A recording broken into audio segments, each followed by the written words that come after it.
Chapter 1 of Mr. Standfast, The Wicket-Gate.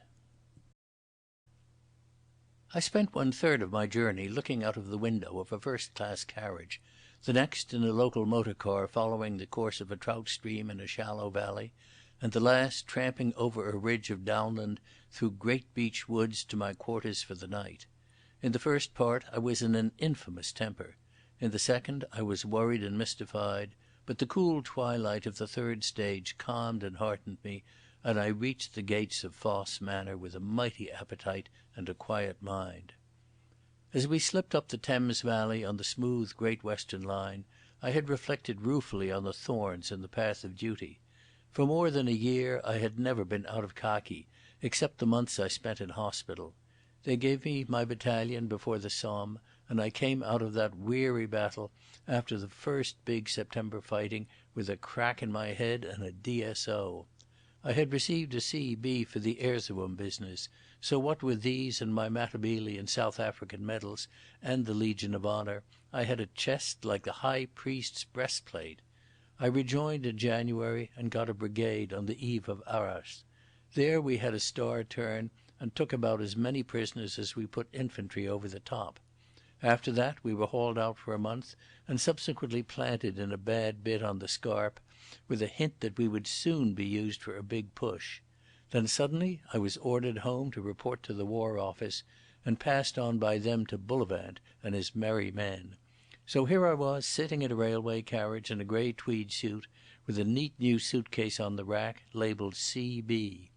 The initials stood for Cornelius Brand, for that was my name now. And an old boy in the corner was asking me questions and wondering audibly why I wasn't fighting, while a young blood of a second lieutenant with a wound stripe was eyeing me with scorn. The old chap was one of the cross-examining type, and after he had borrowed my matches he set to work to find out all about me. He was a tremendous fire-eater and a bit of a pessimist about our slow progress in the West. I told him I came from South Africa and was a mining engineer. "Been fighting with Botha?" he asked. "No," I said, "I'm not the fighting kind." The second lieutenant screwed up his nose. "Is there no conscription in South Africa?" "Thank God there isn't," I said, and the old fellow begged permission to tell me a lot of unpalatable things. I knew his kind and didn't give much for it. He was the sort who, if he'd been under 50, would have crawled on his belly to his tribunal to get exempted, but being over age was able to pose as a patriot. But I didn't like the second lieutenant's grin, for he seemed a good class of lad. I looked steadily out of the window for the rest of the way and wasn't sorry when I got to my station. I had had the queerest interview with Bullivant and Macgillivray. They asked me first if I was willing to serve again in the old game, and I said I was. I felt as bitter as sin, for I had got fixed in the military groove and had made good there. Here was I, a brigadier and still under 40, and with another year of the war there was no saying where I might end. I had started out without any ambition, only a great wish to see the business finished. But now I had acquired a professional interest in the thing. I had a nailing good brigade, and I got the hang of our new kind of war as well as any fellow from Sandhurst and Camberley. They were asking me to scrap all I had learned and to start again in a new job. I had to agree, for discipline's discipline, but I could have knocked their heads together in my vexation. What was worse, they wouldn't, or couldn't, tell me anything about what they wanted me for. It was the old game of running me in blinkers. They asked me to take it on trust and put myself unreservedly in their hands. I would get my instructions later, they said. I asked if it was important. Bullivant narrowed his eyes. If it weren't, do you suppose we could have wrung an active brigadier out of the War Office? As it was like drawing teeth. "Is it risky?" was my next question. "In the long run, damnably," was the answer. "And you can't tell me anything more?" "Nothing as yet. You'll get your instructions soon enough. You know both of us, Hannay, and you know we wouldn't waste the time of a good man on folly. We are going to ask you for something which will make a big call on your patriotism. It will be a difficult and arduous task, and it may be a very grim one before you get to the end of it, but we believe you can do it and that no one else can. You know us pretty well. Would you let us judge for you?" I looked at Bullivant's shrewd, kind old face and Macgillivray's steady eyes. These men were my friends and wouldn't play with me.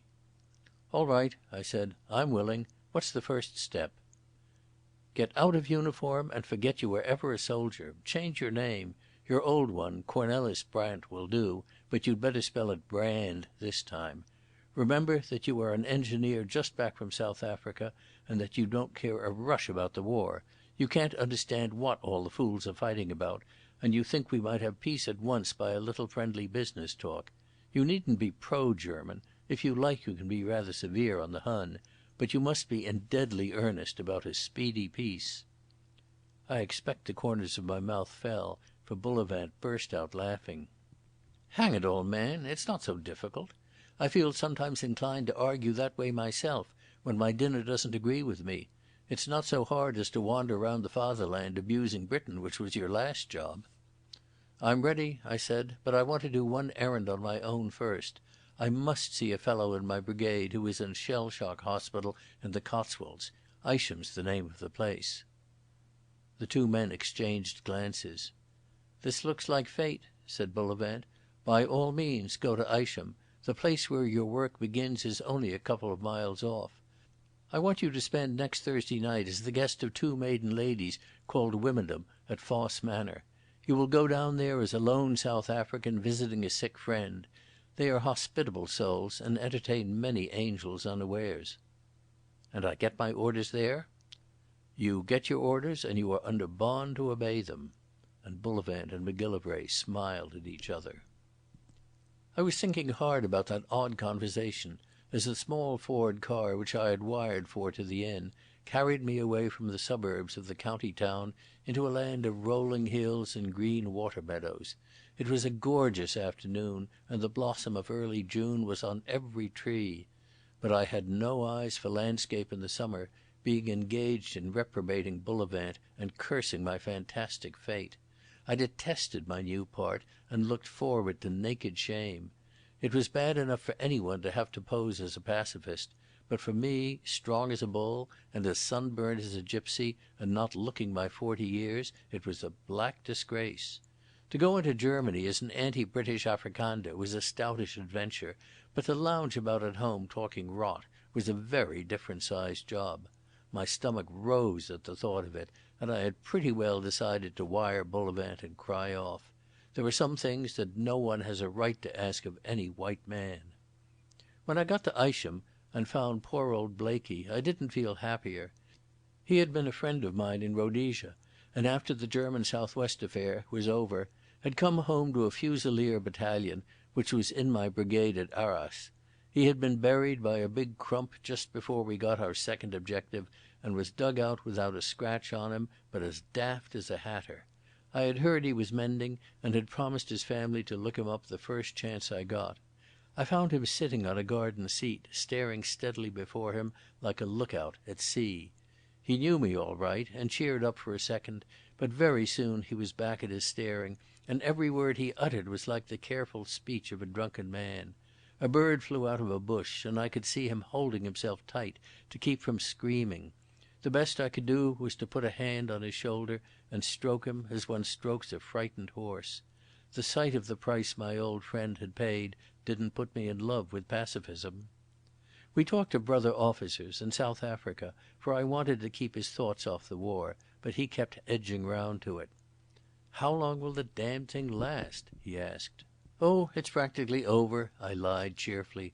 "No more fighting for you and precious little for me. The Boche is done in all right. What you've got to do, my lad, is to sleep 14 hours in the 24 and spend half the rest catching trout. We'll have a shot at the grouse bird together this autumn, and we'll get some of the old gang to join us." Someone put a tea tray on the table beside us, and I looked up to see the very prettiest girl I ever set eyes on. She seemed little more than a child, and before the war would probably have still ranked as a flapper. She wore the neat blue dress and apron of a V.A.D., and her white cap was set on hair like spun gold. She smiled demurely as she arranged the tea things, and I thought I had never seen eyes at once so merry and so grave. I stared after her as she walked across the lawn, and I remember noticing that she moved with the free grace of an athletic boy. "Who on earth's that?" I asked Blaikie. "That? Oh, one of the sisters," he said listlessly. "There are squads of them. I can't tell one from another." Nothing gave me such an impression of my friend's sickness as the fact that he should have no interest in something so fresh and jolly as that girl. Presently my time was up and I had to go, and as I looked back I saw him sunk in his chair again, his eyes fixed on vacancy and his hands gripping his knees. The thought of him depressed me horribly. Here was I condemned to some rotten buffoonery in inglorious safety, while the salt of the earth like Blaikie was paying the ghastliest price. From him my thoughts flew to old Peter Pienaar, and I sat down on a roadside wall and read his last letter. It nearly made me howl. Peter, you must know, had shaved his beard and joined the Royal Flying Corps the summer before, when we got back from the Greenmantle affair. That was the only kind of reward he wanted, and though he was absurdly over-aged, the authorities allowed it. They were wise not to stickle about rules, for Peter's eyesight and nerve were as good as those of any boy of 20. I knew he would do well, but I was not prepared for his immediately blazing success. He got his pilot's certificate in record time and went out to France, and presently even we foot-sloggers, busy shifting ground before the Somme, began to hear rumours of his doings. He developed a perfect genius for air fighting. There were plenty better trick flyers, and plenty who knew more about the science of the game, but there was no one with quite Peter's genius for an actual scrap. He was as full of dodges a couple of miles up in the sky as he had been among the rocks of the Berg. He apparently knew how to hide in the empty air as cleverly as in the long grass of the Lebombo Flats. Amazing yarns began to circulate among the infantry about this new airman who could take cover below one plane of an enemy squadron while all the rest were looking for him. I remember talking about him with the South Africans when we were out resting next door to them after the bloody Delville Wood business. The day before we had seen a good battle in the clouds when the Boche plane had crashed, and a Transvaal machine-gun officer brought the report that the British airman had been Pienaar. "Well done, the old takar," he cried, and started a yarn about Peter's methods. It appeared that Peter had a theory that every man has a blind spot, and that he knew just how to find that blind spot in the world of air. The best cover, he maintained, was not in cloud or a wisp of fog, but in the unseeing patch in the eye of your enemy. I recognised that talk for the real thing. It was on a par with Peter's doctrine of atmosphere and the double bluff, and all the other principles that his queer old mind had cogitated out of his rackety life. By the end of August that year, Peters was about the best known figure in the Flying Corps. If the reports had mentioned names, he would have been a national hero, but he was only Lieutenant Blank, and the newspapers, which expatiated on his deeds, had to praise the service and not the man. That was right enough, for half the magic of our Flying Corps was its freedom from advertisement. But the British Army knew all about him, and the men in the trenches used to discuss him as if he were a crack football player. There was a very big German airman called Lensch, one of the Albatross heroes, who at the end of August claimed to have destroyed 32 Allied machines. Peter had then only 17 planes to his credit, but he was rapidly increasing his score. Lensch was a mighty man of valour and a good sportsman after his fashion. He was amazingly quick at manoeuvring his machine in the actual fight, but Peter was supposed to be better at forcing the kind of fight he wanted. Lensch, if you like, was the tactician, and Peter the strategist. Anyhow, the two were out to get each other. There were plenty of fellows who saw the campaign as a struggle, not between Hun and Britain, but between Lensch and Pienaar. The 15th September came, and I got knocked out and went to hospital. When I was fit to read the papers again and receive letters, I found to my consternation that Peter had been downed. It happened at the end of October, when the southwest gales badly handicapped our air work. When our bombing or reconnaissance jobs behind the enemy lines were completed, instead of being able to glide back into safety, we had to fight our way home slowly against a headwind exposed to Archies and Hun planes. Somewhere east of Bapaume on a return journey, Peter fell in with Lensch. At least the German press gave Lensch the credit. His petrol tank was shot to bits and he was forced to descend in a wood near Morchy. The celebrated British airman Pinner, in the words of the German communiqué, was made prisoner. I had no letter from him till the beginning of the new year, when I was preparing to return to France. It was a very contented letter. He seemed to have been fairly well treated, though he had always a low standard of what he expected from the world in the way of comfort. I inferred that his captors had not identified in the brilliant airman the Dutch miscreant who a year before had broken out of a German jail. He had discovered the pleasures of reading and had perfected himself in an art which he had once practised indifferently. Somehow or other he had got a Pilgrim's Progress, from which he seemed to extract enormous pleasure. And then, at the end, quite casually, he mentioned that he had been badly wounded and that his left leg would never be much use again.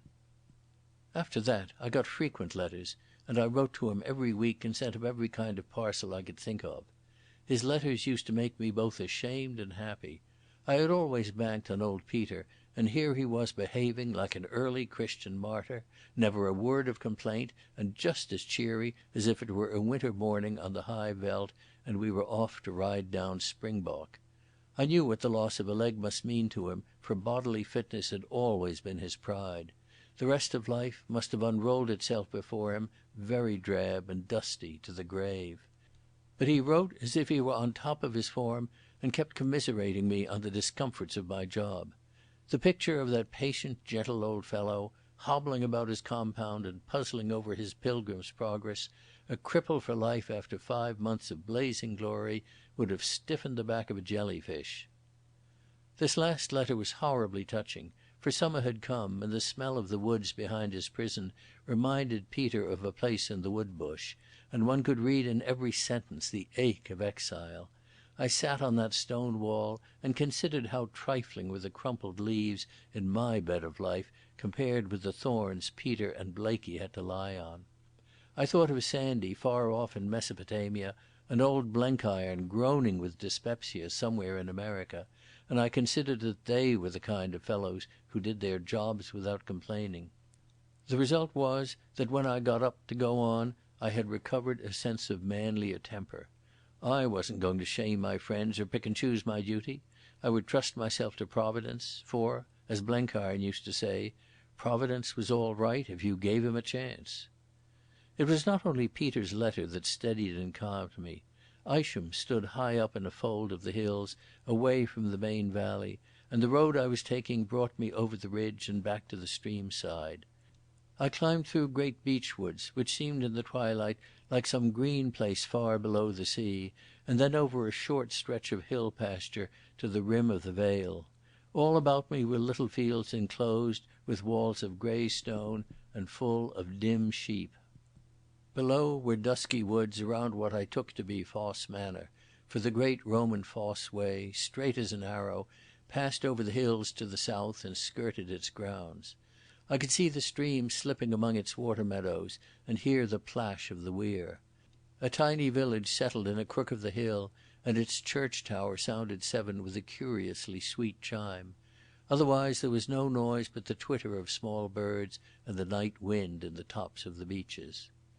In that moment I had a kind of revelation. I had a vision of what I had been fighting for, what we were all fighting for.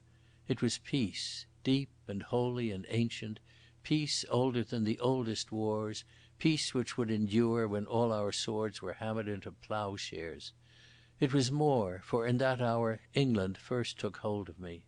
Before, my country had been South Africa, and when I thought of home it had been the wide sun-steeped spaces of the veldt or some scented glen of the Berg. But now I realised that I had a new home.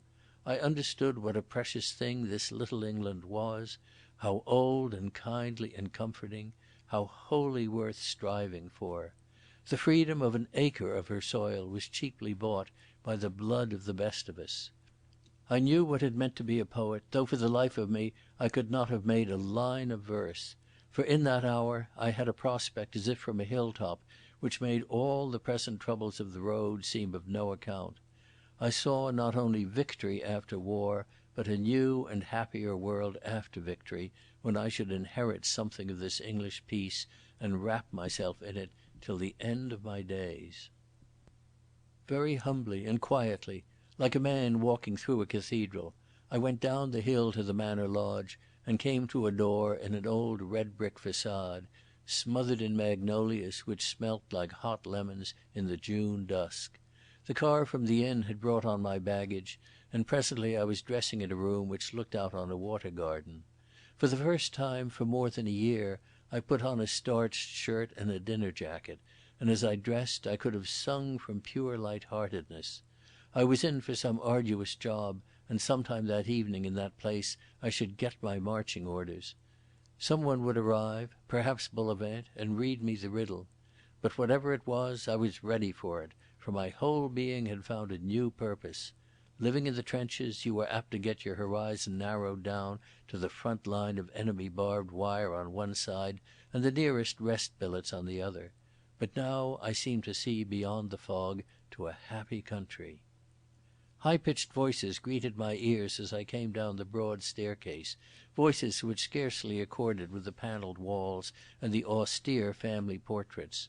And when I found my hostesses in the hall, I thought their looks still less in keeping with the house. Both ladies were on the wrong side of 40, but their dress was that of young girls. Miss Doria Wymondham was tall and thin, with a mass of nondescript pale hair confined by a black velvet fillet.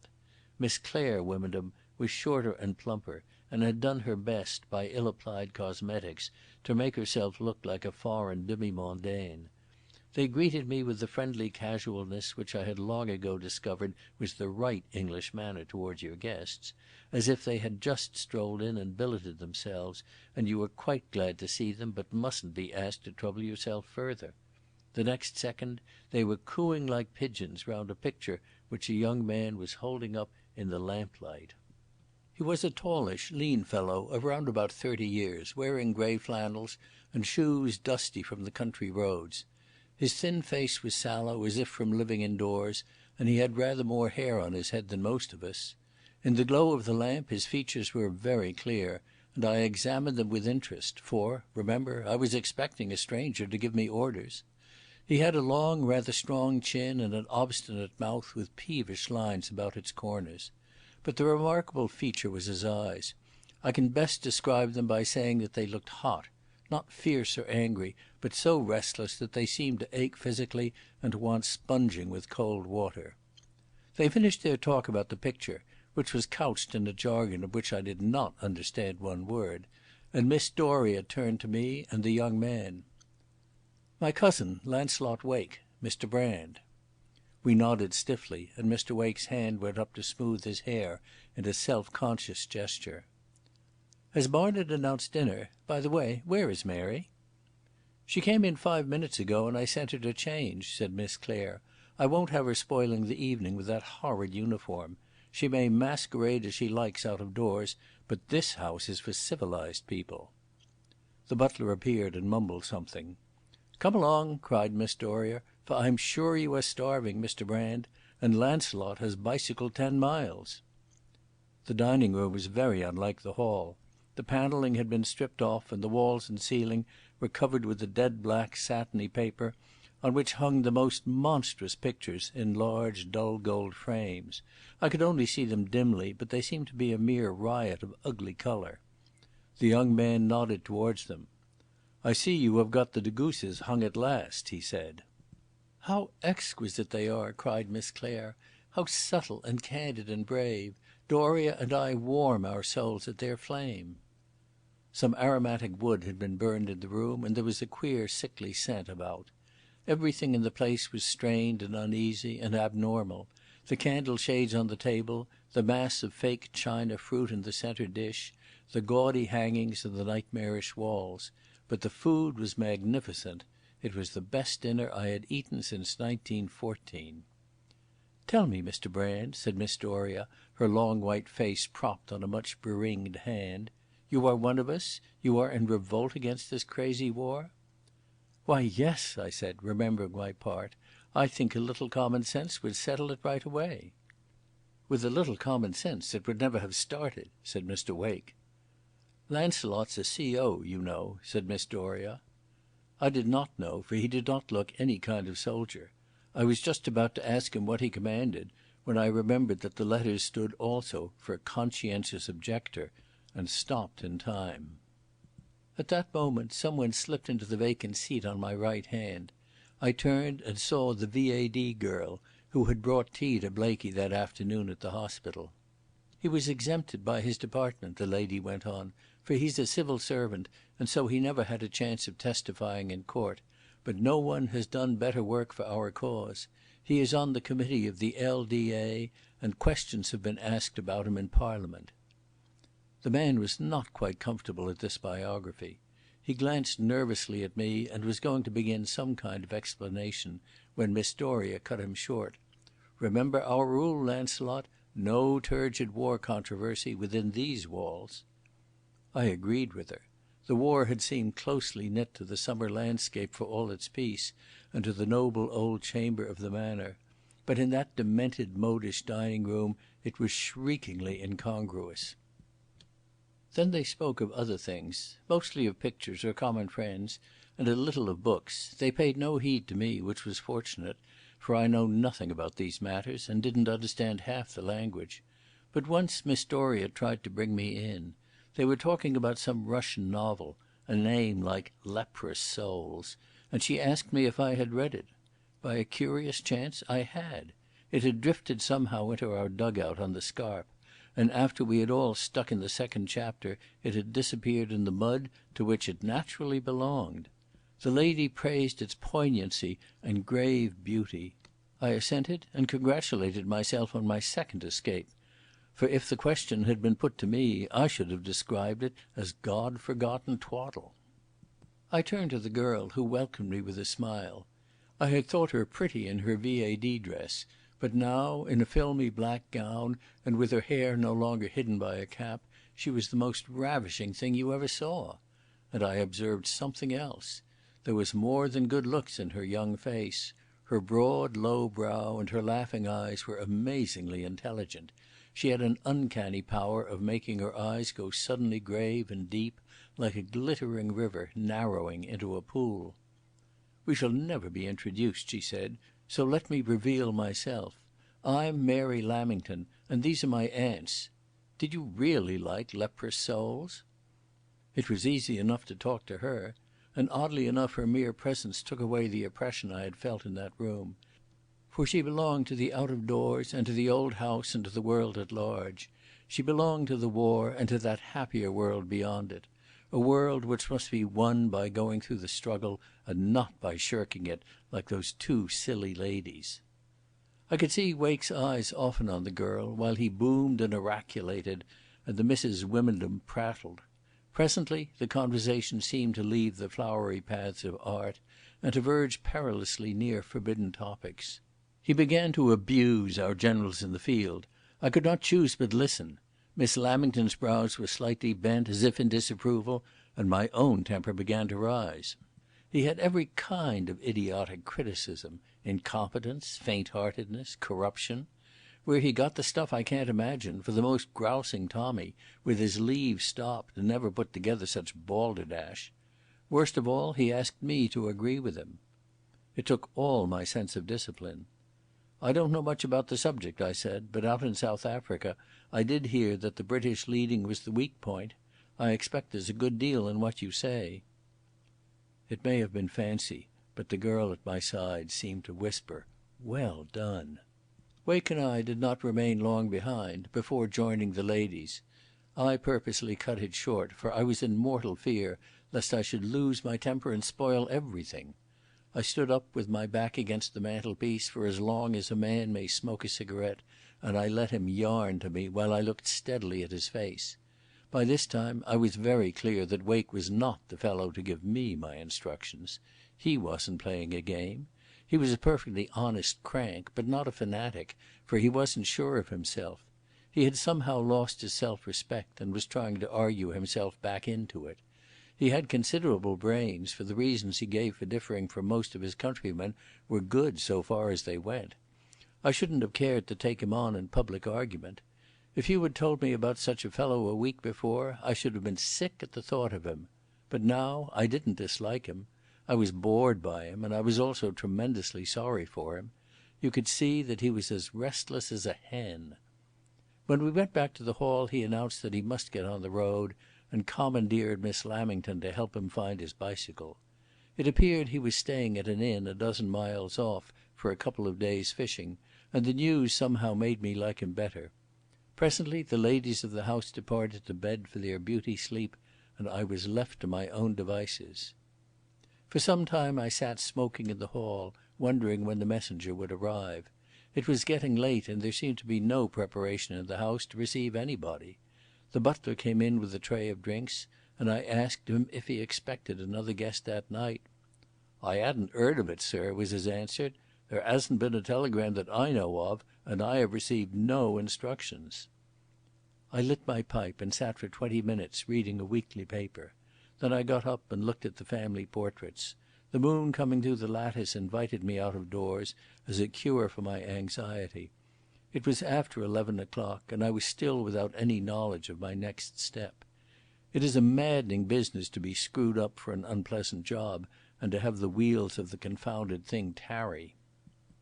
Outside the house, beyond a flagged terrace, the lawn fell away, white in the moonshine, to the edge of the stream, which here had been expanded into a miniature lake. By the water's edge was a little formal garden, with grey stone parapets, which now gleamed like dusky marble. Great wafts of scent rose from it, for the lilacs were scarcely over, and the May was in full blossom. Out from the shade of it came suddenly a voice like a nightingale. It was singing the old song, "Cherry Ripe," a common enough thing which I had chiefly known from barrel organs. But heard in the scented moonlight, it seemed to hold all the lingering magic of an elder England and of this hallowed countryside. I stepped inside the garden bounds and saw the head of the girl Mary. She was conscious of my presence, for she turned towards me. "I was coming to look for you," she said, "now that the house is quiet. I have something to say to you, General Hannay." She knew my name and must be somehow in the business. The thought entranced me. "Thank God I can speak to you freely," I cried. "Who and what are you, living in that house in that kind of company?" "My good aunts," she laughed softly. "They talk a great deal about their souls, but they really mean their nerves. Why, they are what you call my camouflage, and a very good one too." "And that cadaverous young prig?" "Poor Launcelot.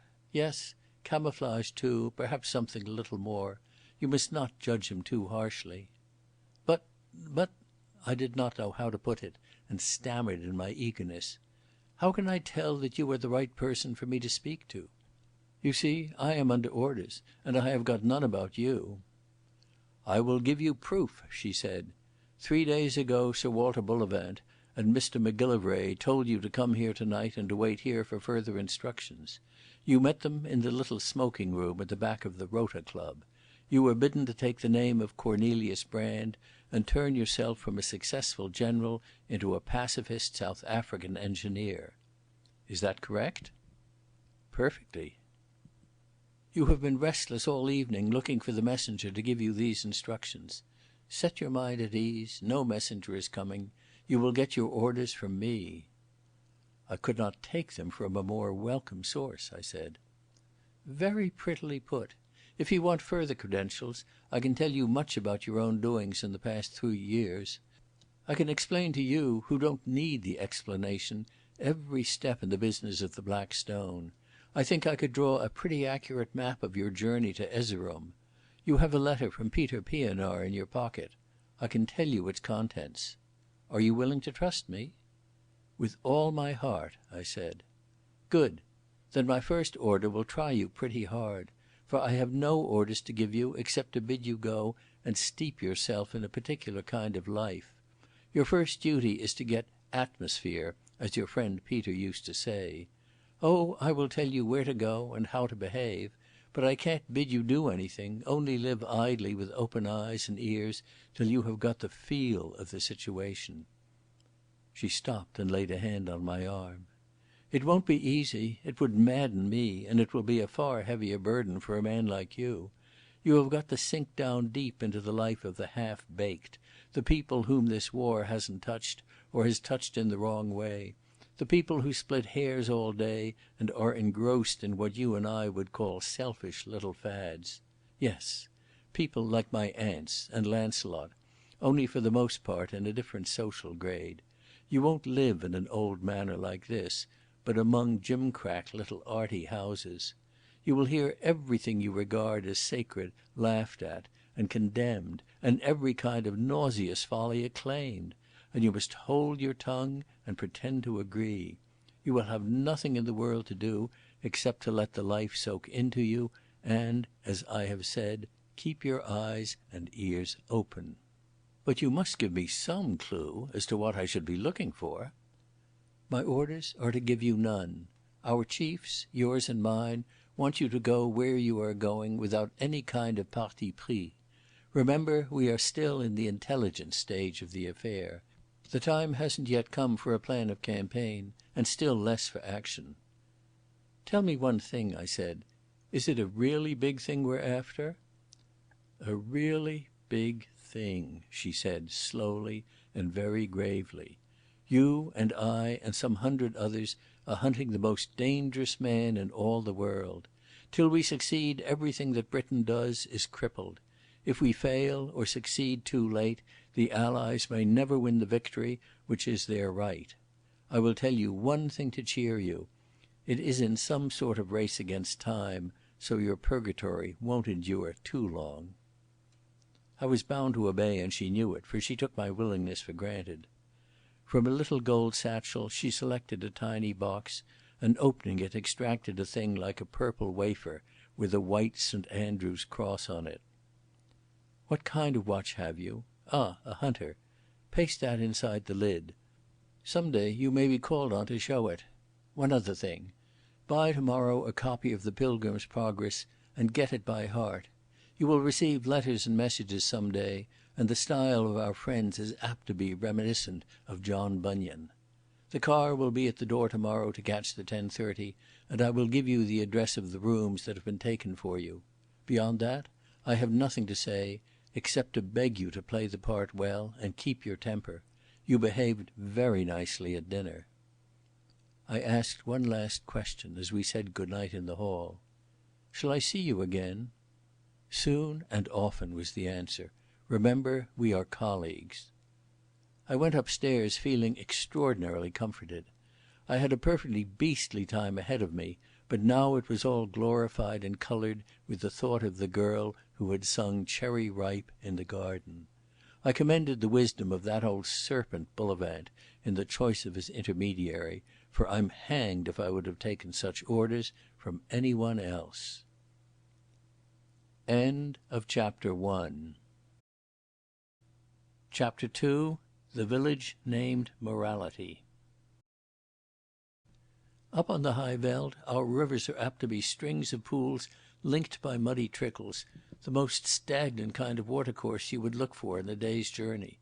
But presently they reach the edge of the plateau and are tossed down into the flats in noble ravines and roll thereafter in full and sounding currents to the sea. So with the story I am telling. It began in smooth reaches, as idle as a mill pond, yet the day soon came when I was in the grip of a torrent, flung breathless from rock to rock by a destiny which I could not control. But for the present I was in a backwater, no less than the garden city of Biggleswick, where Mr. Cornelius Brand, a South African gentleman visiting England on holiday, lodged in a pair of rooms in the cottage of Mr. Tancred Jimson. The house, or home as they preferred to name it at Biggleswick, was one of some 200 others which ringed a pleasant midland common. It was badly built and oddly furnished. The bed was too short, the windows did not fit, the doors did not stay shut, but it was as clean as soap and water and scrubbing could make it. The 3/4 of an acre of garden were mainly devoted to the culture of potatoes, though under the parlour window Mrs. Jimson had a plot of sweet-smelling herbs, and lines of lank sunflowers fringed the path that led to the front door.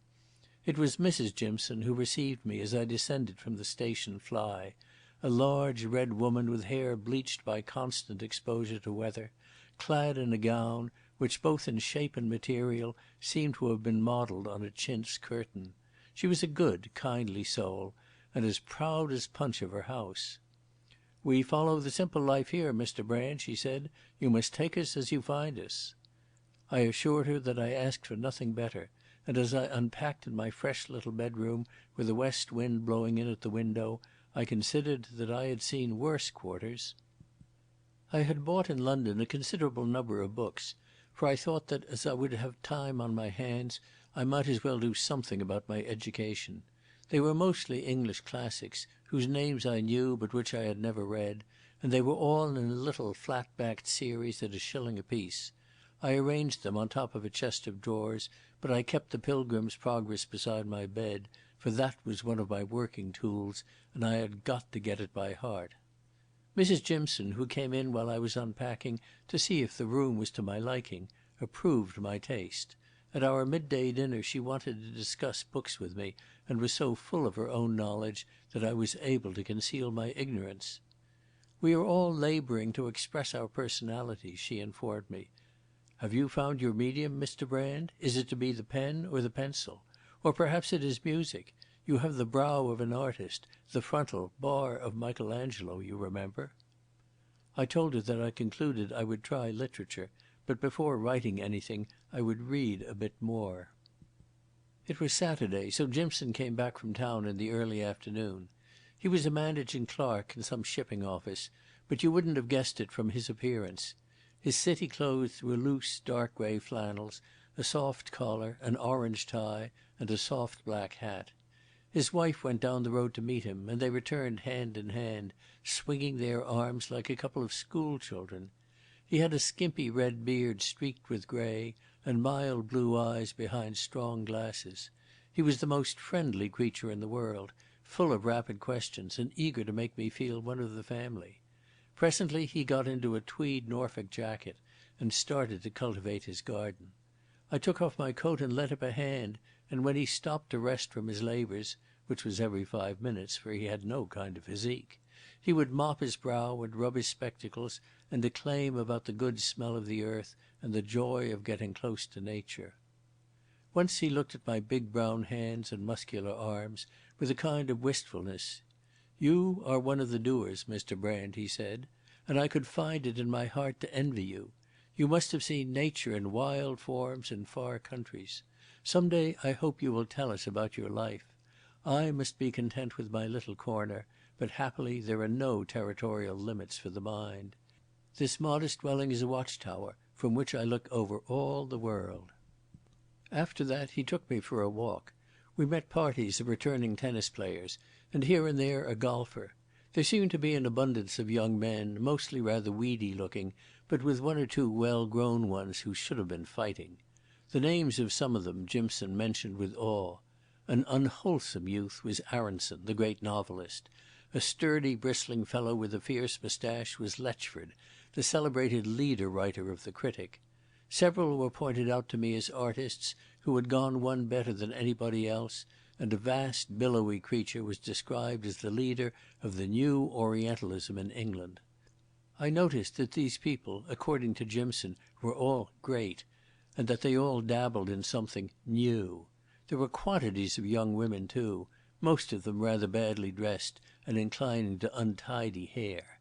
And there were several decent couples taking the air like householders of an evening all the world over. Most of these last were Jimson's friends, to whom he introduced me. They were his own class, modest folk, who sought for a coloured background to their prosaic city lives and found it in this odd settlement.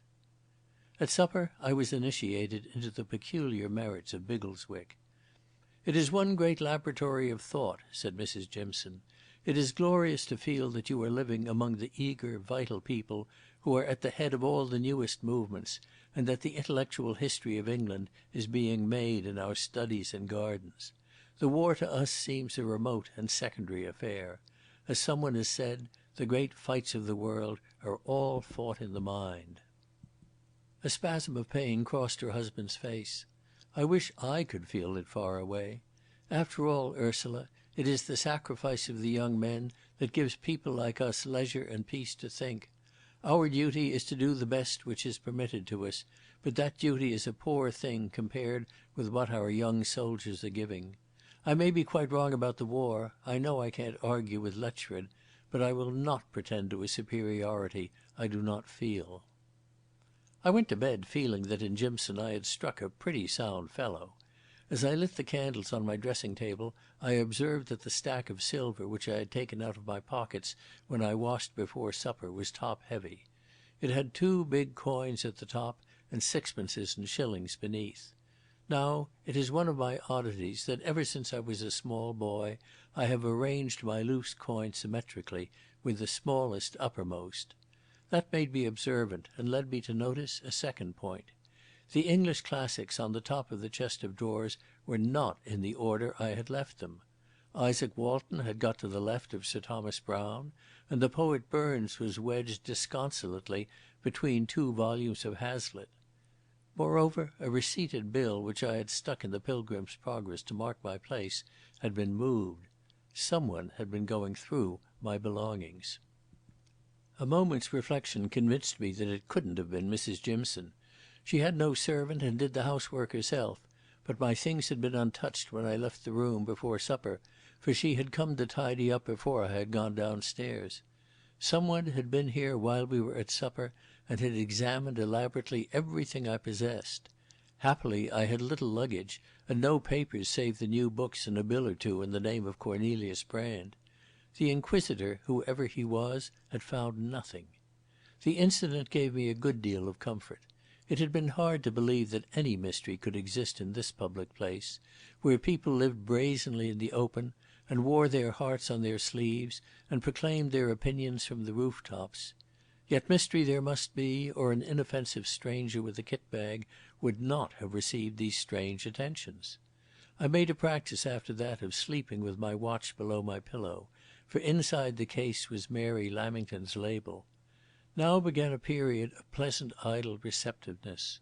Once a week it was my custom to go up to London for the day, to receive letters and instructions, if any should come.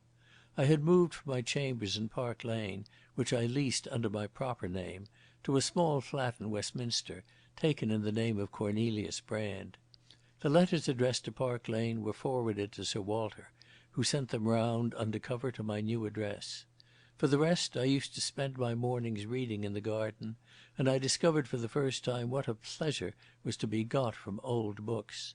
They recalled and amplified that vision I had seen from the Cotswold Ridge, the revelation of the priceless heritage which is England.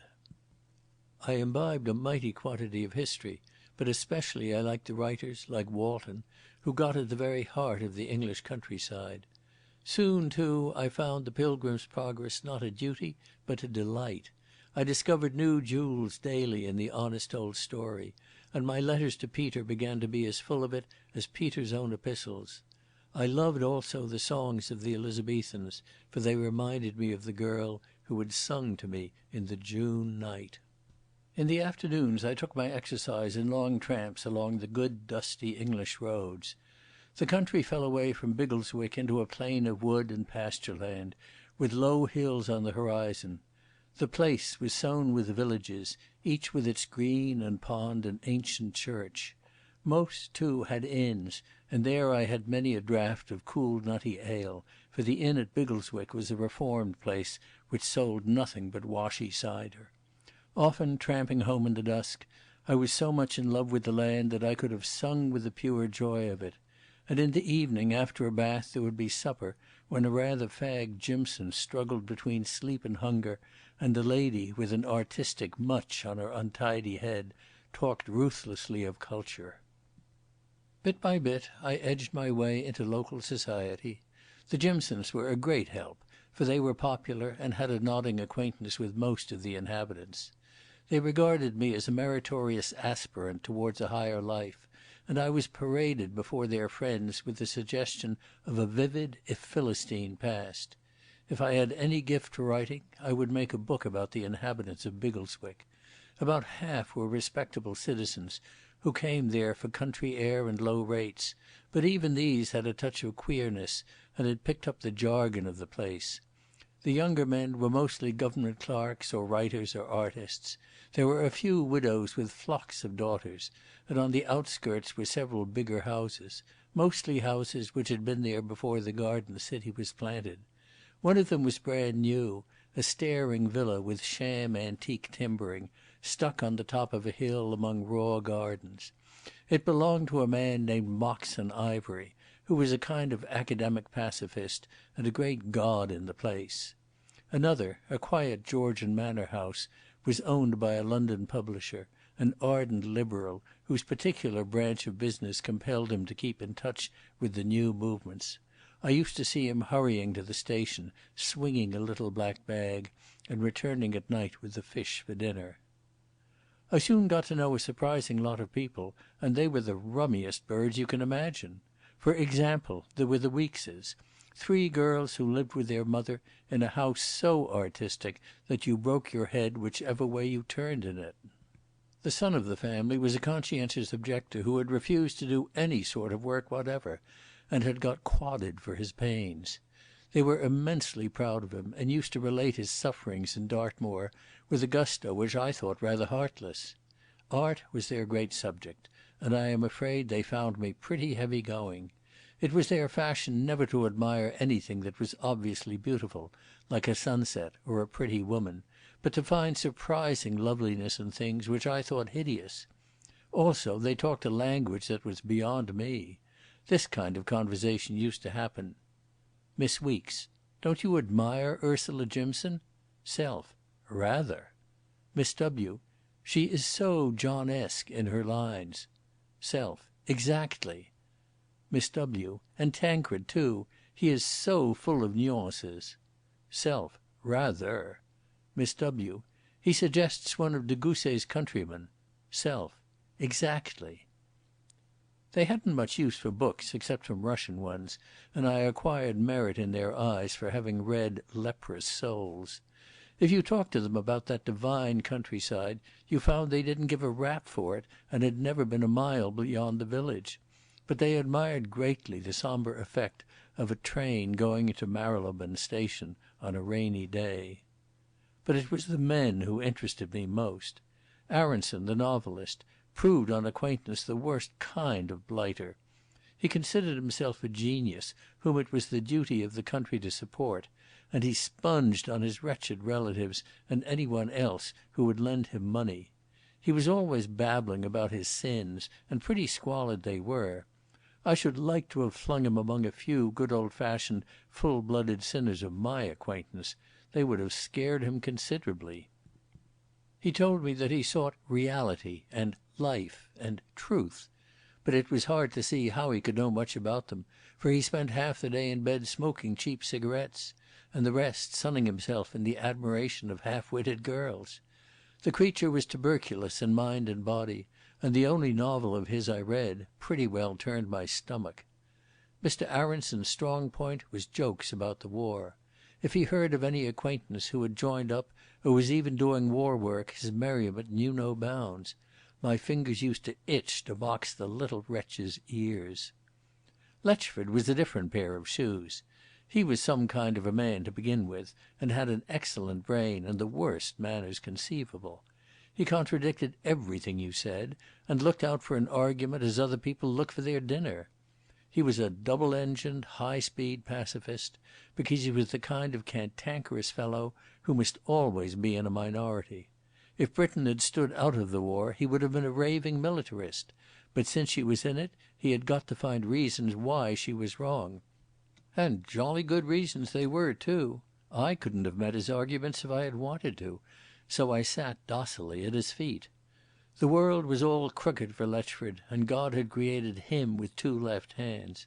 But the fellow had merits. He had a couple of jolly children whom he adored, and he would walk miles with me on a Sunday and spout poetry about the beauty and greatness of England.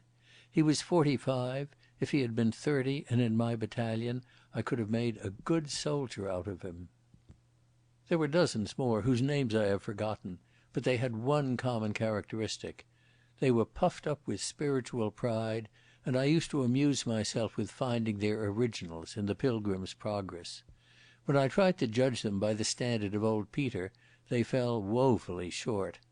They shut out the war from their lives, some out of funk, some out of pure levity of mind, and some because they were really convinced that the thing was all wrong. I think I grew rather popular in my role of the seeker after truth, the honest colonial who was against the war by instinct and was looking for instruction in the matter. They regarded me as a convert from an alien world of action which they secretly dreaded, though they affected to despise it. Anyhow, they talked to me very freely, and before long I had all the pacifist arguments by heart. I made out that there were three schools. One objected to war altogether, and this had few adherents except Aronson and Weeks, C.O., now languishing in Dartmoor. The second thought was that the Allies' cause was tainted, and that Britain had contributed as much as Germany to the catastrophe. This included all the adherents of the L.D.A., or League of Democrats Against Aggression, a very proud body. The third, and much the largest, which embraced everybody else, held that we had fought long enough and that the business could now be settled by negotiation, since Germany had learned her lesson. I was myself a modest member of the last school, but I was gradually working my way up to the second, and I hoped of luck to qualify for the first. My acquaintances approved my progress. Letchford said I had a core of fanaticism in my slow nature, and that I would end by waving the red flag. Spiritual pride and vanity, as I have said, were at the bottom of most of them, and try as I might, I could find nothing very dangerous in it all. This vexed me, for I began to wonder if the mission which I had embarked on so solemnly were not going to be a fiasco. Sometimes they worried me beyond endurance. When the news of Messines came, nobody took the slightest interest, while I was aching to tooth every detail of the great fight. And when they talked on military affairs, as Letchford did, and others did sometimes, it was difficult to keep from sending them all to the devil, for their amateur cocksureness would have riled Job. One had got to batten down the recollection of our fellows out there who were sweating blood to keep these fools snug. Yet I found it impossible to be angry with them for long. They were so babyishly innocent. Indeed, I couldn't help liking them, and finding a sort of quality in them. I had spent 3 years among soldiers, and the British regular, great fellow that he is, has his faults. His discipline makes him in a funk of red tape and any kind of superior authority. Now these people were quite honest, and in a perverted way courageous. Letchford was, at any rate. I could no more have done what he did, and got hunted off platforms by the crowd and hooted at by women in the streets, than I could have written his leading articles. All the same, I was rather low about my job. Barring the episode of the ransacking of my effects the first night, I had not a suspicion of a clue or a hint of any mystery. The place and the people were as open and bright as a Y.M.C.A. hut. But one day I got a solid wad of comfort. In a corner of Letchford's paper, The Critic, I found a letter which was one of the steepest pieces of invective I had ever met with. The writer gave tongue like a beagle pup about the prostitution, as he called it, of American republicanism to the vices of European aristocracies. He declared that Senator La Follette was a much misunderstood patriot, seeing that he alone spoke for the toiling millions who had no other friend. He was mad with President Wilson, and he prophesied a great awakening when Uncle Sam got up against John Bull in Europe and found out the kind of stand-patter he was. The letter was signed John S. Blenkiron and dated London, 3 July. The thought that Blenkiron was in England put a new complexion on my business. I reckoned I would see him soon, for he wasn't the man to stand still in his tracks. He had taken up the role he had played before he left in December 1915, and very right too, for not more than half a dozen people knew of the Erzurum affair, and to the British public he was the only man who had been fired out of the Savoy for talking treason. I had felt a bit lonely before, but now, somewhere within the four corners of the island, the best companion God ever made was writing nonsense with his tongue in his cheek. There was an institution in Biggleswick which deserves mention. On the south side of the common, near the station, stood a red brick building called the Moot Hall, which was a kind of church for the very undevout population. Undevout in the ordinary sense, I mean, for I had already counted 27 varieties of religious conviction, including 3 Buddhists, a celestial hierarch, 5 Latter-day Saints, and about 10 varieties of mystic whose names I could never remember. The hall had been the gift of the publisher I have spoken of, and twice a week it was used for lectures and debates. The place was managed by a committee and was surprisingly popular, for it gave all the bubbling intellects a chance of airing their views. When you asked where somebody was and were told that he was at Moot, the answer was spoken in the respectful tone in which you would mention a sacrament. I went there regularly and got my mind broadened to the cracking point. We had all the stars of the new movements. We had Dr. Chirk, who lectured on God, which, as far as I could make out, was a new name he had invented for himself. There was a woman, a terrible woman, who had come back from Russia with what she called a message of healing. And to my joy, one night there was a great buck nigger who had a lot to say about Africa for the Africans. I had a few words with him in Sesotho afterwards, and rather spoiled his visit. Some of the people were extraordinarily good, especially one jolly old fellow who talked about English folk songs and dances and wanted us to set up a maypole. In the debates which generally followed, I began to join, very coyly at first, but presently with some confidence. If my time at Biggleswick did nothing else, it taught me to argue on my feet. The first big effort I made was on a full-dress occasion, when Launcelot Wake came down to speak. Mr. Ivery was in the chair, the first I had seen of him, a plump, middle-aged man with a colourless face and nondescript features. I was not interested in him till he began to talk, and then I sat bolt upright and took notice. For he was the genuine silver tongue, the sentences flowing from his mouth as smooth as butter and as neatly dovetailed as a parquet floor. He had a sort of man-of-the-world manner, treating his opponents with condescending geniality, deprecating all passion and exaggeration, and making you feel that his urbane statement must be right, for if he had wanted he could have put the case so much higher. I watched him, fascinated, studying his face carefully, and the thing that struck me was that there was nothing in it, nothing, that is to say, to lay hold of. It was simply nondescript, so almightily commonplace that that very fact made it rather remarkable. Wake was speaking of the revelations of the Sukhomlinov trial in Russia, which showed that Germany had not been responsible for the war. He was jolly good at the job and put as clear an argument as a first-class lawyer. I had been sweating away at the subject and had all the ordinary case at my fingers' ends, so when I got a chance of speaking I gave them a long harangue with some good quotations I had cribbed out of the Vossische Zeitung which Letchford lent me.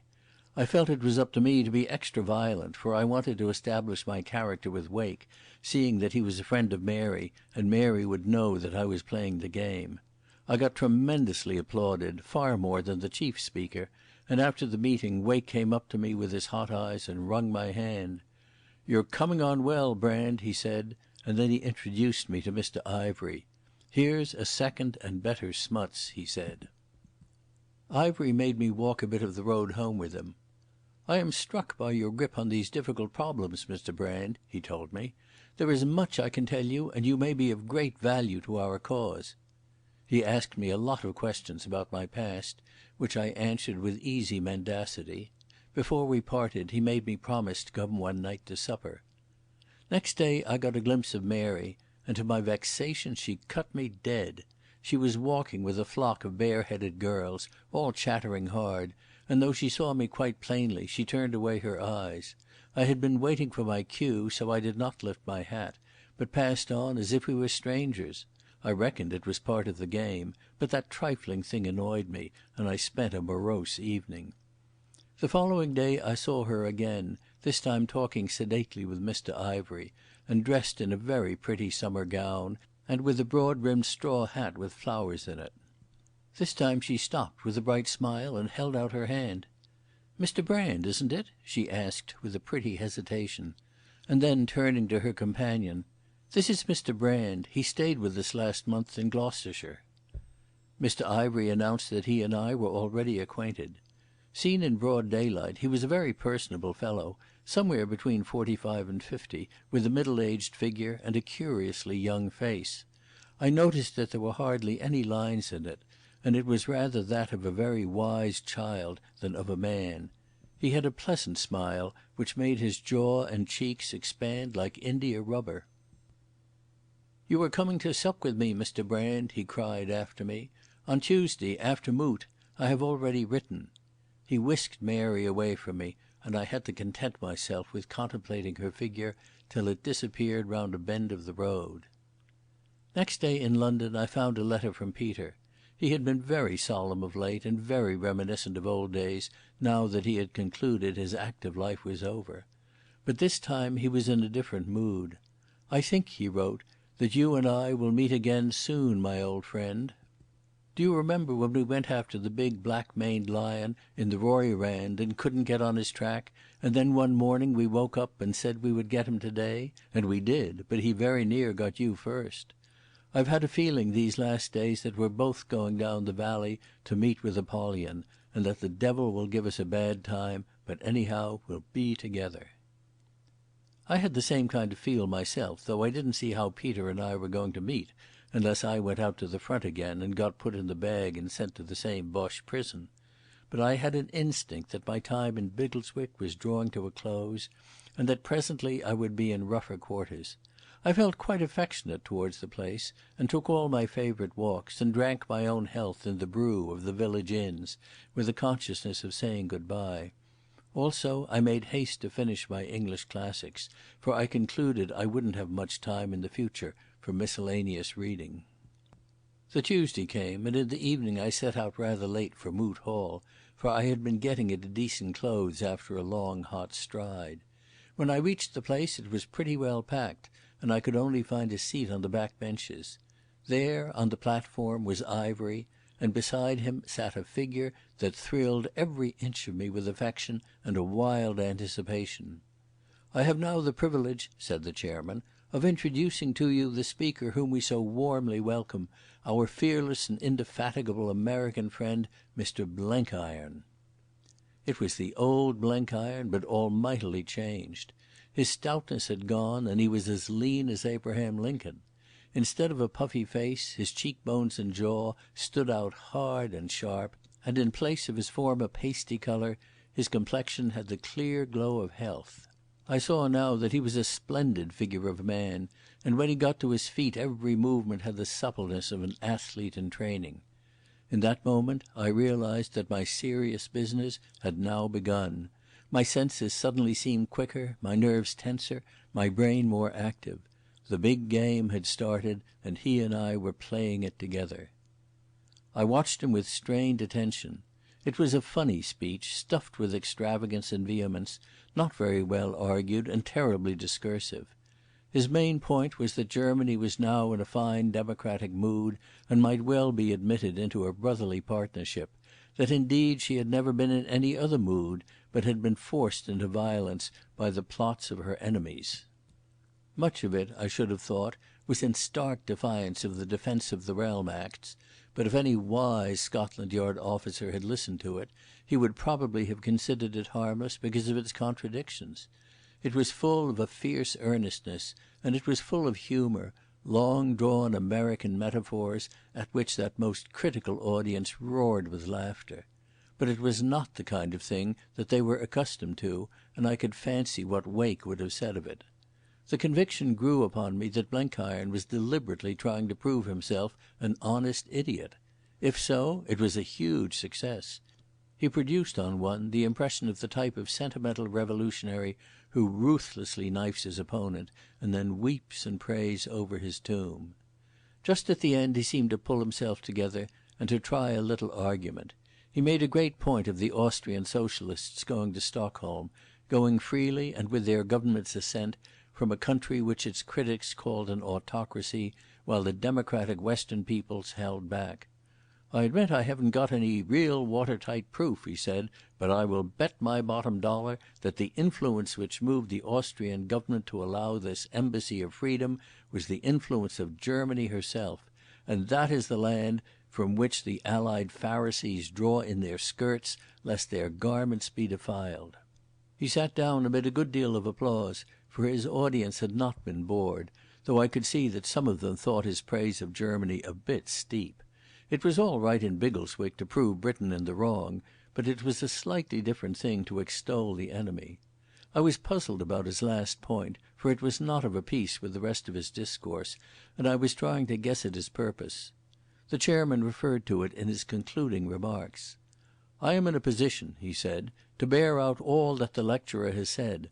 I can go further. I can assure him on the best authority that his surmise is correct, and that Vienna's decision to send delegates to Stockholm was largely dictated by representations from Berlin. I am given to understand that the fact has in the last few days been admitted in the Austrian press." A vote of thanks was carried, and then I found myself shaking hands with Ivery, while Blenkiron stood a yard off talking to one of the Misses Weeks. The next moment I was introduced. "Mr Brand, very pleased to meet you," said the voice I knew so well. "Mr Ivery has been telling me about you, and I guess we've got something to say to each other. We're both from new countries, and we've got to teach the old nations a little horse sense." Mr Ivery's car, the only one left in the neighbourhood, carried us to his villa, and presently we were seated in a brightly lit dining room. It was not a pretty house, but it had the luxury of an expensive hotel, and the supper we had was as good as any London restaurant. Gone were the old days of fish and toast and boiled milk. Blenkiron squared his shoulders and showed himself a noble trencherman. "A year ago," he told our host, "I was the meanest kind of dyspeptic. I had the love of righteousness in my heart, but I had the devil in my stomach. Then I heard stories about the Robson brothers, the star surgeons way out west in White Springs, Nebraska.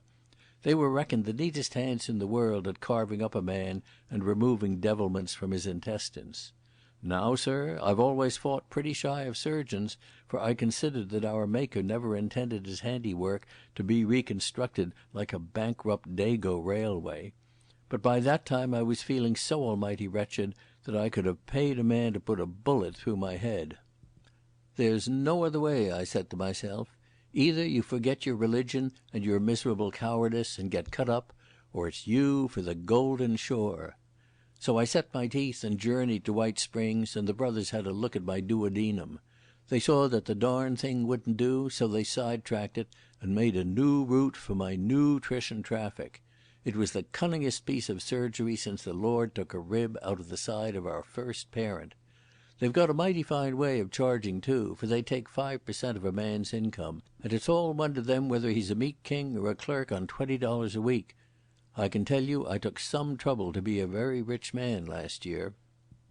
All through the meal I sat in a kind of stupor. I was trying to assimilate the new Blenkiron and drinking in the comfort of his heavenly drawl, and I was puzzling my head about Ivery. I had a ridiculous notion that I had seen him before, but delve as I might into my memory, I couldn't place him. He was the incarnation of the commonplace, a comfortable middle-class sentimentalist who patronized pacifism out of vanity, but was very careful not to dip his hands too far. He was always damping down Blenkiron's volcanic utterances. Of course, as you know, the other side have an argument which I find rather hard to meet. I can sympathize with patriotism and even with jingoism in certain moods, but I always come back to this difficulty. Our opponents are not ill-meaning so much as ill-judging. These were the sorts of sentences he kept throwing in, and he was full of quotations from private conversations he had had with every sort of person, including members of the government. I remember that he expressed great admiration for Mr. Balfour. Of all that talk I only recalled one thing clearly, and I recalled it because Blenkiron seemed to collect his wits and try to argue, just as he had done at the end of his lecture. He was speaking about a story he had heard from someone, who had heard it from someone else, that Austria, in the last week of July 1914, had accepted Russia's proposal to hold her hand and negotiate, and that the Kaiser had sent a message to the Tsar saying he agreed.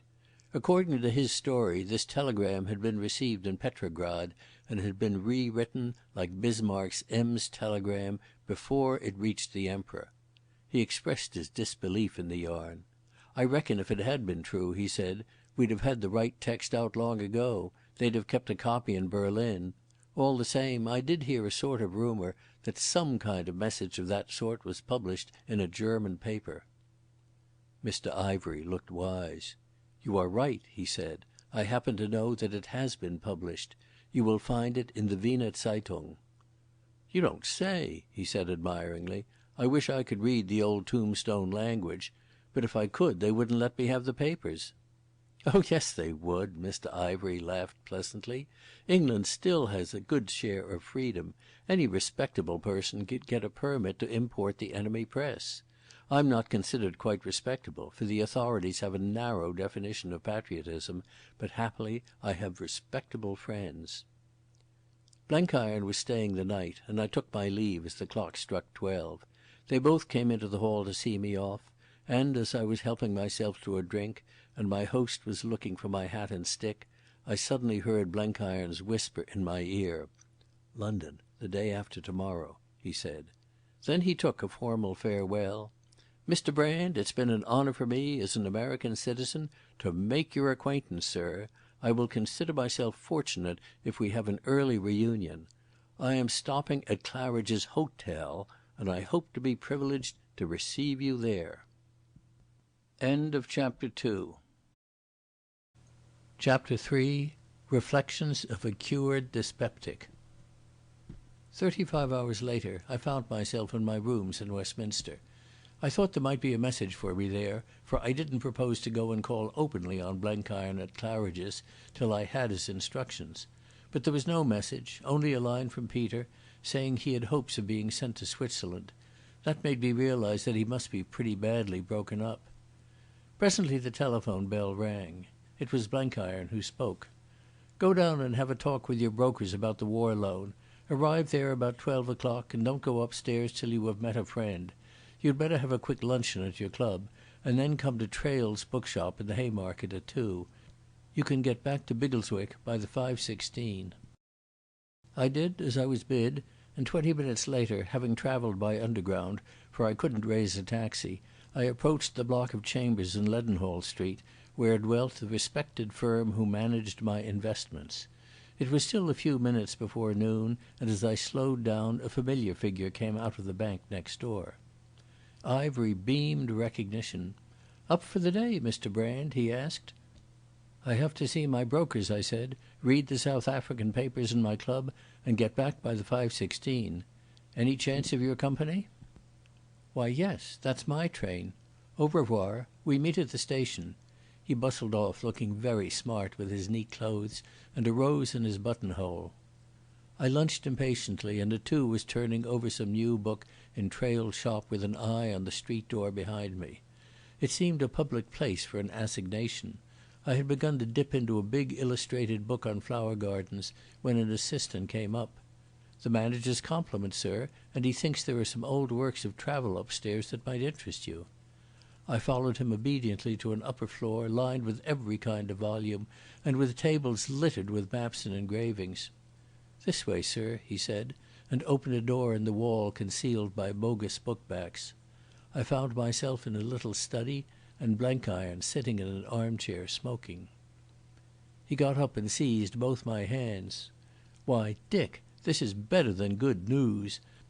I've heard all about your exploits since we parted a year ago on the wharf at Liverpool. We've both been busy on our own jobs, and there was no way of keeping you wise about my doings. For after I thought I was cured, I got worse than hell inside, and, as I told you, had to get the doctormen to dig into me. After that I was playing a pretty dark game, and had to get down and out of decent society. But holy Mike, I'm a new man. I used to do my work with a sick heart and a taste in my mouth like a graveyard, and now I can eat and drink what I like and frolic round like a colt. I wake up every morning whistling, and thank the good God that I'm alive. It was a bad day for Kaiser when I got on the cars for White Springs." "This is a rum place to meet," I said, "and you brought me by a roundabout road." He grinned and offered me a cigar. "There were reasons. It don't do for you and me to advertise our acquaintance in the street. As for the shop, I've owned it for 5 years. I've a taste for good reading, though you wouldn't think it, and it tickles me to hand it out across the counter. First, I want to hear about Biggleswick." "There isn't a great deal to it. A lot of ignorance, a large slice of vanity, and a pinch or two of wrong-headed honesty. These are the ingredients of the pie. Not much real harm in it. There's one or two dirty literary gents who should be in a navvy's battalion, but they're about as dangerous as yellow Kaffir dogs. I've learned a lot and got all the arguments by heart, but you might plant a Biggleswick in every shire and it wouldn't help the Boche. I can see where the danger lies all the same. These fellows talk academic anarchism, but the genuine article is somewhere about, and to find it you've got to look in the big industrial districts. We had faint echoes of it in Biggleswick. I mean that the really dangerous fellows are those who want to close up the war at once and so get on with their blessed class war which cuts across nationalities. As for being spies and that sort of thing, the Biggleswick lads are too callow." "Yes," said Blenkiron reflectively, "they haven't got as much sense as God gave to geese. You're sure you didn't hit against any heavier metal?" "Yes. There's a man called Lancelot Wake who came down to speak once. I had met him before. He has the makings of a fanatic, and he's the more dangerous because you can see his conscience is uneasy. I can fancy him bombing a Prime Minister merely to quiet his own doubts." "So," he said, "nobody else?" I reflected. "There's Mr. Ivery, but you know him better than I. I shouldn't put much on him, but I'm not precisely certain, for I never had a chance of getting to know him." "Ivery," said Blenkiron in surprise. "He has a hobby for half-baked youth, just as another rich man might fancy orchids or fast trotters. You sure can place him right enough." "I dare say, only I don't know enough to be positive." He sucked at his cigar for a minute or so. "I guess, Dick, if I told you all I've been doing since I reached these shores, you would call me a romancer. I've been way down among the toilers. I did a spell as unskilled, diluted labour in the Barrow shipyards. I was barman in a hotel on the Portsmouth Road, and I put in a black month driving a taxicab in the City of London. For a while I was the accredited correspondent of the New York Sentinel, and used to go with the rest of the bunch to the powwows of Under-Secretaries of State and War Office Generals. They censored my stuff so cruel that the paper fired me. Then I went on a walking tour round England and sat for a fortnight in a little farm in Suffolk. By and by I came back to Claridge's and this bookshop, for I had learned most of what I wanted. I had learned," he went on, turning his curious, full, ruminating eyes on me, "that the British working man is about the soundest piece of humanity on God's earth. He grumbles a bit and jibs a bit when he thinks the government are giving him a crooked deal, but he's gotten the patience of Job and the sand of a gamecock. And he's gotten humour too, that tickles me to death. There's not much trouble in that quarter, for it's he and his kind that are beating the Hun. But I picked up a thing or two besides that." He leaned forward and tapped me on the knee. "I reverence the British Intelligence Service. Flies don't settle on it to any considerable extent.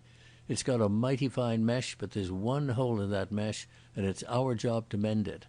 There's a high-powered brain in the game against us. I struck it a couple of years ago when I was hunting Dumba and Albert, and I thought it was in New York, but it wasn't. I struck its working again at home last year and located its head office in Europe. So I tried Switzerland and Holland, but only bits of it were there. The centre of the web where the old spider sits is right here in England, and for 6 months I've been shadowing that spider. There's a gang to help, a big gang and a clever gang, and partly an innocent gang. But there's only one brain, and it's to match that the Robson brothers settle by duodenum." I was listening with a quickened pulse, for now at last I was getting to business.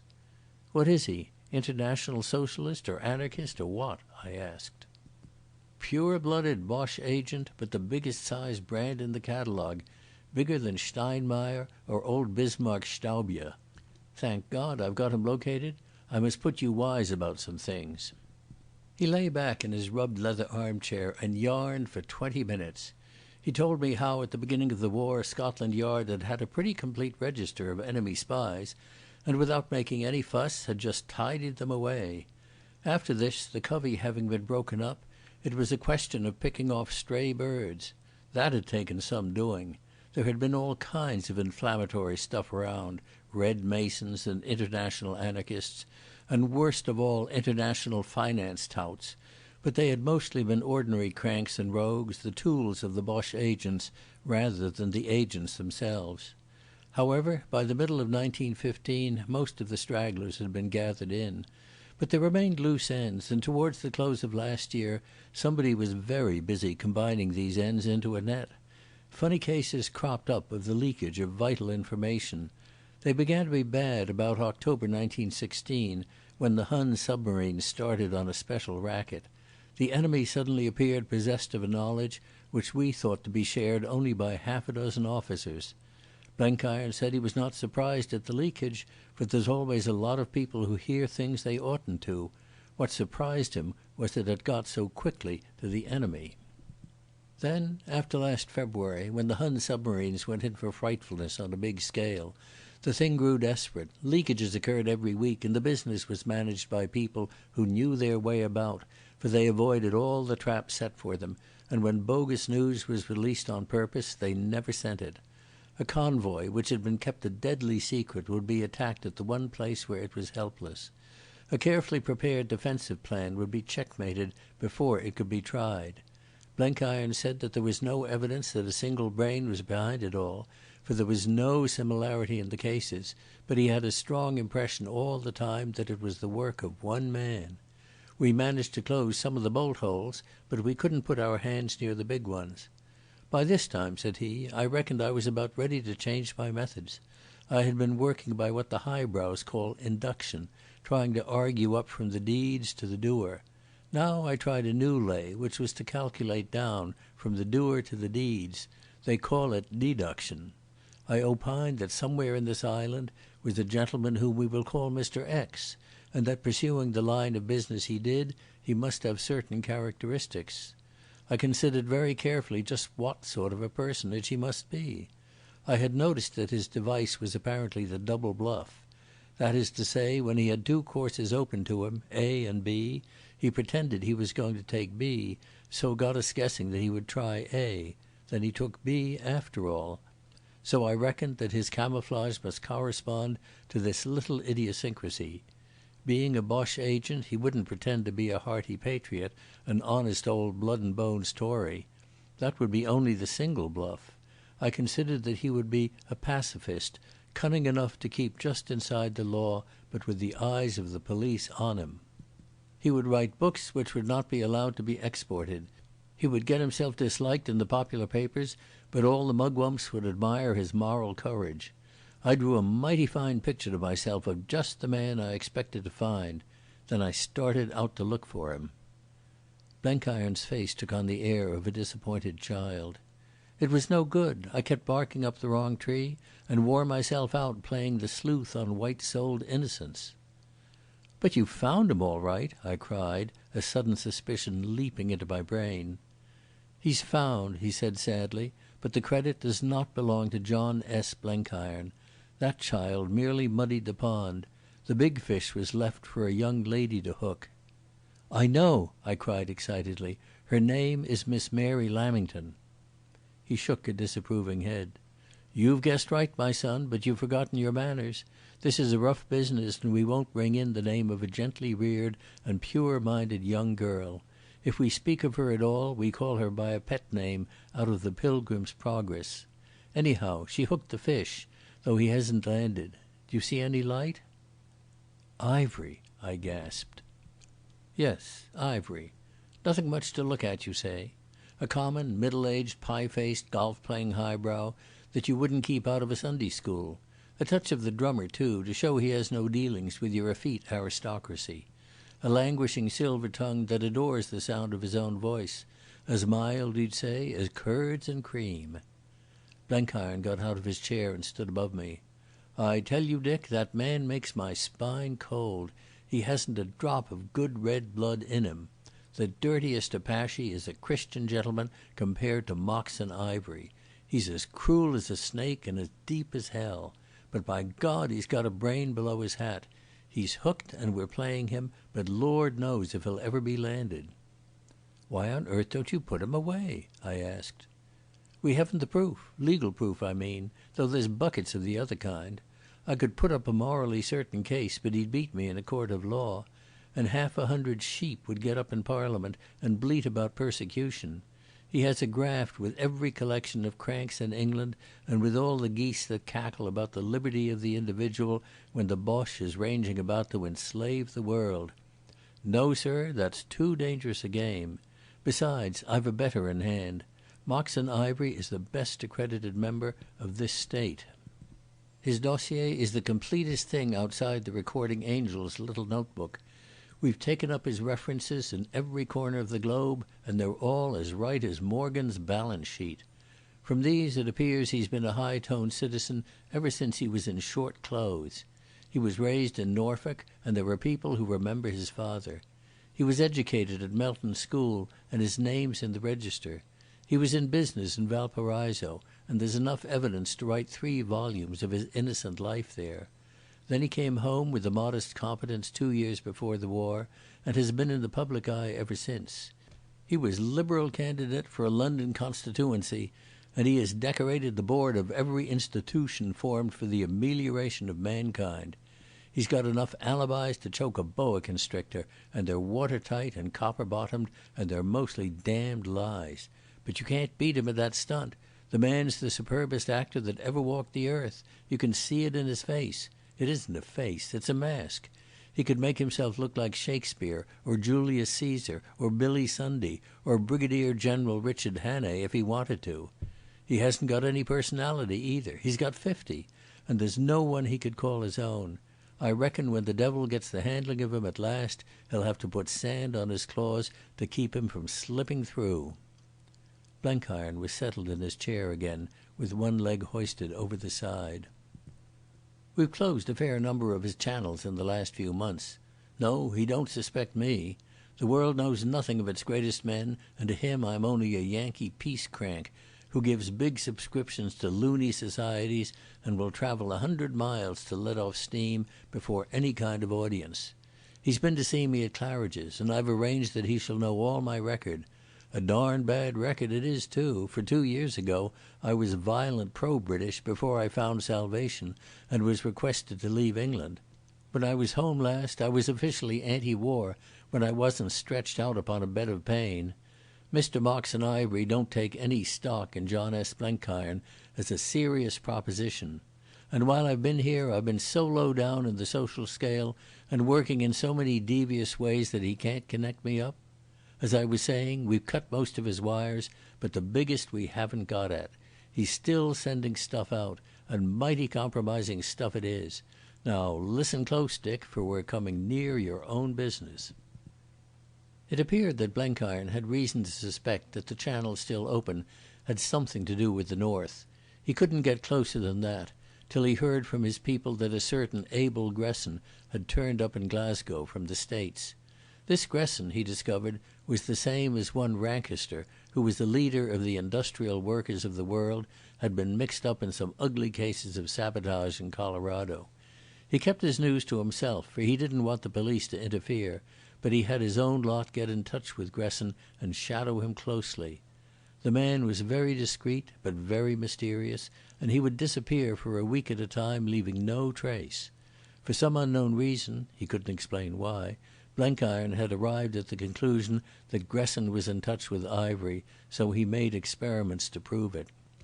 I wanted various cross-bearings to make certain, and I got them the night before last. My visit to Biggleswick was good business. I don't know what they meant, I said, but I know where they came in. One was in your speech when you spoke of the Austrian socialists, and Ivery took you up about them. The other was after supper, when he quoted the Wiener Zeitung. "You're no fool, Dick," he said with his slow smile. "You've hit the mark first shot. You know me, and you could follow my process of thought in those remarks. Ivery, not knowing me so well, and having his head full of just that sort of argument, saw nothing unusual.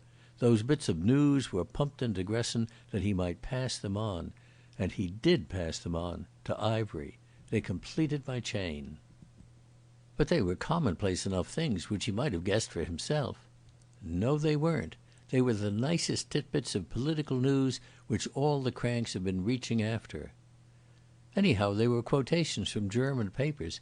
He might have had the papers themselves earlier than you thought. Wrong again. That paragraph never appeared in the Wiener Zeitung, but we faked up a torn bit of that newspaper, and a very pretty bit of forgery it was, and Gresson, who's a kind of a scholar, was allowed to have it. He passed it on. Ivery showed it me 2 nights ago. Nothing like it ever sullied the columns of Bosch journalism. No, it was a perfectly final proof. Now, Dick, it's up to you to get after Gresson." "Right," I said. "I'm jolly glad to start work again. I'm getting fat from lack of exercise. I suppose you want me to catch Gresson out in some piece of blackguardism and have him and Ivery snugly put away."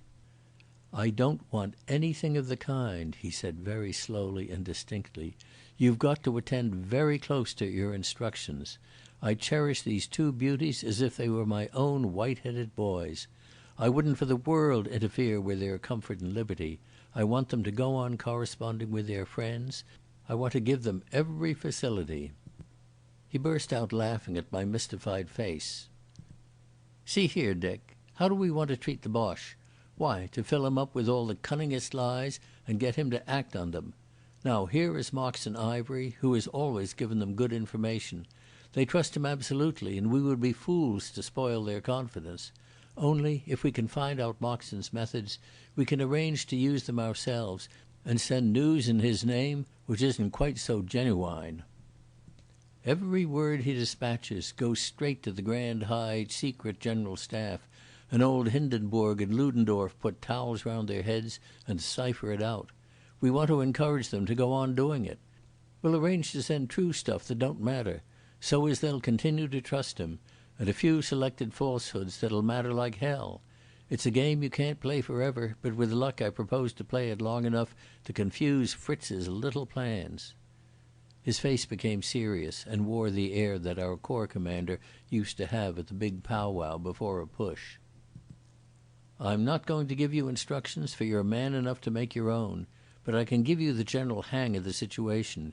You tell Ivery you're going north to inquire into industrial disputes at first hand. That will seem to him natural and in line with your recent behaviour. He'll tell his people that you're a guileless colonial who feels disgruntled with Britain and may come in useful. You'll go to a man of mine in Glasgow, a red-hot agitator who chooses that way of doing his bit for his country. It's a darned hard way and darned dangerous.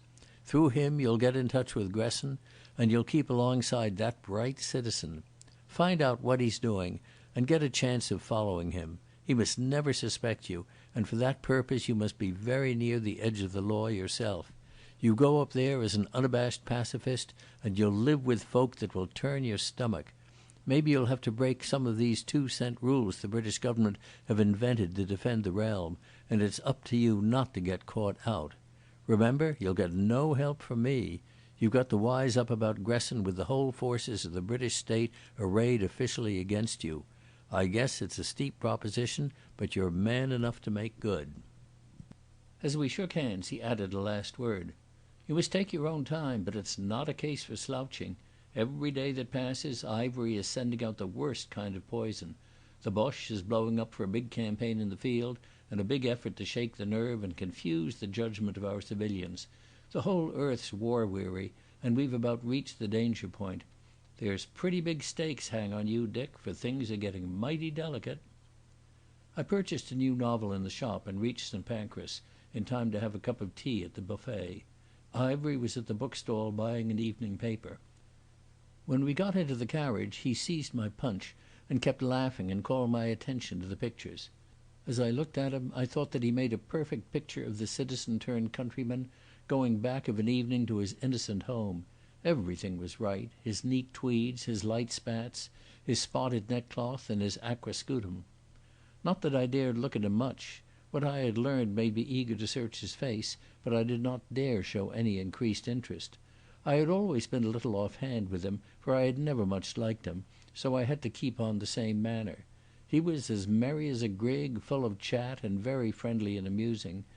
I remember he picked up the book I had brought off that morning to read in the train, the second volume of Hazlitt's essays, the last of my English classics, and discoursed so wisely about books that I wished I had spent more time in his company at Biggleswick. Hazlitt was the academic radical of his day, he said. He is always lashing himself into a state of theoretical fury over abuses he has never encountered in person. Men who are up against the real thing save their breath for action. That gave me my cue to tell him about my journey to the north. I said I had learned a lot in Biggleswick, but I wanted to see industrial life at close quarters. Otherwise I might become like Hazlitt, I said. He was very interested and encouraging. "That's the right way to set about it," he said. "Where are you thinking of going?" I told him that I had half thought of Barrow, but decided to try Glasgow, since the Clyde seemed to be a warm corner. "Right," he said. "I only wish I was coming with you. It'll take you a little while to understand the language. You'll find a good deal of senseless bellicosity among the workmen, for they've got parrot cries about the war as they used to have parrot cries about their labour politics. But there's plenty of shrewd brains and sound hearts too. You must write and tell me your conclusions." It was a warm evening, and he dozed the last part of the journey. I looked at him and wished I could see into the mind at the back of that mask-like face.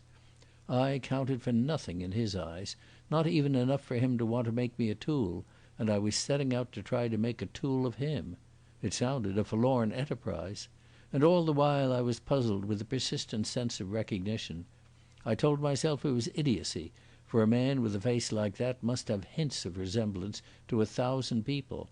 But the idea kept nagging at me till we reached our destination.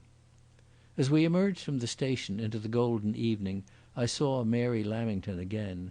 She was with one of the Weeks girls, and after the Biggleswick fashion was bareheaded, so that the sun glinted from her hair. Ivery swept his hat off and made her a pretty speech, while I faced her steady eyes with the expressionlessness of the stage conspirator. "A charming child," he observed as we passed on, "not without a touch of seriousness too, which may yet be touched to noble issues." I considered, as I made my way to my final supper with the Jimsons, that the said child was likely to prove a sufficiently serious business for Mr Moxon Ivery before the game was out. End of Chapter 3. Chapter 4. Andrew Amos. I took the train 3 days later from King's Cross to Edinburgh. I went to the Pentland Hotel in Princes Street and left there a suitcase containing some clean linen and a change of clothes. I had been thinking the thing out and had come to the conclusion that I must have a base somewhere and a fresh outfit. Then, in well-worn tweeds and with no more luggage than a small trench kit bag, I descended upon the city of Glasgow. I walked from the station to the address which Blenkiron had given me. It was a hot summer evening, and the streets were filled with bare-headed women and weary-looking artisans. As I made my way down the Dumbarton Road, I was amazed at the number of able-bodied fellows about, considering that you couldn't stir a mile on any British front without bumping up against a Glasgow battalion. Then I realised that there were such things as munitions in ships, and I wondered no more. A stout and dishevelled lady at a close-mouth directed me to Mr Amos's dwelling. "Twa stairs up, Andrew will be in noo, having his tea. He's no in for overtime. He's generally hame on the chap of 6. I ascended the stairs with a sinking heart, for like all South Africans I have a horror of dirt. The place was pretty filthy, but at each landing there were 2 doors with well-polished handles and brass plates. On one I read the name of Andrew Amos. A man in his shirt-sleeves opened to me, a little man without a collar and with an unbuttoned waistcoat. That was all I saw of him in the dim light, but he held out a paw like a gorilla's and drew me in. The sitting-room, which looked over many chimneys to a pale yellow sky against which 2 factory stalks stood out sharply, gave me light enough to observe him fully. He was about 5 feet 4, broad-shouldered and with a great towsy head of grizzled hair. He wore spectacles, and his face was like some old-fashioned Scots minister's, for he had heavy eyebrows and whiskers which joined each other under his jaw, while his chin and enormous upper lip were clean-shaven. His eyes were steely grey and very solemn, but full of smouldering energy. His voice was enormous, and would have shaken the walls if he had not had the habit of speaking with half-closed lips. He had not a sound tooth in his head. A saucerful of tea and a plate which had once contained ham and eggs were on the table. He nodded towards them and asked me if I had fed. "You'll no eat onything? Well, some would offer ye a dram, but this house is staunch teetotal. I dour you'll have to try the nearest public if you're thirsty." I disclaimed any bodily wants and produced my pipe, at which he started to fill an old clay. "Mr Brand's your name?" he asked in his gusty voice. "I was expecting ye, but dod, man, you're late." He extricated from his trousers pocket an ancient silver watch and regarded it with disfavour. "The dashed thing is stoppit. What do ye make the time, Mr Brand?" He proceeded to prise open the lid of his watch with the knife which he had used to cut his tobacco, and, as he examined the works, he turned the back of the case towards me. On the inside I saw pasted Mary Lamington's purple and white wafer. I held my watch so that he could see the same token. His keen eyes, raised for a second, noted it, and he shut his own with a snap and returned it to his pocket. His manner lost its wariness and became almost genial. "Ye've come up to see Glasgow, Mr Brand? Well, it's a steerin' bit, and there's honest folk bides in it, and some not so honest. They tell me ye're from South Africa. That's a long gait away, but I ken somethin' aboot South Africa, for I had a cousin's son oot there for his lungs. He was in a shop in Main Street, Bloom Fountain. They called him Peter Dobson. Ye would maybe mind of him." Then he discoursed of the Clyde. He was an incomer, he told me, from the borders, his native place being the town of Galashiels, or as he called it, Gawley. "I began as a power loom tuner in Stavert's Mill. Then my father deed and I took up his trade of jiner. But it's no world nowadays for the sma' independent business, so I come to the Clyde and learned a shipwright's job. I may say I've become a leader in the trade, for though I'm no official of the Union, and not likely to be, there's no man's word carries more weight than mine. And the Government kens that, for they've sent me on commissions up and down the land to look at woods and report on the nature of the timber. Bribery they think it is, but Andrew Amos is not to be bribit. He'll have his say about any government on earth and tell them to their face what he thinks of them. Aye, and he'll fight the case of the working man against his oppressor, should it be the Government or the fatted calves they call Labour members. You'll have heard tell of the shop stewards, Mr Brand?" I admitted I had, for I had been well coached by Blenkiron in the current history of industrial disputes. "Well, I'm a shop steward. We represent the rank and file against office bearers that have lost the confidence of the working man. But I'm no socialist, and I would have you keep mind of that. I'm one of those old border radicals, and I'm not likely to change. I'm for individual liberty and equal rights and chances for all men. I'll no more bow down before a dagon of a government official than before the bowl of a feckless Tweedside laird. I've to keep my views to myself, for the young lads are all drucken daft with their wee books about capital and collectivism and a wheen long senseless words I wouldna file my tongue with. Them and their socialism. There's more gumption in a page of John Stuart Mill than in all that foreign trash. But, as I say, I've got to keep a quiet sough, for the world is getting socialism now like the measles. It all comes of a defective edication." "And what does a border radical say about the war?" I asked. He took off his spectacles and cocked his shaggy brows at me.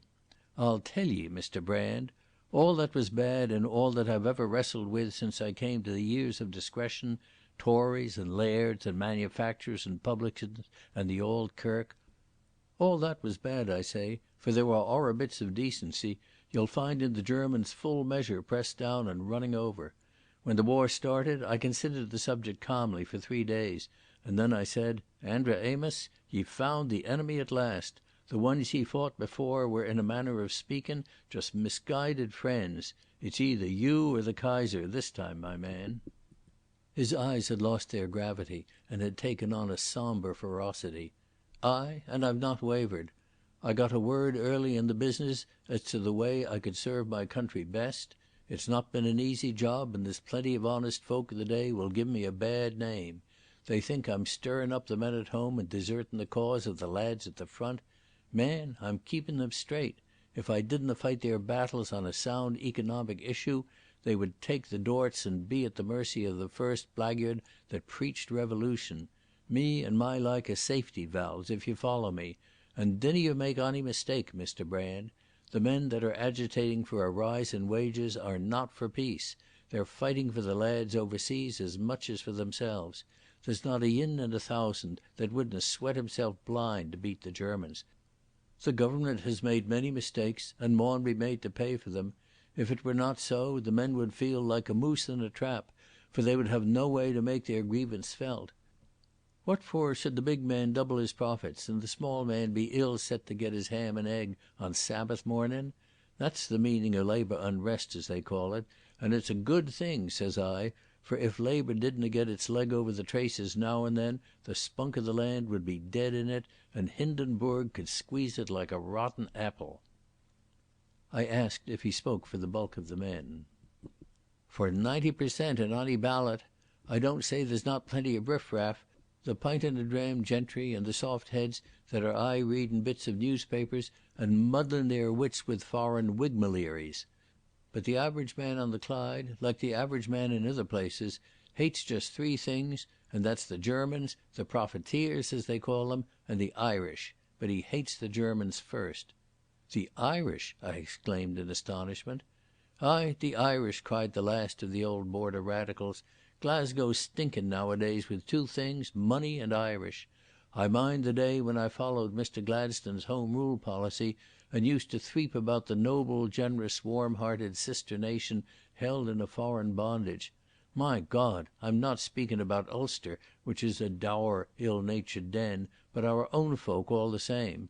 But the men that will not do a hand's turn to help the war and take the chance of our necessities to set up a bawbee rebellion are hateful to God and man. We treated them like pet lambs and that's the thanks we get. They're coming over here in thousands to take the jobs of the lads that are doing their duty. I was speaking last week to a widow woman that keeps a wee dairy down the Dalmarnock Road. She has two sons and both in the army, one in the Cameronians and one a prisoner in Germany.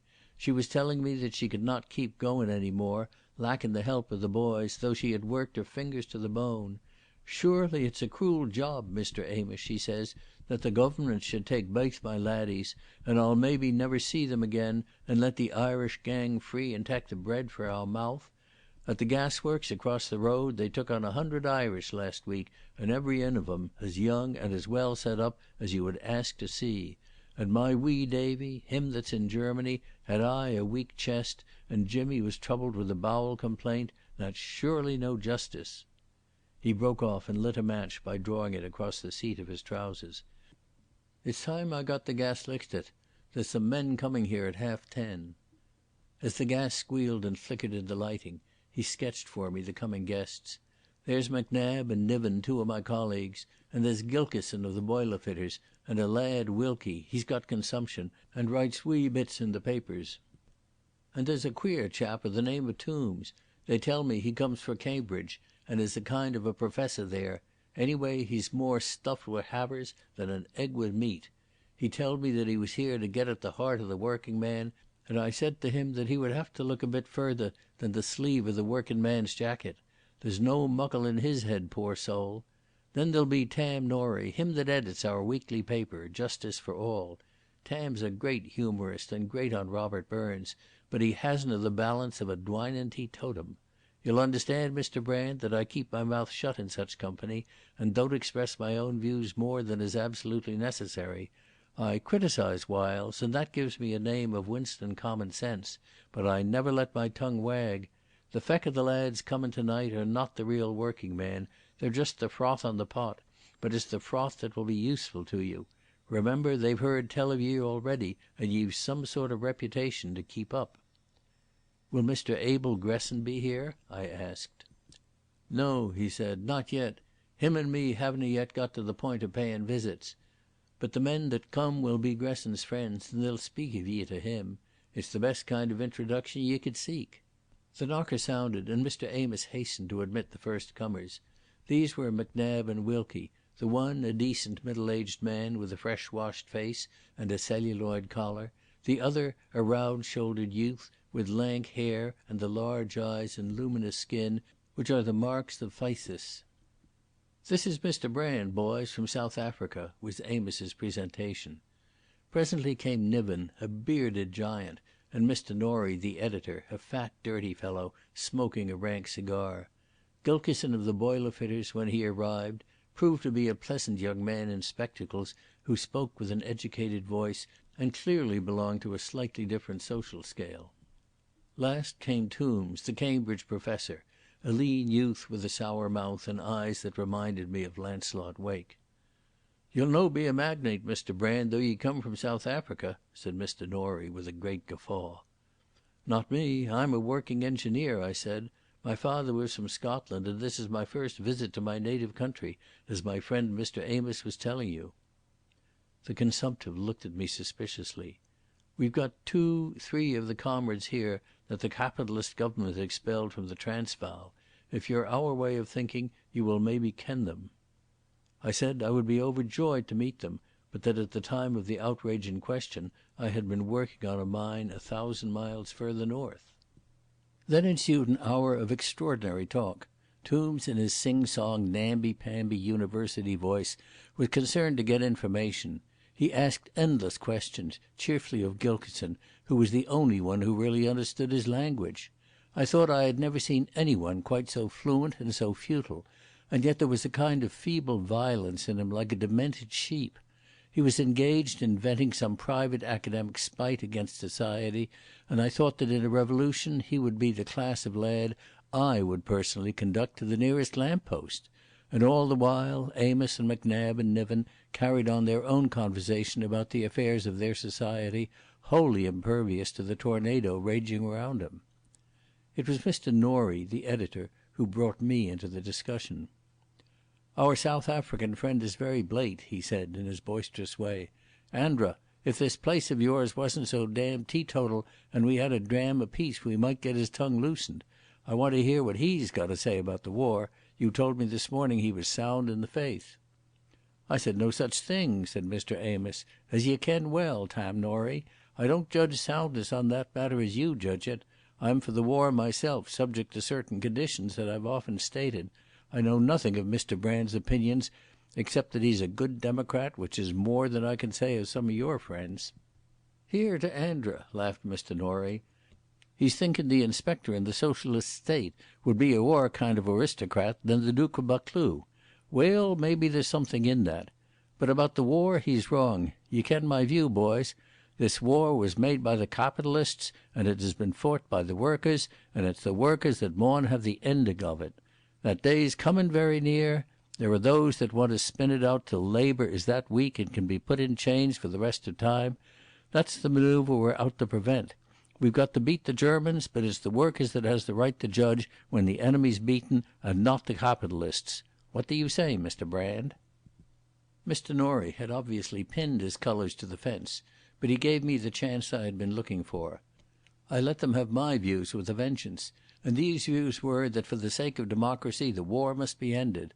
I flatter myself I put my case well, for I had got up every rotten argument, and I borrowed largely from Lancelot Wake's armoury.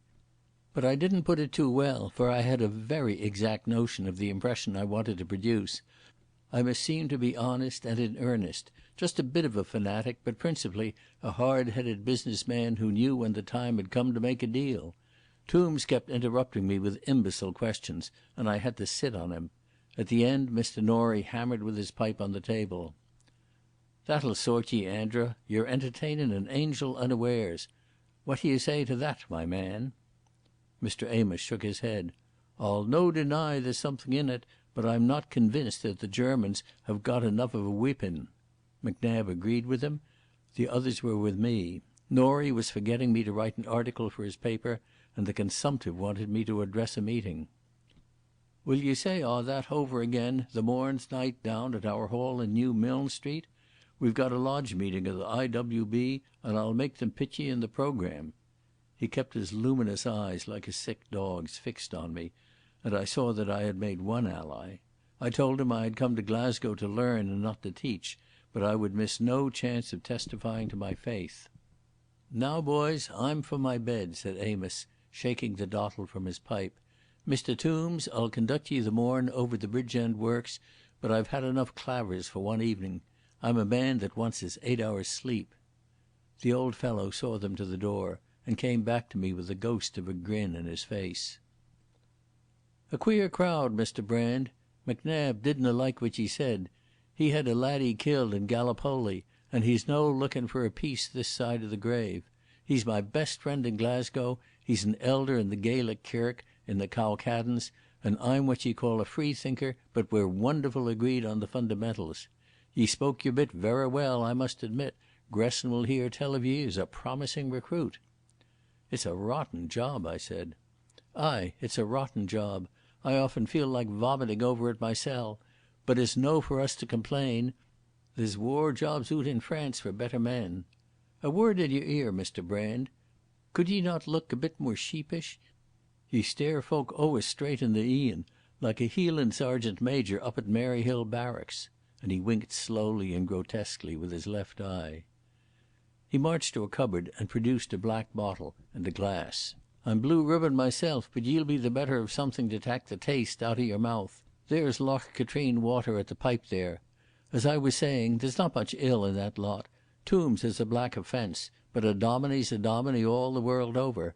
They may crack about their industrial workers and braw things they're going to do, but there's a wholesome dampness about the tinder on Clydeside. They should try Ireland." "Supposing," I said, "there was a really clever man who wanted to help the enemy. You think he could do little good by stirring up trouble in the shops here?" "I'm positive." "And if he were a shrewd fellow he'd soon tumble to that?" "Aye." "Then if he still stayed on here he would be after bigger game, something really dangerous and damnable?" Amos drew down his brows and looked me in the face. "I see what ye're ettlin' at. Aye, that would be my conclusion. I came to a weak zine about the man ye'll maybe meet the morn's night." Then from below the bed he pulled a box from which he drew a handsome flute. "You'll forgive me, Mr Brand, but I aye like a tune before I go to my bed. Macnab says his prayers, and I have a tune on the flute, and the principle is just the same." So that singular evening closed with music, very sweet and true renderings of old Border melodies like "My Peggy is a Young Thing" and "When the Kye Come Hame." I fell asleep with a vision of Amos, his face all puckered up at the mouth and a wandering sentiment in his eye, recapturing in his dingy world the emotions of a boy. The widow woman from next door, who acted as housekeeper, cook, and general factotum to the establishment, brought me shaving water next morning, but I had to go without a bath. When I entered the kitchen I found no one there, but while I consumed the inevitable ham and egg, Amos arrived back for breakfast. He brought with him the morning's paper. "The Herald said there's been a big battle at Ypres," he announced. I tore open the sheet and read of the great attack of 31 July, which was spoiled by the weather. "My God," I cried, "they've got Saint Julien and that dirty Frenzenberg Ridge, and Hoga and Sanctuary Wood. I know every inch of the damned place." "Mr Brand," said a warning voice, "that'll never do. If our friends last night heard ye talk like that, ye might as well take the train back to London. They're speaking about ye in the yards this morning. You'll get a good turnout at your meeting the night, but they're saying that the police will interfere. That mightna be a bad thing, but I trust ye to show discretion, for you'll not be muckle use to onybody if they jyle ye in Duke Street. I hear Gresson will be there with a fraternal message from his lunatics in America. I've arranged that ye go down to Tam Norie this afternoon and give him a hand with his bit paper. Tam will tell ye the whole clash of the West Country, and I look to ye to keep him off the drink. He's aye arguing that the writing and drinking gang together, and quoting Robert Burns, but the creature has a wife and 5 bairns dependent on him." I spent a fantastic day. For 2 hours I sat in Norrie's dirty den while he smoked and orated, and when he remembered his business took down in shorthand my impressions of the labour situation in South Africa for his rag. They were fine breezy impressions, based on the most wholehearted ignorance, and if they ever reached the Rand I wonder what my friends made of Cornelius Brand, their author. I stood him dinner in an indifferent eating house in a street off the Broomielaw, and thereafter had a drink with him in a public house and was introduced to some of his less reputable friends. About tea time I went back to Amos's lodgings and spent an hour or so writing a long letter to Mr Ivory.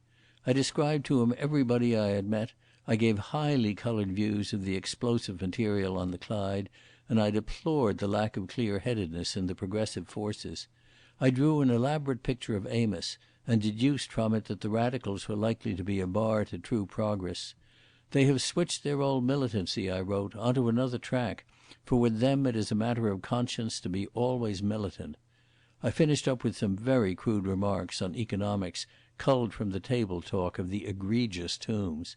It was the kind of letter which I hoped would establish my character in his mind as an industrious innocent. 7 o'clock found me in New Milne Street, where I was seized upon by Wilkie. He had put on a clean collar for the occasion and had partially washed his face. The poor fellow had a cough that shook him like the walls of a powerhouse when the dynamos are going. He was very apologetic about Amos. "Andra belongs to a past world," he said. "He has a big reputation in his society, and he's a fine fighter, but he has no kind of vision, if ye understand me. He's an all Gladstonian, and that's done and damned in Scotland. He's not a modern, Mr Brand, like you and me. But tonight ye'll meet one or two chaps that'll be worth your while to ken. Ye'll maybe no go quite as far as them, but ye're on the same road, and I'm hoping for the day when we'll have our councils of workmen and soldiers like the Russians all over the land and dictate our terms to the parasites in Parliament. They tell me too the boys in the trenches are coming round to our side." We entered the hall by a back door, and in a little waiting room I was introduced to some of the speakers. They were a scratch lot as seen in that dingy place. The chairman was a shop steward in one of the societies, a fierce little rat of a man who spoke with a Cockney accent and addressed me as comrade. But one of them roused my liveliest interest. I heard the name of Gresson and turned to find a fellow of about 35, rather sprucely dressed, with a flower in his buttonhole. "Mr Brand," he said in a rich American voice which recalled Blenkiron's, "very pleased to meet you, sir. We have come from remote parts of the globe to be present at this gathering." I noticed that he had reddish hair and small bright eyes, and a nose with a droop like a Polish Jew's. As soon as we reached the platform I saw there was going to be trouble. The hall was packed to the door, and in all the front half there was the kind of audience I expected to see. Working-men of the political type who before the war would have thronged to party meetings. But not all the crowd at the back had come to listen. Some were scalawags, some looked like better-class clerks out for a spree, and there was a fair quantity of khaki. There were also one or two gentlemen not strictly sober. The chairman began by putting his foot in it. He said we were there tonight to protest against the continuation of the war and to form a branch of the new British Council of Workmen and Soldiers. He told them, with a fine mixture of metaphors, that we had got to take the reins into our own hands, for the men who were running the war had their own axes to grind and were marching to oligarchy through the blood of the workers. He added that we had no quarrel with Germany half as bad as we had with our own capitalists. He looked forward to the day when British soldiers would leap from their trenches and extend the hand of friendship to their German comrades. "Not me," said a solemn voice. "I'm not seeking a bullet in my wame," at which there was laughter and catcalls. Tombs followed and made a worse hash of it. He was determined to speak, as he would have put it, to democracy in its own language, so he said hell several times, loudly but without conviction. Presently he slipped into the manner of the lecturer, and the audience grew restless. "I propose to ask myself a question," he began, and from the back of the hall came, "And a damned sully answer you'll get." After that there was no more Tombs. I followed with extreme nervousness, and to my surprise got a fair hearing. I felt as mean as a mangy dog on a cold morning, for I hated to talk rot before soldiers, especially before a couple of Royal Scots Fusiliers, who, for all I knew, might have been in my own brigade. My line was the plain, practical, patriotic man, just come from the colonies, who looked at things with fresh eyes and called for a new deal. I was very moderate, but to justify my appearance there I had to put in a wild patch or two, and I got these by impassioned attacks on the Ministry of Munitions. I mixed up a little mild praise of the Germans, whom I said I had known all over the world for decent fellows. I received little applause, but no marked dissent, and sat down with deep thankfulness. The next speaker put the lid on it. I believe he was a noted agitator who had already been deported. Towards him there was no lukewarmness, for one half of the audience cheered wildly when he rose, and the other half hissed and groaned. He began with whirlwind abuse of the idle rich, then of the middle classes, he called them the rich man's flunkies, and finally of the government. All that was fairly well received, for it is the fashion of the Briton to run down every government, and yet to be very averse to parting from it. Then he started on the soldiers and slanged the officers, gentry pups was his name for them, and the generals, whom he accused of idleness, of cowardice, and of habitual intoxication. He told us that our own kith and kin were sacrificed in every battle by leaders who had not the guts to share their risks. The Scots Fusiliers looked perturbed, as if they were in doubt of his meaning. Then he put it more plainly. Will any soldier deny that the men are the barrage to keep the officers' skins whole? "That's a bloody lee," said one of the Fusilier jocks.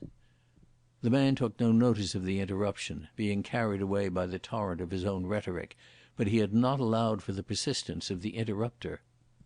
The jock got slowly to his feet and announced that he wanted satisfaction. "If ye open your dirty gab to blackguard honest men, I'll come up on the platform and wring your neck." At that there was a fine old row, some crying out "Order!" some "Fair play!" and some applauding. A Canadian at the back of the hall started a song, and there was an ugly press forward. The hall seemed to be moving up from the back, and already men were standing in all the passages and right to the edge of the platform. I did not like the look in the eyes of these newcomers, and among the crowd I saw several who were obviously plainclothes policemen. The chairman whispered a word to the speaker, who continued when the noise had temporarily died down.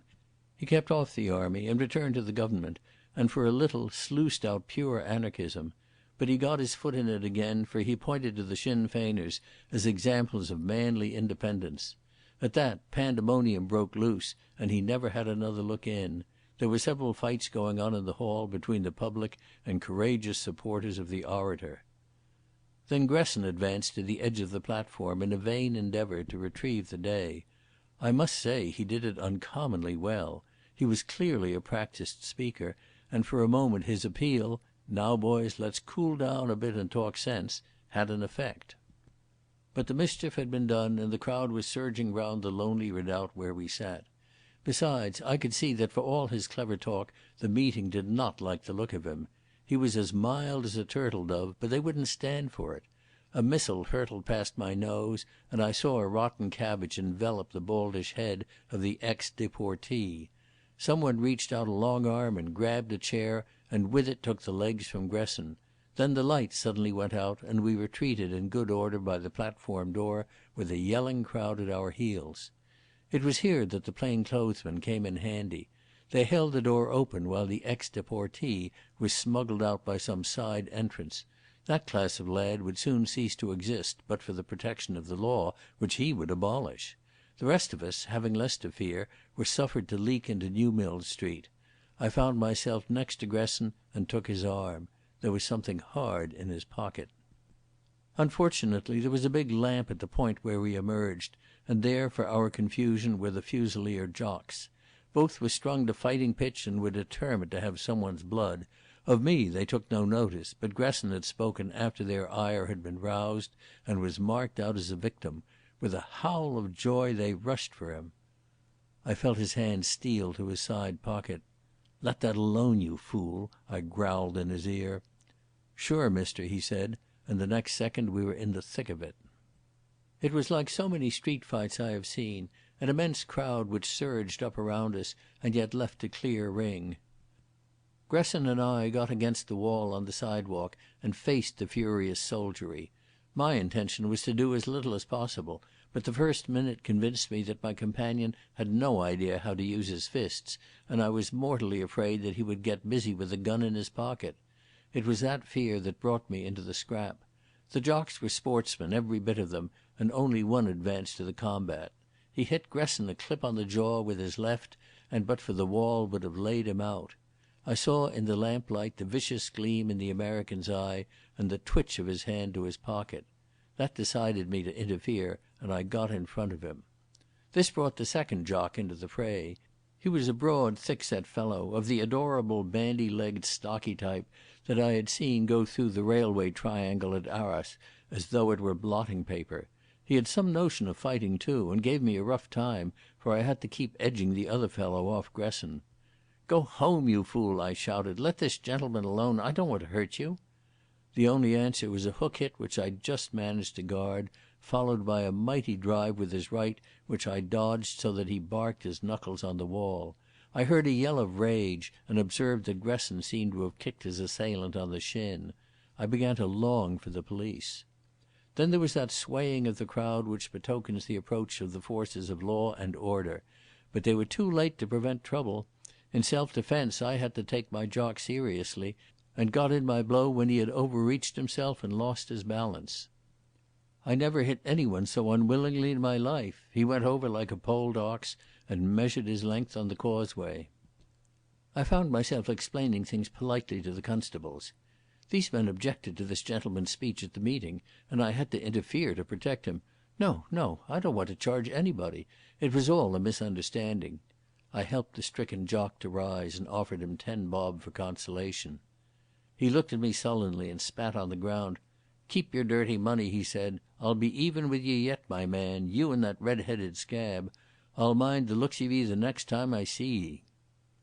Gresson was wiping the blood from his cheek with a silk handkerchief. "I guess I'm in your debt, Mr Brand," he said.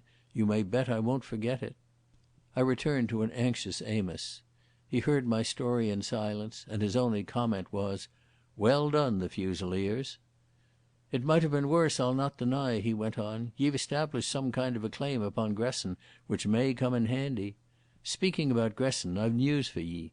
He's sailing on Friday as purser in the Tobermory. The Tobermory's a boat that wanders every month up the West Highlands as far as Stornoway. I've arranged for ye to take a trip on that boat, Mr Brand." I nodded. "How did you find that out?" I asked. "It took me some finding," he said dryly, "but I've ways and means. Now I'll not trouble ye with advice, for ye ken your job as well as me, but I'm going north myself the morn to look after some of the Rossshire woods, and I'll be in the way of getting telegrams at the Kyle. You'll keep that in mind. Keep in mind too that I'm a great reader of the Pilgrim's Progress, and that I've a cousin of the name of Ochterlony. End of Chapter 4. Chapter 5. Various Doings in the West. The Tobermory was no ship for passengers. Its decks were littered with 100 oddments, so that a man could barely walk a step without tacking, and my bunk was simply a shelf in the frowsty little saloon, where the odour of ham and eggs hung like a fog. I joined her at Greenock, and took a turn on deck with the captain after tea, when he told me the names of the big blue hills in the north. He had a fine old copper-coloured face and side whiskers like an archbishop, and having spent all his days beating up the western seas, had as many yarns in his head as Peter himself. "On this boat," he announced, "we don't ken what a day may bring forth. I may put into Colonsay for 2 hours, and bide there 3 days. I get a telegram at Oban, and the next thing I'm away ayont Barra. Sheep's the difficult business. They maun be fetched for the sails, and they're doomed slow to lift. So ye see, it's not what ye call a pleasure trip, Maister Brand." Indeed it wasn't, for the confounded tub wallowed like a fat sow as soon as we rounded a headland and got the weight of the southwestern wind.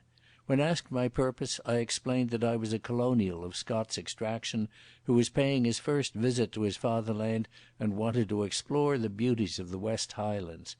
I let him gather that I was not rich in this world's goods. "Ye'll have a passport?" he asked. "They'll no let ye go north of Fort William without one." Amos had said nothing about passports, so I looked blank. "I could keep ye on board for the whole voyage," he went on, "but ye wouldna be permitted to land.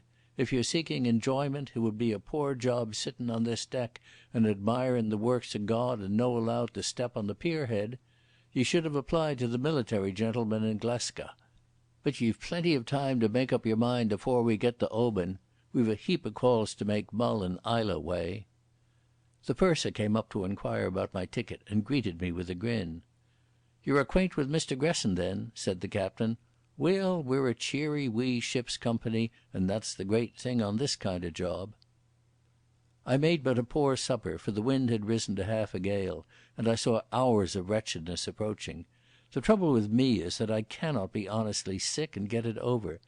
Queasiness and headache beset me, and there was no refuge but bed. I turned into my bunk, leaving the captain and the mate smoking shag not 6 feet from my head, and fell into a restless sleep.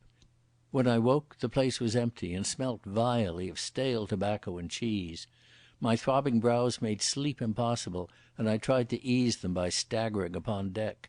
I saw a clear windy sky, with every star as bright as a live coal, and a heaving waste of dark waters running to ink-black hills. Then a douche of spray caught me and sent me down the companion to my bunk again, where I lay for hours trying to make a plan of campaign. I argued that if Amos had wanted me to have a passport he would have provided one, so I needn't bother my head about that. But it was my business to keep alongside Gresson, and if the boat stayed a week in some port and he went off ashore, I must follow him. Having no passport, I would have to be always dodging trouble, which would handicap my movements and in all likelihood make me more conspicuous than I wanted. I guessed that Amos had denied me the passport for the very reason that he wanted Gresson to think me harmless. The area of danger would therefore be the passport country, somewhere north of Fort William. But to follow Gresson, I must run risks and enter that country. His suspicions, if he had any, would be lulled if I left the boat at Oban, but it was up to me to follow overland to the north and hit the place where the Tobermory made a long stay. The confounded tub had no plans. She wandered about the West Highlands looking for sheep and things, and the captain himself could give me no timetable of her voyage. It was incredible that Gresson should take all this trouble if he did not know that at some place, and the right place, he would have time to get a spell ashore. But I could scarcely ask Gresson for that information, though I determined to cast a wary fly over him.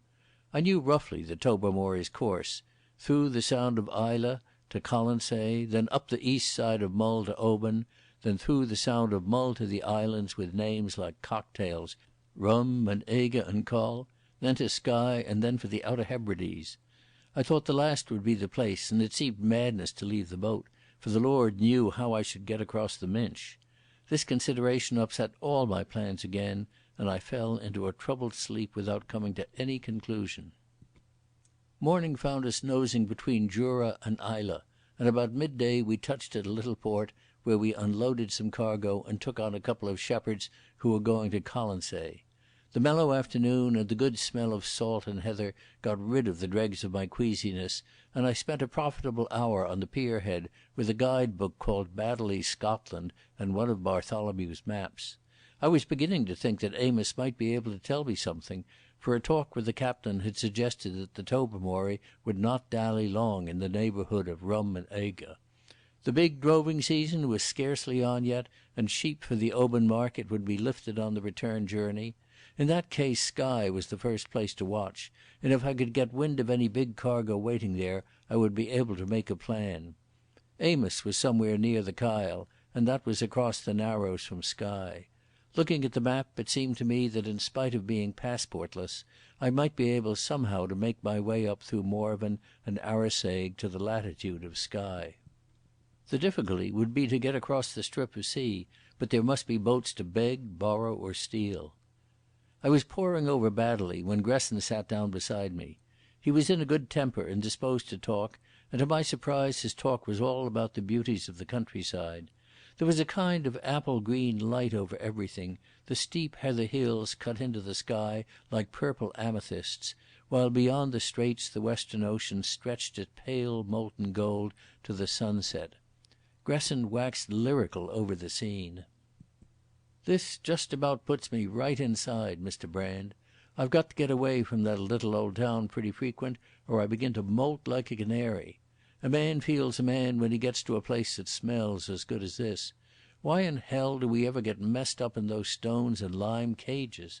I reckon some day I'll pull my freight for a clean location and settle down there and make little poems. This place would about content me. And there's a spot out in California in the Coast Ranges that I've been keeping my eye on." The odd thing was that I believe he meant it. His ugly face was lit up with a serious delight. He told me he had taken this voyage before, so I got out Baddeley and asked for advice. "I can't spend too much time on holidaying," I told him, "and I want to see all the beauty spots. but the best of them seems to be in the area that this fool British government won't let you into without a passport. I suppose I shall have to leave you at Oban." "Too bad," he said sympathetically. "Well, they tell me there's some pretty sights round Oban." And he thumbed the guide-book and began to read about Glencoe. I said that was not my purpose, and pitched him a yarn about Prince Charlie, and how my mother's great-grandfather had played some kind of a part in that show. I told him I wanted to see the place where the Prince landed and where he left for France. "So far as I can make out, that won't take me into the passport country, but I'll have to do a bit of foot slogging. Well, I'm used to padding the hoof. I must get the captain to put me off in Morven, and then I can foot it round to the top of Lochiel and get back to Oban through Appin. How's that for a holiday trek?" He gave the scheme his approval. "But if it was me, Mr Brand, I would have a shot at puzzling your gallant policeman. You and I don't take much stock in governments and their 2-cent laws, and it would be a good game to see just how far you could get into the forbidden land. A man like you could put up a good bluff on those hayseeds. I don't mind having a bet." "No," I said, "I'm out for a rest and not for sport.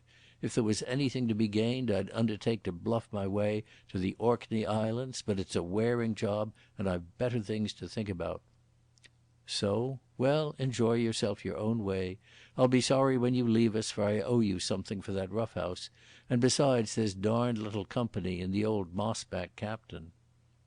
That evening Gresson and I swapped yarns after supper to the accompaniment of the "My God, and is it possible?" of captain and mate. I went to bed after a glass or two of weak grog, and made up for the last night's vigil by falling sound asleep. I had very little kit with me, beyond what I stood up in and could carry in my waterproof pockets, but on Amos's advice I had brought my little nickel-plated revolver. This lived by day in my hip pocket, but at night I put it behind my pillow. But when I woke the next morning to find us casting anchor in the bay below rough low hills, which I knew to be the island of Colonsay, I could find no trace of the revolver. I searched every inch of the bunk and only shook out feathers from the mouldy ticking. I remembered perfectly putting the thing behind my head before I went to sleep, and now it had vanished utterly. Of course I could not advertise my loss, and I didn't greatly mind it, for this was not a job where I could do much shooting. But it made me think a good deal about Mr Gresson. He simply could not suspect me. If he had bagged my gun, as I was pretty certain he had, it must be because he wanted it for himself, and not that he might disarm me. Every way I argued it I reached the same conclusion. In Gresson's eyes I must seem as harmless as a child. We spent the better part of a day at Colonsay, and Gresson, so far as his duties allowed, stuck to me like a limpet. Before I went ashore I wrote out a telegram for Amos. I devoted a hectic hour to the Pilgrim's Progress, but I could not compose any kind of intelligible message with reference to its text. We had all the same edition, the one in the Golden Treasury series, so I could have made up a sort of cipher by referring to lines and pages, but that would have taken up a dozen telegraph forms and seemed to me too elaborate for the purpose. So I sent this message. Ochterlony Post Office, Kyle. I hope to spend part of holiday near you, and to see you if boat's programme permits. Are any good cargoes awaiting in your neighbourhood? Reply, Post Office, Oban. It was highly important that Gresson should not see this, but it was a deuce of a business to shake him off. I went for a walk in the afternoon along the shore and passed the telegraph office, but the confounded fellow was with me all the time. My only chance was just before we sailed, when he had to go on board to check some cargo. As the telegraph office stood in full view of the ship's deck, I did not go near it. But in the back end of the clachan I found the schoolmaster, and got him to promise to send the wire. I also bought off him a couple of well-worn 7-penny novels. The result was that I delayed our departure for 10 minutes, and when I came on board faced a wrathful Gresson. "Where the hell have you been?" he asked. "The weather's blowing up dirty and the old man's mad to get off. Didn't you get your legs stretched enough this afternoon?" I explained humbly that I had been to the schoolmaster to get something to read, and produced my dingy red volumes. At that his brow cleared. I could see that his suspicions were set at rest. We left Colonsay about 6 in the evening, with the sky behind us banking for a storm, and the hills of Jura to starboard an angry purple. Colonsay was too low an island to be any kind of breakwater against a western gale, so the weather was bad from the start. Our course was north by east, and when we had passed the butt end of the island we nosed about in a trough of big seas, shipping tons of water and rolling like a buffalo. I know as much about boats as about Egyptian hieroglyphics, but even my landsman's eyes could tell that we were in for a rough night.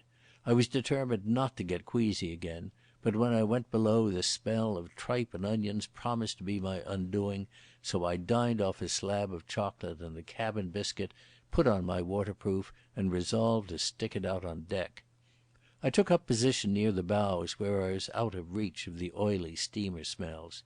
It was as fresh as the top of a mountain, but mighty cold and wet, for a gusty drizzle had set in and I got the spindrift of the big waves. There I balanced myself as we lurched into the twilight, hanging on with one hand to a rope which descended from the stumpy mast. I noticed that there was only an indifferent rail between me and the edge, but that interested me and helped to keep off the sickness. I swung to the movement of the vessel, and though I was mortally cold, it was rather pleasant than otherwise. My notion was to get the nausea whipped out of me by the weather, and when I was properly tired to go down and turn in. I stood there till the dark had fallen. By that time I was an automaton, the way a man gets on sentry go, and I could have easily hung on till morning. My thoughts ranged about the earth, beginning with the business I had set out on, and presently, by way of recollections of Blenkiron and Peter, reaching the German forest where, in the Christmas of 1915, I had been nearly done in by fever and old Stumm.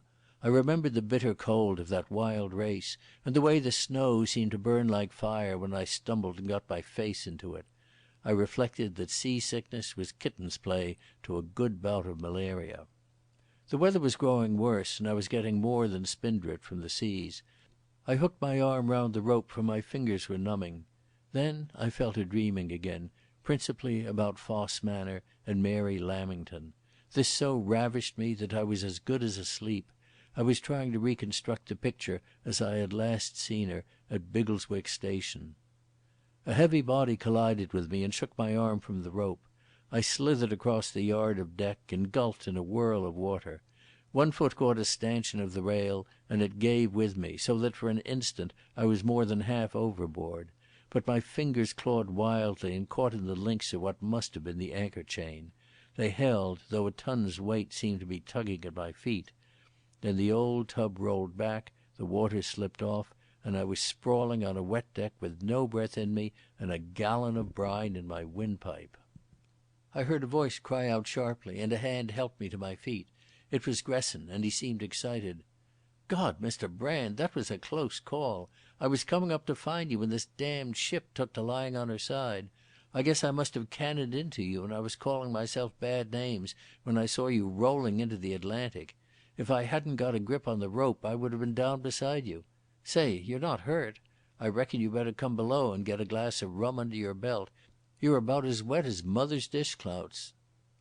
There's one advantage about campaigning. You take your luck when it comes and don't worry about what might have been. I didn't think any more of the business, except that it had cured me of wanting to be seasick. I went down to the reeking cabin without one qualm in my stomach, and ate a good meal of Welsh rabbit and bottled Bass, with a tot of rum to follow up with. Then I shed my wet garments and slept in my bunk till we anchored off a village in Mull on a clear blue morning. It took us 4 days to crawl up that coast and make Oban, for we seemed to be a floating general store for every hamlet in those parts. Gresson made himself very pleasant, as if he wanted to atone for nearly doing me in. We played some poker, and I read the little books I had got in Colonsay, and then rigged up a fishing line and caught saithe and lythe and an occasional big haddock. But I found the time pass slowly, and I was glad about noon one day when we came into a bay blocked with islands and saw a clean little town sitting on the hills and the smoke of a railway engine. I went ashore and purchased a better brand of hat in a tweed store. Then I made a bee-line for the post office and asked for telegrams. One was given to me, and as I opened it I saw Gresson at my elbow. It read thus: Brand, Post Office, Oban, page 117, paragraph 3, Ochterlony. I passed it to Gresson with a rueful face. "There's a piece of foolishness," I said. "I've got a cousin who's a Presbyterian minister up in Ross-shire, and before I knew about this passport humbug I wrote to him and offered to pay him a visit. I told him to wire me here if it was convenient, and the old idiot has sent me the wrong telegram. This was likely as not meant for some brother parson who's got my message instead." "What's the guy's name?" Gresson asked curiously, peering at the signature. "Ochterlony, David Ochterlony. He's a great swell at writing books, but he's no earthly use at handling the telegraph. However, it don't signify, seeing I'm not going near him." I crumpled up the pink form and tossed it on the floor. Gresson and I walked to the Tobermory together. That afternoon, when I got a chance, I had out my Pilgrim's Progress. Page 117, paragraph 3 read: "Then I saw in my dream that a little off the road, over against the silver mine, stood Demas, gentlemanlike, to call to passengers to come and see, who said to Christian and his fellow, 'Ho, turn aside hither, and I will show you a thing.'" At tea I led the talk to my own past life. I yarned about my experience as a mining engineer, and said I could never get out of the trick of looking at country with the eye of the prospector. "For instance," I said, "if this had been Rhodesia, I would have said there was a good chance of copper in these little kopjes above the town. They're not unlike the hills round the Messina mine." I told the captain that after the war I was thinking of turning my attention to the West Highlands and looking for minerals. "You'll make nothing of it," said the captain. "The costs are over big, even if you found the minerals, for you'd have to import a' your labour. The West Hielandman is no fond of hard work. You ken the psalm of the crofter? "Oh, that the peats would cut themselves, the fish clump on the shore, and that I in my bed might lie, henceforth for evermore." "Has it ever been tried?" I asked. "Often. There's marble and slate quarries, and there was word o' coal in Benbecula. And there's the iron mines at Ranna." "Where's that?" I asked. "Up Forenent Sky. We call in there and generally bide a bit. There's a heap of cargo for Ranna, and we usually get a good load back. But as I tell ye, there's few Hielanders working there, mostly Irish and lads for Fife and Falkirk way." I didn't pursue the subject, for I had found Demas's silver mine. If the Tobermory lay at Ranna for a week, Gresson would have time to do his own private business. Ranna would not be the spot, for the island was bare to the world in the middle of a much frequented channel. But Skye was just across the way, and when I looked in my map at its big wandering peninsulas, I concluded that my guess had been right, and that Skye was the place to make for. That night I sat on deck with Gresson, and in a wonderful starry silence we watched the lights die out of the houses in the town and talked of 1,000 things. I noticed, what I had had a hint of before, that my companion was no common man. There were moments when he forgot himself and talked like an educated gentleman. Then he would remember and relapse into the lingo of Leadville, Colorado. In my character of the ingenuous inquirer, I sent him poses about politics and economics, the kind of thing I might have been supposed to pick up from unintelligent browsing among little books. Generally he answered with some slangy catchword, but occasionally he was interested beyond his discretion and treated me to a harangue like an equal. I discovered another thing, that he had a craze for poetry and a capacious memory for it. I forgot how we drifted into the subject, but I remember he quoted some queer haunting stuff which he said was Swinburne, and verses by people I had heard of from Letchford at Biggleswick. Then he saw by my silence that he had gone too far, and fell back into the jargon of the West. He wanted to know about my plans, and we went down into the cabin and had a look at the map. I explained my route, up Morven and round the head of Lough Gill and back to Oban by the east side of Lough Linney. "Got you," he said. "You've a hell of a walk before you. That bug never bit me, and I guess I'm not envying you any. And after that, Mr Brand?" "Back to Glasgow to do some work for the cause," I said lightly. "Just so," he said with a grin. "It's a great life if you don't weaken." We steamed out of the bay next morning at dawn, and about 9 o'clock I got on shore at a little place called Lochaline. My kit was all on my person, and my waterproof pockets were stuffed with chocolates and biscuits I had bought in Oban. The captain was discouraging. Ye'll get your bellyful of Hieland Hills, Mr Brand, afore ye win round the Loch Head. Ye'll be wishing yourself back on the Tobermory." But Gresson speeded me joyfully on my way and said he wished he were coming with me. He even accompanied me the first 100 yards and waved his hat after me till I was round the turn of the road. The first stage in that journey was pure delight. I was thankful to be rid of the infernal boat, and the hot summer scents coming down the glen were comforting after the cold salt smell of the sea. The road lay up the side of a small bay, at the top of which a big white house stood among gardens. Presently I had left the coast and was in a glen where a brown salmon river swirled through acres of bog myrtle. It had its source in a loch, from which the mountain rose steeply, a place so glassy in that August forenoon that every scar and wrinkle of the hillside were faithfully reflected. After that I crossed a low pass to the head of another sea loch, and following the map struck over the shoulder of a great hill and ate my luncheon far up on its side with a wonderful vista of wood and water below me.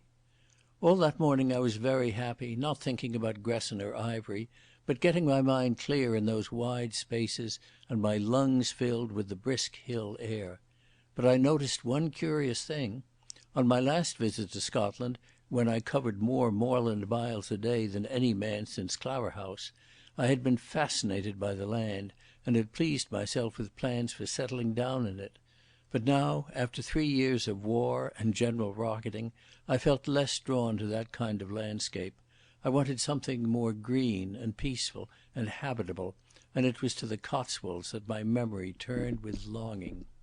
I puzzled over this till I realized that in all my Cotswold pictures a figure kept going and coming, a young girl with a cloud of gold hair and the strong slim grace of a boy who had sung Cherry Ripe in a moonlit garden. Up on that hillside I understood very clearly that I, who had been as careless of women as any monk, had fallen wildly in love with a child of half my age. I was loath to admit it, though for weeks the conclusion had been forcing itself on me. Not that I didn't revel in my madness, but that it seemed too hopeless a business, and I had no use for barren philandering. But seated on a rock, munching chocolate and biscuits, I faced up to the fact and resolved to trust my luck. After all, we were comrades in a big job, and it was up to me to be man enough to win her. The thought seemed to brace any courage that was in me. No task seemed too hard with her approval to gain, and her companionship somewhere at the back of it. I sat for a long time in a happy dream, remembering all the glimpses I had had of her, and humming her song to an audience of one black-faced sheep. On the high road half a mile below me I saw a figure on a bicycle mounting the hill, and then getting off to mop its face at the summit. I turned my Zeiss glasses onto it, and observed that it was a country policeman. It caught sight of me, stared for a bit, tucked its machine into the side of the road, and then very slowly began to climb the hillside. Once it stopped, waved its hand and shouted something which I could not hear. I sat finishing my luncheon till the features were revealed to me of a fat oldish man blowing like a grampus, his cap well on the back of a bald head and his trousers tied around the shins with string. There was a spring beside me, and I had out my flask to round off my meal. "Have a drink," I said. His eye brightened and a smile overran his moist face. "Thank you, sir. It will be very warm coming up the brae." "You oughtn't to," I said. "You really oughtn't, you know. Scorching up hills and then doubling up a mountain are not good for your time of life." He raised the cap of my flask in solemn salutation. "Your very good health." Then he smacked his lips and had several cupfuls of water from the spring. "You will have come from a Crannock way, maybe?" he said in his soft sing-song, having at last found his breath. "Just so. Fine weather for the birds, if there was anybody to shoot them." "Ah, no, there will be few shots fired today, for there are no gentlemen left in Morven. But I was asking you if you come from a Crannock, if you have seen anybody on the road." From his pocket he extricated a brown envelope and a bulky telegraph form. "Will you read it, sir, for I have forgot my spectacles?" It contained a description of one Brand, a South African and a suspected character whom the police were warned to stop and return to Oban. The description wasn't bad, but it lacked any one good distinctive detail. Clearly the policeman took me for an innocent pedestrian, probably the guest of some moorland shooting box, with my brown face and rough tweeds and hobnailed shoes. I frowned and puzzled a little. "I did see a fellow about 3 miles back on the hillside. There's a public house just where the burn comes in, and I think he was making for it. Maybe that was your man. This wire says South African, and now I remember the fellow had the look of a colonial." The policeman sighed. "No doubt it will be the man. Perhaps he will have a pistol and will shoot." "Not him," I laughed. "He looked a mangy sort of chap, and he'll be scared out of his senses at the sight of you. But take my advice and get somebody with you before you tackle him. You're always the better of a witness." "That is so," he said, brightening. "Ach, these are bad times. In old days there was nothing to do but watch the doors at the flower shows and keep the yachts from poaching the sea trout. But now it is spies, spies, and 'Donald, get out of your bed and go off 20 mile to find a German.' I was wishing the war was by and the Germans all dead." "Hear, hear," I cried, and on the strength of it gave him another dram. I accompanied him to the road and saw him mount his bicycle and zigzag like a snipe down the hill towards Achranich. Then I set off briskly northward. It was clear that the faster I moved, the better. As I went I paid disgusted tribute to the efficiency of the Scottish police. I wondered how on earth they had marked me down. Perhaps it was the Glasgow meeting, or perhaps my association with Ivery at Biggleswick. Anyhow, there was somebody somewhere mighty quick at compiling a dossier. Unless I wanted to be bundled back to Oban, I must make good speed to the Arisaig coast. Presently the road fell to a gleaming sea loch, which lay like the blue blade of a sword among the purple of the hills. At the head there was a tiny clachan, nestled among birches and rowans, where a tawny burn wound to the sea. When I entered the place it was about 4 o'clock in the afternoon, and peace lay on it like a garment. In the wide sunny street there was no sign of life, and no sound except of hens clucking and bees busy among the roses. There was a little grey box of a kirk, and close to the bridge a thatched cottage which bore the sign of a post and telegraph office. For the past hour I had been considering that I had better prepare for mishaps. If the police of these parts had been warned, they might prove too much for me, and Gresson would be allowed to make his journey unmatched. The only thing to do was to send a wire to Amos and leave the matter in his hands. Whether that was possible or not depended upon this remote postal authority.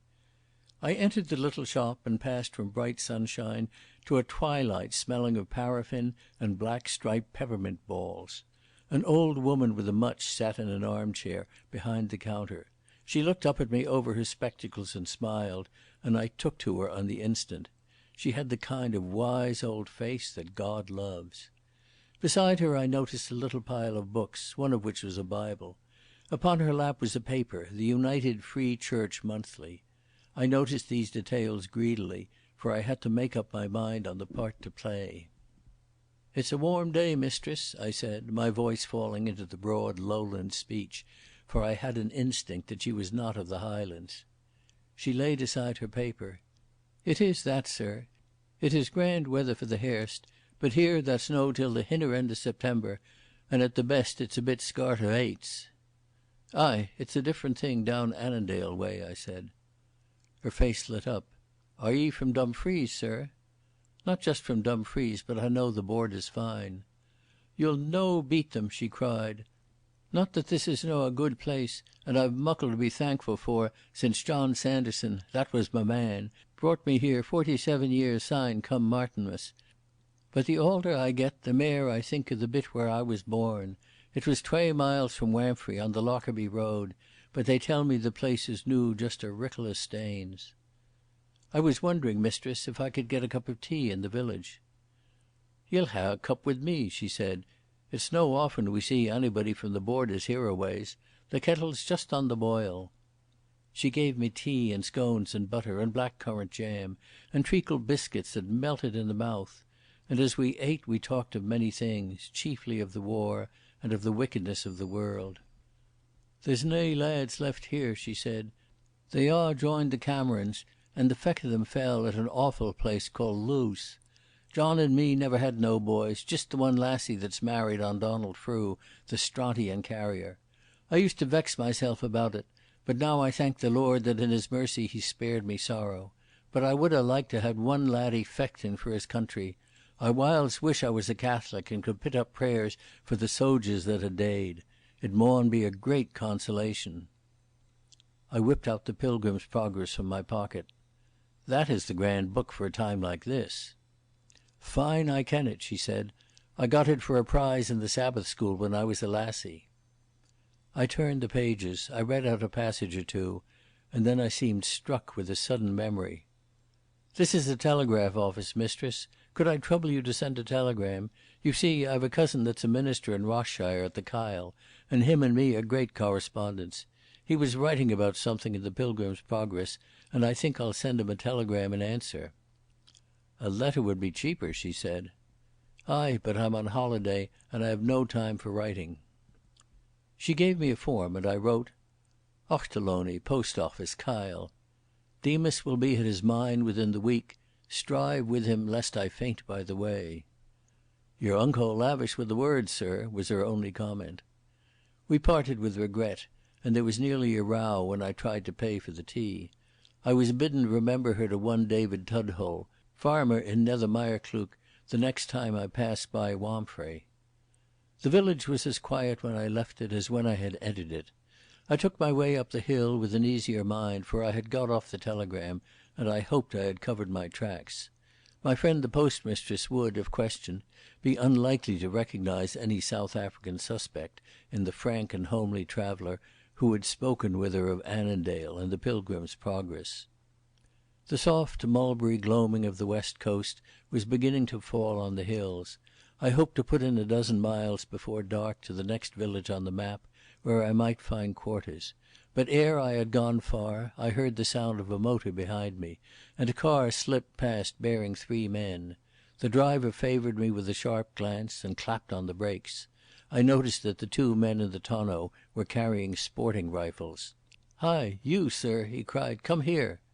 The 2 rifle bearers, solemn gillies, brought their weapons to attention.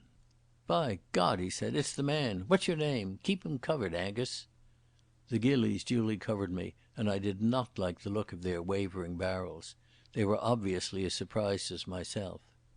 I had about half a second to make my plans. I advanced with a very stiff air and asked him what the devil he meant. No Lowland Scots for me now. My tone was that of an adjutant of a Guards battalion. My inquisitor was a tall man in an ulster, with a green felt hat on his small head. He had a lean, well-bred face and very choleric blue eyes. I set him down as a soldier, retired, Highland regiment or cavalry, old style. He produced a telegraph form like the policeman. "Middle height, strongly built, grey tweeds, brown hat, speaks with a colonial accent, much sunburnt. What's your name, sir?" I did not reply in a colonial accent, but with the hauteur of the British officer when stopped by a French sentry. I asked him again what the devil he had to do with my business. This made him angry and he began to stammer. "I'll teach you what I have to do with it. I'm a deputy lieutenant of this county, and I have Admiralty instructions to watch the coast. Damn it, sir, I've a wire here from the Chief Constable describing you. You're Brand, a very dangerous fellow, and we want to know what the devil you're doing here." As I looked at his wrathful eye and lean head, which could not have held much brains, I saw that I must change my tone. If I irritated him he would get nasty and refuse to listen and hang me up for hours. So my voice became respectful. "I beg your pardon, sir, but I've not been accustomed to be pulled up suddenly and asked for my credentials. My name is Blakey, Captain Robert Blakey of the Scots Fusiliers. I'm home on 3 weeks' leave to get a little peace after the Hogue. We were only hauled out 5 days ago." I hoped my old friend in the shell shock hospital at Isham would pardon my borrowing his identity. The man looked puzzled.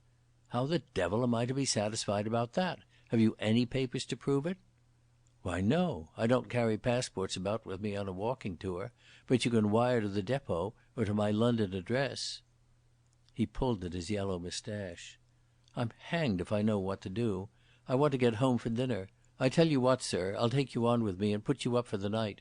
My boy's at home convalescing, and if he says you're pukka, I'll ask your pardon and give you a dashed good bottle of port. I'll trust him, and I warn you he's a keen hand." There was nothing to do but consent, and I got in beside him with an uneasy conscience. Supposing the son knew the real Blaikie? I asked the name of the boy's battalion and was told the 10th Seaforths. That wasn't pleasant hearing, for they'd been brigaded with us on the Somme. But Colonel Broadbury, for he told me his name, volunteered another piece of news which set my mind at rest. The boy was not yet 20 and had only been out 7 months. At Arras he had got a bit of shrapnel in his thigh, which had played the deuce with the sciatic nerve, and he was still on crutches. We spun over ridges of moorland, always keeping northward, and brought up at a pleasant whitewashed house close to the sea. Colonel Broadbury ushered me into a hall, where a small fire of peats was burning, and on the couch beside it lay a slim, pale-faced young man. He had dropped his policeman's manner, and behaved like a gentleman. "Ted," he said, "I've brought a friend home for the night. I went out to look for a suspect and found a British officer.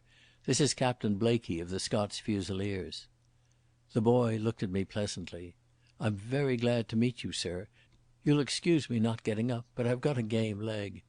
He was the copy of his father in features, but dark and sallow where the other was blonde. He had just the same narrow head and stubborn mouth and honest, quick-tempered eyes. It is the type that makes dashing regimental officers and earns V.C.s and gets done in wholesale. I was never that kind. I belonged to the school of the cunning cowards. In the half hour before dinner the last wisp of suspicion fled from my host's mind. For Ted Broadbury and I were immediately deep in shop. I had met most of his senior officers, and I knew all about their doings at Arras, for his brigade had been across the river on my left. We fought the great fight over again, and yarned about technicalities and slanged the staff in the way young officers have, the father throwing in questions that showed how mighty proud he was of his son. I had a bath before dinner, and as he led me to the bathroom he apologised very handsomely for his bad manners. "Your coming's been a godsend for Ted. He was moping a bit in this place, and though I say it that shouldn't, he's a dashed good boy." I had my promised bottle of port, and after dinner I took on the father at billiards. Then we settled in the smoking room, and I laid myself out to entertain the pair. The result was that they would have me stay for a week, but I spoke of the shortness of my leave, and said I must get on to the railway and then back to Fort William for my luggage. So I spent that night between clean sheets and ate a Christian breakfast, and was given my host's car to set me a bit on the road. I dismissed it after half a dozen miles, and following the map struck over the hills to the west. About midday I topped a ridge and beheld the sound of sleet shining beneath me.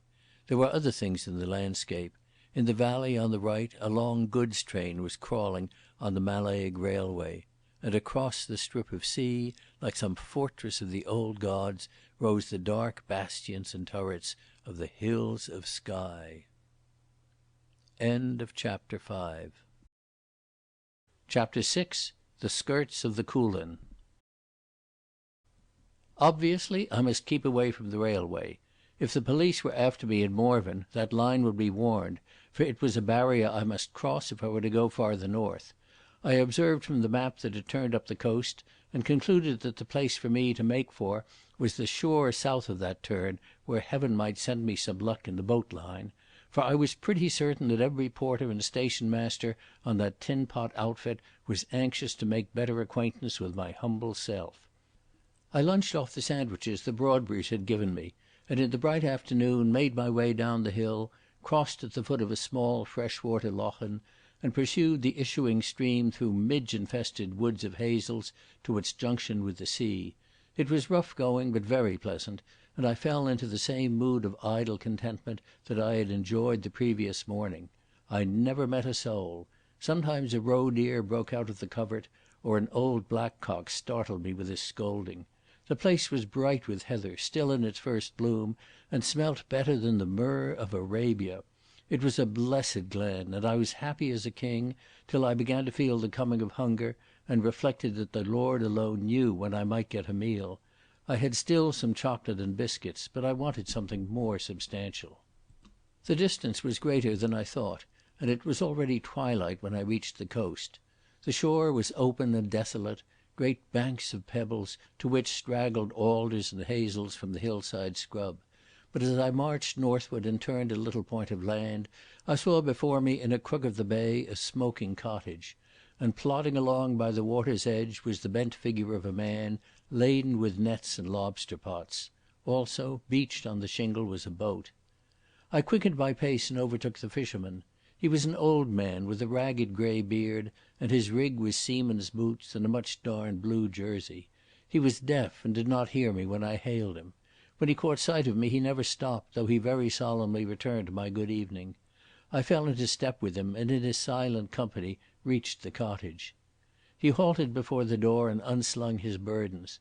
The place was a two-roomed building with a roof of thatch, and the walls all grown over with a yellow-flowered creeper. When he had straightened his back he looked seaward and at the sky as if to prospect the weather. Then he turned on me his gentle, absorbed eyes. "It will have been a fine day, sir. Was you seeking the road to anywhere?" "I was seeking a night's lodging," I said. "I've had a long tramp on the hills, and I'd be glad of a chance of not going farther." "We have no accommodation for a gentleman," he said gravely. "I can sleep on the floor if you can give me a blanket and a bite of supper." "Indeed you will not," and he smiled slowly, "but I will ask the wife. Mary, come here." An old woman appeared in answer to his call, a woman whose face was so old that she seemed like his mother. In Highland places one sex ages quicker than the other. "This gentleman would like to bide the night. I was telling him that we had but a poor small house, but he says he will not be minding it." She looked at me with the timid politeness that you find only in outland places. "We can do our best indeed, sir. The gentleman can have Colin's bed in the loft, but he will have to be doing with plain food. Supper is ready if you will come in now." I had a scrub with a piece of yellow soap at an adjacent pool in the burn, and then entered a kitchen blue with peat reek. We had a meal of boiled fish, oatcakes and skim milk cheese, with cups of strong tea to wash it down. The old folk had the manners of princes. They pressed food on me and asked me no questions, till for very decency's sake I had to put up a story and give some account of myself. I found that they had a son in the Argylls and a young boy in the Navy, but they seemed disinclined to talk of them or of the war. By a mere accident I hit on the old man's absorbing interest. He was passionate about the land. He had taken part in long-forgotten agitations and had suffered eviction in some ancient landlord's quarrel farther north. Presently he was pouring out to me all the woes of the crofter, woes that seemed so antediluvian and forgotten that I listened as one would listen to an old song. "You who come from a new country will not have heard of these things," he kept telling me, but by that peat fire I made up for my defective education. He told me of evictions in the year, one somewhere in Sutherland, and of harsh doings in the Outer Isles. It was far more than a political grievance, it was the lament of the conservative for vanished days and manners. Over in Skye was the fine land for black cattle, and every man had his bit herd on the hillside, but the laird said it was better for sheep, and then they said it was not good for sheep, so they put it under deer, and now there is no black cattle anywhere in Skye. I tell you, it was like sad music on the bagpipes hearing that old fellow. The war and all things modern meant nothing to him. He lived among the tragedies of his youth and his prime. I'm a Tory myself and a bit of a land reformer, so we agreed well enough. So well that I got what I wanted without asking for it. I told him I was going to Skye, and he offered to take me over in his boat in the morning. "It will be no trouble, indeed no, I will be going that way myself to the fishing." I told him that after the war every acre of British soil would have to be used for the men that had earned the right to it. But that did not comfort him. He was not thinking about the land itself, but about the men who had been driven from it 50 years before. His desire was not for reform, but for restitution, and that was past the power of any government. I went to bed in the loft in a sad, reflective mood, considering how in speeding our newfangled plough we must break down a multitude of molehills, and how desirable and unreplaceable was the life of the moles. In brisk shining weather with a wind from the southeast, we put off next morning. In front was a brown line of low hills, and behind them, a little to the north, that black tooth comb of mountain range which I had seen the day before from the Arisaic ridge. "That is the Coolin," said the fisherman. "It is a bad place where even the deer cannot go, but all the rest of Skye was the fine land for black cattle." As we neared the coast he pointed out many places. "Look there, sir, in that glen. I have seen 6 cot houses smoking there, and now there is not any left. There were 3 men of my own name had crofts on the Macars beyond the point, and if you go there you will find only the marks of their bit gardens. You will know the place by the gean trees." When he put me ashore in a sandy bay between ridges of bracken, he was still harping upon the past. I got him to take £1, for the boat and not for the night's hospitality, for he would have beaten me with an oar if I had suggested that. The last I saw of him, as I turned round at the top of the hill, he still had his sail down and was gazing at the lands which had once been full of human dwellings and now were desolate. I kept for a while along the ridge with the sound of sleet on my right, and beyond it the high hills of Crowjerst and Kintail. I was watching for the Tobermory, but saw no sign of her. A steamer put out from Mallaig, and there were several drifters crawling up the channel, and once I saw the white ensign and a destroyer bustled northward, leaving a cloud of black smoke in her wake. Then, after consulting the map, I struck across country, still keeping the higher ground, but except at odd minutes being out of sight of the sea. I concluded that my business was to get to the latitude of Ranna without wasting time.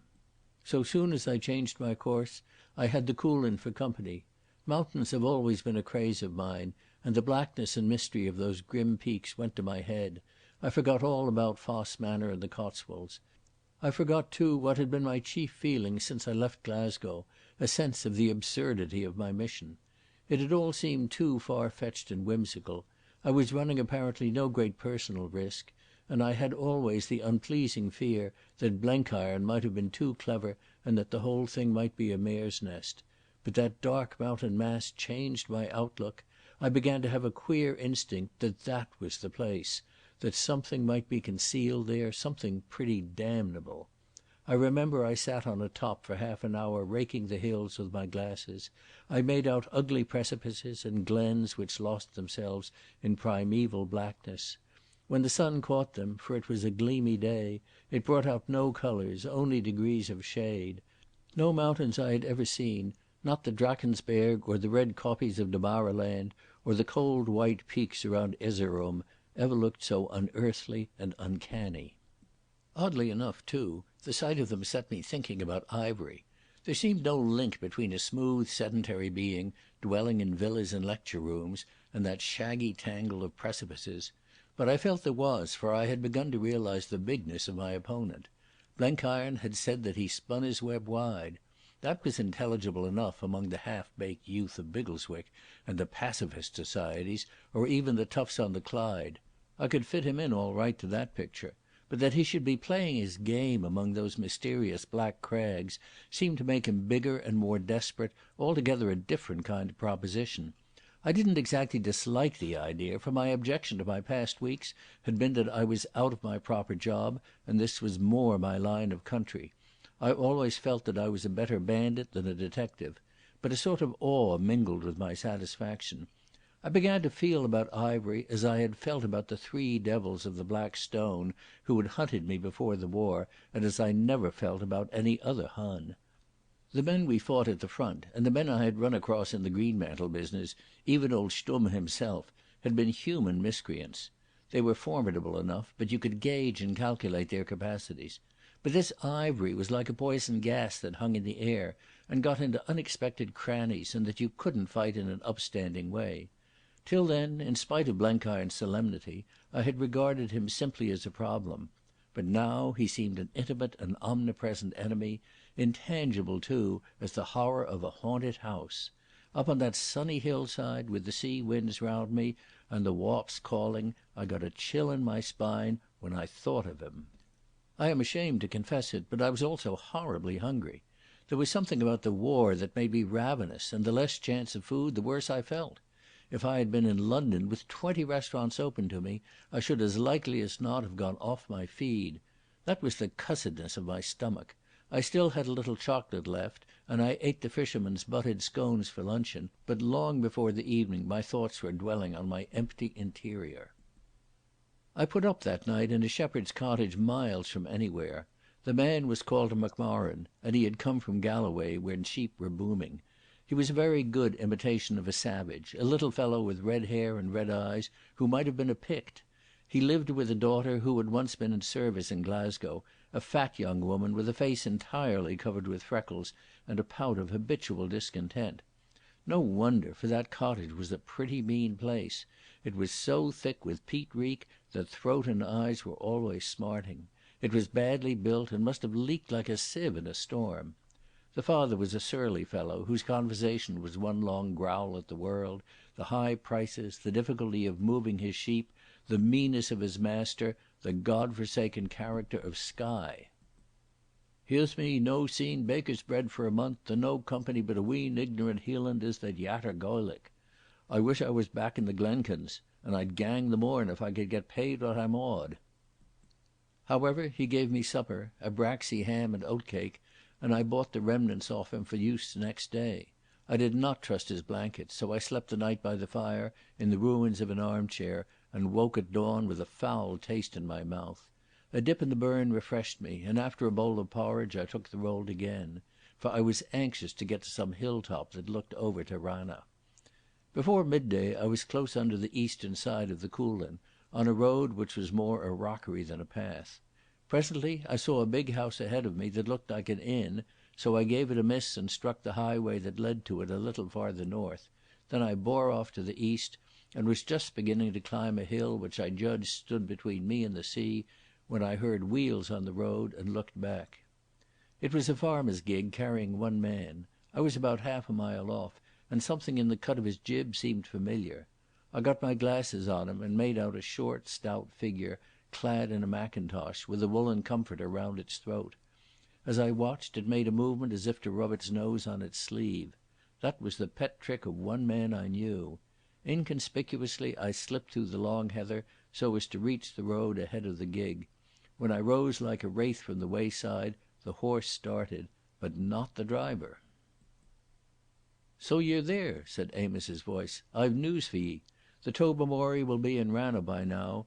She passed Broadford 2 hours syne. When I saw her I yoked this beast and came up on the chance of foregathering with ye." "How on earth did you know I would be here?" I asked in some surprise. "Oh, I saw the way your mind was working from your telegram. And, says I to mysel, that man Brand, says I, is not the chiel to be easy stoppit. But I was feared ye might be a day late, so I came up the road to hold the fort. Man, I'm glad to see ye. You're younger and soopler than me, and yon Gresson's a stirring lad." "There's one thing you've got to do for me," I said. "I can't go into inns and shops, but I can't go without food. I see from the map there's a town about 6 miles on. Go there and buy me anything that's tinned, biscuits and tongue and sardines, and a couple of bottles of whisky if you can get them. This may be a long job, so buy plenty." "Where'll I put them?" was his only question. We fixed on a cache 100 yards from the highway, in a place where 2 ridges of hill enclosed the view so that only a short bit of road was visible. "I'll get back to the Kyle," he told me, "and everybody there kens Andra Amos if ye should find a way of sending a message or coming yourself. Oh, and I've got a word to ye from a lady that we ken of. She says the sooner you're back in Vanity Fair, the better she'll be pleased, always provided ye've got over the hill difficulty." A smile screwed up his old face, and he waved his whip in farewell. I interpreted Mary's message as an incitement to speed, but I could not make the pace. That was Gresson's business. I think I was a little nettled, till I cheered myself by another interpretation. She might be anxious for my safety. She might want to see me again. Anyhow, the mere sending of the message showed I was not forgotten. I was in a pleasant muse as I breasted the hill, keeping discreetly in the cover of the many gullies. At the top I looked down on Ranna and the sea. There lay the Tobermory, busy unloading. It would be some time, no doubt, before Gresson could leave. There was no rowboat in the channel yet, and I might have to wait hours. I settled myself snugly between 2 rocks where I could not be seen, and where I had a clear view of the sea and shore. But presently I found that I wanted some long heather to make a couch, and I emerged to get some. I had not raised my head for a second when I flopped down again, for I had a neighbour on the hilltop.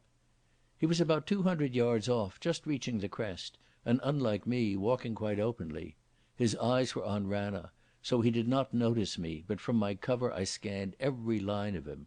He looked like an ordinary countryman, wearing badly cut, baggy knickerbockers of the kind that gillies affect. He had a face like a Portuguese Jew, but I had seen that type before among people with Highland names. They might be Jews or not, but they could speak Gaelic. Presently he disappeared. He had followed my example and selected a hiding place. It was a clear, hot day, but very pleasant in that airy place. Good scents came up from the sea. The heather was warm and fragrant. Bees droned about, and stray seagulls swept the ridge with their wings. I took a look now and then towards my neighbour, but he was deep in his hidey-hole. Most of the time I kept my glasses on Ranna and watched the doings of the Tobermory. She was tied up at the jetty, but seemed in no hurry to unload. I watched the captain disembark and walk up to a house on the hillside. Then some idlers sauntered down towards her and stood talking and smoking close to her side. The captain returned and left again.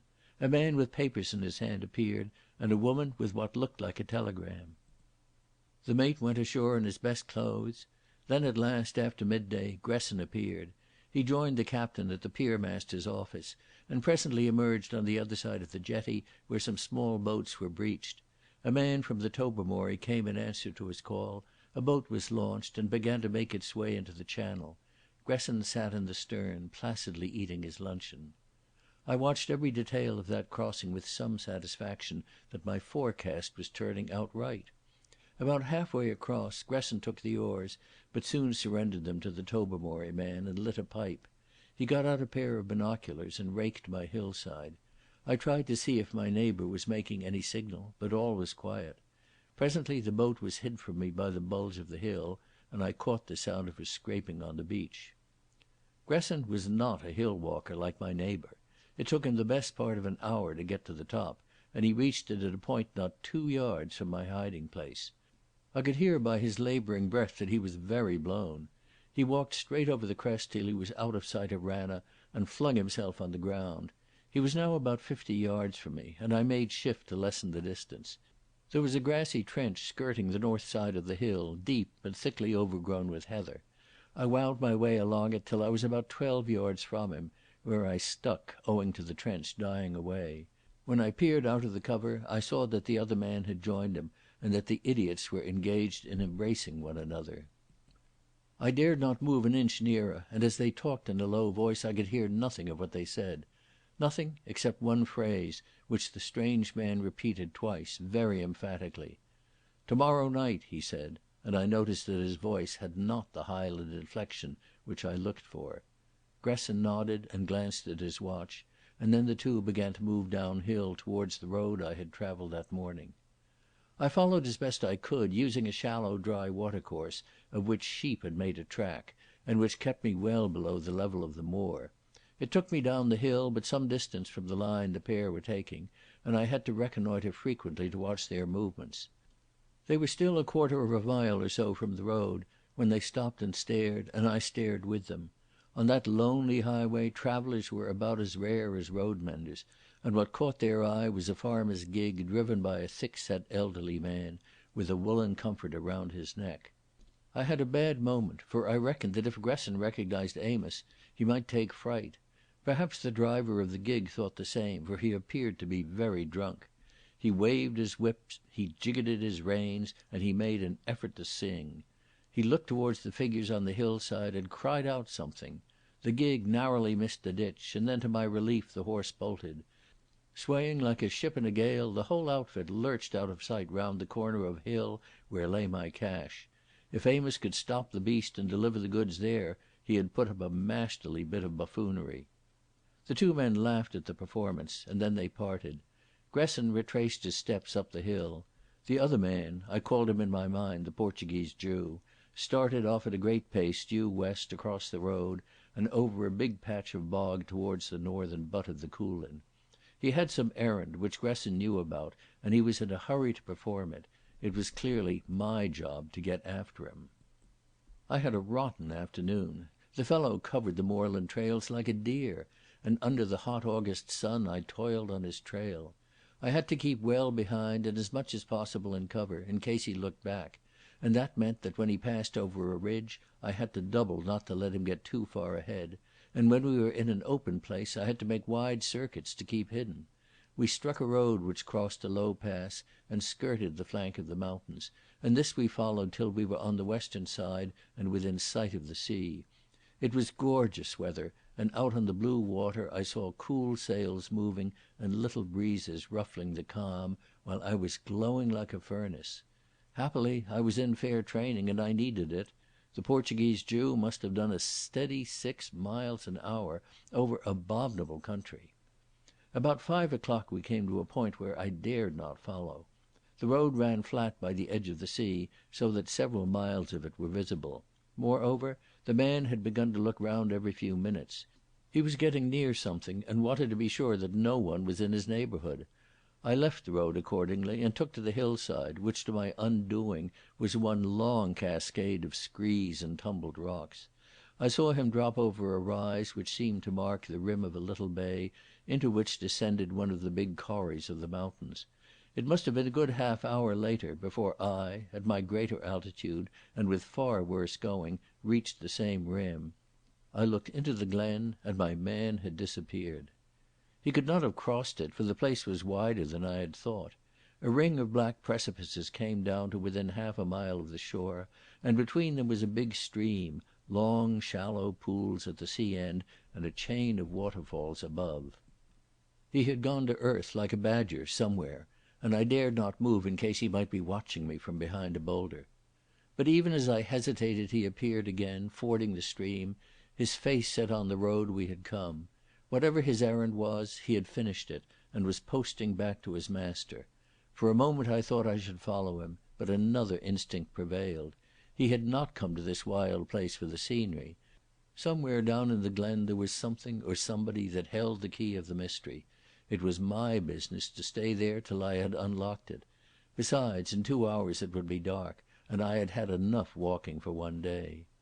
I made my way to the stream side and had a long drink. The corrie behind me was lit up with the westering sun, and the bald cliffs were flushed with pink and gold. On each side of the stream was turf like a lawn, perhaps 100 yards wide, and then a tangle of long heather and boulders right up to the edge of the great rocks. I had never seen a more delectable evening, but I could not enjoy its peace because of my anxiety about the Portuguese Jew. He had not been there more than half an hour, just about long enough for a man to travel to the first ridge across the burn and back.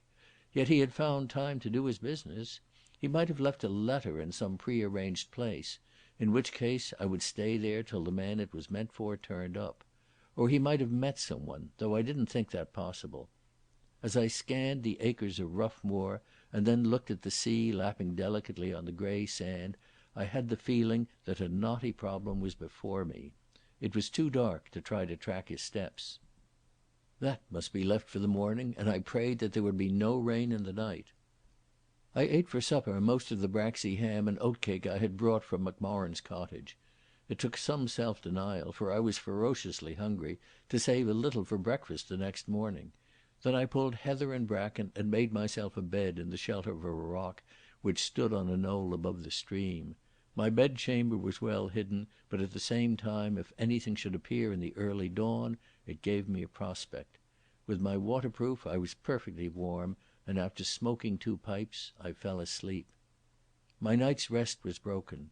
First it was a fox which came and barked at my ear and woke me to a pitch-black night with scarcely a star showing. The next time it was nothing but a wandering hill wind, but as I sat up and listened I thought I saw a spark of light near the edge of the sea. It was only for a second, but it disquieted me.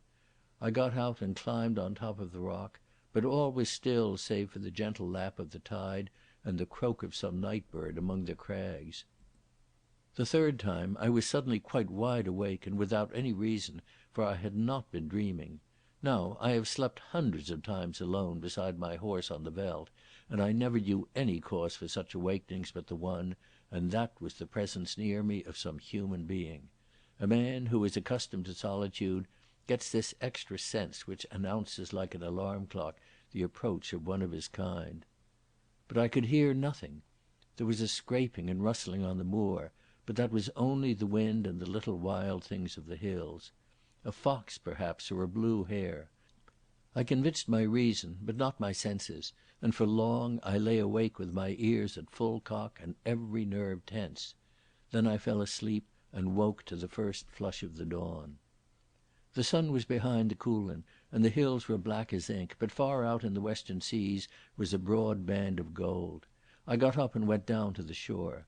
The mouth of the stream was shallow, but as I moved south I came to a place where two small capes enclosed an inlet.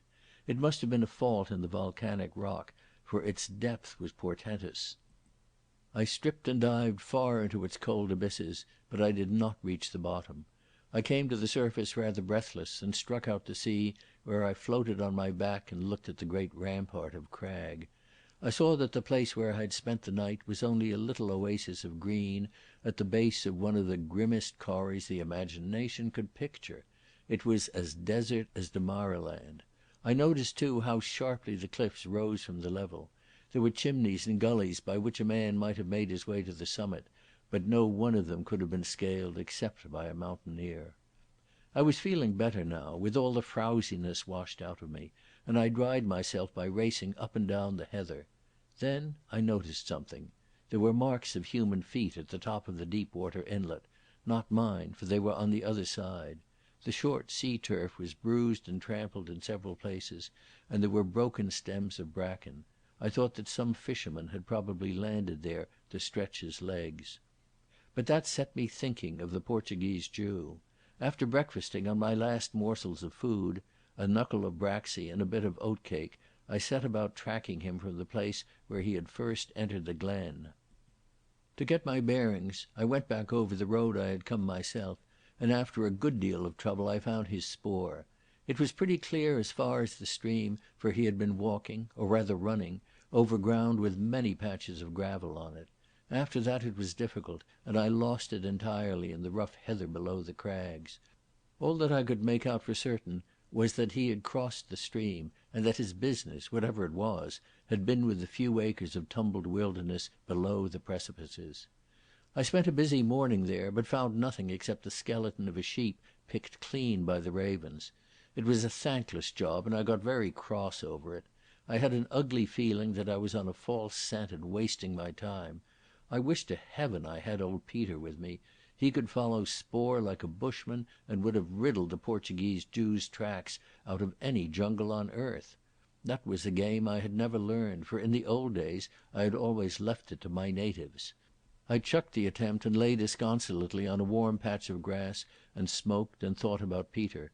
But my chief recollections were that I had breakfasted at 5, that it was now 11, that I was intolerably hungry, that there was nothing here to feed a grasshopper, and that I should starve unless I got supplies.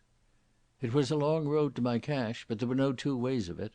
My only hope was to sit tight in the glen, and it might involve a wait of days. To wait, I must have food, and though it meant relinquishing guard for a matter of 6 hours, the risk had to be taken. I set off at a brisk pace with a very depressed mind. From the map it seemed that a short cut lay over a pass in the range. I resolved to take it, and that short cut, like most of its kind, was unblessed by heaven. I will not dwell upon the discomforts of the journey. I found myself slithering among screes, climbing steep chimneys, and travelling precariously along razorbacks. The shoes were nearly rent from my feet by the infernal rocks, which were all pitted as if by some geological smallpox. When at last I crossed the divide, I had a horrible business getting down from one level to another in a gruesome corrie, where each step was composed of smooth boiler plates. But at last I was among the bogs on the east side, and came to the place beside the road where I had fixed my cache. The faithful Amos had not failed me. There were the provisions: a couple of small loaves, a dozen tins, and a bottle of whisky.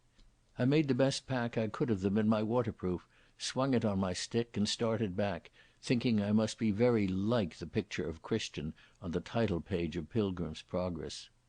I was like a Christian before I reached my destination. Christian, after all, had got up the hill difficulty.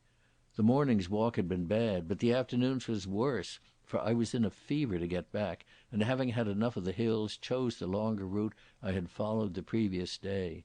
I was mortally afraid of being seen, for I cut a queer figure, so I avoided every stretch of road where I had not a clear view ahead.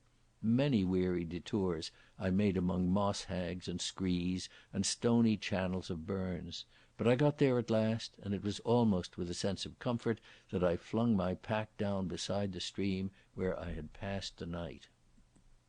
I ate a good meal, lit my pipe, and fell into the equable mood which follows upon fatigue ended and hunger satisfied. The sun was westering, and its light fell upon the rock wall above the place where I had abandoned my search for the spoor. As I gazed at it idly, I saw a curious thing. It seemed to be split in two, and a shaft of sunlight came through between. There could be no doubt about it. I saw the end of the shaft on the moor beneath, while all the rest lay in shadow. I rubbed my eyes and got out my glasses. Then I guessed the explanation. There was a rock tower close against the face of the main precipice, and indistinguishable from it to anyone looking direct at the face. Only when the sun fell on it obliquely could it be discovered, and between the tower and the cliff there must be a substantial hollow. The discovery brought me to my feet and set me running towards the end of the shaft of sunlight. I left the heather, scrambled up some yards of screes, and had a difficult time on some very smooth slabs, where only the friction of tweed and a rough rock gave me a hold. Slowly I worked my way up towards the speck of sunlight, till I found a handhold and swung myself into the crack. On one side was the main wall of the hill, on the other a tower some 90 feet high, and between them a long crevice varying in width from 3 to 6 feet. Beyond it there showed a small bright patch of sea.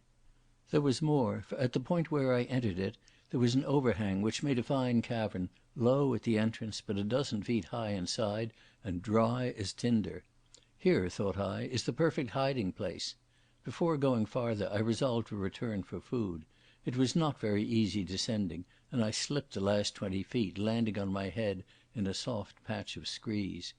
At the burn side I filled my flask from the whisky bottle and put half a loaf, a tin of sardines, a tin of tongue and a packet of chocolate in my waterproof pockets. Laden as I was, it took me some time to get up again, but I managed it and stored my belongings in a corner of the cave. Then I set out to explore the rest of the crack. It slanted down and then rose again in a small platform. After that it dropped in easy steps to the moor beyond the tower. If the Portuguese Jew had come here, that was the way by which he had reached it, for he would not have had the time to make my ascent. I went very cautiously, for I felt I was on the eve of a big discovery. The platform was partly hidden from my end by a bend in the crack, and it was more or less screened by an outlying bastion of the tower from the other side. Its surface was covered with fine powdery dust, as were the steps beyond it. In some excitement I knelt down and examined it. Beyond doubt there was spoor here. I knew the Portuguese Jew's footmarks by this time, and I made them out clearly, especially in one corner. But there were other footsteps quite different. The one showed the rackets of rough country boots, the others were from unnailed soles. Again I longed for Peter to make certain, though I was pretty sure of my conclusions. The man I had followed had come here, and he had not stayed long. Someone else had been here, probably later, for the unnailed shoes overlaid the rackets. The first man might have left a message for the second. Perhaps the second was that human presence of which I had been dimly conscious in the night time. I carefully removed all traces of my own footmarks and went back to my cave. My head was humming with my discovery. I remembered Gresson's word to his friend, "Tomorrow night." As I read it, the Portuguese Jew had taken a message from Gresson to someone, and that someone had come from somewhere and picked it up. The message contained an assignation for this very night. I had found a point of observation, for no one was likely to come near my cave, which was reached from the moor by such a toilsome climb. There I should bivouac and see what the darkness brought forth. I remember reflecting on the amazing luck which had so far attended me. As I looked from my refuge at the blue haze of twilight creeping over the waters, I felt my pulses quicken with a wild anticipation. Then I heard a sound below me and craned my neck round the edge of the tower. A man was climbing up the rock by the way I had come. End of chapter 6. Chapter 7. I hear of the wild birds. I saw an old green felt hat, and below it lean tweed-clad shoulders. Then I saw a knapsack with a stick slung through it as the owner wriggled his way onto a shelf. Presently he turned his face upward to judge the remaining distance. It was the face of a young man, a face sallow and angular, but now a little flushed with the day's sun and the work of climbing. It was a face that I had first seen at Fosse Manor. I felt suddenly sick and heartsore. I don't know why, but I had never really associated the intellectuals of Biggleswick with a business like this. None of them but Ivery, and he was different. They had been silly and priggish, but no more. I would have taken my oath on it.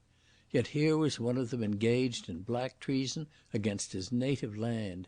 Something began to beat in my temples when I remembered that Mary and this man had been friends, that he had held her hand and called her by her Christian name.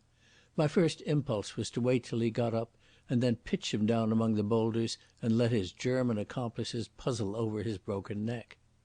With difficulty I kept down that tide of fury. I had my duty to do, and to keep on terms with this man was part of it.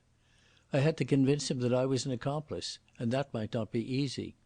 I leaned over the edge, and as he got to his feet on the ledge above the boiler plates, I whistled so that he turned his face to me. "Hullo, Wake," I said.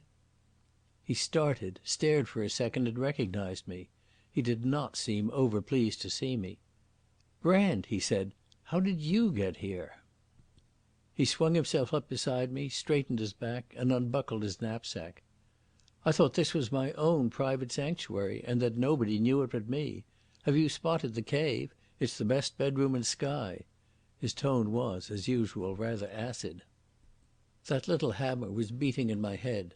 I longed to get my hands on his throat and choke the smug treason in him. But I kept my mind fixed on one purpose, to persuade him that I shared his secret and was on his side. His offhand self-possession seemed only the clever screen of the surprised conspirator who was hunting for a plan. We entered the cave and he flung his pack into a corner. "Last time I was here," he said, "I covered the floor with heather. We must get some more of it if we would sleep soft." In the twilight he was a dim figure, but he seemed a new man from the one I had last seen in the Moot Hall at Biggleswick. What a fool I had been to set him down as no more than a conceited flaneur. He went out to the shelf again and sniffed the fresh evening. There was a wonderful red sky in the west, but in the crevice the shades had fallen and only the bright patches at either end told of the sunset. "Wake," I said, "you and I have to understand each other. I'm a friend of Ivery and I know the meaning of this place. I discovered it by accident, but I want you to know that I'm heart and soul with you. You may trust me in tonight's job as if I were Ivery himself." He swung round and looked at me sharply. His eyes were hot again as I remembered them at our first meeting. "What do you mean? How much do you know?" The hammer was going hard in my forehead and I had to pull myself together to answer. "I know that at the end of this crack a message was left last night, and that someone came out of the sea and picked it up. That someone is coming again when darkness falls, and there will be another message." He had turned his head away. "You are talking nonsense. No submarine could land on this coast." I could see that he was trying me. "This morning," I said, "I swam in the deep water inlet below us. It is the most perfect submarine shelter in Britain." He still kept his face from me, looking the way he had come. For a moment he was silent, and then he spoke in the bitter, drawling voice which had annoyed me at Fosse Manor. "How do you reconcile this business with your principles, Mr Brand? You were always a patriot, I remember, though you didn't see eye to eye with the government." It was not quite what I expected, and I was unready. I stammered in my reply. "It's because I am a patriot that I want peace. I think that—I mean—" "Therefore you are willing to help the enemy to win?" "They have already won. I want that recognised and the end hurried on." I was getting my mind clearer and continued fluently. "The longer the war lasts, the worse this country is ruined. We must make the people realise the truth." But he swung round suddenly, his eyes blazing. "You blackguard!" he cried. "You damnable blackguard!" And he flung himself on me like a wildcat. I had got my answer. He did not believe me, he knew me for a spy, and he was determined to do me in. We were beyond finesse now and back at the old barbaric game. It was his life or mine. The hammer beat furiously in my head as we closed, and a fierce satisfaction rose in my heart. He never had a chance, for though he was in good trim and had the light, wiry figure of the mountaineer, he hadn't a quarter of my muscular strength. Besides, he was wrongly placed, for he had the outside station. Had he been on the inside, he might have toppled me over the edge by his sudden assault. As it was, I grappled him and forced him to the ground, squeezing the breath out of his body in the process. I must have hurt him considerably, but he never gave a cry. With a good deal of trouble I lashed his hands behind his back with the belt of my waterproof, carried him inside the cave and laid him in the dark end of it. Then I tied his feet with the strap of his own knapsack. I would have to gag him, but that could wait. I had still to contrive a plan of action for the night, for I did not know what part he had been meant to play in it. He might be the messenger instead of the Portuguese Jew, in which case he would have papers about his person. If he knew of the cave, others might have the same knowledge, and I had better shift him before they came. I looked at my wrist watch, and the luminous dial showed me that the hour was 9:30. Then I noticed that the bundle in the corner was sobbing. It was a horrid sound and it worried me. I had a little pocket electric torch and I flashed it on Wake's face. If he was crying, it was with dry eyes. "What are you going to do with me?" he asked. "That depends," I said grimly. "Well, I'm ready. I may be a poor creature, but I'm damned if I'm afraid of you or anything like you." That was a brave thing to say, for it was a lie. His teeth were chattering. "I'm ready for a deal," I said. "You won't get it," was his answer. "Cut my throat if you mean to, but for God's sake don't insult me. I choke when I think about you. You come to us and we welcome you, and receive you in our houses, and tell you our inmost thoughts, and all the time you're a bloody traitor. You want to sell us to Germany. You may win now, but by God your time will come. That is my last word to you, you swine." The hammer stopped beating in my head. I saw myself suddenly as a blind, preposterous fool. I strode over to Wake, and he shut his eyes as if he expected a blow. Instead, I unbuckled the straps which held his legs and arms. "Wake, old fellow," I said, "I'm the worst kind of idiot. I'll eat all the dirt you want. I'll give you leave to knock me black and blue, and I won't lift a hand. But not now. Now we've another job on hand. Man, we're on the same side and I never knew it.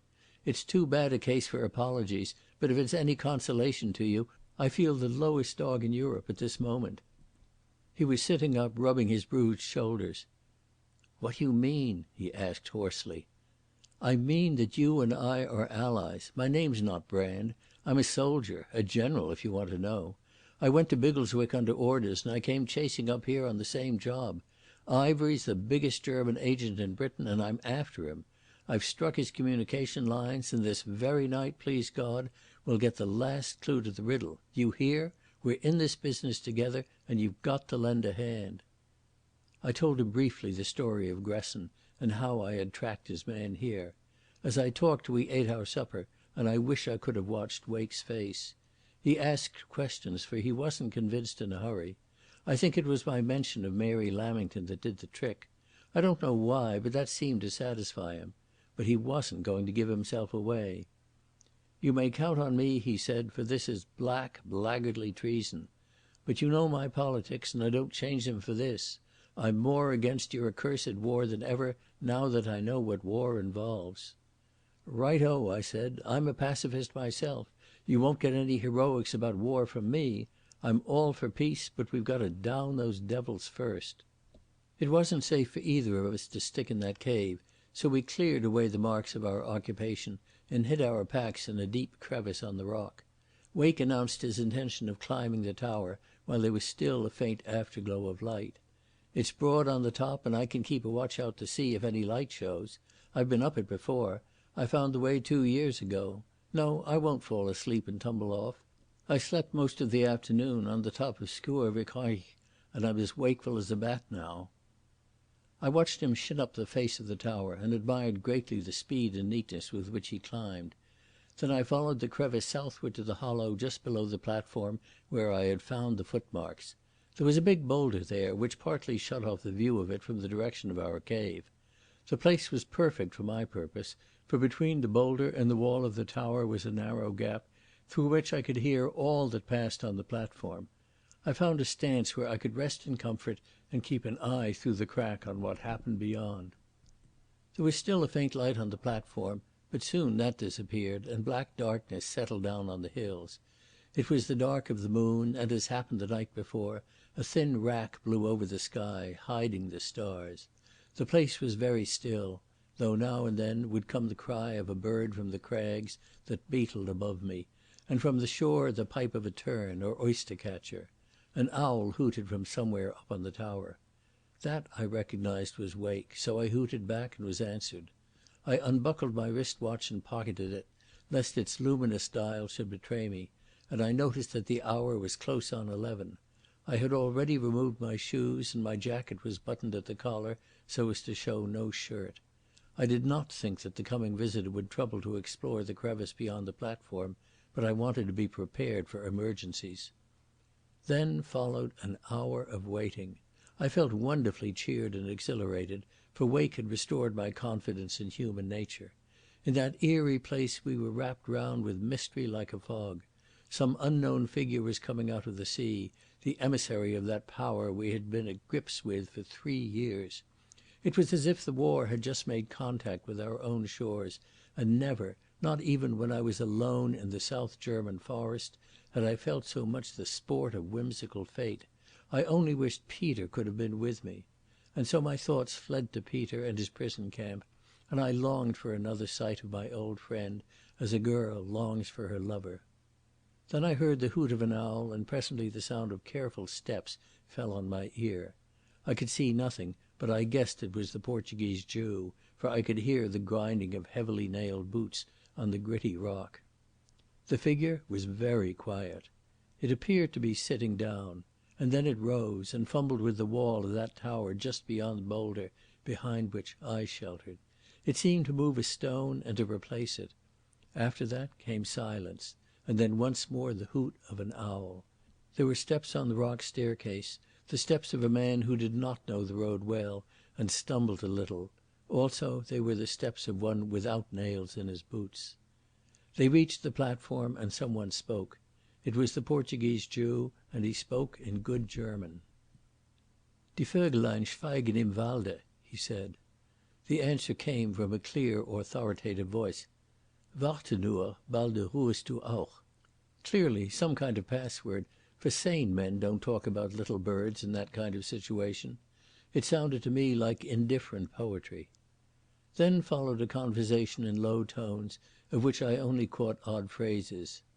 I heard 2 names, Chelius and what sounded like a Dutch word, Bommerts. Then to my joy I caught Elfenbein, and when uttered it seemed to be followed by a laugh. I heard too a phrase, several times repeated, which seemed to me pure gibberish. Die Stubenvögel verstehen. It was spoken by the man from the sea. And then the word Wildvögel. The pair seemed demented about birds. For a second an electric torch was flashed in the shelter of the rock, and I could see a tanned, bearded face looking at some papers.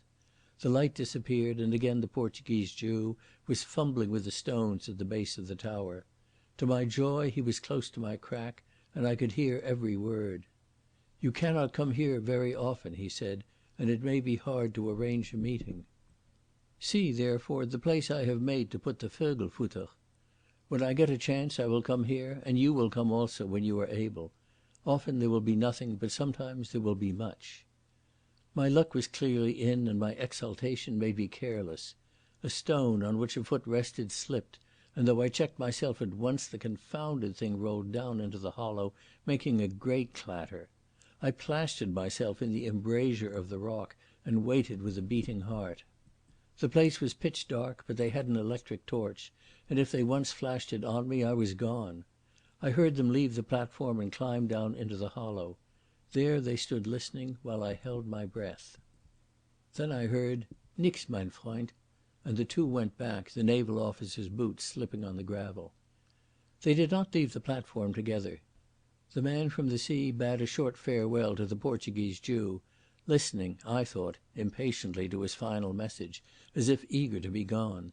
It was a good half hour before the latter took himself off, and I heard the sound of his nailed boots die away as he reached the heather of the moor. I waited a little longer and then crawled back to the cave. The owl hooted, and presently Wake descended lightly beside me. He must have known every foothold and handhold by heart to do the job in that inky blackness. I remember that he asked no question of me, but he used language rare on the lips of conscientious objectors about the men who had lately been in the crevice. We, who 4 hours earlier had been at death grips, now curled up on the hard floor like two tired dogs and fell sound asleep. I woke to find Wake in a thundering bad temper. The thing he remembered most about the night before was our scrap and the gross way I had insulted him.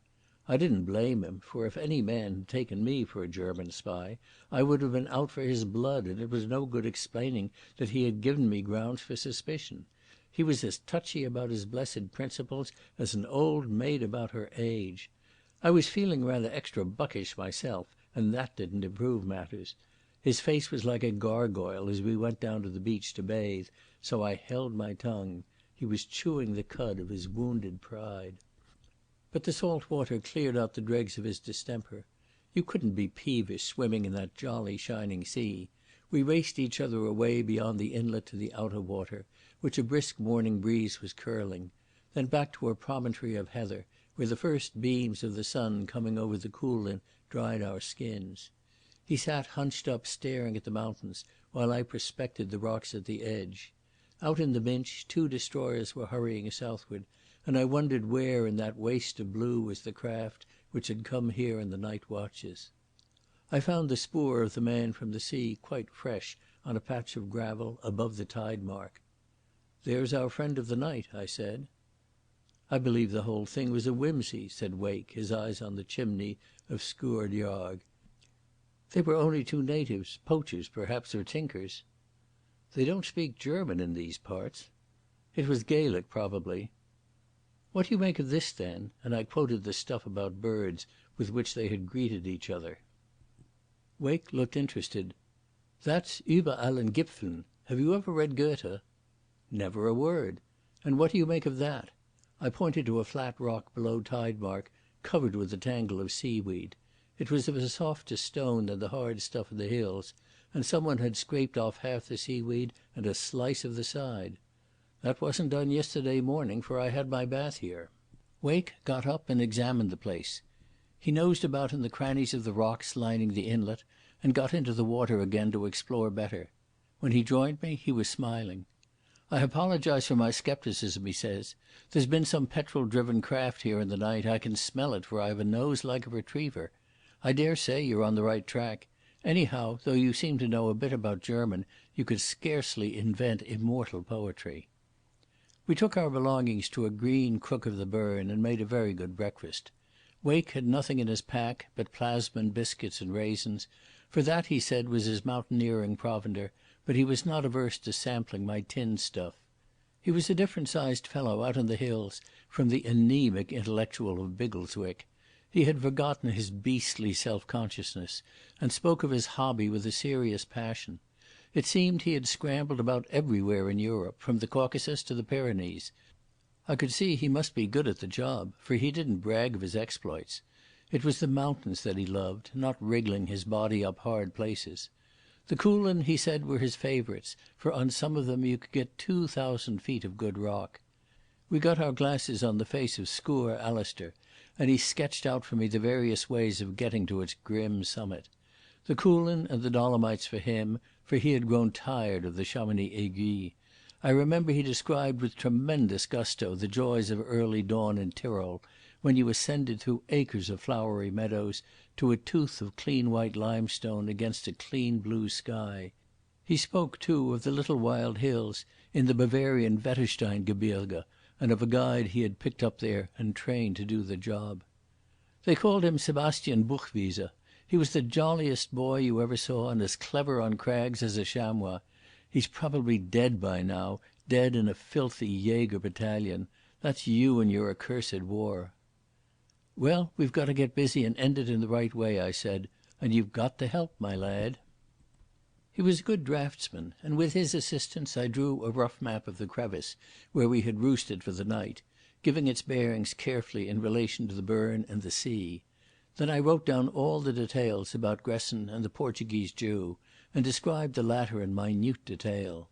I described, too, most precisely, the cache where it had been arranged that the messages should be placed. That finished my stock of paper, and I left the record of the oddments overheard of the conversation for a later time. I put the thing in an old leather cigarette case I possessed and handed it to Wake. "You've got to go straight off to the Kyle and not waste any time on the way. Nobody suspects you, so you can travel any road you please. When you get there you ask for Mr. Andrew Amos, who has some government job in the neighbourhood. Give him that paper from me. He'll know what to do with it all right. Tell him I'll get somehow to the Kyle before midday the day after tomorrow. I must cover my tracks a bit, so I can't come with you, and I want that thing in his hands just as fast as your legs will take you. If anyone tries to steal it from you, for God's sake eat it. You can see for yourself that it's devilish important." "I shall be back in England in 3 days," he said. "Any message for your other friends?" "Forget all about me. You never saw me here. I'm still Brand, the amiable colonial studying social movements. If you meet Ivery, say you heard of me on the Clyde, deep in sedition. But if you see Miss Lamington, you can tell her I'm past the Hill difficulty. I'm coming back as soon as God will let me, and I'm going to drop right into the Biggleswick push. Only this time I'll be a little more advanced in my views. You needn't get cross.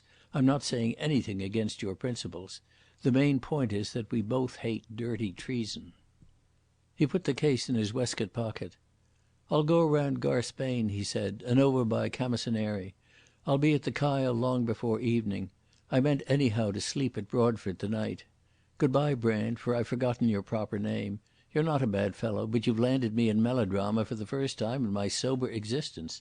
I have a grudge against you for mixing up the Coolin with a shilling shocker. You've spoiled their sanctity." "You've got the wrong notion of romance," I said. "Why, man, last night for an hour you were in the front line, the place where the enemy forces touch our own. You were over the top. You were in no man's land." He laughed. "That is one way to look at it." And then he stalked off, and I watched his lean figure till it was round the turn of the hill. All that morning I smoked peacefully by the burn, and let my thoughts wander over the whole business. I had got precisely what Blenkiron wanted, a post office for the enemy. It would need careful handling, but I could see the juiciest lies passing that way to the Grosses Hauptquartier. Yet I had an ugly feeling at the back of my head that it had all been too easy, and that Ivery was not the man to be duped in this way for long. That set me thinking about the queer talk on the crevice. The poetry stuff I dismissed as the ordinary password, probably changed every time. But who were Helios and Bomertz, and what in the name of goodness were the wild birds and the cage birds? Twice in the past 3 years I had had 2 such riddles to solve. Scudder's scribble in his pocket-book and Harry Bullivant's 3 words. I remembered how it had only been by constant chewing at them that I had got a sort of meaning, and I wondered if fate would some day expound this puzzle also. Meanwhile I had to get back to London as inconspicuously as I had come. It might take some doing, for the police, who had been active in Morven, might be still on the track, and it was essential that I should keep out of trouble and give no hint to Gresson and his friends that I had been so far north. However, that was for Amos to advise me on, and about noon I picked up my waterproof with its bursting pockets and set off on a long detour up the coast. All that blessed day I scarcely met a soul. I passed a distillery which seemed to have quit business, and in the evening came to a little town on the sea where I had a bed and supper in a superior kind of public house. Next day I struck southward along the coast and had 2 experiences of interest. I had a good look at Ranna and observed that the Tobermory was no longer there. Gresson had only waited to get his job finished. He could probably twist the old captain any way he wanted. The second was that at the door of a village smithy I saw the back of the Portuguese Jew. He was talking Gaelic this time, good Gaelic it sounded, and in that knot of idlers he would have passed for the ordinariest kind of gillie. He did not see me, and I had no desire to give him the chance, for I had an odd feeling that the day might come when it would be good for us to meet as strangers. That night I put up boldly in the inn at Broadford, where they fed me nobly on fresh sea trout, and I first tasted an excellent liqueur made of honey and whisky. Next morning I was early afoot, and well before midday was in sight of the narrows of the Kyle and the two little stone clachans which face each other across the strip of sea. About 2 miles from the place at a turn of the road I came upon a farmer's gig, drawn up by the wayside, with the horse cropping the moorland grass. A man sat on the bank smoking, with his left arm hooked in the reins. He was an oldish man with a short square figure, and a woollen comforter enveloped his throat.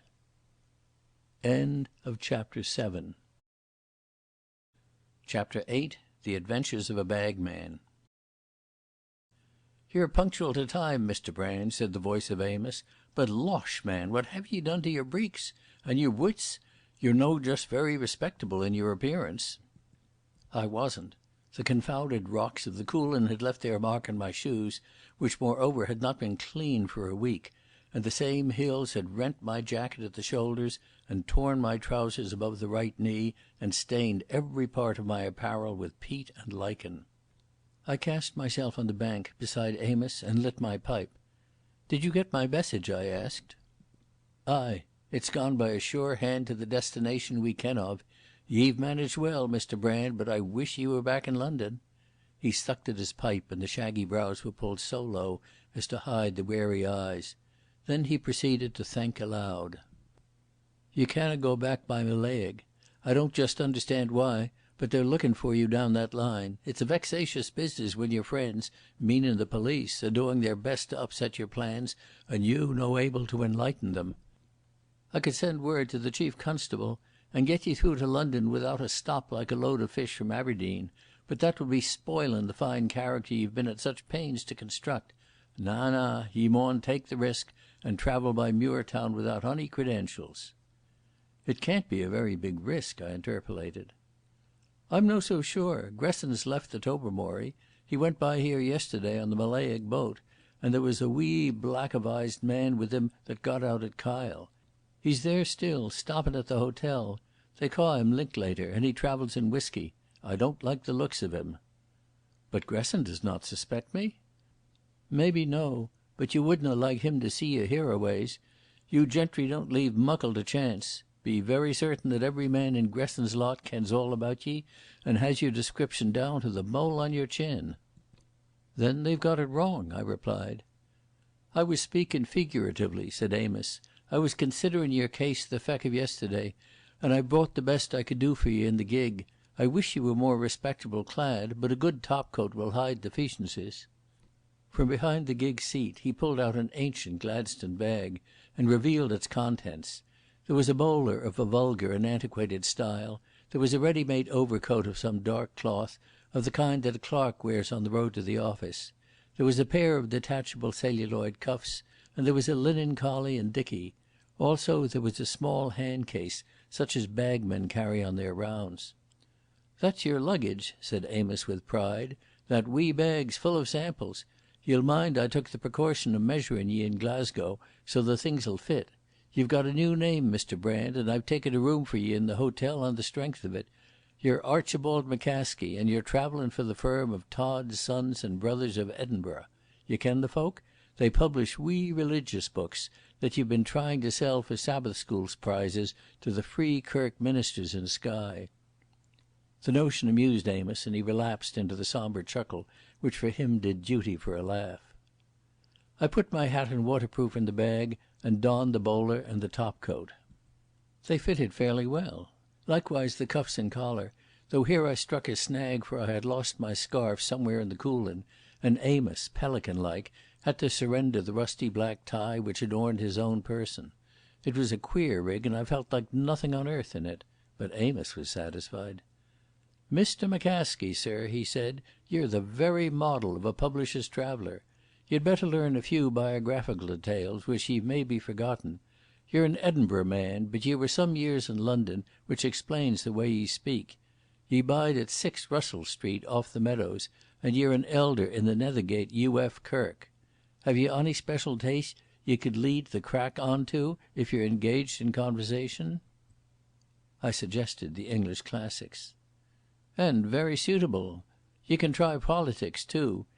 Ye'd better be a free trader, but converted by Lloyd George. That's a common case, and ye'll need to be by ordinary common. If I was you, I would daunder about here for a bit, and no arrive at your hotel till after dark. Then ye can have your supper and gang to bed. The Muirtown train leaves at 7:30 in the morning. Nah, ye can't come with me. It wouldna do for us to be seen together. If I meet ye in the street, I'll never let on I know ye." Amos climbed into the gig and jolted off home. I went down to the shore and sat among the rocks, finishing about tea time the remains of my provisions. In the mellow gloaming I strolled into the clachan and got a boat to put me over to the inn. It proved to be a comfortable place, with a motherly old landlady who showed me to my room and promised ham and eggs and cold salmon for supper. After a good wash, which I needed, and an honest attempt to make my clothes presentable, I descended to the meal in a coffee room lit by a single dim paraffin lamp. The food was excellent, and as I ate my spirits rose. In 2 days I should be back in London beside Blenkiron, and somewhere within a day's journey of Mary. I could picture no scene now without thinking how Mary fitted into it. For her sake I held Biggleswick delectable, because I had seen her there. I wasn't sure if this was love, but it was something I had never dreamed of before, something which I now hugged the thought of. It made the whole earth rosy and golden for me, and life so well worth living that I felt like a miser towards the days to come. I had about finished supper when I was joined by another guest. Seen in the light of that infamous lamp, he seemed a small, alert fellow with a bushy black moustache and black hair parted in the middle. He had fed already and appeared to be hungering for human society. In 3 minutes he had told me that he had come down from Portree and was on his way to Leith. A minute later he had whipped out a card on which I read J. Linklater, and in the corner the name of Hatherwick Brothers. His accent betrayed that he hailed from the west. "I've been up among the distilleries," he informed me. "It's a poor business distillin' in these times, with the teetotallers yowlin' about the nation's shame and the way to lose the war. I'm a temperate man myself, but I would think shame to spile decent folks' business. If the government want to stop the drink, let them buy us out. They've permitted us to invest good money in the trade, and they must see that we get it back. The other way will wreck public credit. That's what I say. Supposin' some Labour government takes the notion that soap's bad for the nation, are they going to shut up port sunlight, or good clothes, or lum hats?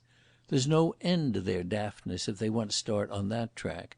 A lawful trade's a lawful trade, says I, and it's contrary to public policy to pit it at the mercy of wheen cranks. D'ye no agree, sir? By the way, I haven't got your name." I told him, and he rambled on. "We're blenders and do a very high-class business, mostly foreign. The war's hit us with our export trade, of course, but we're no as bad as some. What's your line, Mr. McCaskie?" When he heard, he was keenly interested. "D'ye say so? You're from Todd's? Man, I was in the book business myself, till I changed it for something a wee bit more lucrative. I was on the road for 3 years for Andrew Matheson. You ken the name, Paternoster Row? I've forgotten the number. I had a kind of ambition to start a bookselling shop of my own and to make Linklater of Paisley a big name in the trade. But I got the offer from Hatherwick's, and I was wanting to get married, so filthy lucre won the day. And I'm no sorry I changed. If it hadn't have been for this war, I would have been making 4 figures of my salary and commissions. My pipe's out. Have you one of those rare and valuable curiosities called a spunk, Mr. McCaskie?" He was a merry little grig of a man, and he babbled on, till I announced my intention of going to bed. If this was Amos's bagman, who had been seen in company with Gresson, I understood how idle may be the suspicions of a clever man. He had probably foregathered with Gresson on the Skye boat, and wearied that saturnine soul with his cackle. I was up betimes, paid my bill, ate a breakfast of porridge and fresh haddock, and walked the few hundred yards to the station. It was a warm, thick morning with no sun visible, and the Skye hills misty to their base. The 3 coaches on the little train were nearly filled when I had bought my ticket, and I selected a 3rd-class smoking carriage which held 4 soldiers returning from leave. The train was already moving when a late passenger hurried along the platform and clambered in beside me. A cheery "Mornin', Mr McCaskie," revealed my fellow guest at the hotel. We jolted away from the coast, up a broad glen, and then on to a wide expanse of bog with big hills showing towards the north. It was a drowsy day, and in that atmosphere of shag and crowded humanity I felt my eyes closing. I had a short nap and woke to find that Mr Linklater had changed his seat and was now beside me. "We'll no get a Scotsman till Muirtown," he said. "Have ye nothing in your samples ye could give me to read?" I had forgotten about the samples. I opened the case and found the oddest collection of little books, all in gay bindings. Some were religious, with names like Dew of Hermon and Cool Siloam. Some were innocent narratives, How Tommy Saved His Pennies, A Missionary Child in China, and Little Susie and Her Uncle. There was a Life of David Livingstone, a child's book on seashells, and a richly gilt edition of the poems of one James Montgomery. I offered the selection to Mr Linklater, who grinned and chose the Missionary Child. "It's not the reading I'm accustomed to," he said. "I like strong meat, Hall Caine and Jack London. By the way, how d'ye square this business of yours with the booksellers? When I was at Matheson's there would have been trouble if we had dealt direct with the public like you." The confounded fellow started to talk about the details of the book trade, of which I knew nothing. He wanted to know on what terms we sold juveniles, and what discount we gave the big wholesalers, and what class of book we put out on sale. I didn't understand a word of his jargon, and I must have given myself away badly, for he asked me questions about firms of which I had never heard, and I had to make some kind of answer. I told myself that the donkey was harmless, and that his opinion of me mattered nothing, but as soon as I decently could I pretended to be absorbed in the Pilgrim's Progress, a gaudy copy of which was among the samples. It opened at the episode of Christian and Hopeful in the Enchanted Ground, and in that stuffy carriage I presently followed the example of Heedless and Too Bold and fell sound asleep. I was awakened by the train rumbling over the points of a little moorland junction. Sunk in a pleasing lethargy, I sat with my eyes closed, and then covertly took a glance at my companion. He had abandoned the Missionary Child, and was reading a little dun-coloured book and marking passages with a pencil. His face was absorbed, and it was a new face, not the vacant, good-humoured look of the garrulous bagman, but something shrewd, purposeful, and formidable. I remained hunched up as if still sleeping, and tried to see what the book was. But my eyes, good as they are, could make nothing out of the text or title, except that I had a very strong impression that that book was not written in the English tongue. I woke abruptly and leaned over to him. Quick as lightning he slid his pencil up his sleeve and turned on me with a fatuous smile. "What do you make of this, Mr McCaskie? It's a wee book I picked up at a roup along with 50 others. I paid 5 shillings for the lot. It looks like German, but in my young days they didna teach us foreign languages." I took the thing and turned over the pages, trying to keep any sign of intelligence out of my face. It was German right enough, a little manual of hydrography with no publisher's name on it. It had the look of the kind of textbook a government department might issue to its officials. I handed it back. "It's either German or Dutch. I'm not much of a scholar, barring a little French and the Latin I got at Heriot's Hospital." "This is an awful slow train, Mr Linklater." The soldiers were playing nap, and the bagman proposed a game of cards. I remembered in time that I was an elder in the Nethergate U.F. Church, and refused with some asperity. After that I shut my eyes again, for I wanted to think out this new phenomenon. The fellow knew German, that was clear. He'd also been seen in Gresson's company. I didn't believe he suspected me, though I suspected him profoundly. It was my business to keep strictly to my part, and give him no cause to doubt me. He was clearly practising his own part on me, and I must appear to take him literally on his professions. So presently I woke up and engaged him in a disputatious conversation about the morality of selling strong liquors. He responded readily, and put the case for alcohol with much pointed vehemence.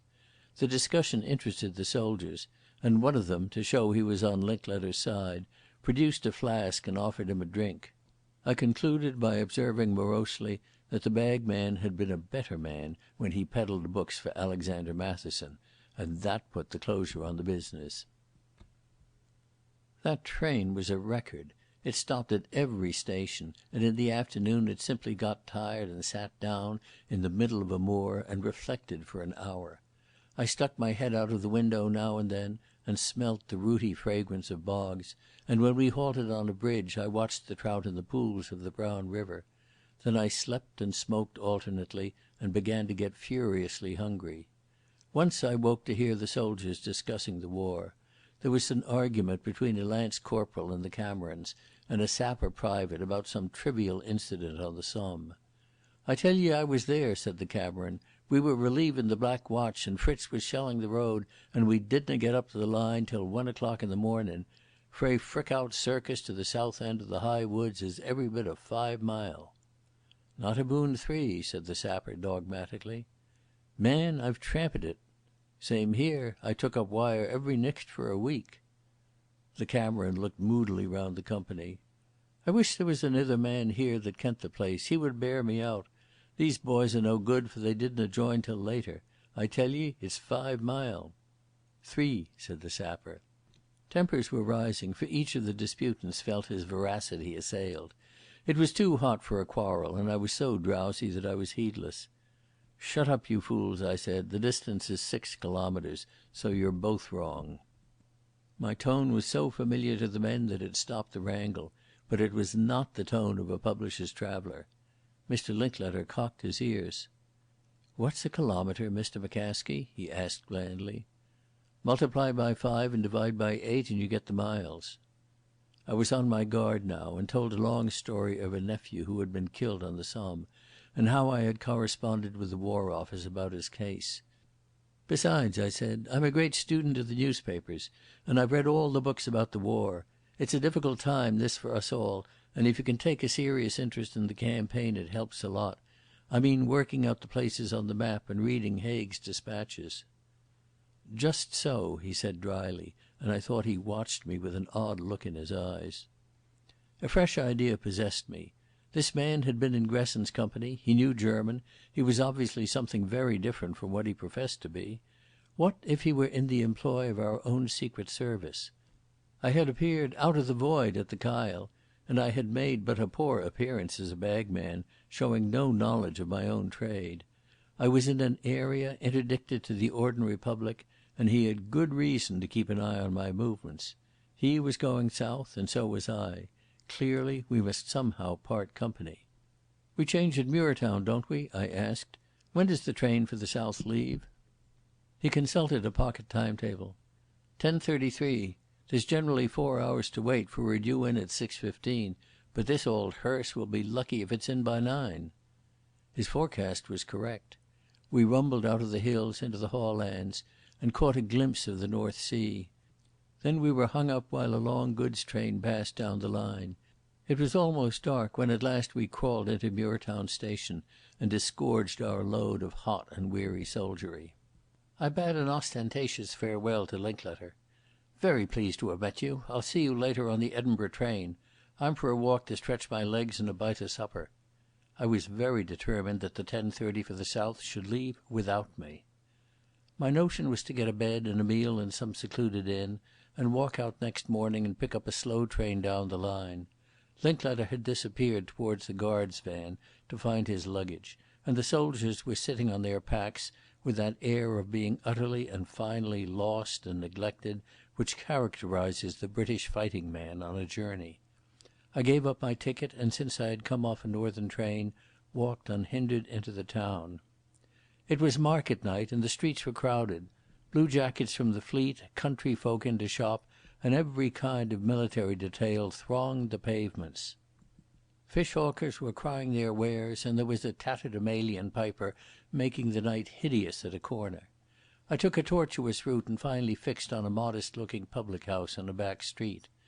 When I inquired for a room I could find no one in authority, but a slatternly girl informed me that there was one vacant bed and that I could have ham and eggs in the bar. So after hitting my head violently against a crossbeam, I stumbled down some steps and entered a frowsty little place smelling of spilt beer and stale tobacco. The promised ham and eggs proved impossible. There were no eggs to be had in Muirtown that night, but I was given cold mutton and a pint of indifferent ale. There was nobody in the place but two farmers drinking hot whisky and water, and discussing with sombre interest the rise in the price of feeding stuffs. I ate my supper, and was just preparing to find the whereabouts of my bedroom when through the street door there entered a dozen soldiers. In a second the quiet place became a Babel. The men were strictly sober, but they were in that temper of friendliness which demands a libation of some kind. One was prepared to stand treat. He was the leader of the lot, and it was to celebrate the end of his leave that he was entertaining his pals. From where I sat I could not see him, but his voice was dominant. "What's your fancy, Jock? Beer for you, Andra?" "A pint and a dram for me. This is better than Vong Blanc and Vong Rouge, Davy. Man, when I'm sitting in those estamints, as they call them, I often long for a good Scots public." The voice was familiar. I shifted my seat to get a view of the speaker, and then I hastily withdrew back. It was the Scots Fusilier I had clipped on the jaw in defending Gresson after the Glasgow meeting. But by a strange fatality he had caught sight of me. "Wha's that at the corner?" he cried, leaving the bar to stare at me. Now, it is a queer thing, but if you have once fought with a man, though only for a few seconds, you remember his face, and the scrap in Glasgow had been under a lamp. The Jock recognised me well enough. "By God," he cried, "if this is no a bit of luck. Boys, here's the man I fought with in Glasgow. You mind I tell ye about it. He laid me out, and it's my turn to do the same with him. I had a notion I was going to make a nicht of it. There's naebody can hit Geordie Hamilton without Geordie getting his ain back some day. Get up, man, for I'm going to knock the head off ye." I duly got up, and with the best composure I could muster, looked him in the face. "You're mistaken, my friend. I never clapped eyes on you before, and I never was in Glasgow in my life." "That's the damned lee," said the Fusilier. "You're the man, and if you're no, you're like enough him for to need a hiding." "Confound your nonsense," I said. "I've no quarrel with you, and I've better things to do than be scrapping with a stranger in a public house." "Have you, say? Well, I'll larn ye better. I'm going to hit ye, and then you'll have to fecht whether you want to or no. Tam, haud my jacket, and see that my drink's no scaled." This was an infernal nuisance, for a row here would bring in the police, and my dubious position would be laid bare. I thought of putting up a fight, for I was certain I could lay out the Jock a second time, but the worst of it was that I did not know where the thing would end. I might have to fight the lot of them, and that meant a noble public shindy. I did my best to speak my opponent fair. I said we were all good friends, and offered to stand drinks for the party. But the Fusilier's blood was up, and he was spoiling for a row, ably abetted by his comrades. He had his tunic off now, and was stamping in front of me with doubled fists. I did the best thing I could think of in the circumstances. My seat was close to the steps which led to the other part of the inn. I grabbed my hat, darted up them, and before they realised what I was doing had bolted the door behind me. I could hear pandemonium break loose in the bar. I slipped down a dark passage to another which ran at right angles to it, and which seemed to connect the street door of the inn itself with the back premises. I could hear voices in the little hall, and that stopped me short. One of them was Linkletter's, but he was not talking as Linkletter had talked. He was speaking educated English. I heard another with a Scots accent, which I took to be the landlord's, and a third which sounded like some superior sort of constable's, very prompt and official. I heard one phrase, too, from Linkletter. "He calls himself McCaskey." Then they stopped, for the turmoil from the bar had reached the front door. The Fusilier and his friends were looking for me by the other entrance. The attention of the men in the hall was distracted, and that gave me a chance. There was nothing for it but the back door. I slipped through it into a courtyard and almost tumbled over a tub of water. I planted the thing so that anyone coming that way would fall over it. A door led me into an empty stable, and from that into a lane. It was all absurdly easy, but as I started down the lane I heard a mighty row and the sound of angry voices. Someone had gone into the tub, and I hoped it was Linklater. I had taken a liking to that Fusilier Jock. There was the beginning of a moon somewhere, but that lane was very dark. I ran to the left, for on the right it looked like a cul-de-sac. That brought me into a quiet road of two-storied cottages, which showed at one end the lights of a street. So I took the other way, for I wasn't going to have the whole population of Muirtown on the hue and cry after me. I came into a country lane, and I also came into the van of the pursuit, which must have taken a short cut. They shouted when they saw me, but I had a small start and legged it down that road in the belief that I was making for open country. That was where I was wrong. The road took me round to the other side of the town, and just when I was beginning to think I had a fair chance, I saw before me the lights of a signal box, and a little to the left of it the lights of the station. In half an hour's time the Edinburgh train would be leaving, but I had made that impossible. Behind me I could hear the pursuers, giving tongue like hound puppies, for they had attracted some pretty drunken gentlemen to their party. I was badly puzzled where to turn, when I noticed outside the station a long line of blurred lights, which could only mean a train with the carriage blinds down. It had an engine attached and seemed to be waiting for the addition of a couple of trucks to start. It was a wild chance, but the only one I saw.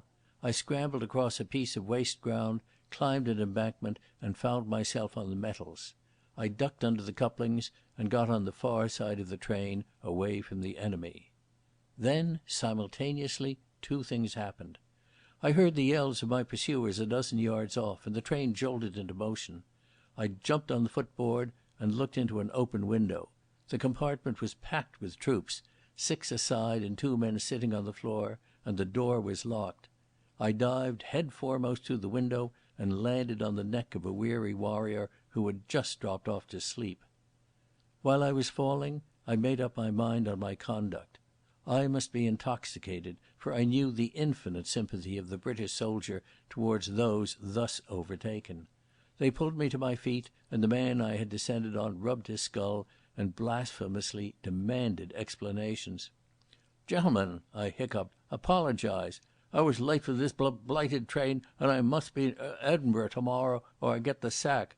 I apologise for it. If I've hurt my friend's head, I'll kiss it and make it well." At this there was a great laugh. "Ye'd better accept, Pete," said one. "It's the first time anybody ever offered to kiss your ugly head." A man asked me who I was, and I appeared to be searching for a card case. "Losht," I groaned. "Losht, and so's my wee bag. I've bashed my poor hat. I'm an awful sight, gentlemen, an awful warning to be in time for trains. I'm John Johnston, managing clerk to Messrs. Waters, Brown and Elphinstone, 923 Charles Street, Edinburgh. I've been up north seeing my mamma." "You should be in France," said one man. "Wished I was, but they wouldn't let me. Mr. Johnston, they said, you're no damn good. Ye've varicose veins and a bad heart, they said. So I says, good morning, gentlemen. Don't blame me if the country's ruined. That's what I said." I had by this time occupied the only remaining space left on the floor. With the philosophy of their race, the men had accepted my presence and were turning again to their own talk. The train had got up speed, and as I judged it to be a special of some kind, I looked for few stoppings. Moreover, it was not a corridor carriage, but one of the old-fashioned kind, so I was safe for a time from the unwelcome attention of conductors. I stretched my legs below the seat, rested my head against the knees of a brawny gunner, and settled down to make the best of it. My reflections were not pleasant. I had got down too far below the surface, and had the naked feeling you get in a dream when you think you have gone to the theatre in your nightgown. I had had 3 names in 2 days, and as many characters. I felt as if I had no home or position anywhere, and was only a stray dog with everybody's hand and foot against me. It was an ugly sensation, and it was not redeemed by any acute fear or any knowledge of being mixed up in some desperate drama. I knew I could easily go on to Edinburgh, and when the police made trouble, as they would, a wire to Scotland Yard would settle matters in a couple of hours. There wasn't a suspicion of bodily danger to restore my dignity. The worst that could happen would be that Ivery would hear of my being befriended by the authorities, and the part I had settled to play would be impossible. He would certainly hear. I had the greatest respect for his intelligence service. Yet that was bad enough. So far I had done well. I had put Gresson off the scent. I had found out what Bullivant wanted to know, and I had only to return unostentatiously to London to have won out on the game. I told myself all that, but it didn't cheer my spirits.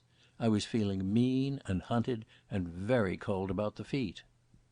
But I have a tough knuckle of obstinacy in me which makes me unwilling to give up a thing till I am fairly choked off it. The chances were badly against me. The Scottish police were actively interested in my movements and would be ready to welcome me at my journey's end. I had ruined my hat, and my clothes, as Amos had observed, were not respectable. I had got rid of a 4 days' beard the night before, but had cut myself in the process, and what with my weather-beaten face and tangled hair, looked liker a tinker than a decent bagman. I thought with longing of my portmanteau in the Pentland Hotel, Edinburgh, and the neat blue serge suit, and the clean linen that reposed in it. It was no case for a subtle game, for I held no cards. Still, I was determined not to chuck in my hand till I was forced to. If the train stopped anywhere, I would get out, and trust to my own wits and the standing luck of the British Army for the rest. The chance came just after dawn, when we halted at a little junction. I got up yawning and tried to open the door, till I remembered it was locked. Thereupon I stuck my legs out of the window on the side away from the platform, and was immediately seized upon by a sleepy Seaforth who thought I contemplated suicide. "Let me go," I said. "I'll be back in a jiffy." "Let him gang, Jock," said another voice. "You ken what a man's like when he's been on the bash. The cold air'll sober him." I was released, and after some gymnastics dropped on the metals and made my way round the rear of the train. As I clambered on the platform it began to move, and a face looked out of one of the back carriages. It was Linklater, and he recognised me. He tried to get out, but the door was promptly slammed by an indignant porter. I heard him protest, and he kept his head out till the train went round the curve. That cooked my goose all right. He would wire the police from the next station. Meantime, in that clean, bare, chilly place there was only one traveller. He was a slim young man with a kit bag and a gun case. His clothes were beautiful, a green Homburg hat, a smart green tweed overcoat, and boots as brightly polished as a horse chestnut. I caught his profile as he gave up his ticket, and to my amazement I recognised it. The station master looked askance at me as I presented myself, dilapidated and dishevelled, to the official gaze. I tried to speak in a tone of authority. "Who is the man who has just gone out?" "Where's your ticket?" "I had no time to get one at Muirtown, and as you see I have left my luggage behind me. Take it out of that pound and I'll come back for the change. I want to know if that was Sir Archibald Roylance." He looked suspiciously at the note. "I think that's the name. He's a captain up at the Fleein' School. What was ye wanted with him?" I charged through the booking office and found my man about to enter a big grey motor car. "Archie!" I cried, and beat him on the shoulders. He turned round sharply. "What the devil? Who are you?" And then recognition crept into his face and he gave a joyous shout. "My holy aunt! The General disguised as Charlie Chaplin! Can I drive you anywhere, sir?" End of Chapter 8. Chapter 9. I Take the Wings of a Dove. "Drive me somewhere to breakfast, Archie," I said, "for I'm perishing hungry." He and I got into the tonneau, and the driver swung us out of the station road, up a long incline of hill. Sir Archie had been one of my subalterns in the old Lennox Highlanders, and had left us before the Somme to join the Flying Corps. I heard that he had got his wings and had done well before Arras, and was now training pilots at home. He had been a light-hearted youth, who had endured a good deal of rough tonguing from me for his sins of omission. But it was the casual class of lad I was looking for now. I saw him steal amused glances at my appearance. "Been seeing a bit of life, sir?" he inquired respectfully. "I'm being hunted by the police," I said. "Dirty dogs! But don't worry, sir, we'll get you off all right. I've been in the same fix myself. You can lie snug in my little log hut, for that old image Gibbons won't blab. Or, tell you what, I've got an aunt who lives near here, and she's a bit of a sportsman. You can hide in her moated grange till the bobbies get tired." I think it was Archie's calm acceptance of my position as natural and becoming that restored my good temper. He was far too well bred to ask what crime I had committed, and I didn't propose to enlighten him much. But as we swung up the moorland road, I let him know that I was serving the government, but that it was necessary that I should appear to be unauthenticated, and that therefore I must dodge the police. He whistled his appreciation. Gad, that's a deep game. Sort of camouflage? Speaking from my experience, it is easy to overdo that kind of stunt. When I was at Misieux, the French started out to camouflage the caravans where they kept their pigeons, and they did it so damned well that the poor little birds couldn't hit 'em off, and spent the night out.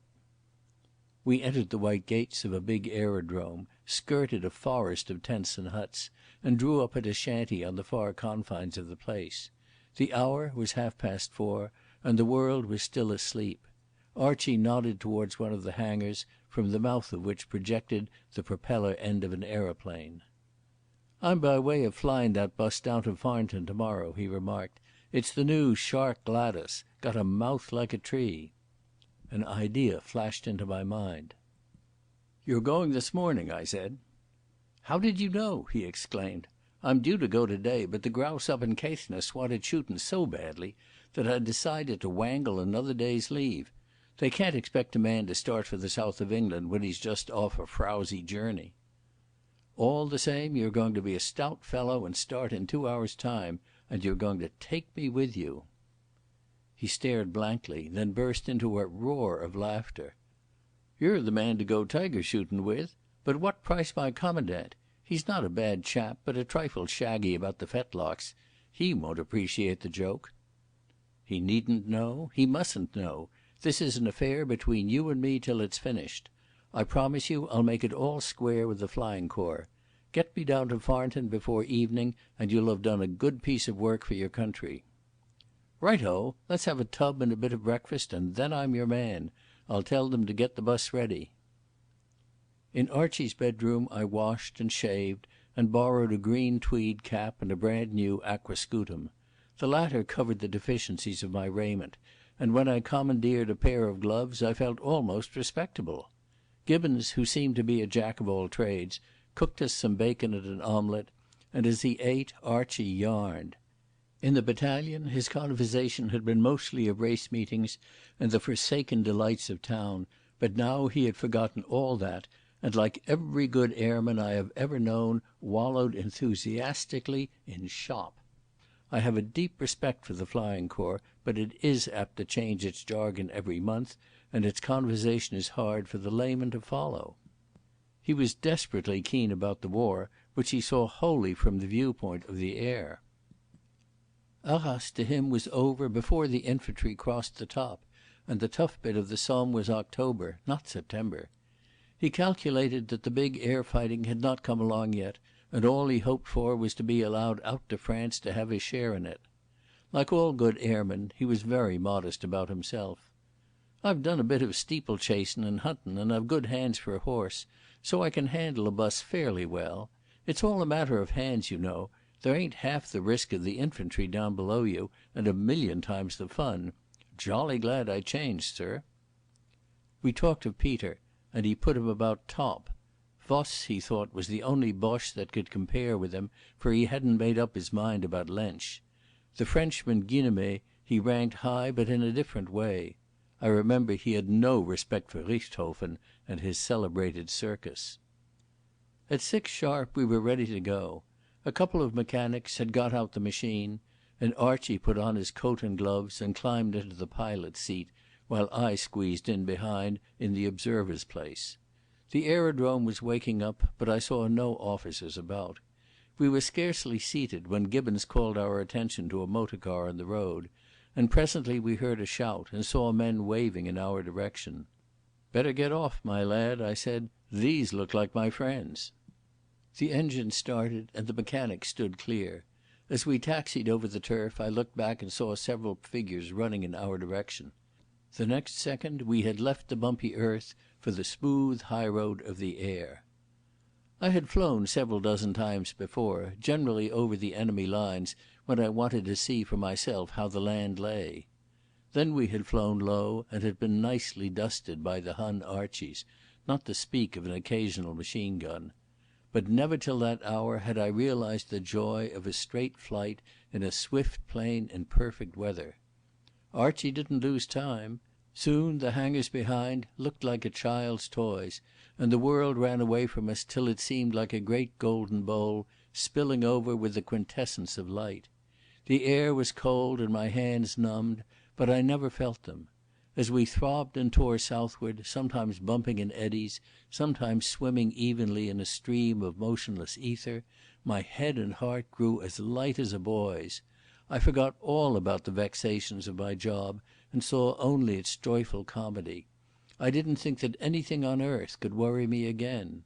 Far to the left was a wedge of silver, and behind it a cluster of toy houses. That must be Edinburgh, where reposed my portmanteau, and where a most efficient police force was now inquiring for me. At the thought I laughed so loud that Archie must have heard me. He turned round, saw my grinning face, and grinned back. Then he signalled to me to strap myself in. I obeyed, and he proceeded to practise stunts, the loop, the spinning nosedive, and others I didn't even know the names of. It was glorious fun, and he handled his machine as a good rider coaxes a nervous horse over a stiff hurdle. He had that extra something in his blood that makes the great pilot. Presently the chessboard of green and brown had changed to a deep purple with faint silvery lines like veins in a rock. We were crossing the Border Hills, the place where I had legged it for weary days when I was mixed up in the Black Stone business. What a marvellous element was this air, which took one far above the fatigues of humanity. Archie had done well to change. Peter had been the wise man. I felt a tremendous pity for my old friend hobbling about a German prison yard when he had once flown a hawk. I reflected that I had wasted my life hitherto. And then I remembered that all this glory had only one use in war, and that was to help the muddy British infantryman to down his Hun opponent. He was the fellow, after all, that decided battles, and the thought comforted me. A great exhilaration is often the precursor of disaster, and mine was to have a sudden downfall. It was getting on for noon, and we were well into England. I guessed from the rivers we had passed that we were somewhere in the north of Yorkshire, when the machine began to make odd sounds, and we bumped in perfectly calm patches of air. We dived and then climbed, but the confounded thing kept sputtering. Archie passed back a slip of paper on which he had scribbled, "Engine conked. Must land at Micklegill. Very sorry." So we dropped to a lower elevation where we could see clearly the houses and roads and the long swelling ridges of a moorland country. I could never have found my way about, but Archie's practised eye knew every landmark. We were trundling along very slowly now, and even I was soon able to pick up the hangars of a big aerodrome. We made Micklegill, but only by the skin of our teeth. We were so low that the smoky chimneys of the city of Bradfield, 7 miles to the east, were half hidden by a ridge of down. Archie achieved a clever descent in the lee of a belt of firs, and got out full of imprecations against the Gladys engine. "I'll go up to the camp and report," he said, "and send mechanics down to tinker this darned gramophone. You'd better go for a walk, sir. I don't want to answer questions about you till we're ready to start. I reckon it'll be about an hour's job." The cheerfulness I had acquired in the upper air still filled me. I sat down in a ditch as merry as a sandboy and lit a pipe. I was possessed by a boyish spirit of casual adventure, and waited on the next turn of fortune's wheel with only a pleasant amusement. That turn was not long in coming. Archie appeared very breathless. "Look here, sir, there's the deuce of a row up there. They've been wiring about you all over the country, and they know you're with me. They've got the police, and they'll have you in 5 minutes if you don't leg it. I lied like Billy-O and said I had never heard of you, but they're coming to see for themselves. For God's sake, get off. You'd better keep in cover down that hollow and round the back of these trees. I'll stay here and try to brazen it out. I'll get strafed to blazes anyhow. I hope you'll get me out of the scrape, sir." "Don't you worry, my lad," I said. "I'll make it all square when I get back to town. I'll make for Bradfield, for this place is a bit conspicuous. Goodbye, Archie. You're a good chap, and I'll see you don't suffer." I started off down the hollow of the moor, trying to make speed atone for lack of strategy, for it was hard to know how much my pursuers commanded from that higher ground. They must have seen me, for I heard whistles blown and men's cries. I struck a road, crossed it, and passed a ridge from which I had a view of Bradfield 6 miles off. and as I ran I began to reflect that this kind of chase could not last long. They were bound to round me up in the next half hour unless I could puzzle them. But in that bare, green place there was no cover, and it looked as if my chances were pretty much those of a hare coursed by a good greyhound on a naked moor. Suddenly, from just in front of me, came a familiar sound. It was the roar of guns, the slam of field batteries, and the boom of small howitzers. I wondered if I had gone off my head. As I plodded on, the rattle of machine guns was added, and over the ridge before me I saw the dust and fumes of bursting shells.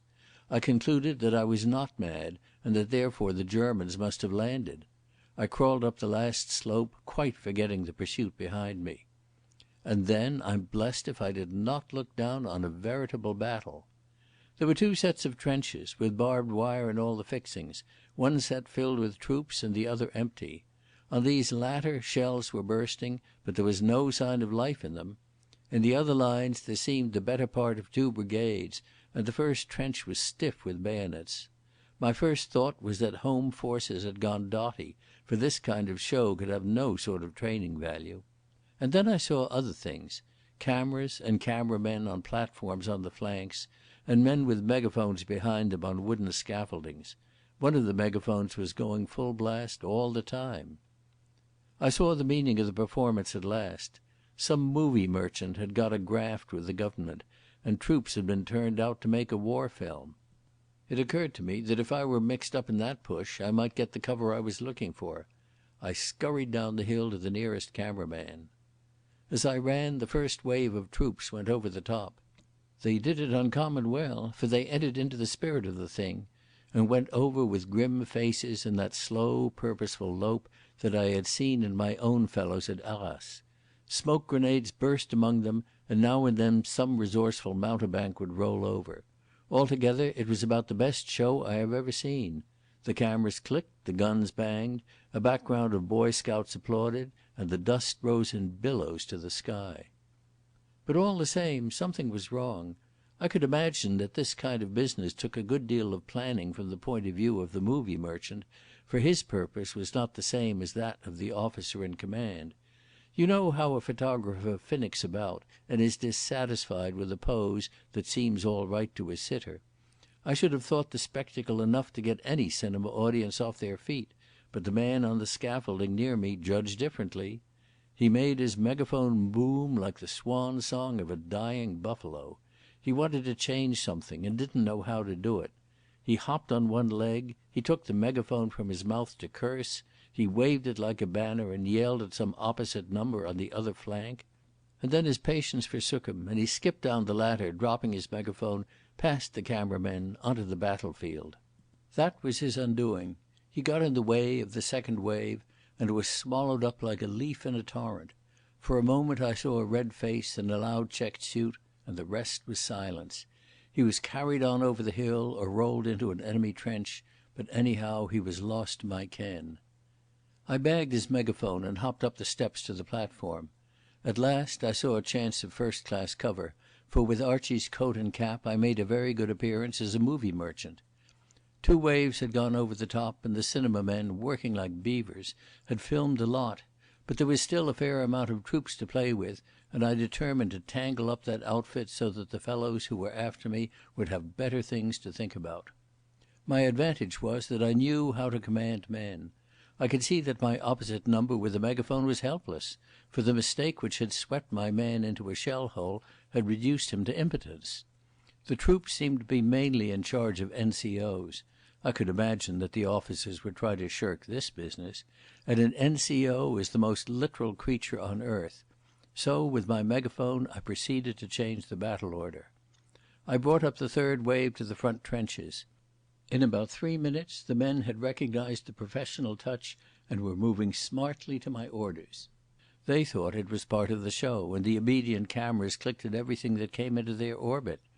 My aim was to deploy the troops on too narrow a front, so that they were bound to fan outward, and I had to be quick about it, for I didn't know when the hapless movie merchant might be retrieved from the battlefield and dispute my authority.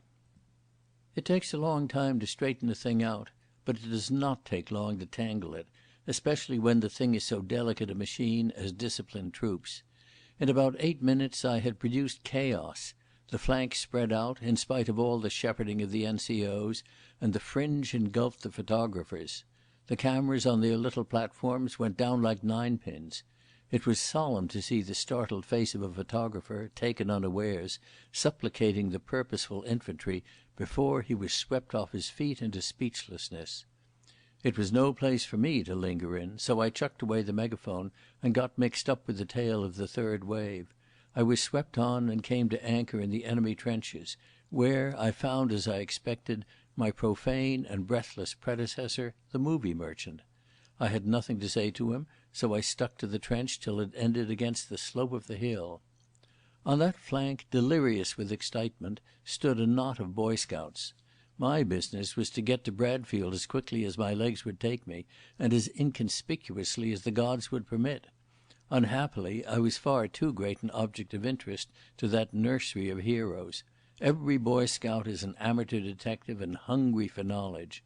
I was followed by several who plied me with questions and were told that I was off to Bradfield to hurry up part of the cinema outfit.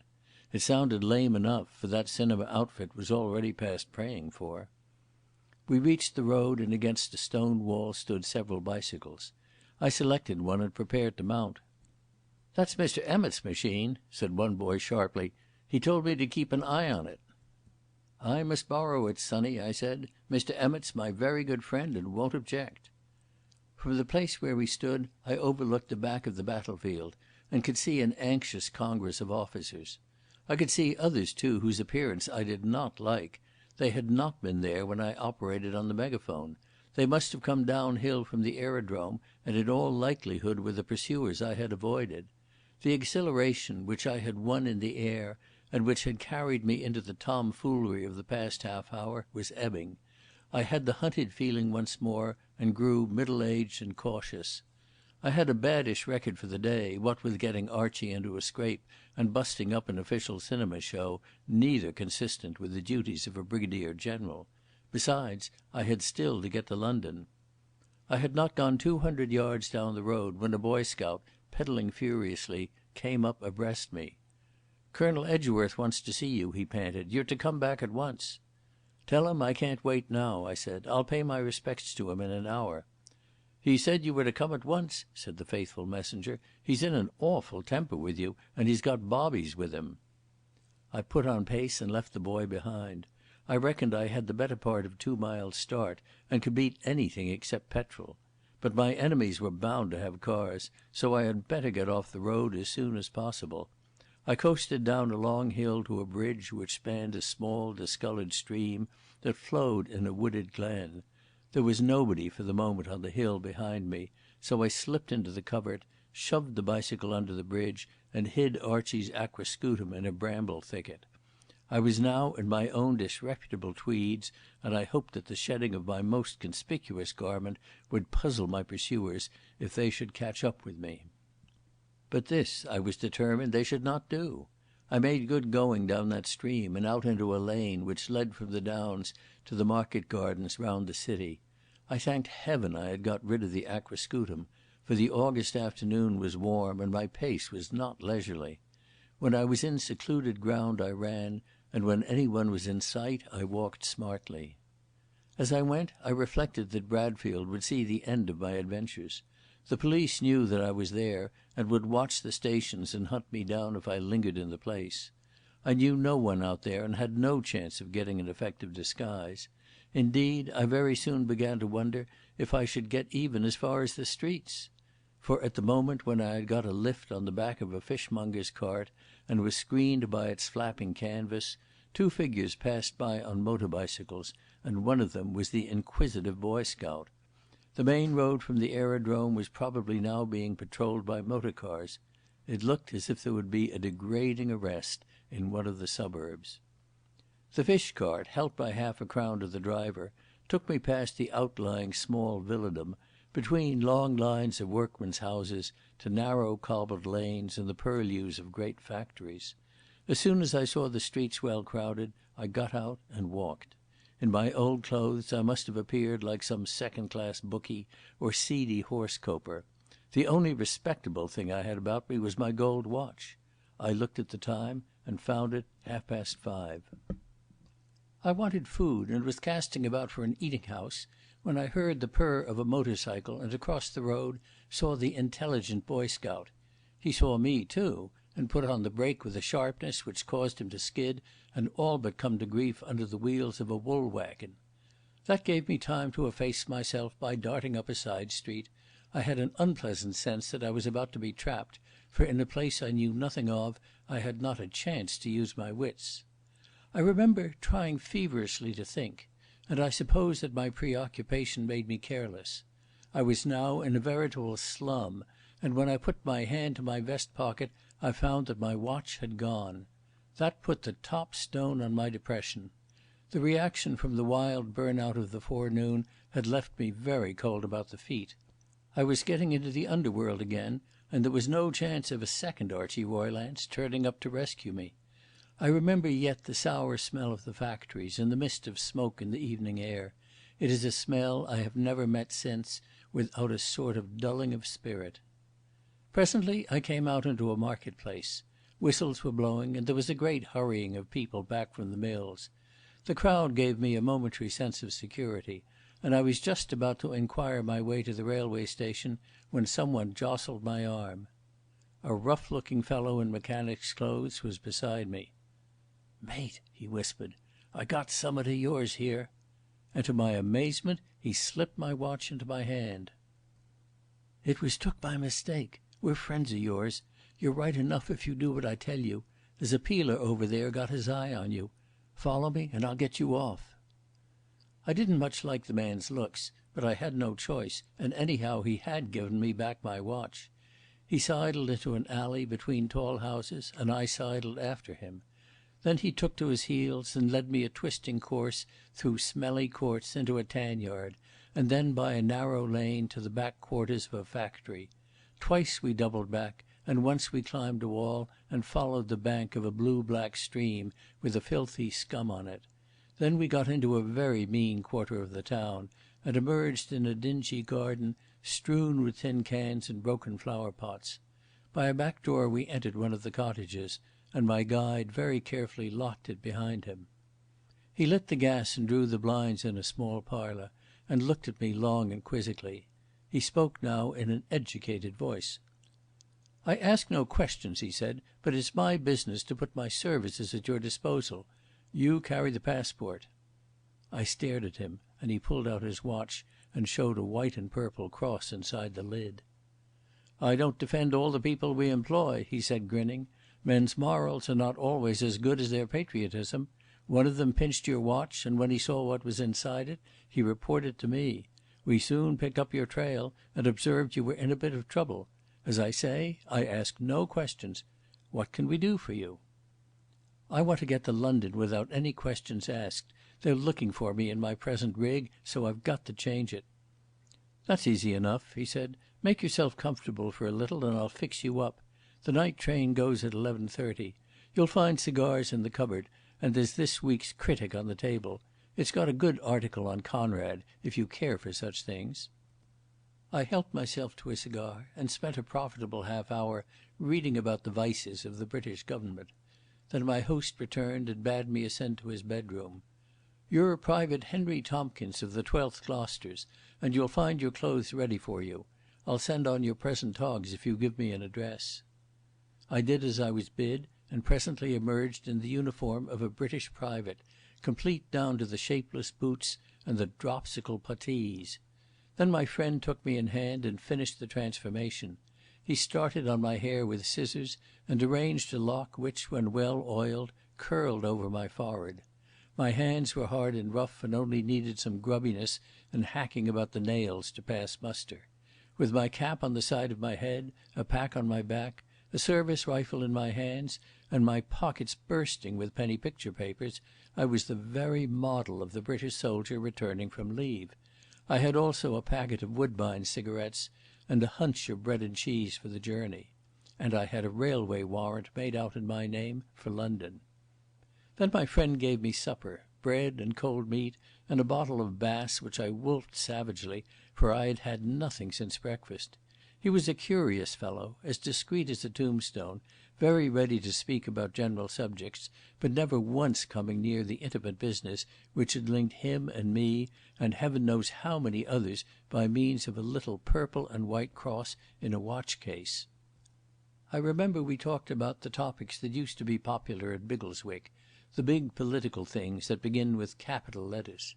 He took Amos's view of the soundness of the British working man, but he said something which made me think. He was convinced that there was a tremendous lot of German spy work about, and that most of the practitioners were innocent. The ordinary Briton doesn't run to treason, but he's not very bright. A clever man in that kind of game can make better use of a fool than a rogue. As he saw me off, he gave me a piece of advice. Get out of these clothes as soon as you reach London. Private Tompkins will frank you out of Bradfield, but it mightn't be a healthy alias in the metropolis. At 11:30 I was safe in the train, talking the jargon of the returning soldier, with half a dozen of my own type in a smoky third-class carriage. I had been lucky in my escape, for at the station entrance and on the platform I had noticed several men with the unmistakable look of plainclothes police. Also, though this may have been my fancy, I thought I caught in the crowd a glimpse of the Bagman who had called himself Linkletter. End of Chapter 9. Chapter 10. The Advantages of an Air Raid. The train was abominably late. It was due at 8:27, but it was nearly 10 when we reached St Pancras. I had resolved to go straight to my rooms in Westminster, buying on the way a cap and waterproof to conceal my uniform should anyone be near my door on my arrival. Then I would ring up Blenkiron and tell him all my adventures. I breakfasted at a coffee stall, left my pack and rifle in the cloakroom, and walked out into the clear sunny morning. I was feeling very pleased with myself. Looking back on my madcap journey, I seemed to have had an amazing run of luck, and to be entitled to a little credit too.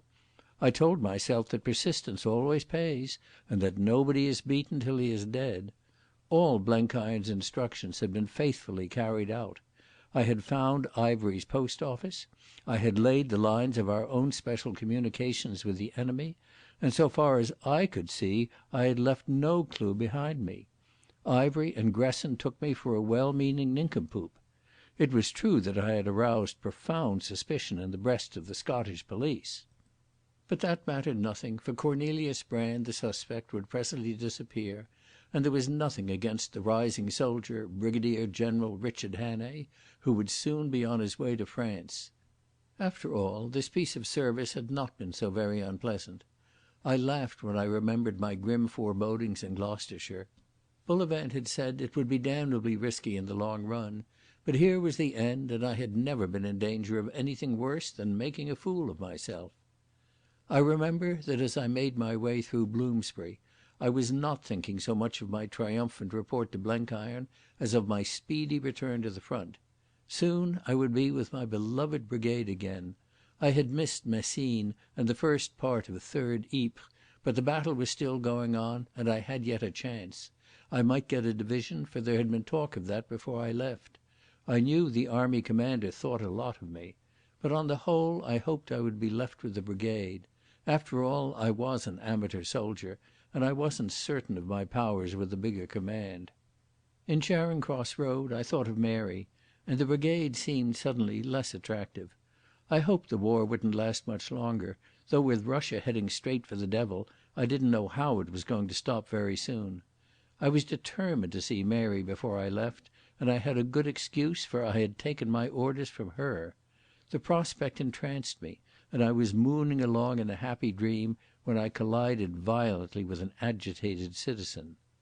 Then I realised something very odd was happening. There was a dull sound like the popping of the corks of flat soda-water bottles. There was a humming, too, from very far up in the skies. People in the street were either staring at the heavens or running wildly for shelter. A motor bus in front of me emptied its contents in a twinkling. A taxi pulled up with a jar, and the driver and the fare dived into a second-hand bookshop. It took me a moment or two to realise the meaning of it all, and I had scarcely done this when I got a very practical proof. 100 yards away a bomb fell on a street island, shivering every window pane in a wide radius, and sending splinters of stone flying about my head. I did what I had done 100 times before at the front, and dropped flat on my face. The man who says he doesn't mind being bombed or shelled is either a liar or a maniac. This London air raid seemed to me a singularly unpleasant business. I think it was the sight of the decent civilised life around one and the orderly streets, for what was perfectly natural in a rubble heap like Ypres, Arras, seemed like an outrage here. I remember once being in billets in a Flanders village where I had the mayor's house, and sat in a room upholstered in cut velvet with wax flowers on the mantelpiece and oil paintings of 3 generations on the walls. The Boche took it into his head to shell the place with a long-range naval gun, and I simply loathed it. It was horrible to have dust and splinters blown into that snug, homely room, whereas if I had been in a ruined barn I wouldn't have given the thing 2 thoughts. In the same way, bombs dropping in central London seemed a grotesque indecency. I hated to see plump citizens with wild eyes, and nursemaids with scared children, and miserable women scuttling like rabbits in a warren. The drone grew louder, and looking up I could see the enemy planes flying in a beautiful formation, very leisurely as it seemed, with all London at their mercy. Another bomb fell to the right, and presently bits of our own shrapnel were clattering viciously around me. I thought it about time to take cover, and ran shamelessly for the best place I could see, which was a tube station. 5 minutes before the streets had been crowded. Now I left behind me a desert dotted with 1 bus and 3 empty taxicabs. I found the tube entrance filled with excited humanity. 1 stout lady had fainted and a nurse had become hysterical, but on the whole people were behaving well.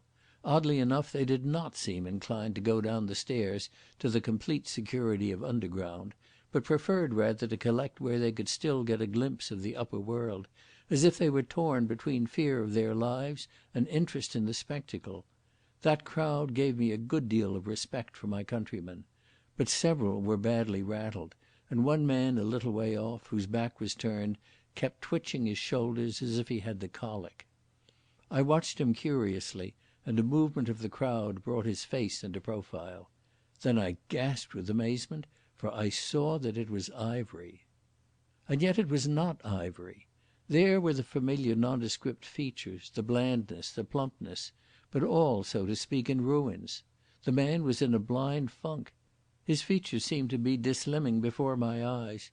He was growing sharper, finer, in a way younger, a man without grip on himself, a shapeless creature in process of transformation.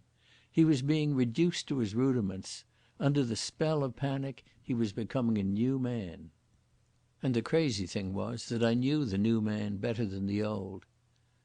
My hands were jammed close to my sides by the crowd. I could scarcely turn my head, and it was not the occasion for one's neighbours to observe one's expression. If it had been, mine must have been a study. My mind was far away from air raids, back in the hot summer weather of 1914. I saw a row of villas perched on a headland above the sea. In the garden of one of them 2 men were playing tennis, while I was crouching behind an adjacent bush. One of these was a plump young man who wore a coloured scarf round his waist and babbled of golf handicaps. I saw him again at the villa dining room wearing a dinner jacket and lisping a little. I sat opposite him at bridge. I beheld him collared by 2 of Macgillivray's men when his comrade had rushed for the 39 steps that led to the sea. I saw too the sitting room of my old flat in Portland Place, and heard little Scudder's quick, anxious voice talking about the 3 men he feared most on earth, one of whom lisped in his speech. I had thought that all 3 had long ago been laid under the turf. He was not looking my way, and I could devour his face in safety. There was no shadow of doubt. I had always put him down as the most amazing actor on earth, for had he not played the part of the First Sea Lord and deluded that officer's daily colleagues? But he could do far more than any human actor, for he could take on a new personality and with it a new appearance, and live steadily in the character as if he had been born in it. My mind was a blank, and I could only make blind gropings at conclusions. How had he escaped the death of a spy and murderer, for I had last seen him in the hands of justice? Of course he had known me from the first day in Biggleswick. I had thought to play with him, and he had played most cunningly and damnably with me. In that sweating sardine tin of refugees I shivered in the bitterness of my chagrin. And then I found his face turned to mine, and I knew that he recognised me. More, I knew that he knew that I had recognised him, not as Ivery, but as that other man. There came into his eyes a curious look of comprehension, which for a moment overcame his funk. I had sense enough to see that that put the final lid on it. There was still something doing if he believed that I was blind, but if he once thought that I knew the truth, he would be through our meshes and disappear like a fog. My first thought was to get at him and collar him and summon everybody to help me by denouncing him for what he was. Then I saw that that was impossible. I was a private soldier in a borrowed uniform, and he could easily turn the story against me. I must use surer weapons. I must get to Bullivant and Macgillivray and set their big machine to work. Above all, I must get to Blenkiron. I started to squeeze out of that push, for air raids now seemed far too trivial to give a thought to.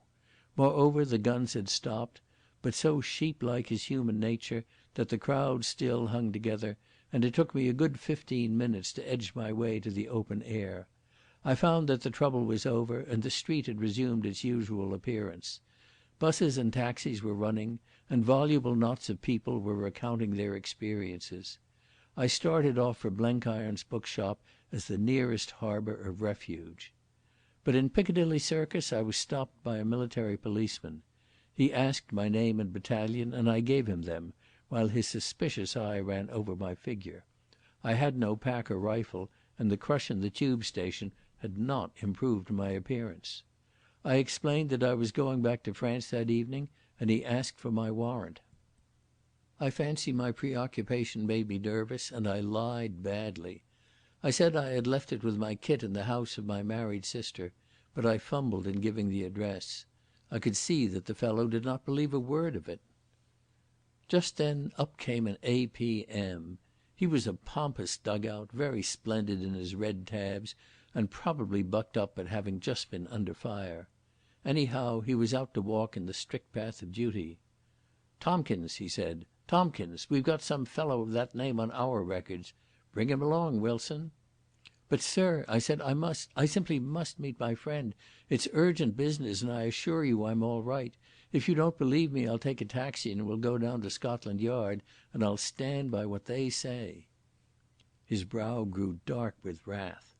"What infernal nonsense is this? Scotland Yard? What the devil has Scotland Yard to do with it? You're an impostor. I can see it in your face. I'll have your depot rung up and you'll be in jail in a couple of hours. I know a deserter when I see him. Bring him along, Wilson. You know what to do if he tries to bolt." I had a momentary thought of breaking away, but decided that the odds were too much against me. Fuming with impatience, I followed the APM to his office on the first floor in a side street. The precious minutes were slipping past. Ivery, now thoroughly warned, was making good his escape, and I, the sole repository of a deadly secret, was tramping in this absurd procession. The APM issued his orders. He gave instructions that my depot should be rung up, and he bade Wilson remove me to what he called the guard room. He sat down at his desk and busied himself with a mass of buff dockets. In desperation I renewed my appeal. "I implore you to telephone to Mr Macgillivray at Scotland Yard. It's a matter of life and death, sir. You're taking a very big responsibility if you don't." I had hopelessly offended his brittle dignity. "Any more of your insolence and I'll have you put in irons. I'll attend to you soon enough for your comfort. Get out of this till I send for you." As I looked at his foolish, irritable face, I realised that I was fairly up against it. Short of assault and battery on everybody, I was bound to submit. I saluted respectfully and was marched away. The hours I spent in that bare ante-room are like a nightmare in my recollection. A sergeant was busy at a desk with more buff dockets, and an orderly waited on a stool by a telephone. I looked at my watch and observed that it was 1 o'clock. Soon the slamming of a door announced that the APM had gone to lunch. I tried conversation with the fat sergeant, but he very soon shut me up. So I hunched up on the wooden form and chewed the cud of my vexation. I thought with bitterness of the satisfaction which had filled me in the morning. I had fancied myself the devil of a fine fellow, and I had been no more than a mountebank. The adventures of the past days seemed merely childish. I had been telling lies and cutting capers over half Britain, thinking I was playing a deep game, and I had only been behaving like a schoolboy. On such occasions a man is rarely just to himself, and the intensity of my self-abasement would have satisfied my worst enemy. It didn't console me that the futility of it all was not my blame. I was looking for excuses. It was the facts that cried out against me, and on the facts I had been an idiotic failure. For of course Ivery had played with me since the first day at Biggleswick. He had applauded my speeches and flattered me and advised me to go to the Clyde, laughing at me all the time. Gresson, too, had known. Now I saw it all. He had tried to drown me between Colonsay and Mull. It was Gresson who had set the police on me in Morven. The Bagman Linklater had been one of Gresson's creatures. The only meagre consolation was that the gang had thought me dangerous enough to attempt to murder me, and that they knew nothing about my doings in Skye. Of that I was positive. They had marked me down, but for several days I had slipped clean out of their ken. As I went over all the incidents, I asked if everything was yet lost. I had failed to hoodwink Ivery, but I had found out his post office, and if he only believed I hadn't recognised him for the miscreant of the Black Stone, he would go on in his old ways and play into Blenkiron's hands. Yes, but I had seen him in undress, so to speak, and he knew that I had so seen him. The only thing now was to collar him before he left the country, for there was ample evidence to hang him on. The law must stretch out its long arm and collect him and Gresson and the Portuguese Jew, try them by court-martial and put them decently underground. But he had now had more than an hour's warning, and I was entangled with red tape in this damned APM's office. The thought drove me frantic, and I got up and paced the floor. I saw the orderly, with rather a scared face, making ready to press the bell, and I noticed that the fat sergeant had gone to lunch. "Say, mate," I said, "don't you feel inclined to do a poor fellow a good turn? I know I'm for it all right and I'll take my medicine like a lamb, but I want badly to put a telephone call through." "It ain't allowed," was the answer. "I get L from the old man." "But he's gone out," I urged. "I don't want you to do anything wrong, mate. I leave you to do the talking if you'll only send my message. I'm flush of money and I don't mind handing you a quid for the job." He was a pinched little man with a weak chin, and he obviously wavered. "Who d'you want to talk to?" he asked. "Scotland Yard," I said, "the home of the police. Lord bless you, there can't be no harm in that. You've only got to ring up Scotland Yard, I'll give you the number, and give the message to Mr Macgillivray. He's the head bummer of all the bobbies." "That sounds a bit of all right," he said. "The old man, he won't be back for 'alf an hour, nor the sergeant neither. Let's see your quid, though." I laid a pound note on the form beside me. "It's yours, mate, if you get through to Scotland Yard and speak the piece I'm going to give you." He went over to the instrument. "What do you want to say to the bloke with the long name?" "Say that Richard Hannay is detained at the APM's office in Claxton Street.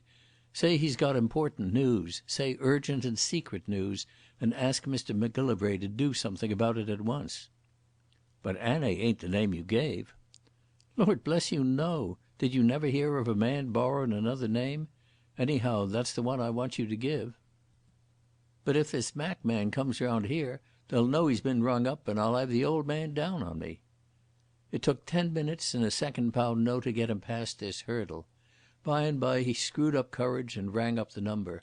I listened with some nervousness while he gave my message. He had to repeat it twice, and waited eagerly on the next words.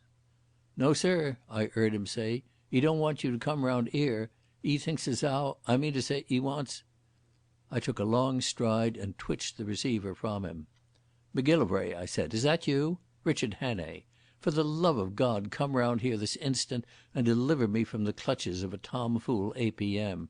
I've got the most deadly news and there's not a second to waste. For God's sake, come quick." Then I added, "Just tell your fellows to gather Ivery in at once. You know his lairs." I hung up the receiver and faced a pale and indignant orderly. "It's all right," I said. "I promise you that you won't get into any trouble on my account, and there's your £2." The door in the next room opened and shut. The APM had returned from lunch. 10 minutes later the door opened again. I heard Macgillivray's voice, and it was not pitched in dulcet tones. He had run up against minor officialdom and was making hay with it. I was my own master once more, so I forsook the company of the orderly. I found a most rattled officer trying to save a few rags of his dignity, and the formidable figure of Macgillivray instructing him in manners. "Glad to see you, Dick," he said. "This is General Hannay, sir.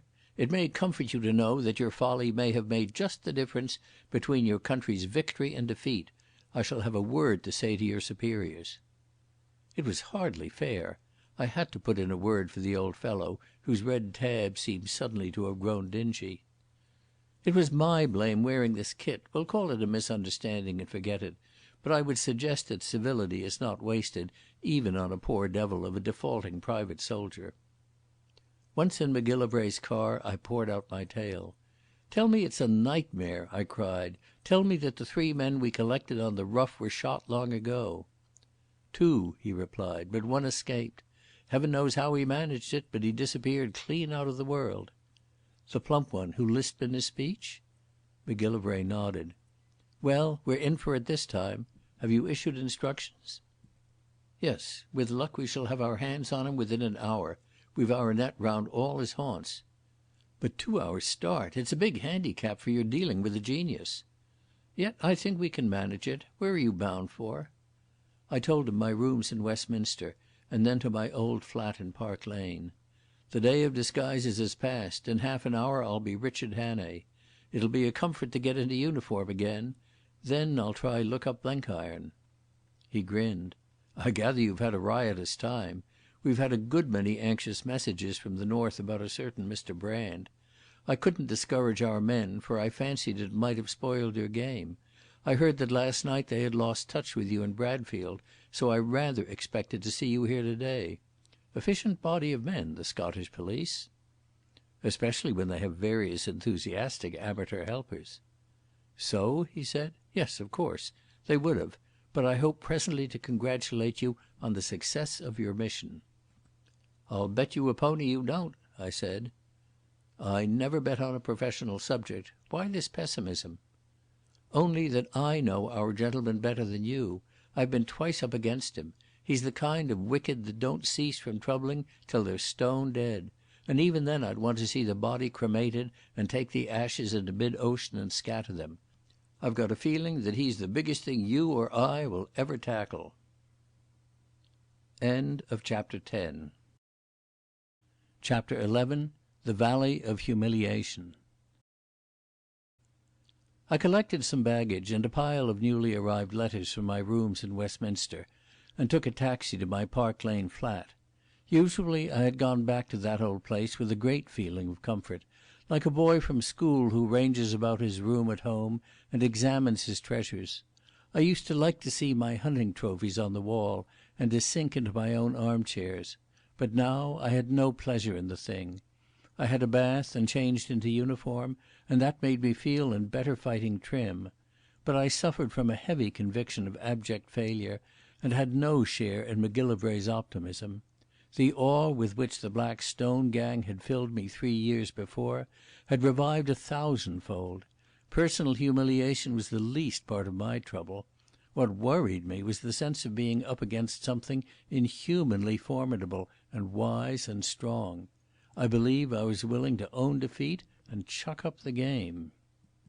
Among the unopened letters was one from Peter, a very bulky one which I sat down to read at leisure. It was a curious epistle, far the longest he had ever written me, and its size made me understand his loneliness. He was still at his German prison camp, but expecting every day to go to Switzerland. He said he could get back to England or South Africa if he wanted, for they were clear that he could never be a combatant again, but he thought he had better stay in Switzerland, for he would be unhappy in England with all his friends fighting. As usual, he made no complaints, and seemed to be very grateful for his small mercies.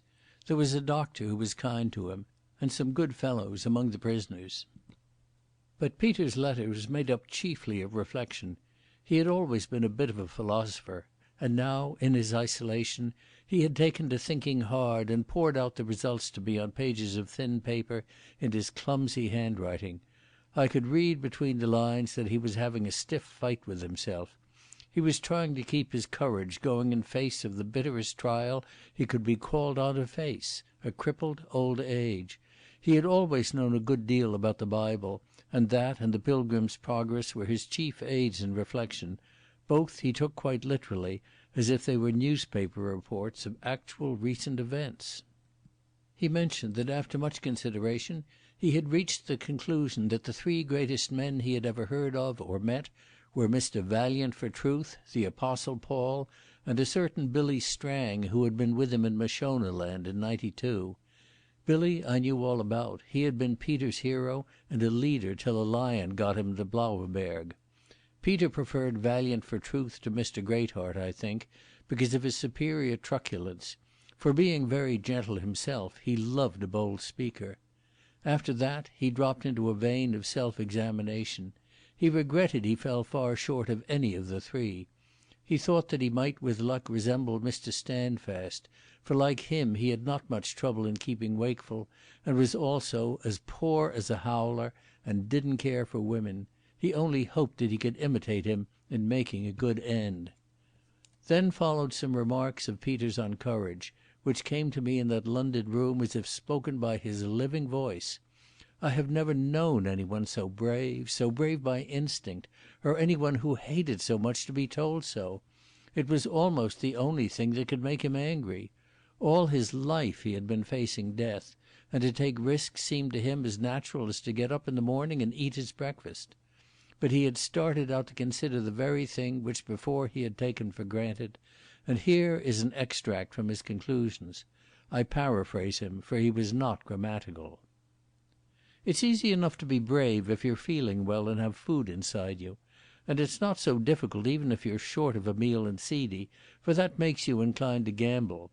I mean by being brave, playing the game by the right rules without letting it worry you that you may very likely get knocked on the head. It's the wisest way to save your skin. It doesn't do to think about death if you're facing a charging lion or trying to bluff a lot of savages. If you think about it, you'll get it. If you don't, the odds are you won't. That kind of courage is only good nerves and experience. Most courage is experience. Most people are a little scared at new things. You want a bigger heart to face danger which you go out to look for, and which doesn't come to you in the ordinary way of business. Still, that's pretty much the same thing, good nerves and good health, and a natural liking for rows. You see, Dick, in all that game there's a lot of fun. There's excitement and the fun of using your wits and skill, and you know the bad bits can't last long. When our Col sent me to Bagman's kraal, I didn't altogether fancy the job, but at the worst it was 3 parts sport, and I got so excited that I never thought of the risk till it was over. But the big courage is the cold-blooded kind, the kind that never lets go even when you're feeling empty inside, and your blood's thin, and there's no kind of fun or profit to be had, and the trouble's not over in an hour or two, but lasts for months and years. One of the men here was speaking about that kind, and he called it fortitude. I reckon fortitude's the biggest thing a man can have, just to go on enduring when there's no guts or heart left in you.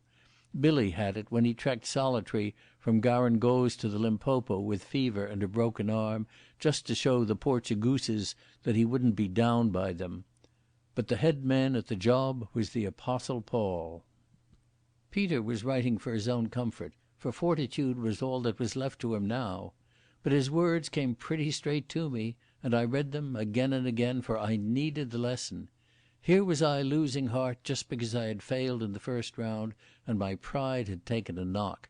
I felt honestly ashamed of myself, and that made me a far happier man. There could be no question of dropping the business, whatever its difficulties. I had a queer religious feeling that Ivery and I had our fortunes intertwined, and that no will of mine could keep us apart.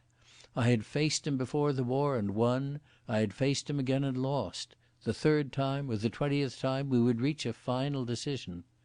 The whole business had hitherto appeared to me a trifle unreal, at any rate my own connection with it. I had been docilely obeying orders, but my real self had been standing aside and watching my doings with a certain aloofness. But that hour in the tube station had brought me into the serum, and I saw the affair not as Bullivant's or even Blenkiron's, but as my own. Before, I had been itching to get back to the front. Now I wanted to get onto Ivery's trail, though it should take me through the nether pit. Peter was right. Fortitude was the thing a man must possess if he would save his soul. The hours passed, and as I expected, there came no word from Macgillivray. I had some dinner sent up to me at 7 o'clock, and about 8 I was thinking of looking up Blenkiron.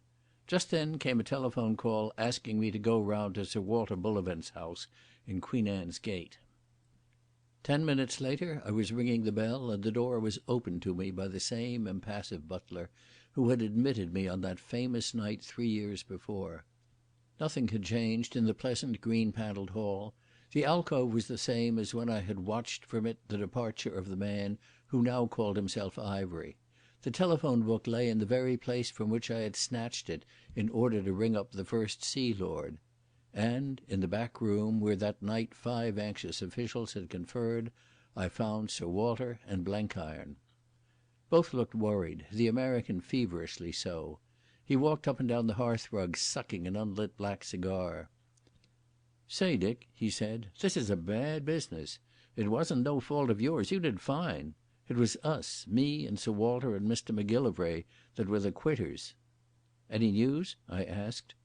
"So far the cover's drawn blank," Sir Walter replied. "It was the devil's own work that our friend looked your way today.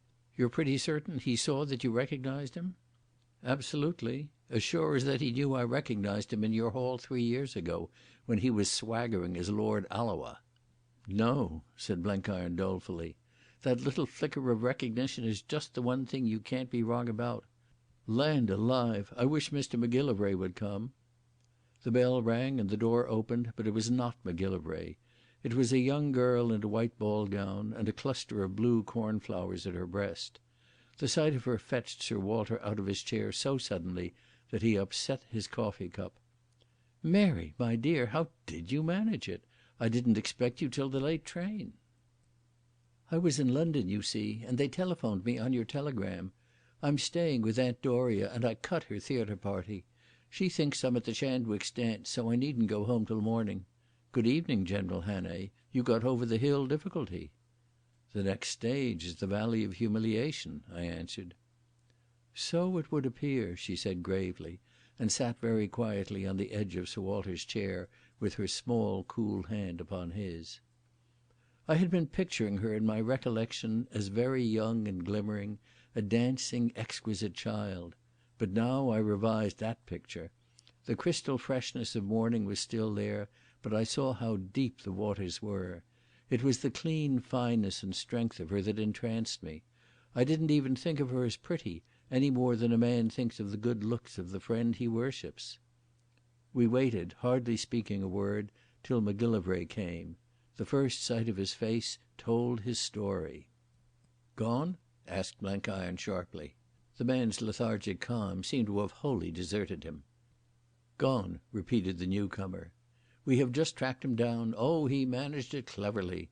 Never a sign of disturbance in any of his lairs. His dinner ordered at Biggleswick, and several people invited to stay with him for the weekend, one a member of the Government. 2 meetings at which he was to speak arranged for next week. Early this afternoon he flew over to France as a passenger in one of the new planes.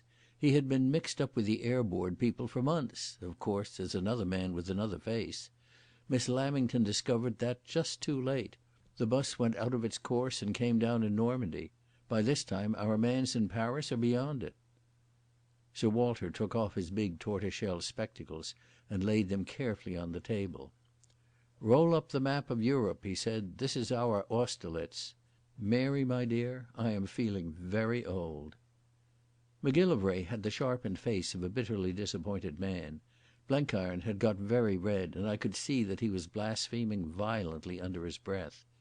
Mary's eyes were quiet and solemn. She kept on patting Sir Walter's hand. The sense of some great impending disaster hung heavily on me, and to break the spell I asked for details. "Tell me just the extent of the damage," I asked. "Our neat plan for deceiving the Boche has failed. That is bad. A dangerous spy has got beyond our power. That's worse. Tell me, is there still a worst? What's the limit of mischief he can do?" Sir Walter had risen and joined Blenkiron on the hearthrug. His brows were furrowed and his mouth hard, as if he was suffering pain. "There is no limit," he said. "None that I can see, except the long suffering of God. You know the man as Ivery, and you knew him as that other whom you believed to have been shot one summer morning and decently buried. You feared the second, at least if you didn't I did, most mortally. You realised that we feared Ivery, and you knew enough about him to see his fiendish cleverness. Well, you have the two men combined in one man. Ivery was the best brain Macgillivray and I ever encountered, the most cunning and patient and long-sighted. Combine him with the other, the chameleon who can blend himself with his environment and has as many personalities as there are types and traits on the earth. What kind of enemy is that to have to fight?" "I admit it's a steep proposition. But after all, how much ill can he do? There are pretty strict limits to the activity of even the cleverest spy." "I agree. But this man is not a spy who buys a few wretched subordinates and steals a dozen private letters. He's a genius who has been living as part of our English life. There's nothing he hasn't seen. He's been on terms of intimacy with all kinds of politicians. We know that. He did it as Ivery. They rather liked him, for he was clever and flattered them, and they told him things. But God knows what he saw and heard in his other personalities. For all I know, he may have breakfasted at Downing Street with letters of introduction from President Wilson, or visited the Grand Fleet as a distinguished neutral. Then think of the women, how they talk. We're the leakiest society on earth, and we safeguard ourselves by keeping dangerous people out of it. We trust to our outer barrage. But anyone who has really slipped inside has a million chances. And this, remember, is one man in 10 millions, a man whose brain never sleeps for a moment, who is quick to seize the slightest hint, who can piece a plan together out of a dozen bits of gossip. It's as if the chief of the intelligence department was suddenly to desert to the enemy. The ordinary spy knows only bits of unconnected facts. This man knows our life and our way of thinking and everything about us." "Well, but a treatise on English life in time of war won't do much good to the Boche." Sir Walter shook his head. "Don't you realise the explosive stuff that is lying about? Ivery knows enough to make the next German peace offensive really deadly. Not the blundering thing which it has been up to now, but something which gets our weak spots on the raw. He knows enough to wreck our campaign in the field. And the awful thing is that we don't know just what he knows or what he is aiming for. This war's a packet of surprises. Both sides are struggling for the margin, the little fraction of advantage, and between evenly matched enemies it's just the extra atom of foreknowledge that tells." "Then we've got to push off and get after him," I said cheerfully. "But what are you going to do?" asked Macgillivray. "If it were merely a question of destroying an organisation it might be managed, for an organisation presents a big front. But it's a question of destroying this one man, and his front is a razor edge. How are you going to find him? It's like looking for a needle in a haystack, and such a needle. A needle which can become a piece of straw or a tin tack when it chooses." "All the same, we've got to do it," I said, remembering old Peter's lesson on fortitude, though I can't say I was feeling very stout-hearted. Sir Walter flung himself wearily into an armchair. "I wish I could be an optimist," he said, "but it looks as if we must own defeat. I've been at this work for 20 years, and though I've been often beaten, I've always held certain cards in the game. Now I'm hanged if I have any.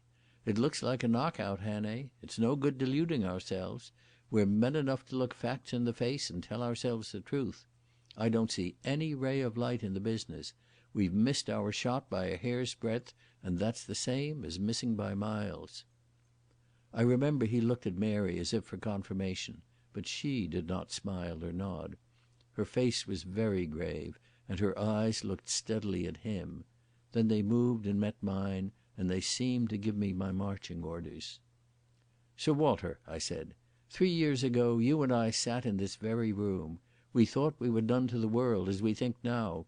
We had just that one miserable little clue to hang on to, a dozen words scribbled in a notebook by a dead man. You thought I was mad when I asked for Scudder's book, but we put our backs into the job and in 24 hours we had won out.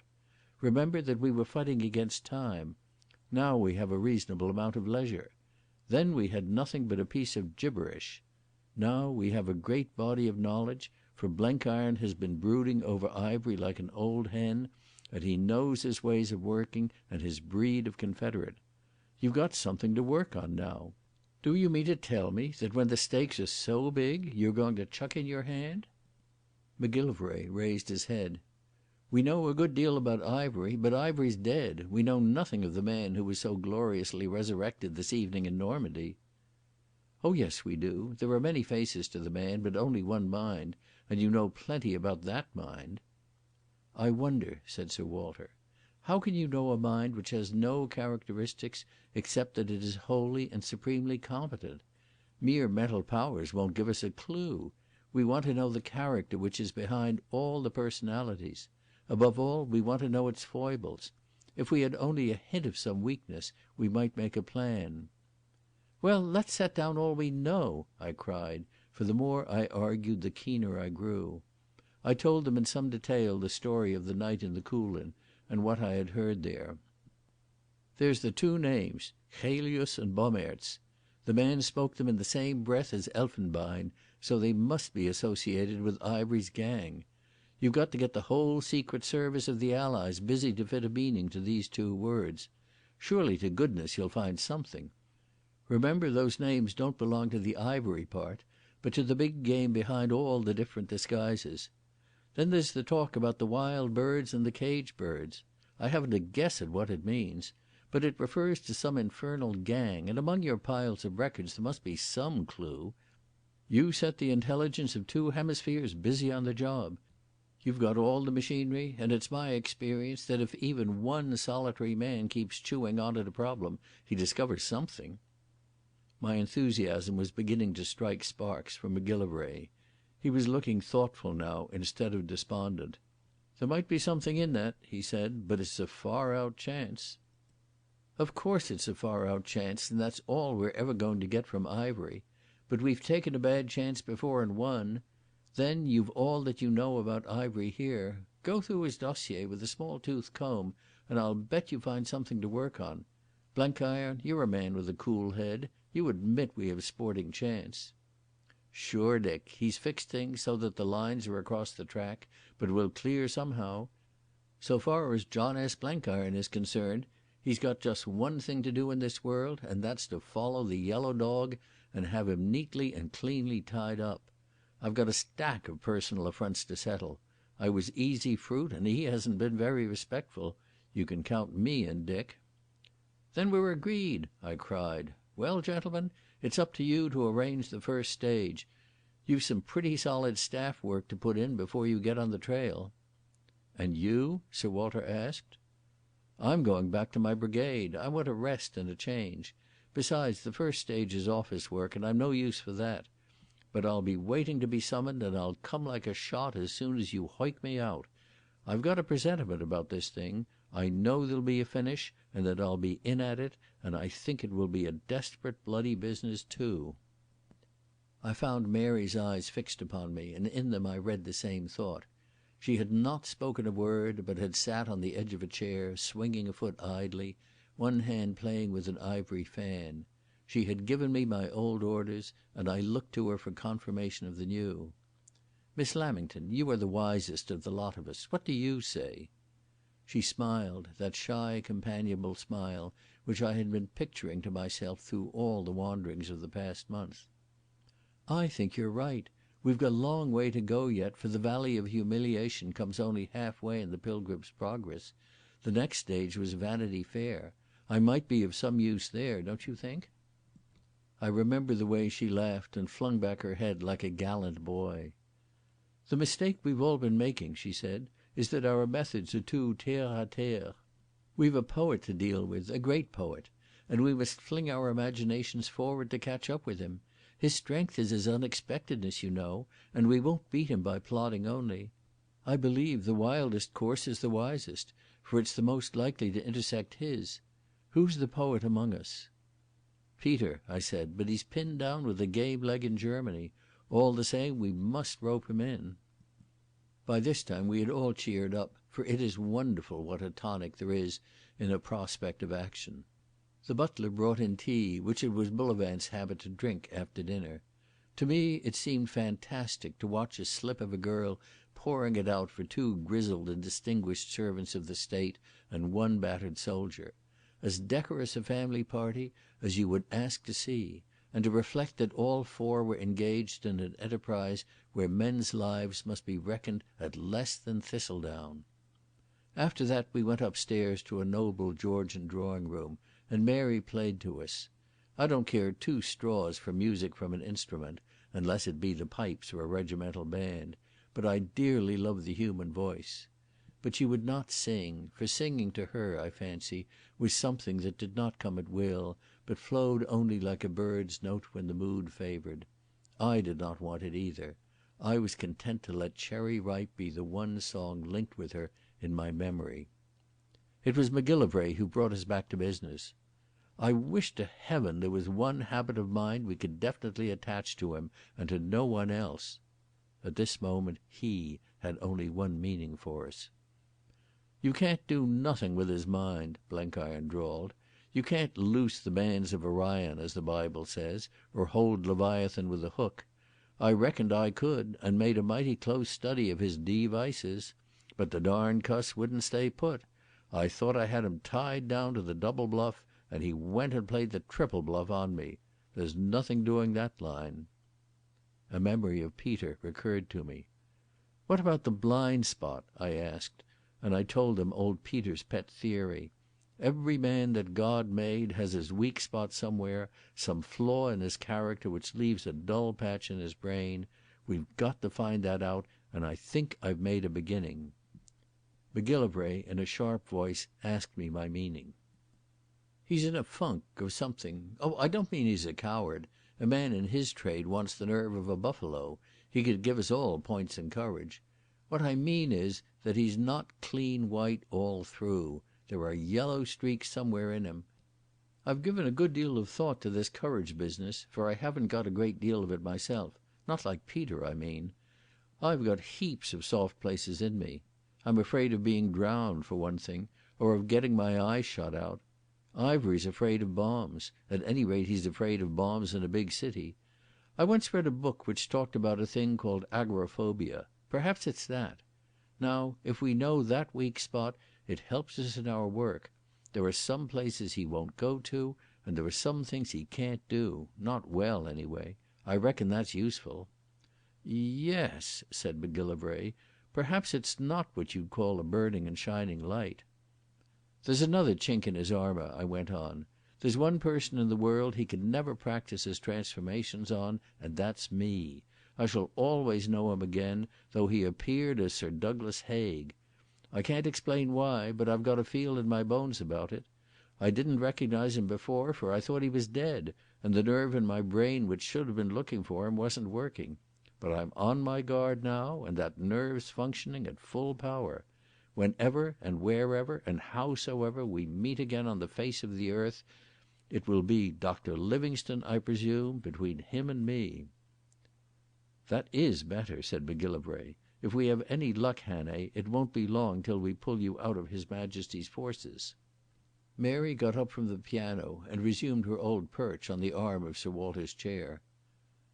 "There's another blind spot which you haven't mentioned." It was a cool evening, but I noticed that her cheeks had suddenly flushed. "Last week Mr. Ivery asked me to marry him," she said. End of chapter 11. Chapter 12. I become a combatant once more.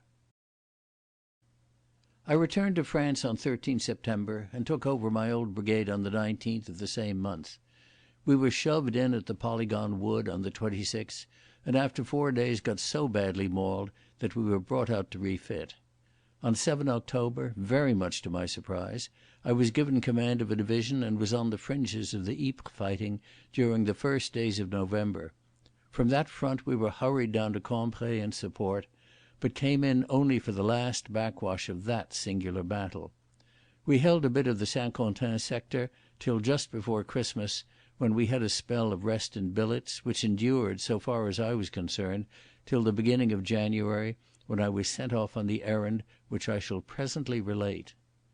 That is a brief summary of my military record in the latter part of 1917. I am not going to enlarge on the fighting. Except for the days of the Polygon Wood, it was neither very severe nor very distinguished, and you will find it in the history books.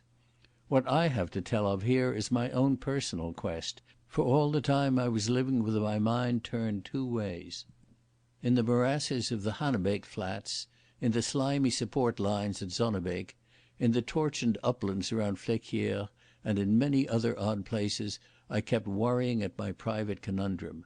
At night I would lie awake thinking of it, and many a toss I took into shell holes, and many a time I stepped off the duck boards, because my eyes were on a different landscape. Nobody ever chewed a few wretched clues into such pulp as I did during those bleak months in Flanders and Picardy. For I had an instinct that the thing was desperately grave, graver even than the battle before me. Russia had gone headlong to the devil, Italy had taken it between the eyes and was still dizzy, and our own prospects were none too bright. The Boche was getting uppish, and with some cause, and I foresaw a rocky time ahead till America could line up with us in the field.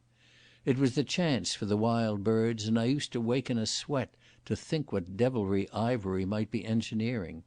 I believe I did my proper job reasonably well, but I put in my most savage thinking over the other. I remember how I used to go over every hour of every day, from that June night in the Cotswolds till my last meeting with Bullivant in London, trying to find a new bearing. I should probably have got brain fever if I hadn't had to spend most of my days and nights fighting a stiffish battle with a very watchful Hun. That kept my mind balanced, and I dare say it gave an edge to it, for during those months I was lucky enough to hit on a better scent than Bullivant and Macgillivray and Blenkiron pulling 1,000 wires in their London offices. I will set down in order of time the various incidents in this private quest of mine. The first was my meeting with Geordie Hamilton. It happened just after I rejoined the brigade, when I went down to have a look at our Scots Fusilier battalion. The old brigade had been roughly handled on the 31st July and had had to get heavy drafts to come anywhere near strength. The Fusiliers especially were an almost new lot, formed by joining our remnants to the remnants of a battalion in another division and bringing about a dozen officers from the training unit at home. I inspected the men and my eyes caught sight of a familiar face. I asked his name and the colonel got it from the sergeant major. It was Lance Corporal George Hamilton. Now, I wanted a new batman, and I resolved then and there to have my old antagonist. That afternoon he reported to me at brigade headquarters. As I looked at that solid, bandy-legged figure, standing as stiff to attention as a tobacconist's sign, his ugly face hewn out of brown oak, his honest, sullen mouth, and his blue eyes staring into vacancy, I knew I had got the man I wanted. "Hamilton," I said, "you and I have met before." "Sir?" came the mystified answer. "Look at me, man, and tell me if you don't recognise me." He moved his eyes a fraction in a respectful glance. "Sir, I don't mind of you." "Well, I'll refresh your memory. Do you remember the hall in New Mill Street and the meeting there? You had a fight with a man outside and got knocked down." He made no answer, but his colour deepened. "And a fortnight later in a public house in Muirtown you saw the same man and gave him the chase of his life." I could see his mouth set, for visions of the penalties laid down by the King's regulations for striking an officer must have crossed his mind, but he never budged. "Look me in the face, man," I said. "Do you remember me now?" He did as he was bid. "Sir, I mind of you." "Have you nothing more to say?" He cleared his throat. "Sir, I did not ken I was hittin' an officer." Of course you didn't. You did perfectly right, and if the war was over and we were both free men, I would give you a chance of knocking me down here and now. That's got to wait. When you saw me last I was serving my country, though you didn't know it. We're serving together now, and you must get your revenge out of the Boche. I'm going to make you my servant, for you and I have a pretty close bond between us. What do you say to that?" This time he looked me full in the face. His troubled eye appraised me and was satisfied. "I'm proud to be servant to ye, sir," he said. Then out of his chest came a strangled chuckle, and he forgot his discipline. "Losh, but you're the great lad." He recovered himself promptly, saluted, and marched off. The second episode befell during our brief rest after the Polygon Wood, when I had ridden down the line one afternoon to see a friend in the heavy artillery. I was returning in the drizzle of evening, clanking along the greasy path between the sad poplars, when I struck a Labour company repairing the ravages of a Boche strafe that morning. I wasn't very certain of my road and asked one of the workers. He straightened himself and saluted, and I saw beneath a disreputable cap the features of the man who had been with me in the Coolin crevice. I spoke a word to his sergeant, who fell him out, and he walked a bit of the way with me. "Great Scott, Wake, what brought you here?" I asked. "Same thing as brought you, this rotten war." I had dismounted and was walking beside him, and I noticed that his lean face had lost its pallor and that his eyes were less hot than they used to be. "You seem to thrive on it," I said, for I did not know what to say. A sudden shyness possessed me. Wake must have gone through some violent cyclones of feeling before it came to this. He saw what I was thinking and laughed in his sharp, ironical way. "Don't flatter yourself you've made a convert. I think as I always thought. But I came to the conclusion that since the fates had made me a government servant, I might as well do my work somewhat less cushioned than a chair in the Home Office. Oh no, it wasn't a matter of principle. One kind of work's as good as another, and I'm a better clerk than a navvy. With me it was self-indulgence. I wanted fresh air and exercise." I looked at him, mud to the waist, and his hands all blistered and cut with unaccustomed labour. I could realise what his associates must mean to him, and how he would relish the rough tonguing of non-coms. "You're a confounded humbug," I said. "Why on earth didn't you go into an OTC and come out with a commission? They're easy enough to get." "You mistake my case," he said bitterly. "I experienced no sudden conviction about the justice of the war. I stand where I always stood. I'm a non-combatant, and I wanted a change of civilian work. No, it wasn't any idiotic tribunal sent me here. I came of my own free will, and I'm really rather enjoying myself." "It's a rough job for a man like you," I said. "Not so rough as the fellows get in the trenches. I watched a battalion marching back today, and they looked like ghosts who had been years in muddy graves. White faces and dazed eyes and leaden feet. Mine's a cushy job. I like it best when the weather's foul. It cheats me into thinking I'm doing my duty." I nodded towards a recent shell hole. "Much of that sort of thing?" "Now and then. We had a good dusting this morning. I can't say I like it at the time, but I like to look back on it. A sort of moral anodyne." "I wonder what on earth the rest of your lot make of you?" "They don't make anything. I'm not remarkable for my bonhomie. They think I'm a prig, which I am. It doesn't amuse me to talk about beer and women or listen to a gramophone or grouse about my last meal. But I'm quite content, thank you. Sometimes I get a seat in a corner of a YMCA hut and I've a book or two. My chief affliction is the Padre. He was up at Keble in my time and, as one of my colleagues puts it, wants to be too bloody helpful. What are you doing, Hannay? I see you're some kind of general. They're pretty thick on the ground here." "I'm a sort of general. Soldiering in the salient isn't the softest of jobs, but I don't believe it's as tough as yours is for you. Do you know, Wake, I wish I had you in my brigade. Trained or untrained, you're a dashed stout-hearted fellow." He laughed with a trifle less acidity than usual. "Almost thou persuadest me to be combatant. No, thank you, I haven't the courage, and besides there's my jolly old principles. All the same, I'd like to be near you. You're a good chap, and I've had the honour to assist in your education. I must be getting back, or the sergeant will think I've bolted." We shook hands, and the last I saw of him was a figure saluting stiffly in the wet twilight. The third incident was trivial enough, though momentous in its results. Just before I got the division I had a bout of malaria. We were in support in the salient in very uncomfortable trenches behind Velchy, and I spent 3 days on my back in a dugout. Outside was a blizzard of rain, and the water now and then came down the stairs through the gas curtain and stood in pools at my bed foot. It wasn't the merriest place to convalesce in, but I was hard as nails at the time, and by the third day I was beginning to sit up and be bored.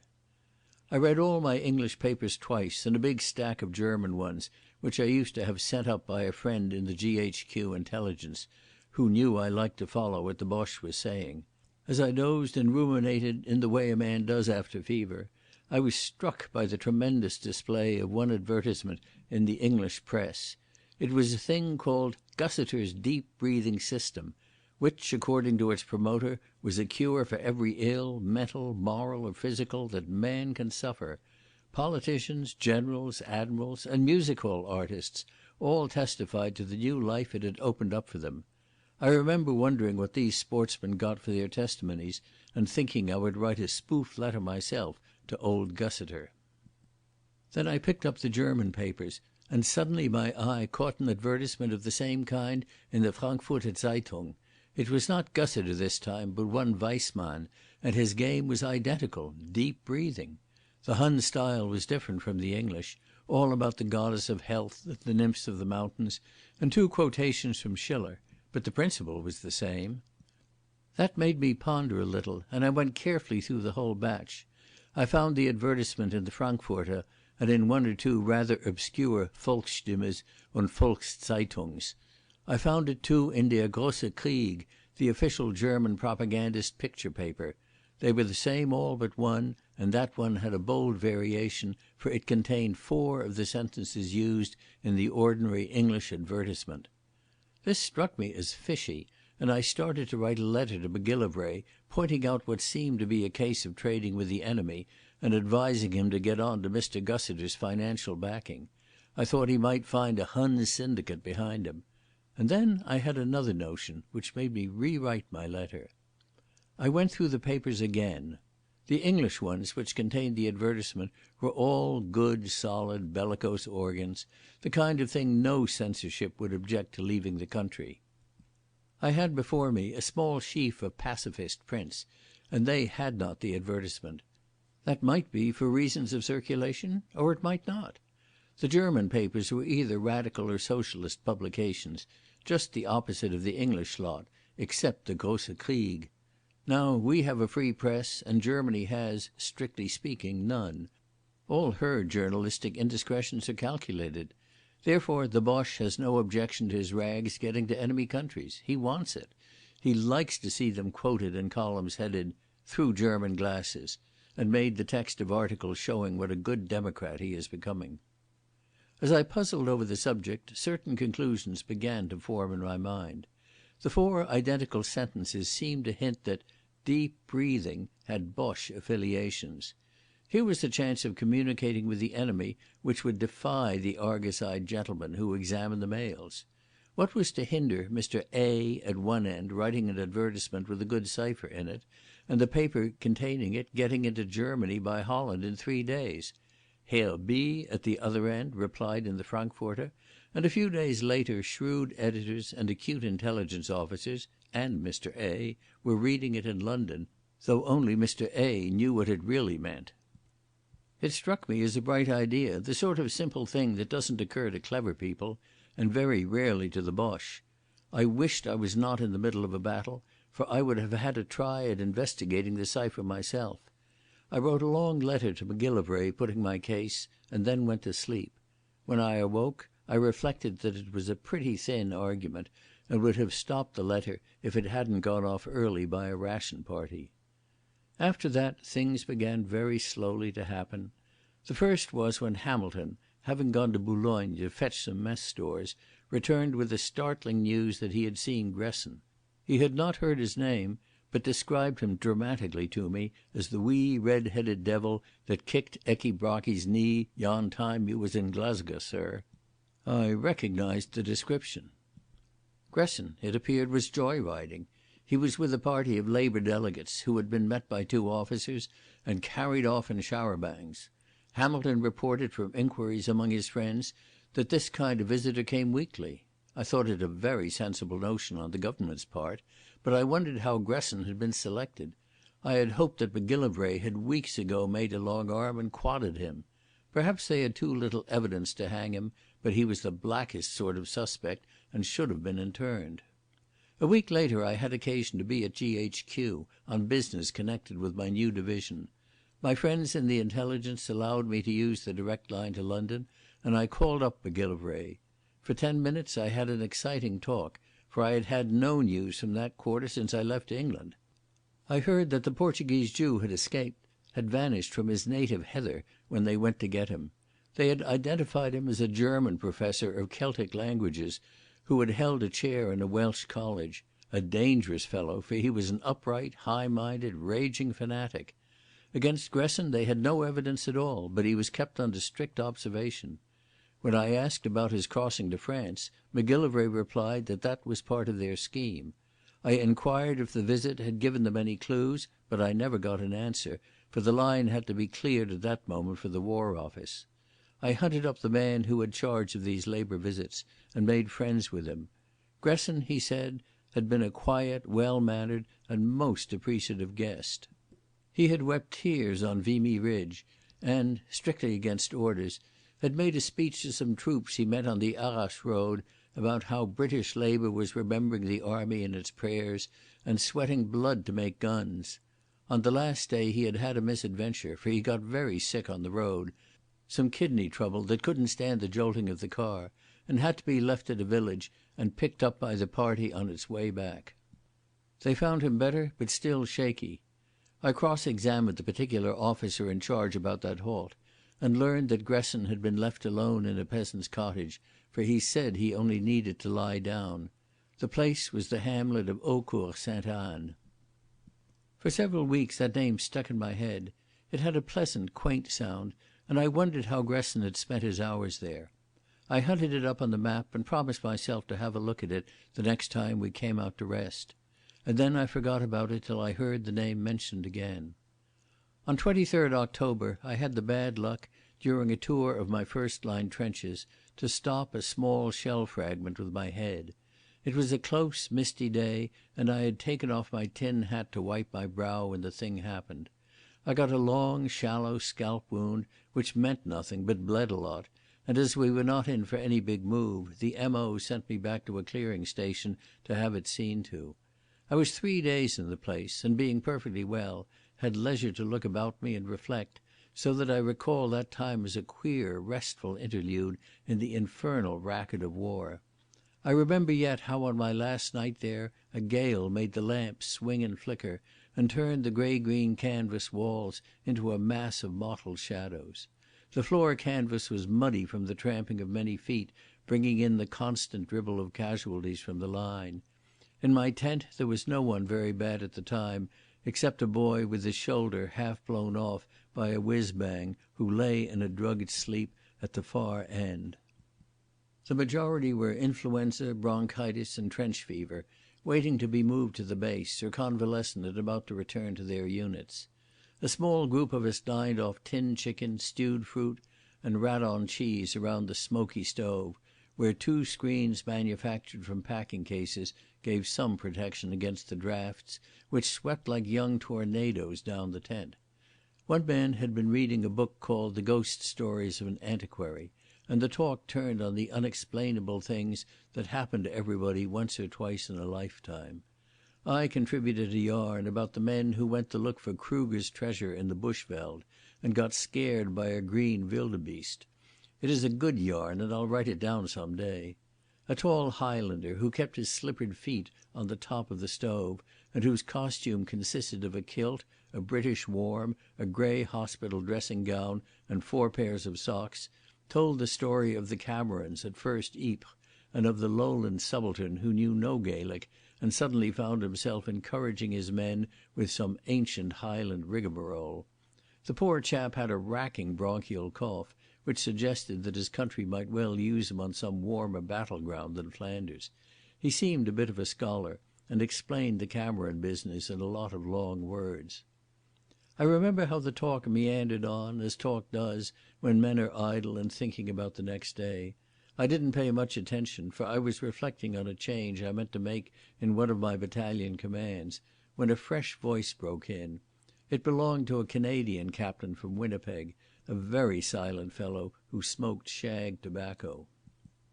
"There's a lot of ghosts in this darned country," he said. Then he started to tell about what happened to him when his division was last back in rest billets. He had a staff job and put up with the divisional command at an old French chateau. They had only a little bit of the house. The rest was shut up, but the passages were so tortuous that it was difficult to keep from wandering into the unoccupied part. One night, he said, he woke with a mighty thirst, and since he wasn't going to get cholera by drinking the local water in his bedroom, he started out for the room where they messed in to try to pick up a whisky and soda. He couldn't find it, though he knew the road like his own name. He admitted he might have taken a wrong turning, but he didn't think so. Anyway, he landed in a passage which he had never seen before, and since he had no candle he tried to retrace his steps. Again he went wrong, and groped on till he saw a faint light, which he thought must be the room of the GSO, a good fellow and a friend of his. So he barged in and found a big dim salon with two figures in it and a lamp burning between them and a queer unpleasant smell about. He took a step forward and then he saw that the figures had no faces. That fairly loosened his joints with fear, and he gave a cry. One of the two ran towards him, the lamp went out, and the sickly scent caught suddenly at his throat. After that he knew nothing till he awoke in his own bed the next morning with a splitting headache. He said he got the General's permission and went over all the unoccupied part of the house, but he couldn't find the room. Dust lay thick on everything, and there was no sign of recent human presence. I give the story as he told it in his drawling voice. "I reckon that was the genuine article in Ghosts. You don't believe me and conclude I was drunk? I wasn't. There isn't any drink concocted yet that could lay me out like that. I just struck a crack in the old universe and pushed my head outside. It may happen to you boys any day." The Highlander began to argue with him, and I lost interest in the talk. But one phrase brought me to attention. "I'll give you the name of the darned place, and the next time you're around you can do a bit of prospecting for yourself. It's called the Chateau of Eaucourt-Sainte-Anne, about 7 kilometres from Douvecourt. If I was purchasing real estate in this country, I guess I'd give that location a miss." After that I had a grim month, what with the finish of 3rd Ypres and the hustles to Cambrai. By the middle of December we had shaken down a bit, but the line my division held was not of our choosing, and we had to keep a wary eye on the Boche doings. It was a weary job, and I had no time to think of anything but the military kind of intelligence, fixing the units against us from prisoners' stories, organising small raids, and keeping the Royal Flying Corps busy. I was keen about the last, and I made several trips myself over the lines with Archie Roylance, who had got his heart's desire and by good luck belonged to the squadron just behind me. I said as little as possible about this, for GHQ did not encourage divisional generals to practice such methods, though there was one famous army commander who made a hobby of them. It was on one of these trips that an incident occurred which brought my spell of waiting on the bigger game to an end. One dull December day, just after luncheon, Archie and I set out to reconnoitre. You know the way that fogs in Picardy seem suddenly to reek out of the ground and envelop the slopes like a shawl. That was our luck this time. We had crossed the lines, flying very high, and received the usual salute of Hun Archies. After a mile or two the ground seemed to climb up to us, though we hadn't descended, and presently we were in the heart of a cold, clinging mist. We dived for several thousand feet, but the confounded thing grew thicker and no sort of landmark could be found anywhere. I thought that if we went on at this rate we should hit a tree or a church steeple and be easy fruit for the enemy. The same thought must have been in Archie's mind, for he climbed again. We got into a mortally cold zone, but the air was no clearer. Thereupon he decided to head for home and passed me word to work out a compass course on the map. That was easier said than done, but I had a rough notion of the rate we had travelled since we had crossed the lines, and I knew our original direction, so I did the best I could. On we went for a bit, and then I began to grow doubtful. So did Archie. We dropped low down, but we could hear none of the row that's always going on for a mile on each side of the lines. The world was very eerie and deadly still, so still that Archie and I could talk through the speaking tube. "We've mislaid this bloody battle," he shouted. "I think your rotten old compass has soured on us," I replied. We decided that it wouldn't do to change direction, so we held on the same course. I was getting as nervous as a kitten, chiefly owing to the silence. It's not what you expect in the middle of a battlefield. I looked at the compass carefully and saw that it was really crocked. Archie must have damaged it on a former flight and forgotten to have it changed. He had a very scared face when I pointed this out. "Great God," he croaked, for he had a fearsome cold. "We're either about Calais or near Paris or miles the wrong side of the Boche line. What the devil are we to do?" And then, to put the lid on it, his engine went wrong. It was the same performance as on the Yorkshire moors, and seemed to be a specialty of the Shark Gladys type. But this time the end came quick. We dived steeply, and I could see by Archie's grip on the stick that he was going to have his work cut out to save our necks. Save them he did, but not by much, for we jolted down at the edge of a ploughed field with a series of bumps that shook the teeth in my head. It was the same dense dripping fog, and we crawled out of the old bus and bolted for cover like two ferreted rabbits. Our refuge was the lee of a small copse. "It's my opinion," said Archie solemnly, "that we're somewhere about La Chateau. Tim Wilbraham got left there in the retreat, and it took him 9 months to make the Dutch frontier. It's a giddy prospect, sir." I sallied out to reconnoitre. At the other side of the wood was a highway, and the fog so blanketed sound that I could not hear a man on it till I saw his face. The first one I saw made me lie flat in the covert, for he was a German soldier, field grey, forage cap, red band and all, and he had a pick on his shoulder. A second's reflection showed me that this was not final proof. He might be one of our prisoners, but it was no place to take chances. I went back to Archie, and the pair of us crossed the ploughed field and struck the road farther on. There we saw a farmer's cart with a woman and child in it. They looked French, but melancholy, just what you would expect from the inhabitants of a countryside in German occupation. Then we came to the park wall of a great house and saw dimly the outlines of a cottage. Here, sooner or later, we would get proof of our whereabouts, so we lay and shivered among the poplars of the roadside. No one seemed abroad that afternoon. For a quarter of an hour it was as quiet as the grave. Then came a sound of whistling and muffled steps. "That's an Englishman," said Archie joyfully. "No Boche could make such a beastly noise." He was right. The form of an Army Service Corps private emerged from the midst, his cap on the back of his head, his hands in his pockets, and his walk the walk of a free man. I never saw a welcomer sight than that jam merchant. We stood up and greeted him. "What's this place?" I shouted. He raised a grubby hand to his forelock. "Ockett St Annie, sir," he said. "Beg pardon, sir, but you ain't wurt, sir." 10 minutes later I was having tea in the mess of an MT workshop, while Archie had gone to the nearest signals to telephone for a car and give instructions about his precious bus. It was almost dark, but I gulped my tea and hastened out into the thick dusk, for I wanted to have a look at the Chateau. I found a big entrance with high stone pillars, but the iron gates were locked and looked as if they had not been opened in the memory of man. Knowing the way of such places, I hunted for the side entrance and found a muddy road which led to the back of the house. The front was evidently towards a kind of park. At the back was a nest of outbuildings and a section of moat which looked very deep and black in the winter twilight. This was crossed by a stone bridge with a door at the end of it. Clearly the chateau was not being used for billets.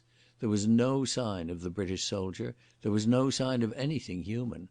I crept through the fog as noiselessly as if I trod on velvet, and I hadn't even the company of my own footsteps.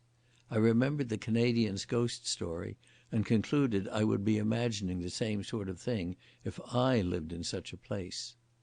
The door was bolted and padlocked. I turned along the side of the moat, hoping to reach the house front, which was probably modern and boasted a civilised entrance. There must be somebody in the place, for one chimney was smoking. Presently the moat petered out and gave place to a cobbled causeway, but a wall running at right angles with the house blocked my way. I had half a mind to go back and hammer at the door, but I reflected that the major generals don't pay visits to deserted chateaux at night without a reasonable errand. I should look a fool in the eyes of some old concierge. The daylight was almost gone, and I didn't wish to go groping about the house with a candle. But I wanted to see what was beyond the wall, one of those whims that beset the soberest men. I rolled a dissolute water butt to the foot of it and gingerly balanced myself on its rotten staves. This gave me a grip on the flat brick top, and I pulled myself up.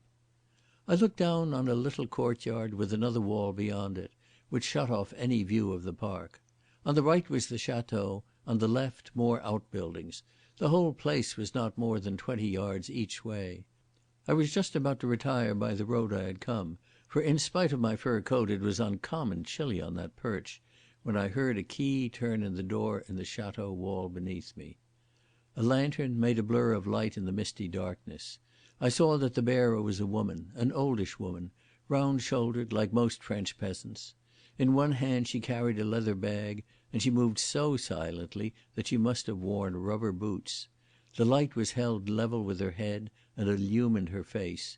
It was the evilest thing I have ever beheld, for a horrible scar had puckered the skin of the forehead and drawn up the eyebrows so that it looked like some diabolical Chinese mask. Slowly she padded across the yard, carrying the bag as gingerly as if it had been an infant. She stopped at the door of one of the outhouses and set down the lantern and her burden on the ground. From her apron she drew something which looked like a gas mask and put it over her head. She also put on a pair of long gauntlets. Then she unlocked the door, picked up the lantern and went in. I heard the key turn behind her. Crouching on that wall, I felt a very ugly tremor run down my spine. I had a glimpse of what the Canadian's ghost might have been. That hag, hooded like some venomous snake, was too much for my stomach. I dropped off the wall and ran, yes, ran, till I reached the high road and saw the cheery headlights of a transport wagon and heard the honest speech of the British soldier. That restored me to my senses and made me feel every kind of a fool. As I drove back to the line with Archie, I was black ashamed of my funk. I told myself that I had seen only an old countrywoman going to feed her hens. I convinced my reason, but I did not convince the whole of me. An insensate dread of the place hung around me, and I could only retrieve my self-respect by resolving to return and explore every nook of it. End of Chapter 12. Chapter 13. The Adventure of the Picardy Chateau. I looked up Eaucourt Sainte-Anne on the map, and the more I studied its position, the less I liked it. It was the knot from which sprang all the main routes to our Picardy front. If the Boche ever broke us, it was the place for which old Hindenburg would make. At all hours, troops and transport trains were moving through that insignificant hamlet. Eminent generals and their staffs passed daily within sight of the chateau. It was a convenient halting place for battalions coming back to rest. Supposing, I argued, our enemies wanted a key spot for some assault upon the morale or the discipline or health of the British Army, they couldn't find a better than Eaucourt Sainte-Anne. It was the ideal centre of espionage. But when I guardedly sounded my friends of the intelligence, they didn't seem to be worrying about it. From them I got a chit to the local French authorities, and as soon as we came out of the line, towards the end of December, I made straight for the country town of Douvecourt. By a bit of luck our divisional quarters were almost next door. I interviewed a tremendous swell in a black uniform and black kid gloves, who received me affably and put his archives and registers at my disposal. By this time I talked French fairly well, having a natural turn for languages, but half the rapid speech of the sous-préfet was lost on me. By and by he left me with the papers and a clerk, and I proceeded to grub up the history of the chateau. It had belonged, since long before Agincourt, to the noble house of the d'Eaucourt, now represented by an ancient marquise who dwelt at Biarritz. She had never lived in the place, which a dozen years before had been falling to ruins, when a rich American leased it and partially restored it. He had soon got sick of it. His daughter had married a blackguard French cavalry officer with whom he quarrelled, said the clerk, and since then there had been several tenants. I wondered why a house so unattractive should have let so readily, but the clerk explained that the cause was the partridge shooting. It was about the best in France, and in 1912 had shown the record bag. The list of the tenants was before me. There was a second American, an Englishman called Halford, a Paris Jew banker, and an Egyptian prince. But the space for 1913 was blank, and I asked the clerk about it. He told me that it had been taken by a woolen manufacturer from Lille, but he had never shot the partridges, though he had spent occasional nights in the house. He had a 5 years' lease and was still paying rent to the Marquise. I asked the name, but the clerk had forgotten. "It will be written there," he said. "But no," I said, "somebody must have been asleep over this register. There's nothing after 1912." He examined the page and blinked his eyes. "Someone indeed must have slept. No doubt it was young Louis, who is now with the guns in Champagne. But the name will be on the commissary's list. It is, as I remember, a sort of Flemish." He hobbled off and returned in 5 minutes. "Bommaerts," he said, "Jacques Bommaerts. A young man with no wife but with money. Dieu de Dieu, what oceans of it!" That clerk got 25 francs and he was cheap at the price. I went back to my division with a sense of awe on me. It was a marvellous fate that had brought me by odd routes to this out-of-the-way corner. First, the accident of Hamilton seeing Gresson, then the night in the clearing station, last the mishap of Archie's plane getting lost in the fog. I had 3 grounds of suspicion: Gresson's sudden illness, the Canadian's ghost, and that horrid old woman in the dusk. And now I had one tremendous fact. The place was leased by a man called Bommaerts, and that was one of the 2 names I had heard whispered in that far-away cleft in the Coolin by the stranger from the sea. A sensible man would have gone off to the contre-espionnage people and told them his story. I couldn't do this. I felt that it was my own private find, and I was going to do the prospecting myself. Every moment of leisure I had I was puzzling over the thing. I rode round by the Chateau one frosty morning and examined all the entrances. The main one was the grand avenue with the locked gates. That led straight to the front of the house where the terrace was, or you might call it the back, for the main door was on the other side. Anyhow, the drive came up to the edge of the terrace and then split into 2, one branch going to the stables by way of the outbuildings where I had seen the old woman, the other circling round the house, skirting the moat, and joining the back road just before the bridge. If I had gone to the right instead of the left that first evening with Archie, I should have circumnavigated the place without any trouble. Seen in the fresh morning light, the house looked commonplace enough. Part of it was as old as Noah, but most was newish and jerry-built, the kind of flat-chested, thin French chateau, all front and no depth, and full of draughts and smoky chimneys. I might have gone in and ransacked the place, but I knew I should find nothing. It was borne in on me that it was only when evening fell that that house was interesting, and that I must come, like Nicodemus, by night. Besides, I had a private account to settle with my conscience. I had funked the place in the foggy twilight, and it does not do to let a matter like that slide. A man's courage is like a horse that refuses a fence. You have got to take him by the head and cram him at it again. If you don't, he will funk worse next time. I hadn't enough courage to be able to take chances with it. Though I was afraid of many things, the thing I feared most mortally was being afraid. I did not get a chance till Christmas Eve. The day before there had been a fall of snow, but the frost set in and the afternoon ended in a green sunset with the earth crisp and crackling like a shark's skin. I dined early and took with me Geordie Hamilton, who added to his many accomplishments that of driving a car. He was the only man in the B.E.F. who guessed anything of the game I was after, and I knew that he was as discreet as a tombstone. I put on my oldest trench cap, slacks, and a pair of scaife-soled boots that I used to change into in the evening. I had a useful little electric torch which lived in my pocket, and from which a cord led to a small bulb of light that worked with a switch and could be hung on my belt. That left my arms free in case of emergencies. Likewise, I strapped on my pistol. There was little traffic in the hamlet of Eaucourt Sainte Anne that night. Few cars were on the road, and the MT detachment, judging from the din, seemed to be busy on a private spree. It was about 9 o'clock when we turned into the side road, and at the entrance to it I saw a solid figure in khaki mounting guard beside two bicycles. Something in the man's gesture, as he saluted, struck me as familiar, but I had no time to hunt for casual memories. I left the car just short of the bridge and took the road which would bring me to the terraced front of the house. Once I turned the corner of the Chateau and saw the long ghostly façade white in the moonlight, I felt less confident. The eeriness of the place smote me. In that still, snowy world it loomed up immense and mysterious, with its rows of shuttered windows, each with that air which empty houses have of concealing some wild story. I longed to have old Peter with me, for he was the man for this kind of escapade.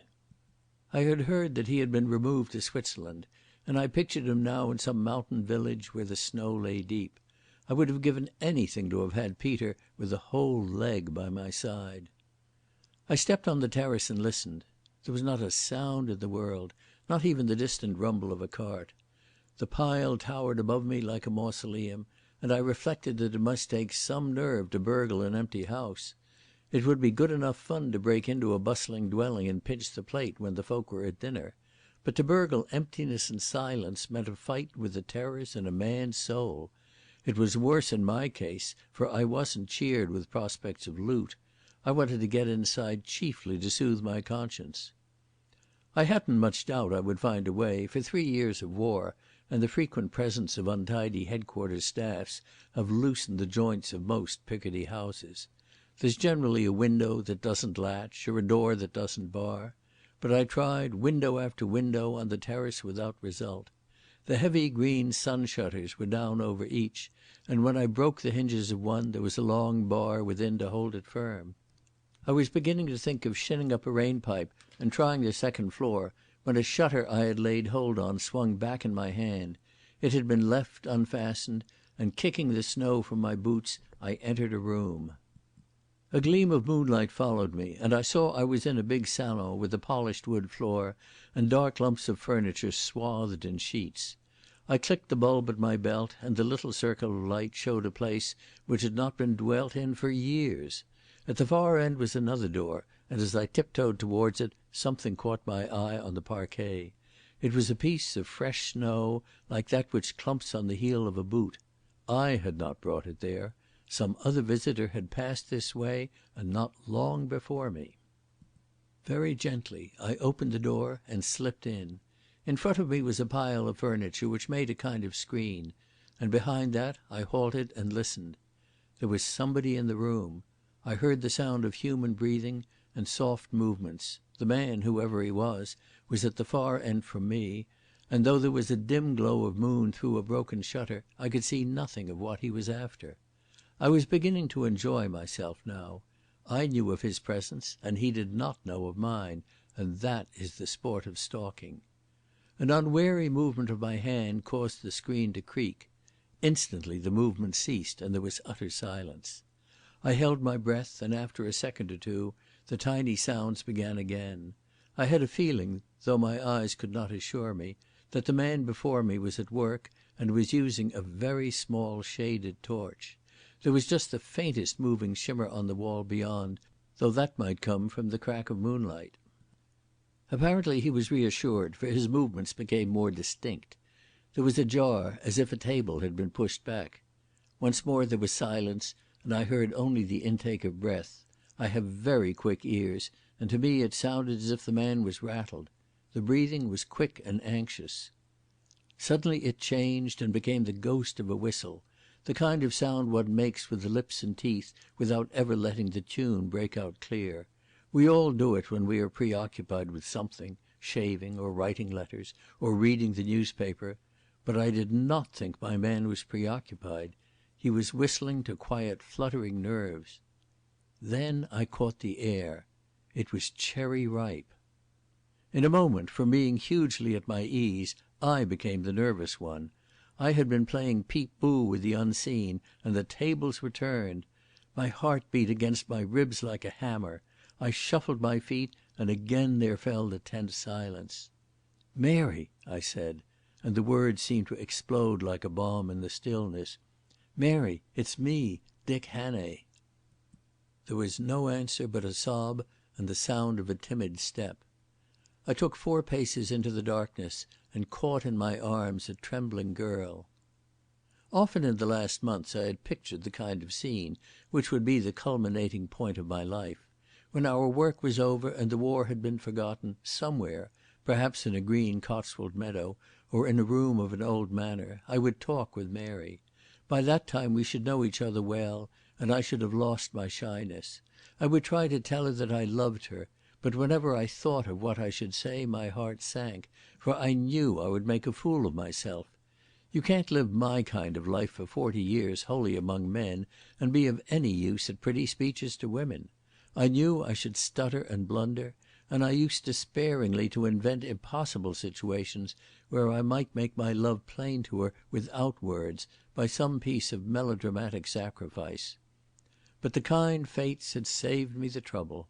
Without a syllable save Christian names stammered in that eerie darkness, we had come to complete understanding. The fairies had been at work unseen, and the thoughts of each of us had been moving towards the other, till love had germinated like a seed in the dark. As I held her in my arms I stroked her hair and murmured things which seemed to spring out of some ancestral memory. Certainly my tongue had never used them before, nor my mind imagined them. By and by she slipped her arms round my neck and with half a sob strained towards me.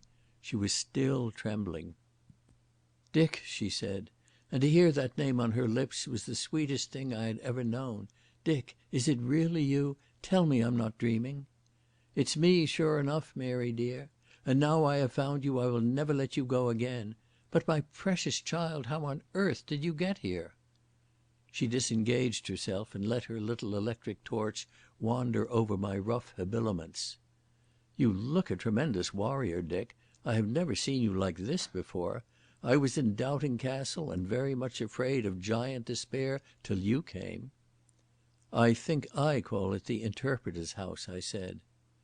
"It's the house of somebody we both know," she went on. "He calls himself Bommaerts here. That was one of the 2 names, you remember. I have seen him since in Paris. Oh, it is a long story, and you shall hear it all soon. I knew he came here sometimes, so I came here too. I have been nursing for the last fortnight at the Douvecourt Hospital, only 4 miles away." "But what brought you alone at night?" "Madness, I think. Vanity too. You see, I had found out a good deal, and I wanted to find out the one vital thing which had puzzled Mr Blenkiron. I told myself it was foolish, but I couldn't keep away. And then my courage broke down, and before you came I would have screamed at the sound of a mouse. If I hadn't whistled I would have cried." "But why alone and at this hour?"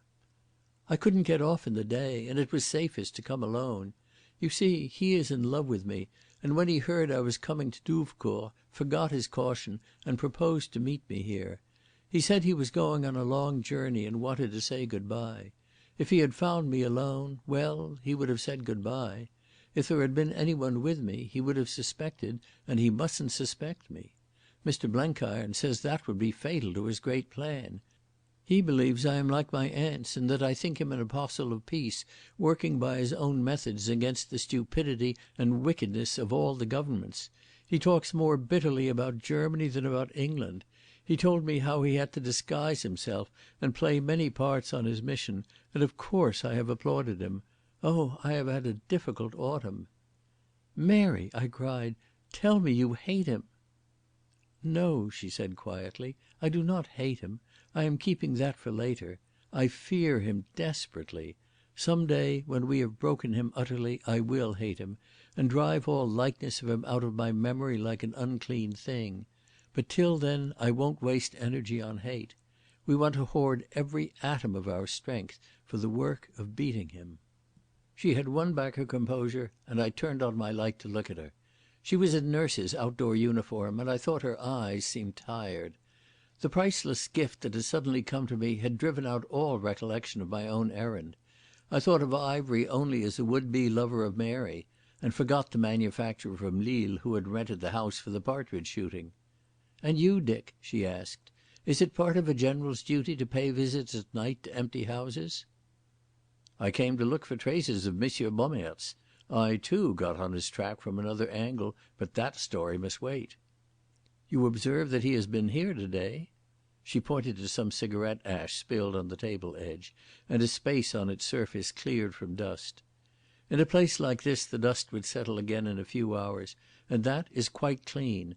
I should say he has been here just after luncheon." "Great Scott!" I cried. "What a close shave! I'm in the mood at this moment to shoot him at sight. You say you saw him in Paris and knew his lair. Surely you had a good enough case to have him collared." She shook her head. "Mr Blenkiron, he's in Paris too. Wouldn't hear of it. He hasn't just figured the thing out yet, he says. We've identified one of your names, but we're still in doubt about Chelius." "Ah, Chelius, yes, I see. We must get the whole business complete before we strike. Has old Blenkiron had any luck?" "Your guess about the deep breathing advertisement was very clever, Dick. It was true, and it may give us Chelius. I must leave Mr Blenkiron to tell you how. But the trouble is this. We know something of the doings of someone who may be Chelius, but we can't link them with Ivery. We know that Ivery is Bommaerts, and our hope is to link Bommaerts with Chelius. That's why I came here. I was trying to burgle this escritoire in an amateur way. It's a bad piece of fake Empire and deserves smashing." I could see that Mary was eager to get my mind back to business, and with some difficulty I clambered down from the exultant heights. The intoxication of the thing was on me. The winter night, the circle of light in that dreary room, the sudden coming together of two souls from the ends of the earth, the realization of my wildest hopes, the gilding and glorifying of all the future. But she had always twice as much wisdom as me, and we were in the midst of a campaign which had no use for daydreaming. I turned my attention to the desk. It was a flat table with drawers, and at the back a half circle of more drawers with a central cupboard. I tilted it up and most of the drawers slid out, empty of anything but dust. I forced two open with my knife and they held empty cigar boxes. Only the cupboard remained, and that appeared to be locked. I wedged a key from my pocket into its keyhole, but the thing would not budge. "It's no good," I said. "He wouldn't leave anything he valued in a place like this. That sort of fellow doesn't take risks. If he wanted to hide something, there are 100 holes in this chateau which would puzzle the best detective." "Can't you open it?" she asked. "I've a fancy about that table. He was sitting here this afternoon and he may be coming back." I solved the problem by turning up the escritoire and putting my knee through the cupboard door. Out of it tumbled a little dark green attaché case. "This is getting solemn," said Mary. "Is it locked?" It was, but I took my knife and cut the lock out and spilled the contents on the table. There were some papers, a newspaper or two, and a small bag tied with black cord. The last I opened while Mary looked over my shoulder. It contained a fine yellowish powder. "Stand back," I said harshly. "For God's sake, stand back and don't breathe." With trembling hands I tied the bag up again, rolled it in a newspaper and stuffed it into my pocket. For I remembered a day near Peronne when a Boche plane had come over in the night and had dropped little bags like this. Happily they were all collected, and the men who found them were wise and took them off to the nearest laboratory. They proved to be full of anthrax germs. I remembered how Eaucourt Sainte Anne stood at the junction of a dozen roads where all day long troops passed to and from the lines. From such a vantage point an enemy could wreck the health of an army.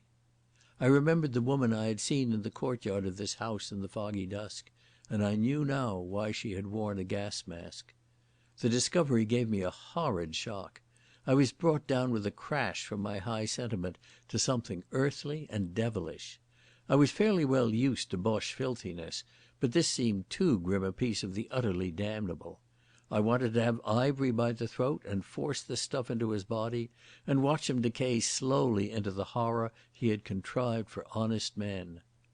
"Let's get out of this infernal place," I said. But Mary was not listening. She had picked up one of the newspapers and was gloating over it. I looked and saw that it was open at an advertisement of Weissmann's deep breathing system. "Oh, look, Dick!" she cried breathlessly. The column of type had little dots made by a red pencil below certain words. "It's it," she whispered. "It's the cipher. I'm almost sure it's the cipher." "Well, he'd be likely to know it if anyone did." "But don't you see? It's the cipher which Chelius uses, the man in Switzerland. Oh, I can't explain now, for it's very long, but I think I have found out what we have all been wanting. Chelius—" "Whoosht!" I said. "What's that?" There was a queer sound from the out of doors, as if a sudden wind had risen in the still night. "It's only a car on the main road," said Mary. "How did you get in?" I asked. "By the broken window in the next room. I cycled out here one morning, and I walked round the place and found the broken catch." "Perhaps it is left open on purpose. That may be the way Monsieur Bommaerts visits his country home. Let's get off, Mary, for this place has a curse on it. It deserves fire from heaven."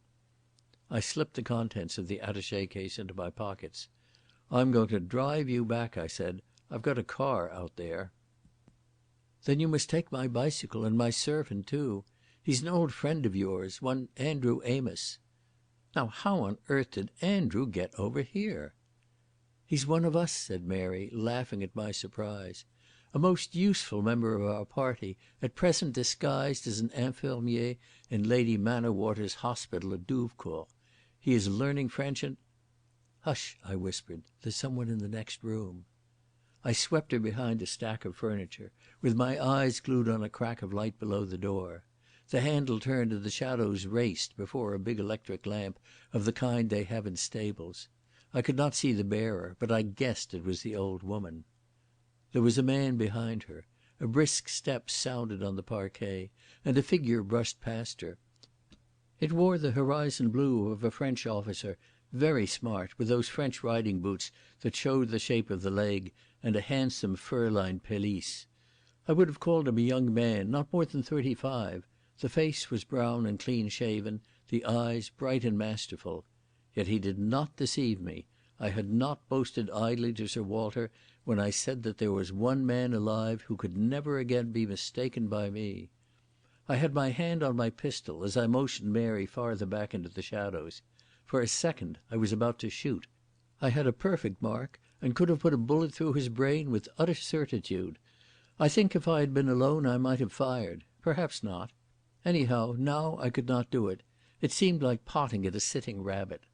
I was obliged, though he was my worst enemy, to give him a chance, while all the while my sober senses kept calling me a fool. I stepped into the light. "Hello, Mr. Ivery," I said. "This is an odd place to meet again."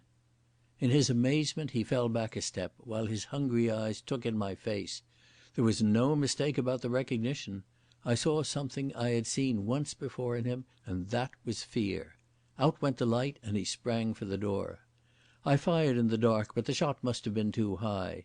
In the same instant I heard him slip on the smooth parquet and the tinkle of glass as the broken window swung open. Hastily I reflected that his car must be at the moat end of the terrace, and that therefore to reach it he must pass outside this very room. Seizing the damaged escritoire, I used it as a ram and charged the window nearest me. The panes and shutters went with a crash, for I had driven the thing out of its rotten frame. The next moment I was on the moonlit snow. I got a shot at him as he went over the terrace, and again I went wide. I have never been at my best with a pistol. Still, I reckoned I had got him, for the car which was waiting below must come back by the moat to reach the high road. But I had forgotten the great closed park gates. Somehow or other they must have been opened, for as soon as the car started it headed straight for the Grand Avenue. I tried a couple of long-range shots after it, and one must have damaged either Ivery or his chauffeur, for there came back a cry of pain. I turned in deep chagrin to find Mary beside me. She was bubbling with laughter. "Were you ever a cinema actor, Dick? The last 2 minutes have been a really high-class performance, featuring Mary Lamington. How does the jargon go?" "I could have got him when he first entered," I said ruefully. "I know," she said in a graver tone, "only of course you couldn't. Besides, Mr. Blenkiron doesn't want it, yet." She put her hand on my arm. "Don't worry about it. It wasn't written it should happen that way. It would have been too easy. We have a long road to travel yet before we clip the wings of the wild birds." "Look!" I cried. "The fire from heaven!" Red tongues of flame were shooting up from the outbuildings at the farther end, the place where I had first seen the woman. Some agreed plan must have been acted on, and Ivery was destroying all traces of his infamous yellow powder. Even now the concierge with her odds and ends of belongings would be slipping out to some refuge in the village. In the still dry night the flames rose, for the place must have been made ready for a rapid burning. As I hurried Mary round the moat, I could see that part of the main building had caught fire. The hamlet was awakened, and before we reached the corner of the high road sleepy British soldiers were hurrying towards the scene, and the town major was mustering the fire brigade. I knew that Ivery had laid his plans well, and that they hadn't a chance, that long before dawn the Chateau of Eaucourt-Sainte-Anne would be a heap of ashes, and that in a day or two the lawyers of the aged Marquise at Biarritz would be wrangling with the insurance company. At the corner stood Amos beside two bicycles, solid as a graven image. He recognised me with a gap-toothed grin. "It's a cauld night, General, but the home fires keep burning. I haven't seen such a cheery low since Dixon's mill at Gawley." We packed, bicycles and all, into my car, with Amos wedged in the narrow seat beside Hamilton. Recognising a fellow countryman, he gave thanks for the lift in the broadest Doric. "For," said he, "I'm not what you would call a practised hand wid a velocipede, and my feet are dinled with standing in the snaw." As for me, the miles to Douvecourt passed in a blissful moment of time.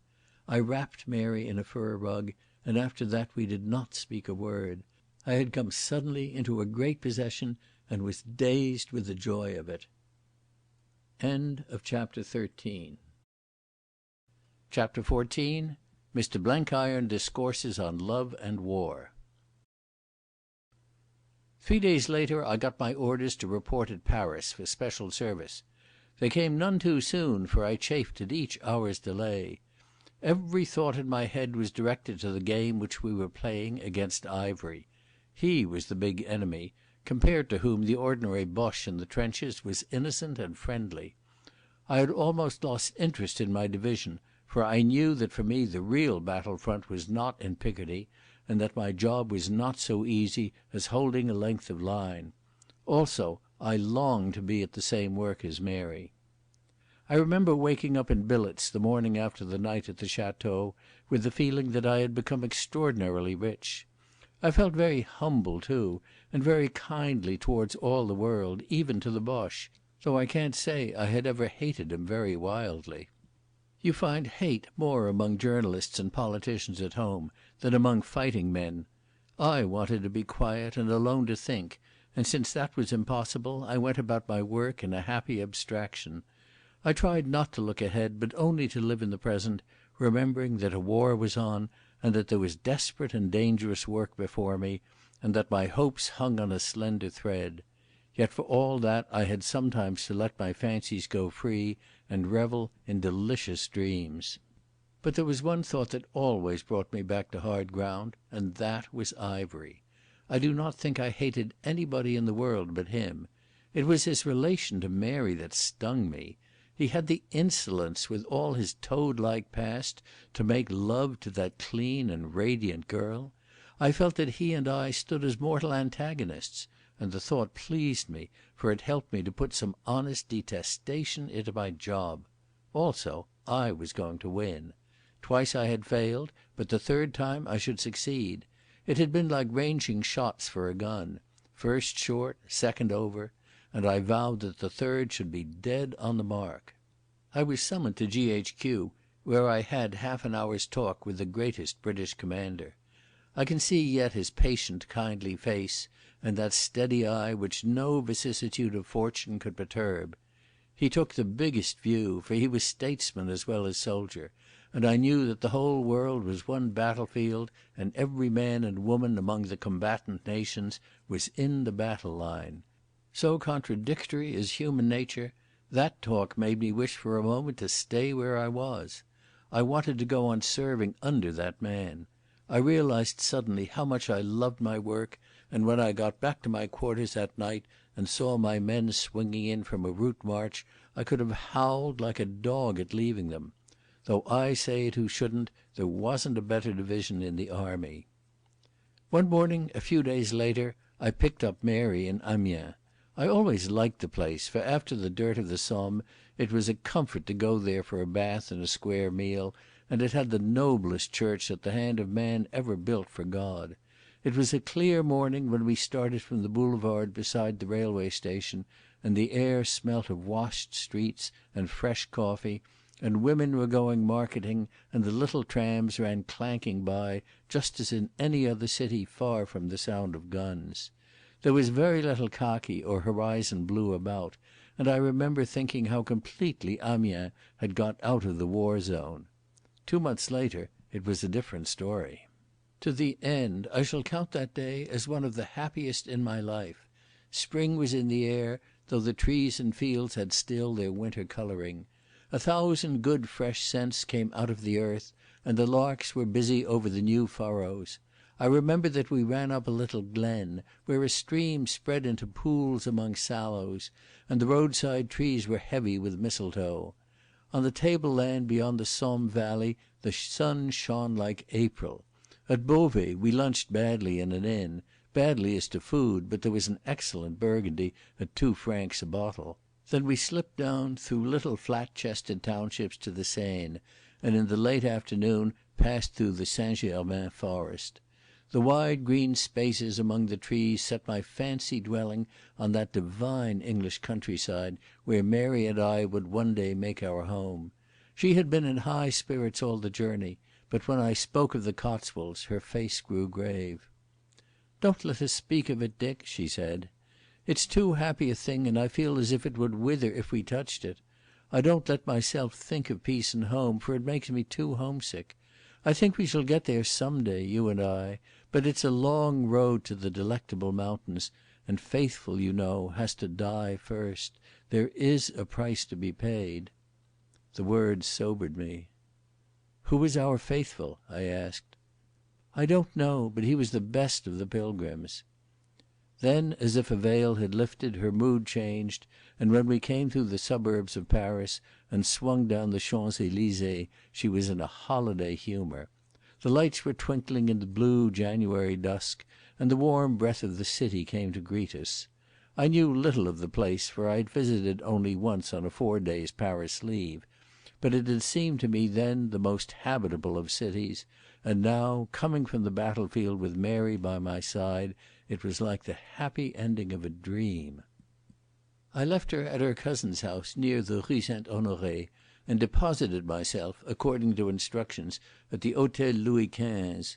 There I wallowed in a hot bath and got into the civilian clothes which had been sent on from London. They made me feel that I had taken leave of my division for good and all this time. Blenkiron had a private room where we were to dine, and a more wonderful litter of books and cigar boxes I have never seen, for he hadn't a notion of tidiness. I could hear him grunting at his toilet in the adjacent bedroom, and I noticed that the table was laid for 3. I went downstairs to get a paper, and on the way ran into Lancelot Wake. He was no longer a private in a Labour battalion. Evening clothes showed beneath his overcoat. "Hello, Wake, are you in this push too?" "I suppose so," he said, and his manner was not cordial. "Anyhow, I was ordered down here. My business is to do as I'm told." "Coming to dine?" I asked. "No, I'm dining with some friends at the Crillon." Then he looked me in the face, and his eyes were hot as I first remembered them. "I hear I've to congratulate you, Hannay," and he held out a limp hand. I never felt more antagonism in a human being. "You don't like it?" I said, for I guessed what he meant. "How on earth can I like it?" he cried angrily. "Good Lord, man, you'll murder her soul. You, an ordinary, stupid, successful fellow, and she's the most precious thing God ever made. You can never understand a fraction of her preciousness, but you'll clip her wings all right. She can never fly now." He poured out this hysterical stuff to me at the foot of the staircase, within hearing of an elderly French widow with a poodle. I had no impulse to be angry, for I was far too happy. "Don't, Wake," I said. "We're all too close together to quarrel. I'm not fit to Black Mary's shoes. You can't put me too low or her too high. But I've at least the sense to know it. You couldn't want me to be humbler than I felt." He shrugged his shoulders as he went out into the street. "Your infernal magnanimity would break any man's temper." I went upstairs to find Blenkiron, washed and shaven, admiring a pair of bright patent leather shoes. "Why, Dick, I've been wearying bad to see you. I was nervous you would be blown to glory, for I've been reading awful things about your battles in the newspapers. The war correspondents worry me so I can't take breakfast." He mixed cocktails and clinked his glass on mine. "Here's to the young lady. I was trying to write her a pretty little sonnet, but the darned rhymes wouldn't fit. I've got a heap of things to say to you when we've finished dinner." Mary came in, her cheeks bright from the weather, and Blenkiron promptly fell abashed. But she had a way to meet his shyness, for, when he began an embarrassed speech of good wishes, she put her arms round his neck and kissed him. Oddly enough, that set him completely at his ease. It was pleasant to eat off linen and china again, pleasant to see old Blenkiron's benignant face and the way he tucked into his food, but it was delicious for me to sit at a meal with Mary across the table.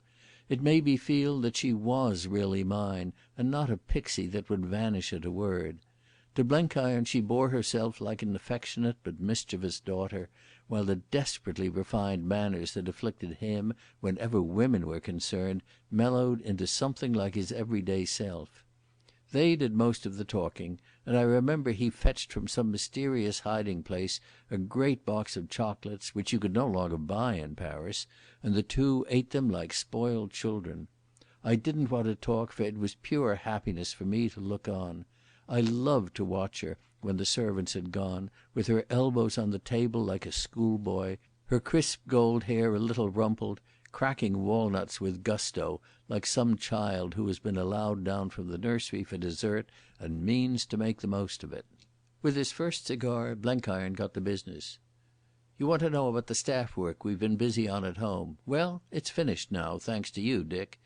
We weren't getting on very fast till you took to perusing the press on your sick bed and dropped us that hint about the deep breathing ads." "Then there was something in it?" I asked. "There was black hell in it. There wasn't any Gussiter, but there was a mighty fine little syndicate of crooks with old man Gresson at the back of them. First thing, I started out to get the cipher. It took some looking for, but there's no cipher on earth can't be got hold of somehow if you know it's there, and in this case we were helped a lot by the return messages in the German papers. It was bad stuff when we read it, and explained the dark leakages in important news we've been up against. At first I figured to keep the thing going and turn Gussiter into a corporation with John S. Blenkiron as president. But it wouldn't do, for at the first hint of tampering with their communications, the whole bunch got skeery and sent out SOS signals. So we tenderly plucked the flowers." "Gresson too?" I asked. He nodded. "I guess your seafaring companion's now under the sod. We had collected enough evidence to hang him 10 times over. But that was the least of it. For your little old cipher, Dick, gave us a line on ivory." I asked how, and Blenkiron told me the story. He had about a dozen cross bearings proving that the organisation of the deep breathing game had its headquarters in Switzerland. He suspected Ivory from the first, but the man had vanished out of his ken, so he started working from the other end, and instead of trying to deduce the Swiss business from Ivory, he tried to deduce Ivory from the Swiss business. He went to Berne and made a conspicuous public fool of himself for several weeks. He called himself an agent of the American propaganda there, and took some advertising space in the press, and put in spread-eagle announcements of his mission, with the result that the Swiss government threatened to turn him out of the country if he tampered that amount with their neutrality. He also wrote a lot of rot in the Geneva newspapers, which he paid to have printed, explaining how he was a pacifist and was going to convert Germany to peace by inspirational advertisement of pure-minded war aims. All this was in keeping with his English reputation, and he wanted to make himself a bait for Ivery. But Ivery did not rise to the fly, and though he had a dozen agents working for him on the quiet, he could never hear of the name Chelius. That was, he reckoned, a very private and particular name among the wild birds. However, he got to know a good deal about the Swiss end of the deep breathing business. That took some doing and cost a lot of money. His best people were a girl who posed as a mannequin in a milliner's shop in Lyons and a concierge in a big hotel at St. Moritz. His most important discovery was that there was a second cipher in the return messages sent from Switzerland, different from the one that the Gussiter lot used in England. He got this cipher, but though he could read it, he couldn't make anything out of it. He concluded that it was a very secret means of communication between the inner circle of the wild birds, and that Ivery must be at the back of it. But he was still a long way from finding out anything that mattered. Then the whole situation changed, for Mary got in touch with Ivery. I must say she behaved like a shameless minx, for she kept on writing to him to an address he had once given her in Paris, and suddenly she got an answer. She was in Paris herself, helping to run one of the railway canteens, and staying with her French cousins, the de Mézières. One day he came to see her. That showed the boldness of the man and his cleverness, for the whole secret police of France were after him, and they never got within sight or sound. Yet here he was, coming openly in the afternoon to have tea with an English girl. It showed another thing which made me blaspheme. A man so resolute and single-hearted in his job must have been pretty badly in love to take a risk like that. He came, and he called himself the Capitaine Bommaerts, with a transport job on the staff of the French GQG. He was on the staff right enough too. Mary said that when she heard that name she nearly fell down. He was quite frank with her, and she with him. They are both peacemakers, ready to break the laws of any land for the sake of a great ideal. Goodness knows what stuff they talk together. Mary said she would blush to think of it till her dying day, and I gathered that on her side it was a mixture of Lancelot Wake at his most pedantic and schoolgirl silliness. He came again, and they met often, unbeknown to the decorous Madame de Mézières. They walked together in the Bois de Boulogne, and once with a beating heart she motored with him to Auteuil for luncheon. He spoke of his house in Picardy, and there were moments, I gathered, when he became the declared lover to be rebuffed with a hoydenish shyness. Presently the pace became too hot, and after some anguished arguments with Bullivant on the long-distance telephone, she went off to Douvecourt to Lady Manorwater's hospital. She went there to escape from him, but mainly, I think, to have a look, trembling in every limb, mind you, at the Chateau of Eaucourt-Sainte-Anne. I had only to think of Mary to know just what Joan of Arc was. No man ever born could have done that kind of thing. It wasn't recklessness, it was sheer, calculating courage. Then Blenkiron took up the tale.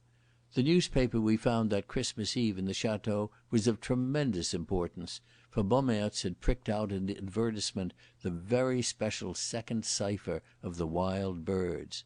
That proved that Ivery was at the back of the Swiss business, but Blenkiron made doubly sure. "I considered the time had come," he said, "to pay high for valuable news, so I sold the enemy a very pretty device. If you ever gave your mind to ciphers and illicit correspondence, Dick, you would know that the one kind of document you can't write on in invisible ink is a coated paper, the kind they use in the weeklies to print photographs of leading actresses and the stately homes of England. Anything wet that touches it corrugates the surface a little, and you can tell with the microscope if someone's been playing at it. Well, we had the good fortune to discover just how to get over that little difficulty, how to write on glazed paper with a quill so as the cutest analyst couldn't spot it, and likewise how to detect the writing. I decided to sacrifice that invention, casting my bread upon the waters and looking for a good-sized bakery in return. I had it sold to the enemy. The job wanted delicate handling, but the 10th man from me, he was an Austrian Jew, did the deal, and scooped $50,000 out of it. Then I lay low to watch how my friend would use the device, and I didn't wait long. He took from his pocket a folded sheet of l'illustration. Over a photogravure plate ran some words in a large sprawling hand, as if written with a brush. "That page when I got it yesterday," he said, "was an unassuming picture of General Pétain presenting military medals. There wasn't a scratch or a ripple on its surface. But I got busy with it, and see there." He pointed out two names. The writing was a set of key words we did not know, but two names stood out which I knew too well. They were Bommaerts and Chelius. "My God!" I cried. "That's uncanny. It only shows that if you chew long enough—" "Dick," said Mary, "you mustn't say that again. At the best it's an ugly metaphor, and you're making it a platitude." "Who is Ivery, anyhow?" I asked. "Do you know more about him than we knew in the summer? Mary, what did Bommaerts pretend to be?" "An Englishman."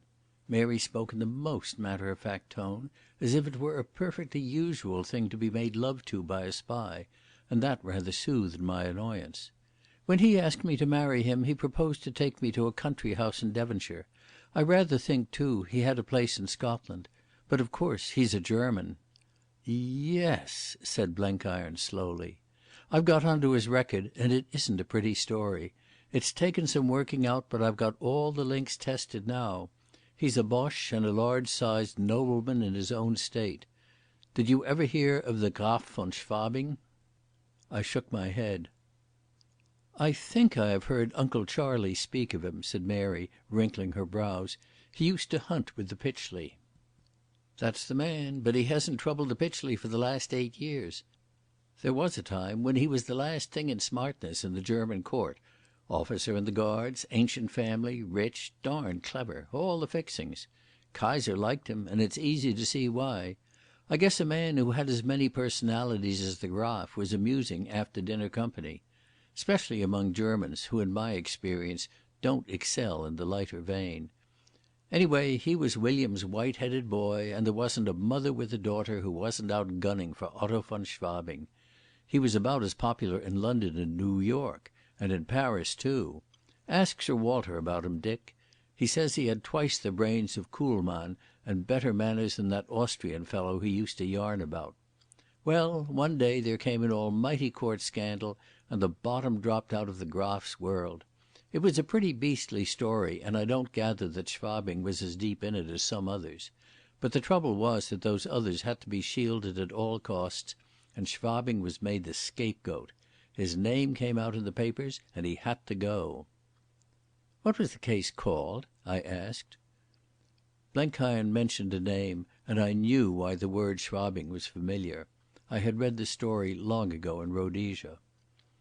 "It was some smash," Blenkiron went on. "He was drummed out of the Guards, out of the clubs, out of the country. Now, how would you have felt, Dick, if you had been the Graf? Your life and work and happiness crossed out, and all to save a mangy princeling. Bitter as hell, you say, hungering for a chance to put it across the lot that had outed you. You wouldn't rest till you had William sobbing on his knees, asking your pardon, and you not thinking of granting it. That's the way you'd feel, but that wasn't the Graf's way, and what's more, it isn't the German way. He went into exile hating humanity, and with a heart all poison and snakes, but itching to get back. And I'll tell you why. It's because his kind of German hasn't got any other home on this earth. Oh yes, I know there's stacks of good old Teutons come and squat in our little country and turn into fine Americans. You can do a lot with them if you catch them young and teach them the Declaration of Independence and make them study our Sunday papers. But you can't deny there's something comic in the rough about all Germans before you've civilised them. They're a peculiar people, a darn peculiar people, else they wouldn't staff all the menial and indecent occupations in the globe. But that peculiarity, which is only skin deep in the working Boche, is in the bone of the grandee. Your German aristocracy can't consort on terms of equality with any other upper 10,000. They swagger and bluff about the world, but they know very well that the world's sniggering at them. They're like a boss from Salt Creek Gully who's made his pile and bought a dress suit and dropped into a Newport evening party. They don't know where to put their hands or how to keep their feet still. Your copper-bottomed English nobleman has got to keep jogging himself to treat them as equals instead of sending them down to the servants' hall. Their fine fixings are just the high light that reveals the everlasting J. They can't be gentlemen because they aren't sure of themselves. The world laughs at them, and they know it, and it riles them like hell. That's why when a Graf is booted out of the fatherland, he's got to creep back somehow, or be a wandering Jew for the rest of time."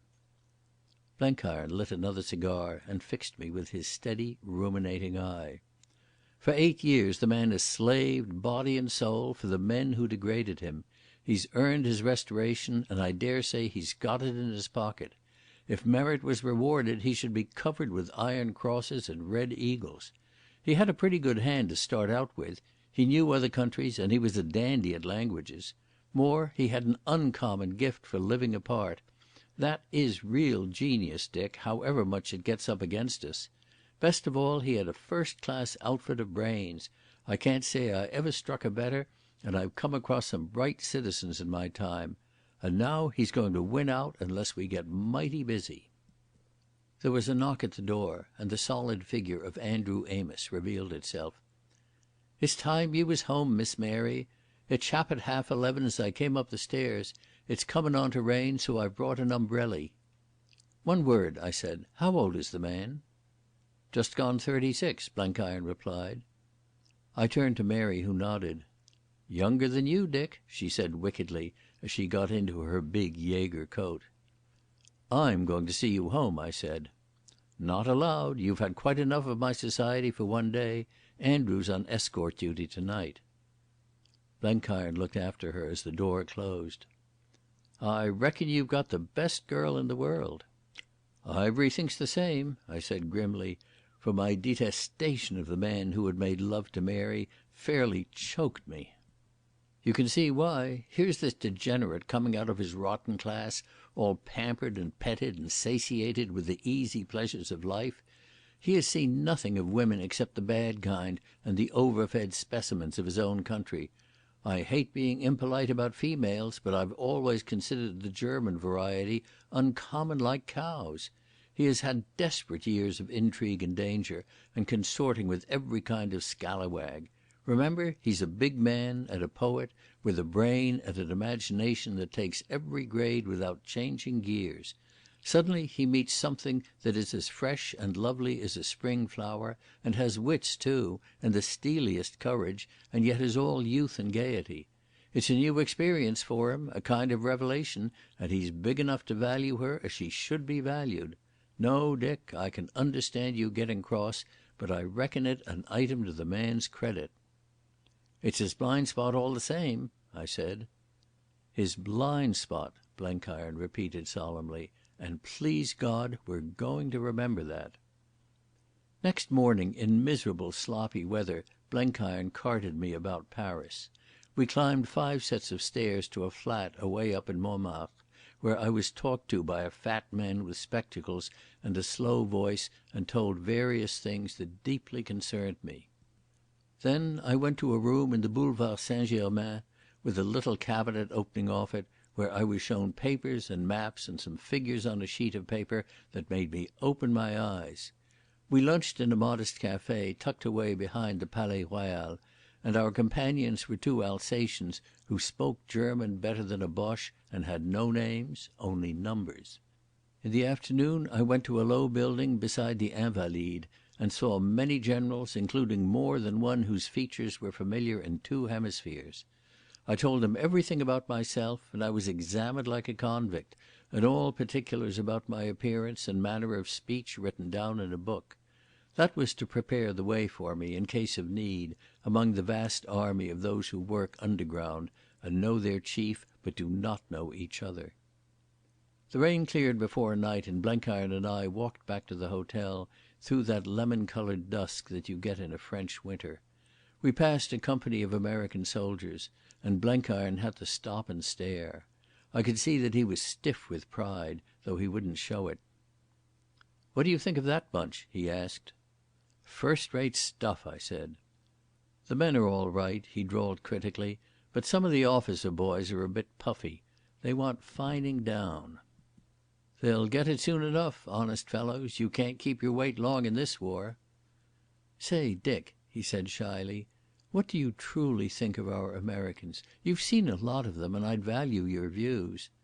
His tone was that of a bashful author asking for an opinion on his first book. "I'll tell you what I think. You're constructing a great middle class army, and that's the most formidable fighting machine on earth. This kind of war doesn't want the berserker so much as the quiet fellow with a trained mind and a lot to fight for. The American ranks are filled with all sorts, from cowpunchers to college boys, but mostly with decent lads that have good prospects in life before them, and are fighting because they feel they're bound to, not because they like it. It was the same stock that pulled through your Civil War. We have a middle class division too, Scottish territorials, mostly clerks and shopmen and engineers and farmers' sons. When I first struck them my only crab was that the officers weren't much better than the men. It's still true, but the men are super excellent, and consequently so are the officers. That division gets top marks in the Boche calendar for sheer fighting devilment. And please God, that's what your American army's going to be. You can wash out the old idea of a regiment of scalawags commanded by dukes. That was right enough, maybe, in the days when you hurrooshed into battle waving a banner, but it don't do with high explosives and a couple of million men on each side and a battlefront of 500 miles. The hero of this war is the plain man out of the middle class who wants to get back to his home and is going to use all the brains and grit he possesses to finish the job soon." "That sounds about right," said Blenkiron reflectively. "It pleases me some, for you've maybe guessed that I respect the British Army quite a little. Which part of it do you put top?" "All of it's good. The French are keen judges, and they give front place to the Scots and the Australians.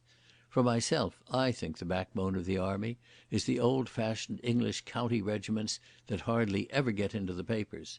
Though I don't know, if I had to pick, but I'd take the South Africans. There's only a brigade of them, but they're hell's delight in a battle.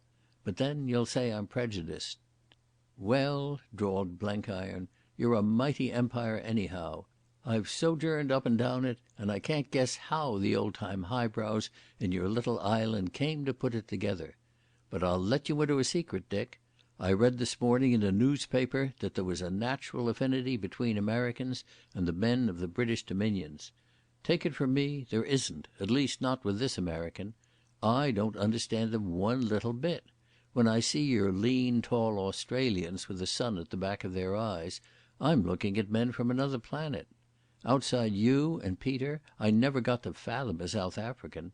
The Canadians live over the fence from us, but you mix up a Canuck with a Yank in your remarks and you'll get a bat in the eye. But most of us Americans have gotten a grip on your old country.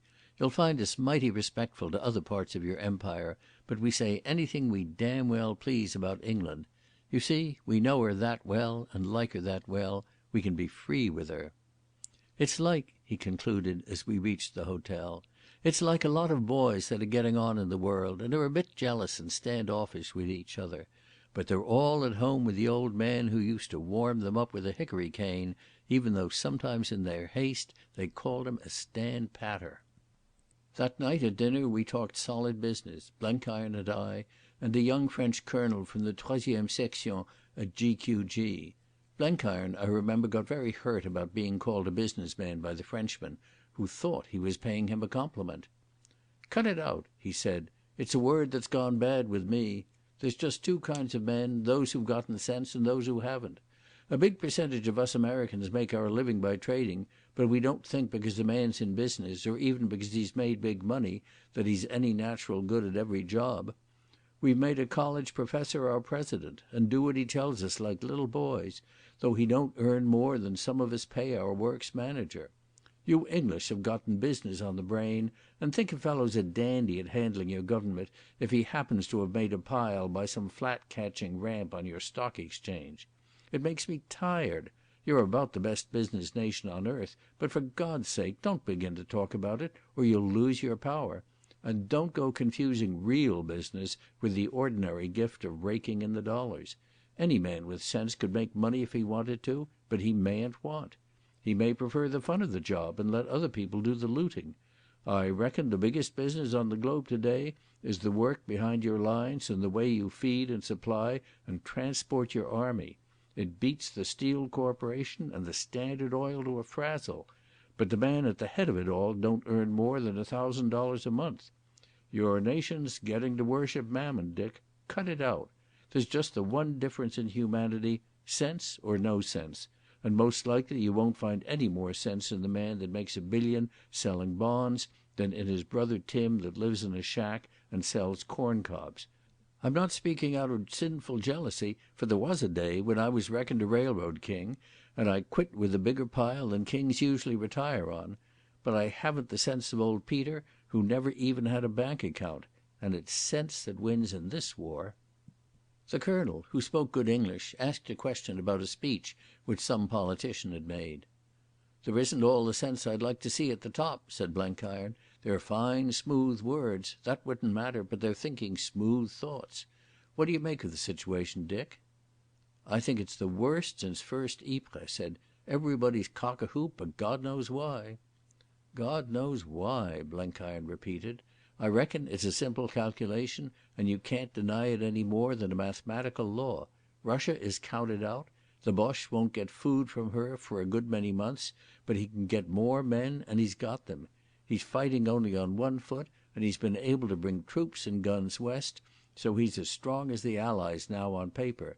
And he's stronger in reality. He's got better railways behind him, and he's fighting on inside lines and can concentrate fast against any bit of our front. I'm no soldier, but that's so, Dick?" The Frenchman smiled and shook his head.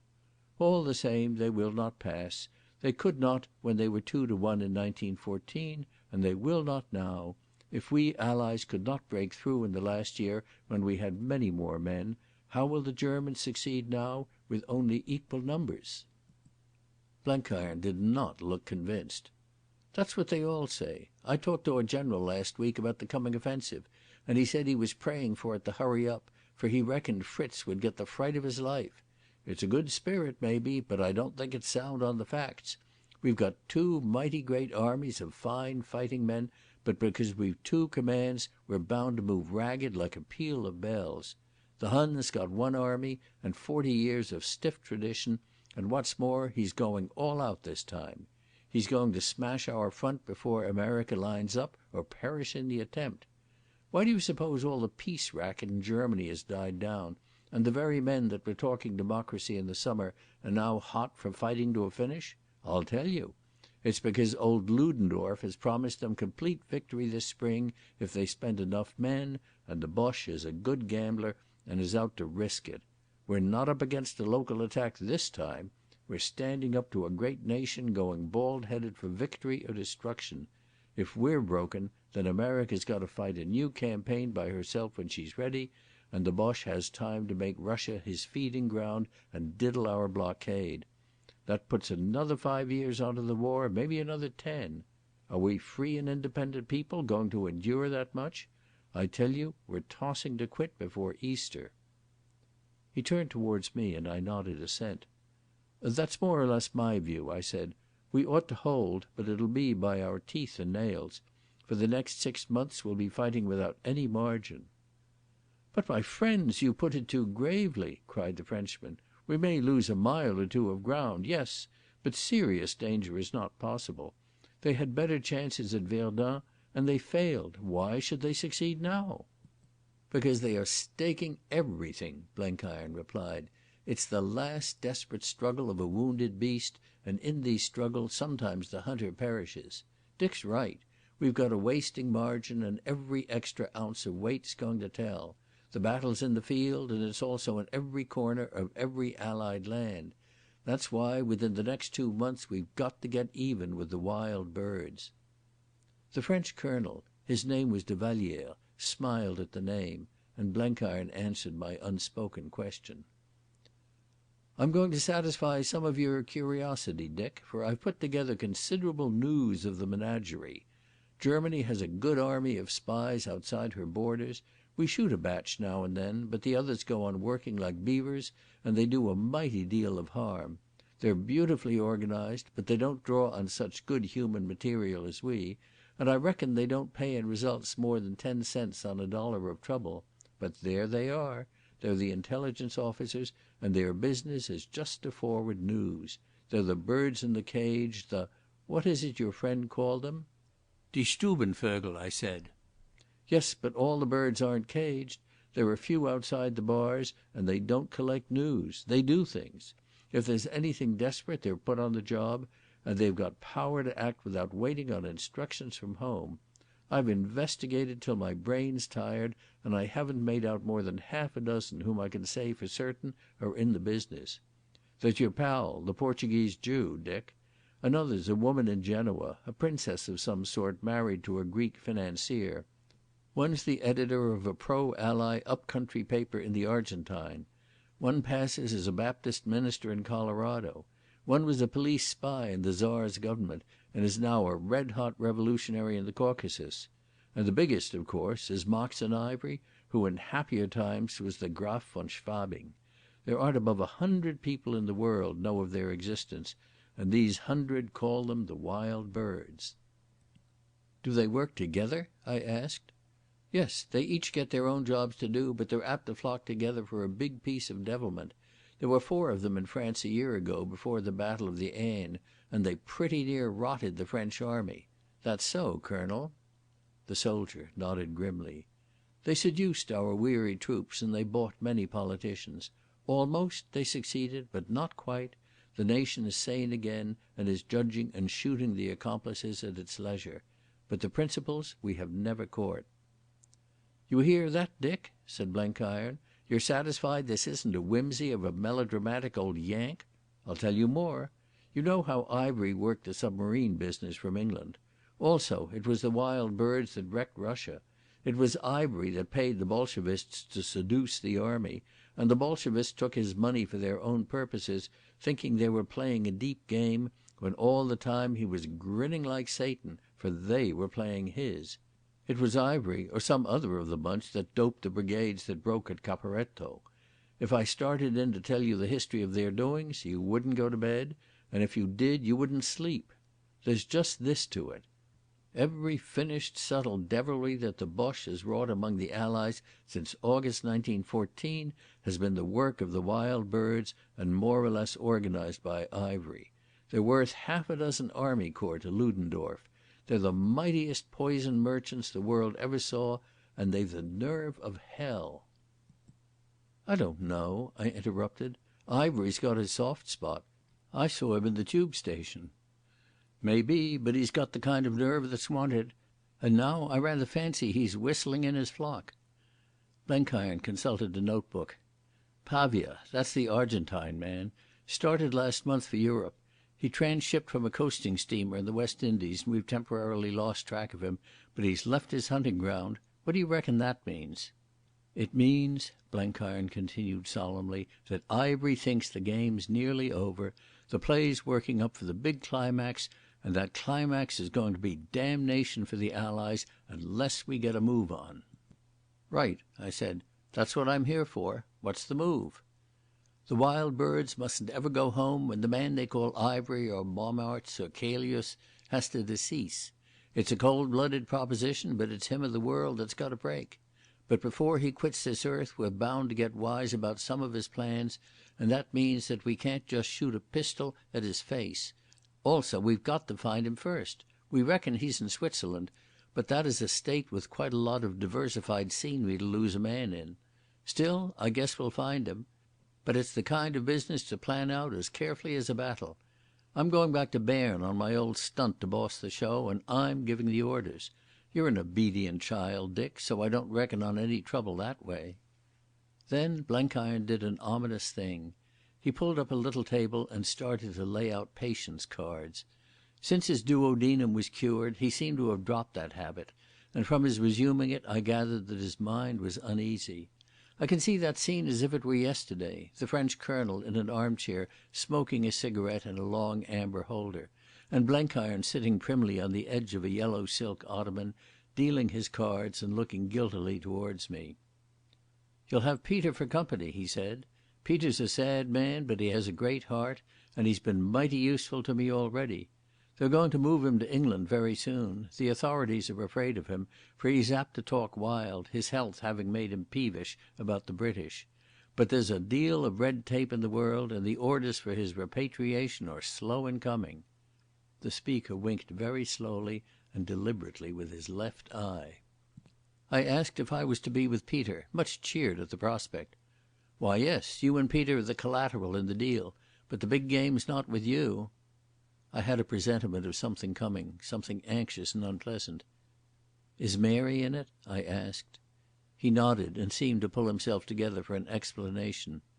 "See here, Dick, our main job is to get Ivery back to Allied soil where we can handle him.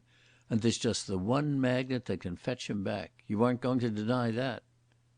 I felt my face getting very red, and that ugly hammer began beating in my forehead. Two grave, patient eyes met my glare. "I'm damned if I'll allow it," I said. "I've got some right to a say in the thing. I won't have Mary made a decoy. It's too infernally degrading." "It isn't pretty, but war isn't pretty, and nothing we do is pretty.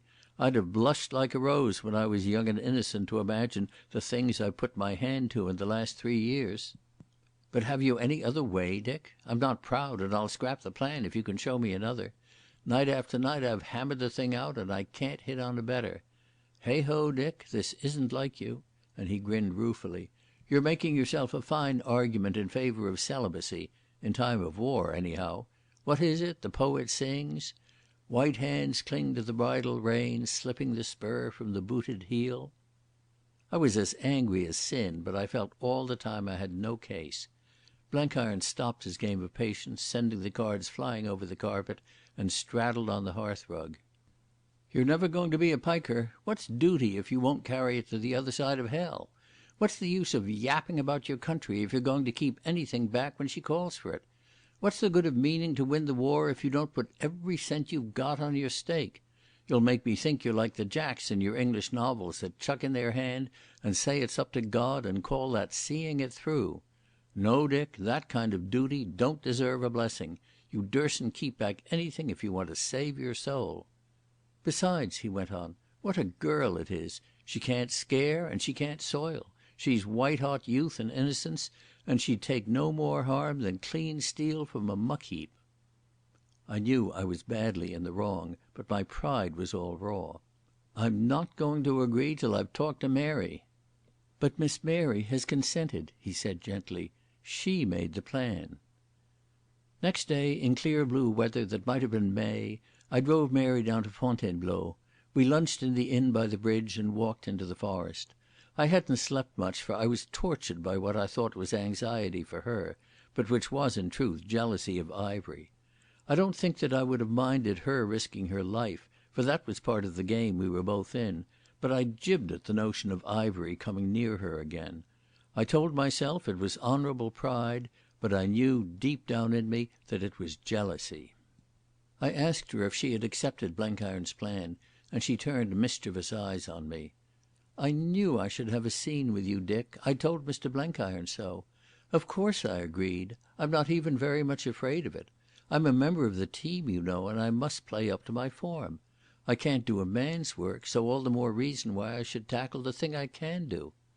"But," I stammered, it's such a degrading business for a child like you. I can't bear. It makes me hot to think of it." Her reply was merry laughter. "You're an old Ottoman, Dick. You haven't doubled Cape Turk yet, and I don't believe you're round Seraglio Point. Why, women aren't the brittle things men used to think them. They never were, and the war has made them like whipcord. Bless you, my dear, we're the tougher sex now. We've had to wait and endure, and we've been so beaten on the anvil of patience that we've lost all our megrims." She put her hands on my shoulders and looked me in the eyes. "Look at me, Dick. Look at your some day to be espoused saint. I'm 19 years of age next August. Before the war I should have only just put my hair up. I should have been the kind of shivering debutante who blushes when she's spoken to, and oh, I should have thought such silly, silly things about life. Well, in the last 2 years I've been close to it, and to death. I've nursed the dying. I've seen souls in agony and in triumph. England has allowed me to serve her as she allows her sons. Oh, I'm a robust young woman now, and indeed I think women were always robuster than men. Dick, dear Dick, we're lovers, but we're comrades too. Always comrades, and comrades trust each other." I hadn't anything to say except contrition, for I had my lesson.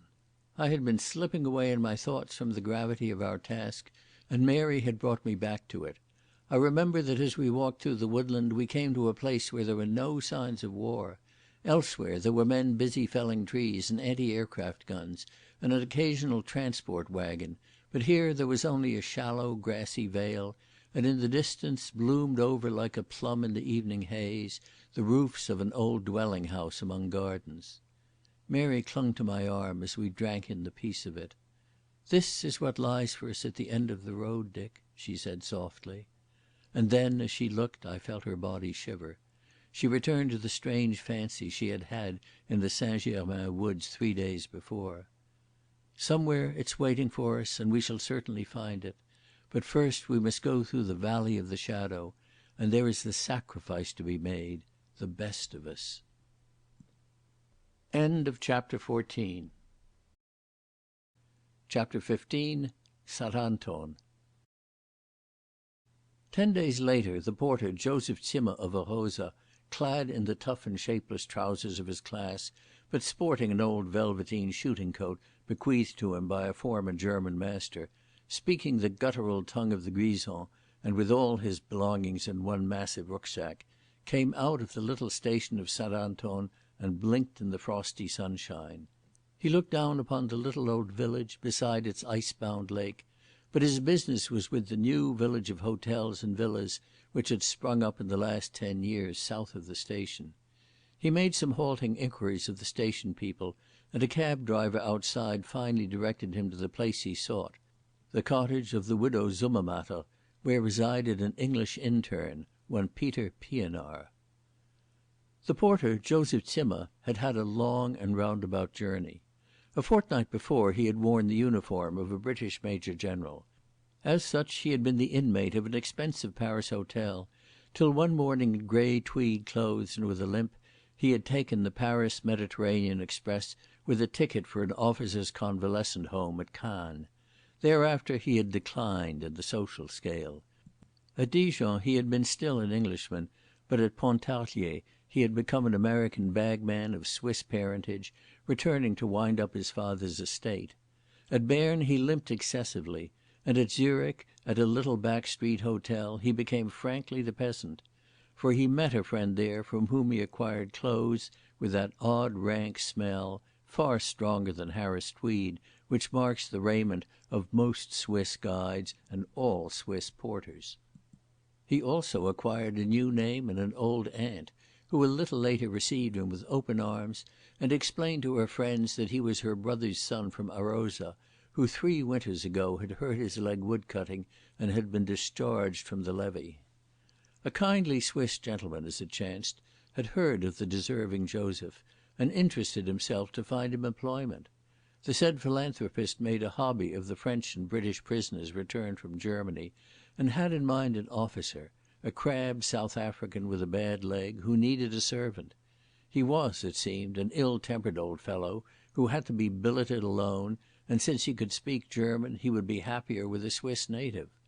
Joseph haggled somewhat over the wages, but on his aunt's advice he accepted the job, and with a very complete set of papers and a store of ready-made reminiscences (it took him some time to swat up the names of the peaks and passes he had traversed), set out for St. Anton, having dispatched beforehand a monstrously ill-spelt letter announcing his coming.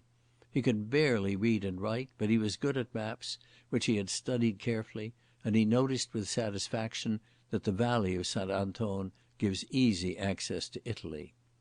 As he journeyed south the reflections of that porter would have surprised his fellow travellers in the stuffy third-class carriage. He was thinking of a conversation he had had some days before in a café at Dijon with a young Englishman bound for Modane. We had bumped up against each other by chance in that strange flitting when all went to different places at different times, asking nothing of each other's business. Wake had greeted me rather shamefacedly, and had proposed dinner together. I'm not good at receiving apologies, and Wake's embarrassed me more than they embarrassed him. "I'm a bit of a cad sometimes," he said. "You know, I'm a better fellow than I sounded that night, Hannay." I mumbled something about not talking rot, the conventional phrase. What worried me was that the man was suffering. You could see it in his eyes. But that evening I got nearer Wake than ever before, and he and I became true friends, for he laid bare his soul before me. That was his trouble, that he could lay bare his soul, for ordinary healthy folk don't analyse their feelings. Wake did, and I think it brought him relief. Don't think I was ever your rival. I would no more have proposed to Mary than I would have married one of her aunts. She was so sure of herself, so happy in her single-heartedness, that she terrified me. My type of man is not meant for marriage, for women must be in the centre of life, and we must always be standing aside and looking on. It is a damnable thing to be left-handed. "The trouble about you, my dear chap," I said, "is that you're too hard to please." That's one way of putting it. I should put it more harshly. I hate more than I love. All we humanitarians and pacifists have hatred as our mainspring. Odd, isn't it, for people who preach brotherly love? But it's the truth. We're full of hate towards everything that doesn't square in with our ideas, everything that jars on our ladylike nerves. Fellows like you are so in love with their cause that they've no time or inclination to detest what thwarts them. We've no cause, only negatives, and that means hatred and self-torture and a beastly jaundice of soul. Then I knew that Wake's fault was not spiritual pride, as I had diagnosed it at Biggleswick. The man was abased with humility. "I see more than other people see," he went on, "and I feel more. That's the curse on me. You're a happy man, and you get things done, because you only see one side of a case, one thing at a time. How would you like it if 1,000 strings were always tugging at you, if you saw that every course meant the sacrifice of lovely and desirable things, or even the shattering of what you know to be unreplaceable? I'm the kind of stuff poets are made of, but I haven't got the poet's gift, so I stagger about the world left-handed and game-legged.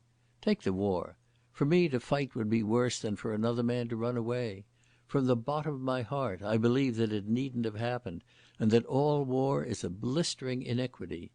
And yet belief has got very little to do with virtue. I'm not as good a man as you, Hannay, who have never thought out anything in your life. My time in the Labour Battalion taught me something.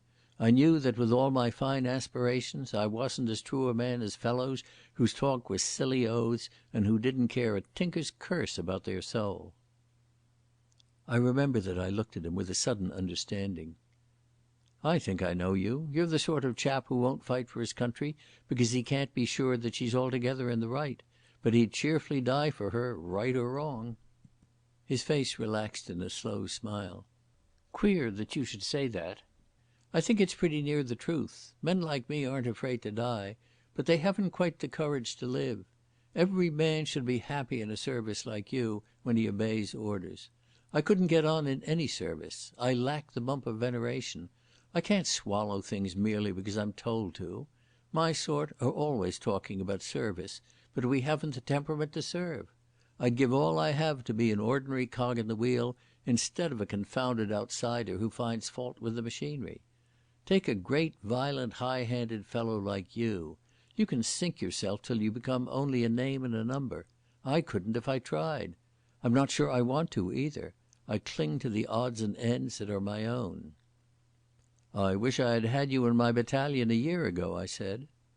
"No, you don't. I'd only have been a nuisance. I've been a Fabian since Oxford, but you're a better socialist than me. I'm a rancid individualist." "But you must be feeling better about the war?" I asked. "Not a bit of it. I'm still lusting for the heads of the politicians that made it and continue it. But I want to help my country. Honestly, Hannay, I love the old place. More, I think, than I love myself, and that's saying a devilish lot. Short of fighting, which would be to sin against the Holy Spirit for me, I'll do my damnedest. But you'll remember I'm not used to teamwork. If I'm a jealous player, beat me over the head." His voice was almost wistful, and I liked him enormously. "Blenkiron will see to that," I said. "We're going to break you to harness, Wake, and then you'll be a happy man. You keep your mind on the game and forget about yourself. That's the cure for jibbers. As I journeyed to St. Anton, I thought a lot about that talk. He was quite right about Mary, who would never have married him. A man with such an angular soul couldn't fit into another's. And then I thought that the chief thing about Mary was just her serene certainty. Her eyes had that settled, happy look that I remembered to have seen only in one other human face, and that was Peter's.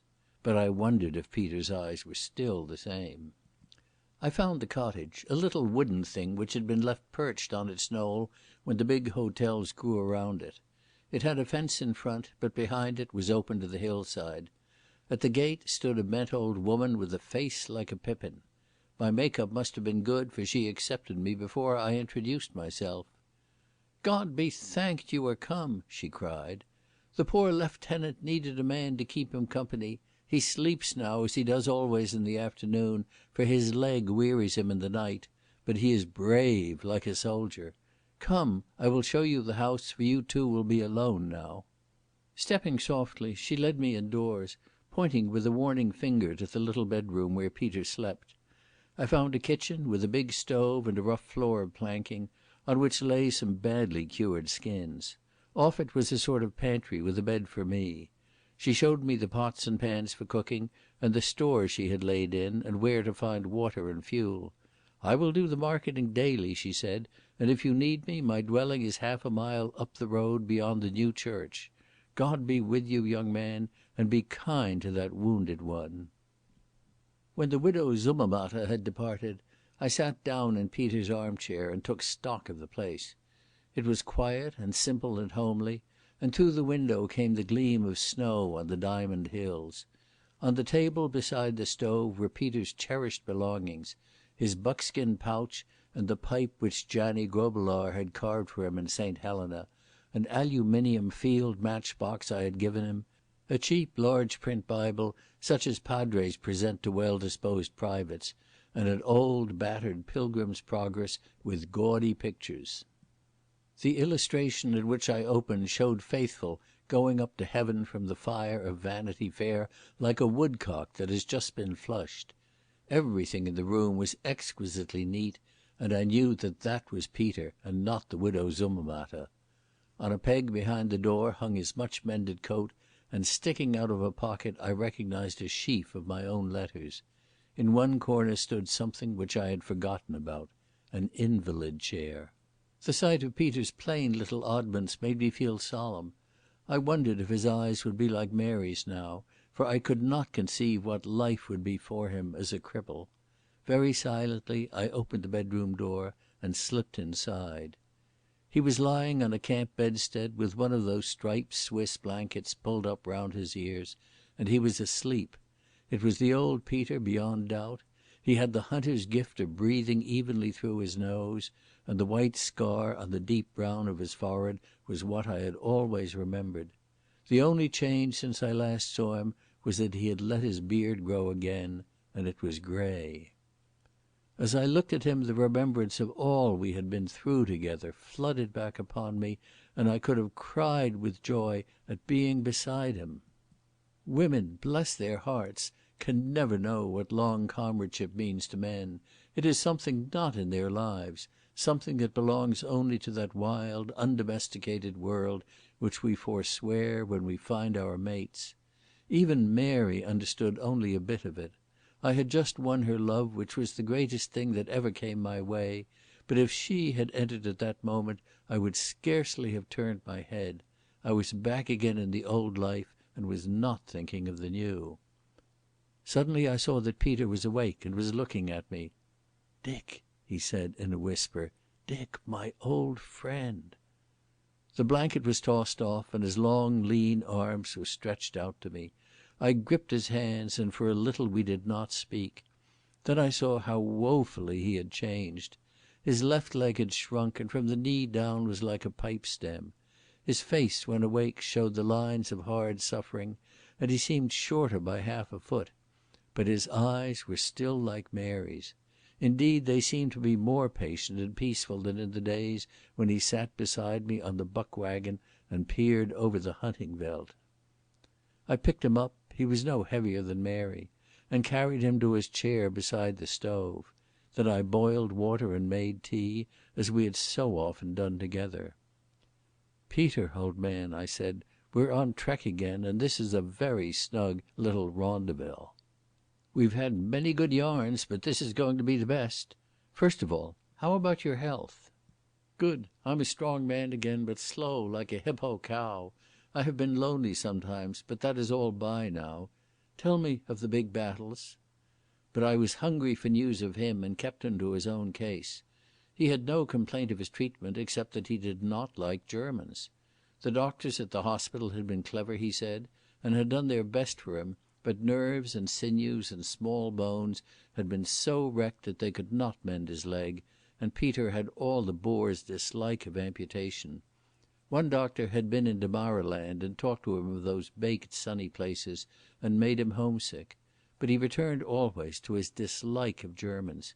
He had seen them herding our soldiers like brute beasts, and the Commandant had a face like Stumm and a chin that stuck out and wanted hitting. He made an exception for the great airman Lensch, who had downed him. "He is a white man, that one," he said. "He came to see me in hospital and told me a lot of things. I think he made them treat me well. He is a big man, Dick, who would make two of me, and he has a round, merry face and pale eyes like Frickie Selliers, who could put a bullet through a paw's head at 200 yards.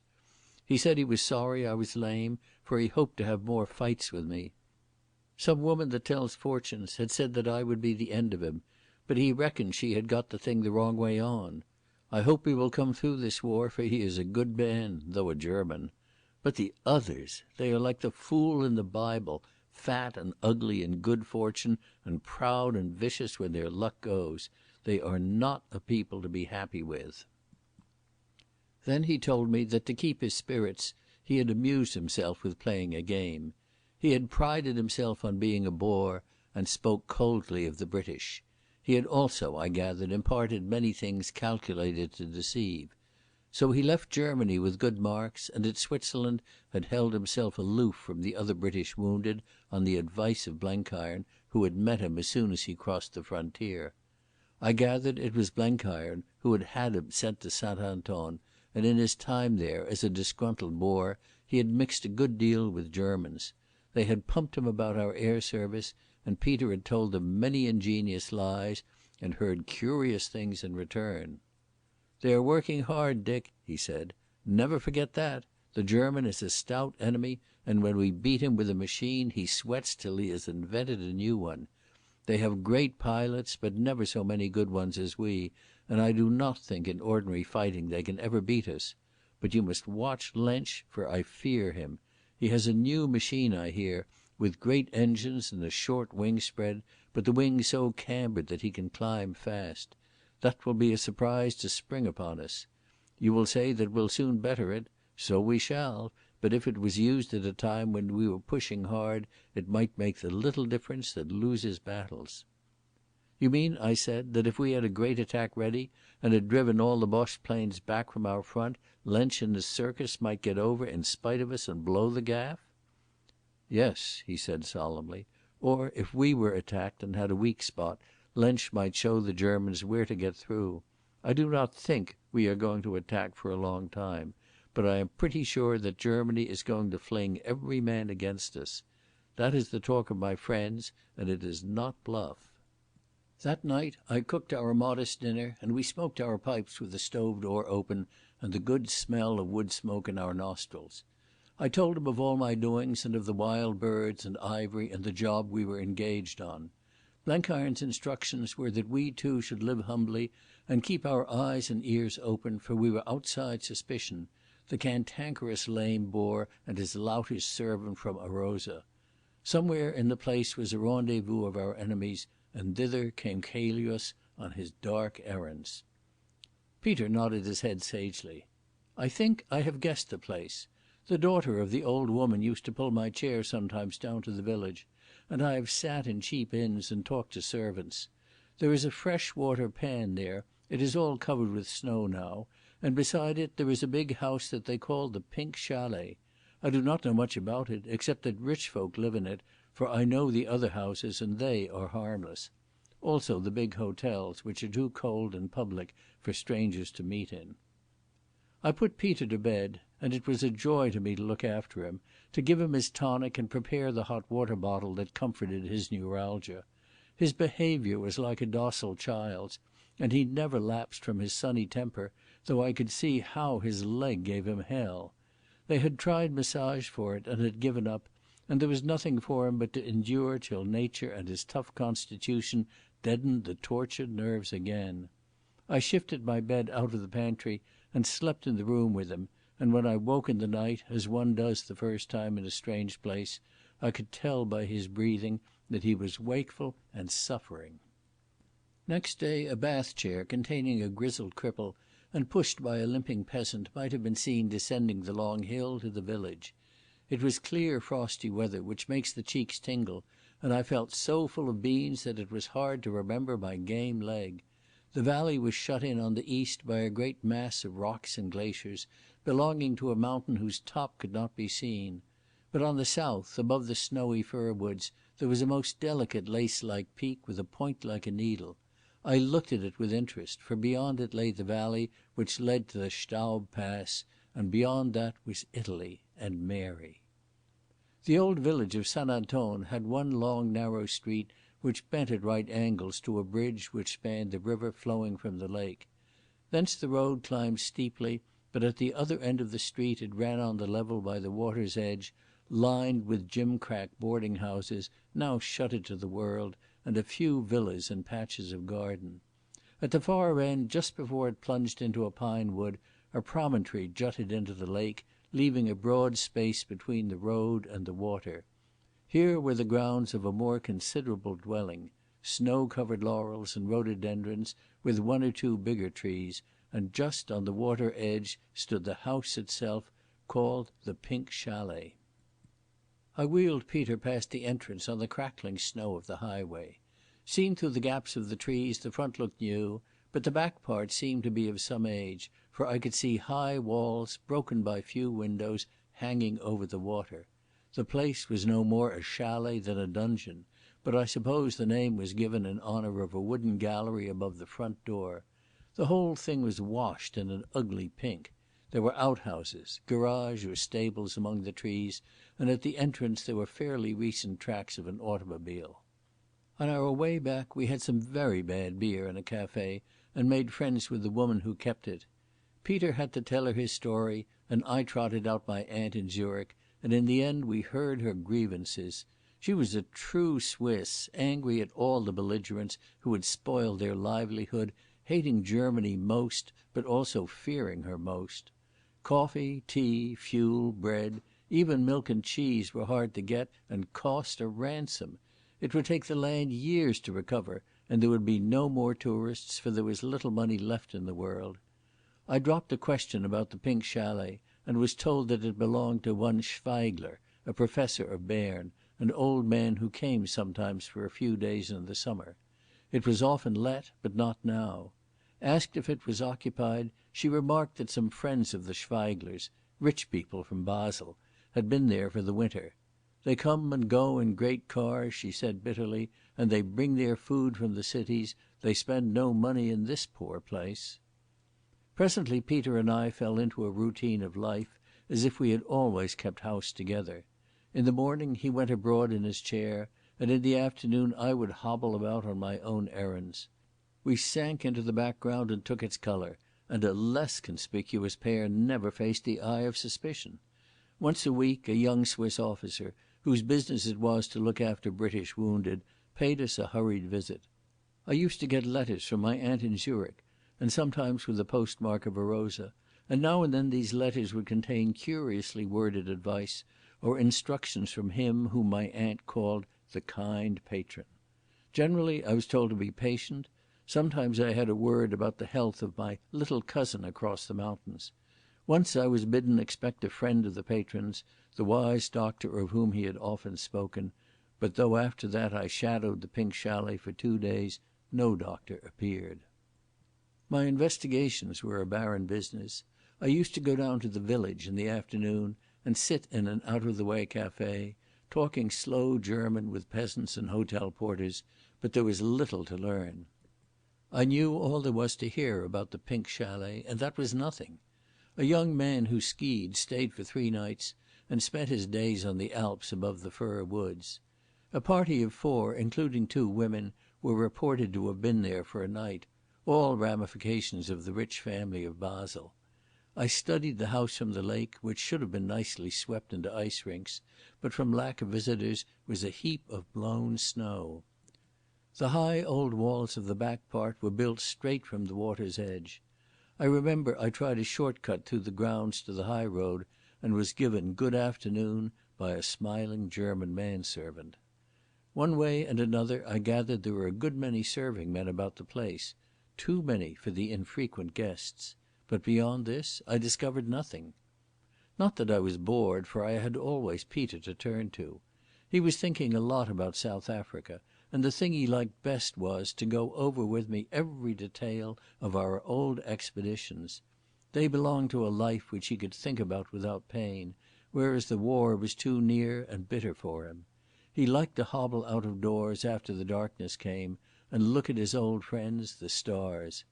He called them by the words they use on the veldt, and the first star of morning he called the voorloper, the little boy who inspans the oxen, a name I had not heard for 20 years. Many a great yarn was spun in the long evenings, but I always went to bed with a sore heart. The longing in his eyes was too urgent, longing not for old days or far countries, but for the health and strength which had once been his pride. One night I told him about Mary. "She will be a happy mizzy," he said, "but you will need to be very clever with her, for women are queer cattle, and you and I don't know their ways. They tell me English women do not cook and make clothes like our vrouws, so what will she find to do? I doubt an idle woman would be like a mealy-fed horse." It was no good explaining to him the kind of girl Mary was, for that was a world entirely beyond his ken. But I could see that he felt lonelier than ever at my news. So I told him of the house I meant to have in England when the war was over, an old house in a green hilly country, with fields that would carry 4 head of cattle to the morgen, and furrows of clear water, and orchards of plums and apples. "And you will stay with us all the time," I said. "You will have your own rooms and your own boy to look after you, and you will help me to farm, and we will catch fish together, and shoot the wild ducks when they come up from the pans in the evening. I have found a better countryside than the Houtbosch, where you and I plan to have a farm. It is a blessed and happy place, England." He shook his head. "You are a kind man, Dick, but your pretty Missy won't want an ugly old fellow like me hobbling about her house. I do not think I will get back to Africa, for I should be sad there in the sun. I will find a little place in England, and some day I will visit you, old friend." That night his stoicism seemed for the first time to fail him. He was silent for a long time and went early to bed, where I can vouch for it he did not sleep. But he must have thought a lot in the night time, for in the morning he had got himself in hand and was as cheerful as a sandboy. I watched his philosophy with amazement. It was far beyond anything I could have compassed myself. He was so frail and so poor, for he had never had anything in the world but his bodily fitness, and he had lost that now. And remember, he had lost it after some months of glittering happiness, for in the air he had found the element for which he had been born. Sometimes he dropped a hint of those days when he lived in the clouds and invented a new kind of battle, and his voice always grew hoarse. I could see that he ached with longing for their return, and yet he never had a word of complaint. That was the ritual he had set himself, his point of honour, and he faced the future with the same kind of courage as that with which he had tackled a wild beast or Lensch himself. Only it needed a far bigger brand of fortitude. Another thing was that he had found religion. I doubt if that is the right way to put it, for he had always had it. Men who live in the wilds know they are in the hands of God. But his old kind had been a tattered thing, more like heathen superstition, though it had always kept him humble. But now he had taken to reading the Bible, and to thinking in his lonely nights, and he had got a creed of his own. I dare say it was crude enough. I am sure it was unorthodox. But if the proof of religion is that it gives a man a prop in bad days, then Peter's was the real thing. He used to ferret about in the Bible and the Pilgrim's Progress, they were both equally inspired in his eyes, and find texts which he interpreted in his own way to meet his case. He took everything quite literally. What happened 3,000 years ago in Palestine might, for all he minded, have been going on next door. I used to chaff him and tell him that he was like the Kaiser, very good at fitting the Bible to his purpose, but his sincerity was so complete that he only smiled. I remember one night when he had been thinking about his flying days, he found a passage in Thessalonians about the dead rising to meet their Lord in the air, and that cheered him a lot. Peter, I could see, had the notion that his time here wouldn't be very long, and he liked to think that when he got his release he would find once more the old rapture. Once, when I said something about his patience, he said he had got to try to live up to Mr. Standfast. He had fixed on that character to follow, though he would have preferred Mr. Valiant for truth if he thought himself good enough. He used to talk about Mr. Standfast in his queer way as if he were a friend of us both, like Blenkiron. I tell you I was humbled out of all my pride by the sight of Peter, so uncomplaining and gentle and wise. The Almighty himself couldn't have made a prig out of him, and he never would have thought of preaching. Only once did he give me advice. I had always a liking for short-cuts, and I was getting a bit restive under the long inaction. One day, when I expressed my feelings on the matter, Peter upped and read from the Pilgrim's Progress. Some also have wished that the next way to their Father's house was here, that they might be troubled no more with either hills or mountains to go over, but the way is the way, and there is an end. All the same, when we got into March and nothing happened, I grew pretty anxious. Blenkiron had said we were fighting against time, and here were the weeks slipping away. His letters came occasionally, always in the shape of communications from my aunt. One told me that I would soon be out of a job, for Peter's repatriation was just about through, and he might get his movement order any day. Another spoke of my little cousin over the hills, and said that she hoped soon to be going to a place called Santa Chiara in the Val Saluzzana. I got out the map in a hurry and measured the distance from there to San Anton, and pored over the two roads thither, the short one by the Staub Pass and the long one by the Mariolana. These letters made me think that things were nearing a climax, but still no instructions came. I had nothing to report in my own messages. I had discovered nothing in the Pink Chalet but idle servants. I was not even sure if the Pink Chalet were a harmless villa, and I hadn't come within 1,000 miles of finding Chelios. All my desire to imitate Peter's stoicism didn't prevent me from getting occasionally rattled and despondent. The one thing I could do was to keep fit, for I had a notion I might soon want all my bodily strength. I had to keep up my pretence of lameness in the daytime, so I used to take my exercise at night. I would sleep in the afternoon when Peter had his siesta, and then about 10 in the evening, after putting him to bed, I would slip out of doors and go for a 4 or 5 hours tramp. Wonderful were those midnight wanderings. I pushed up through the snow-laden pines to the ridges where the snow lay in great wreaths and scallops, till I stood on a crest with the frozen world at my feet and above me a host of glittering stars. Once on a night of full moon I reached the glacier at the valley head, scrambled up the moraine to where the ice began, and peered fearfully into the spectral crevasses. At such hours I had the earth to myself, for there was not a sound except the slipping of a burden of snow from the trees, or the crack and rustle which reminded me that a glacier was a moving river. The war seemed very far away, and I felt the littleness of our human struggles, till I thought of Peter turning from side to side to find ease in the cottage far below me. Then I realized that the spirit of man was the greatest thing in this spacious world. I would get back about 3 or 4, have a bath in the water which had been warming in my absence, and creep into bed, almost ashamed of having 2 sound legs, when a better man a yard away had but one. Oddly enough, at these hours there seemed more life in the Pink Chalet than by day. Once, tramping across the lake long after midnight, I saw lights in the lake front, in windows which for ordinary were blank and shuttered. Several times I cut across the grounds when the moon was dark. On one such occasion a great car with no lights swept up the drive, and I heard low voices at the door.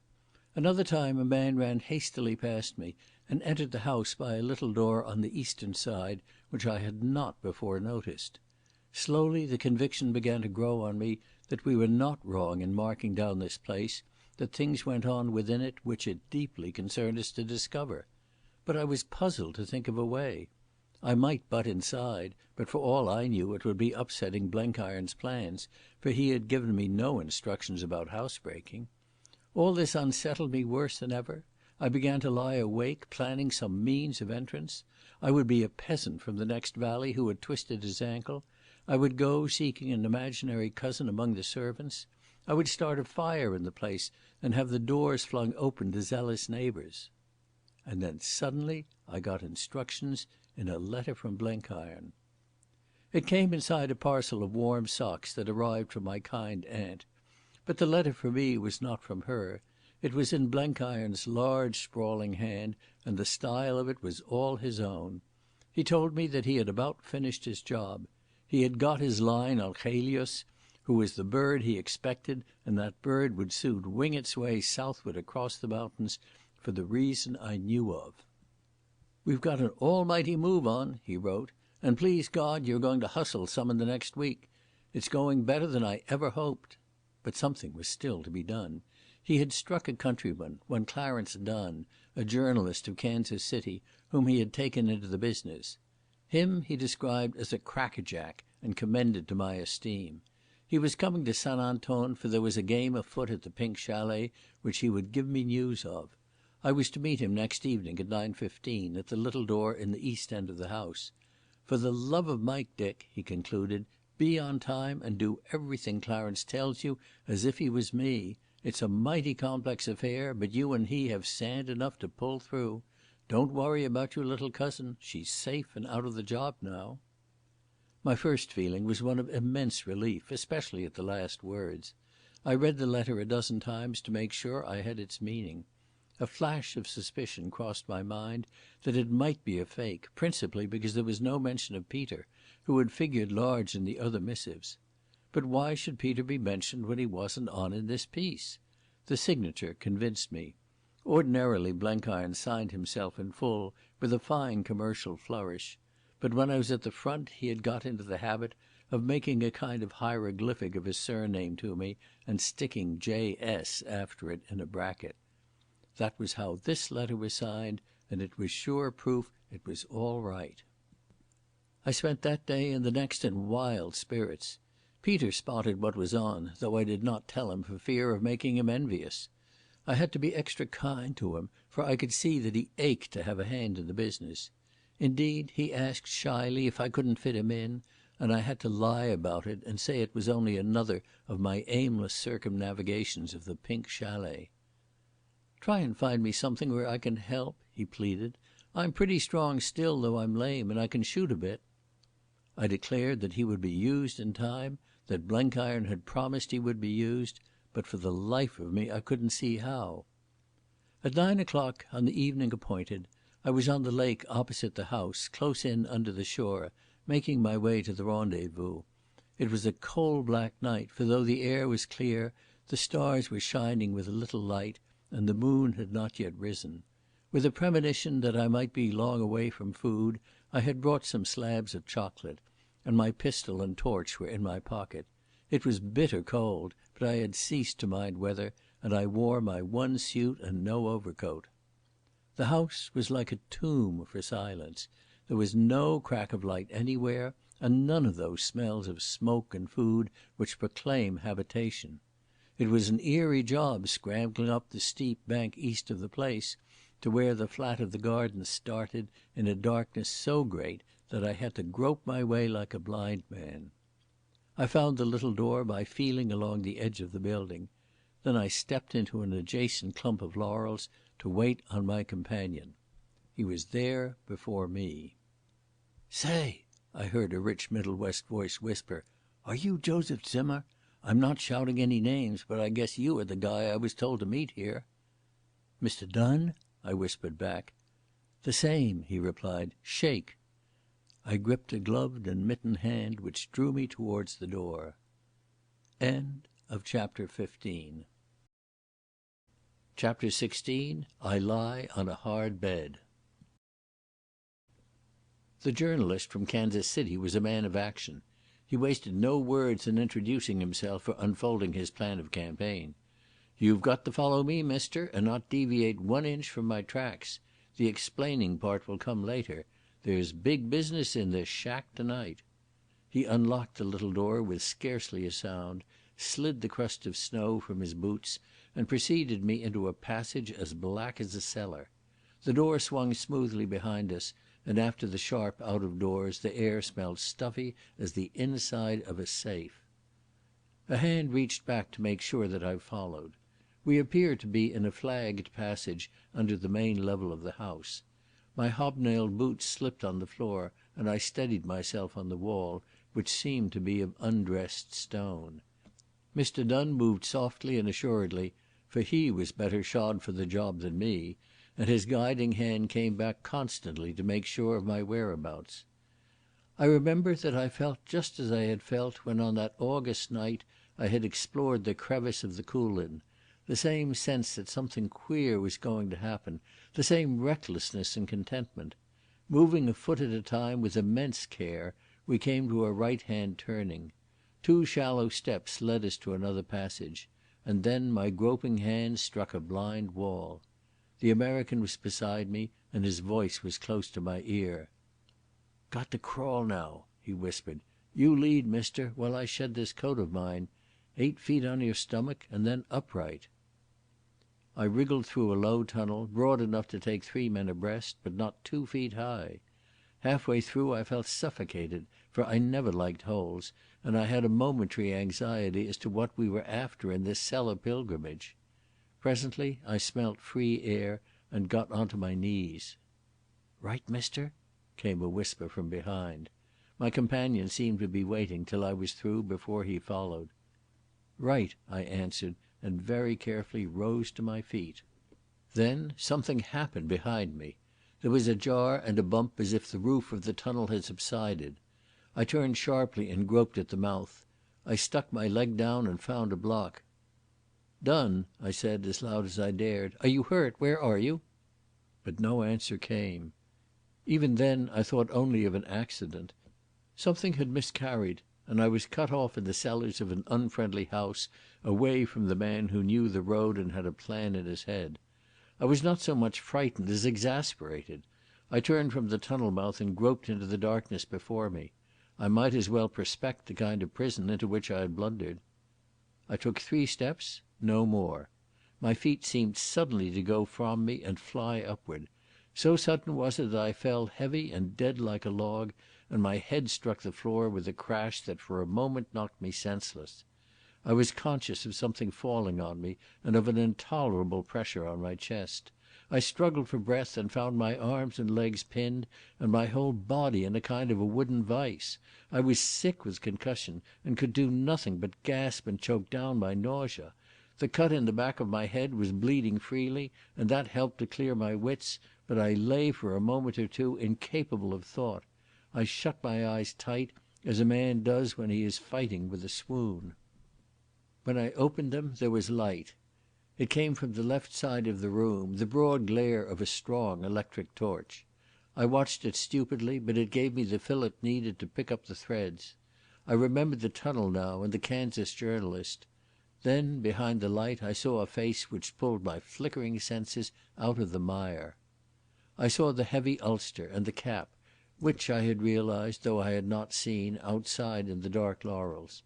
They belonged to the journalist, Clarence Dunn, the trusted emissary of Blenkiron.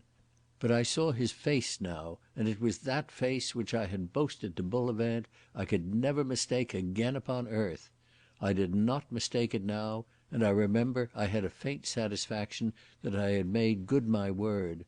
I had not mistaken it, for I had not had the chance to look at it till this moment.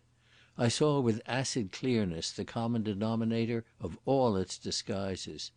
The young man who lisped in the seaside villa, the stout philanthropist of Biggleswick, the pulpy, panic-stricken creature of the tube station, the trim French staff officer of the Picardy Chateau.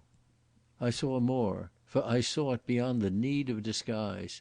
I was looking at von Schwabing, the Exile, who had done more for Germany than any army commander. Mary's words came back to me, the most dangerous man in the world. I was not afraid or broken-hearted at failure, or angry, not yet, for I was too dazed and awestruck. I looked at him as one might look at some cataclysm of nature which had destroyed a continent. The face was smiling. "I am happy to offer you hospitality at last," it said. I pulled my wits farther out of the mud to attend to him. The crossbar on my chest pressed less hard and I breathed better. But when I tried to speak, the words would not come. "We are old friends," he went on. "We have known each other quite intimately for 4 years, which is a long time in war. I have been interested in you, for you have a kind of crude intelligence, and you have compelled me to take you seriously. If you were cleverer, you would appreciate the compliment. But you were fool enough to think that you could beat me, and for that you must be punished. Oh no, don't flatter yourself you were ever dangerous. You were only troublesome and presumptuous, like a mosquito one flicks off one's sleeve." He was leaning against the side of a heavy closed door. He lit a cigar from a little gold tinder box and regarded me with amused eyes. "You will have time for reflection, so I propose to enlighten you a little. You are an observer of little things. So? Did you ever see a cat with a mouse? The mouse runs about and hides and manoeuvres and thinks it is playing its own game. But at any moment the cat can stretch out its paw and put an end to it. You are the mouse, my poor General, for I believe you are one of those funny amateurs that the English call generals. At any moment during the last 9 months I could have put an end to you with a nod." My nausea had stopped and I could understand what he said, though I had still no power to reply. "Let me explain," he went on. "I watched with amusement your gambols at Biggleswick. My eyes followed you when you went to the Clyde and in your stupid twistings in Scotland. I gave you rope because you were futile, and I had graver things to attend to. I allowed you to amuse yourself at your British front with childish investigations and to play the fool in Paris. I have followed every step of your course in Switzerland, and I have helped your idiotic Yankee friend to plot against myself. While you thought you were drawing your net around me, I was drawing mine around you. I assure you it has been a charming relaxation from serious business." I knew the man was lying. Some part was true, for he had clearly fooled Blenkiron, but I remembered the hurried flight from Biggleswick and Eaucourt Sainte Anne when the game was certainly against him. He had me at his mercy, and he was wreaking his vanity on me. That made him smaller in my eyes, and my first awe began to pass. "I never cherish rancour, you know," he said. "In my business it is silly to be angry, for it wastes energy. But I do not tolerate insolence, my dear General, and my country has the habit of doing justice on her enemies. It may interest you to know that the end is not far off. Germany has faced a jealous world in arms, and she is about to be justified of her great courage. She has broken up bit by bit the clumsy organization of her opponents. Where is Russia today, the steamroller that was to crush us? Where is the poor dupe Romania? Where is the strength of Italy, who was once to do wonders for what she called liberty? Broken, all of them. I have played my part in that work, and now the need is past. My country, with free hands, is about to turn upon your armed rabble in the West and drive it into the Atlantic. Then we shall deal with the ragged remains of France and the handful of noisy Americans. By midsummer there will be a peace dictated by triumphant Germany." "By God, there won't." I had found my voice at last. "By God, there will," he said pleasantly. "It is what you call a mathematical certainty. You will no doubt die bravely, like the savage tribes that your empire used to conquer. But we have the greater discipline, and the strongest spirit, and the bigger brain. Stupidity is always punished in the end, and you are a stupid race. Do not think that your kinsmen across the Atlantic will save you. They are a commercial people and by no means sure of themselves.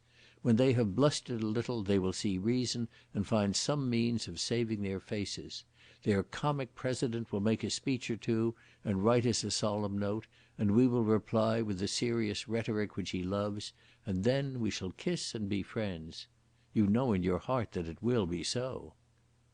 A strange apathy seemed to settle on me. This bragging did not make me angry, and I had no longer any wish to contradict him. It may have been the result of the fall, but my mind had stopped working. I heard his voice as one listens casually to the ticking of a clock.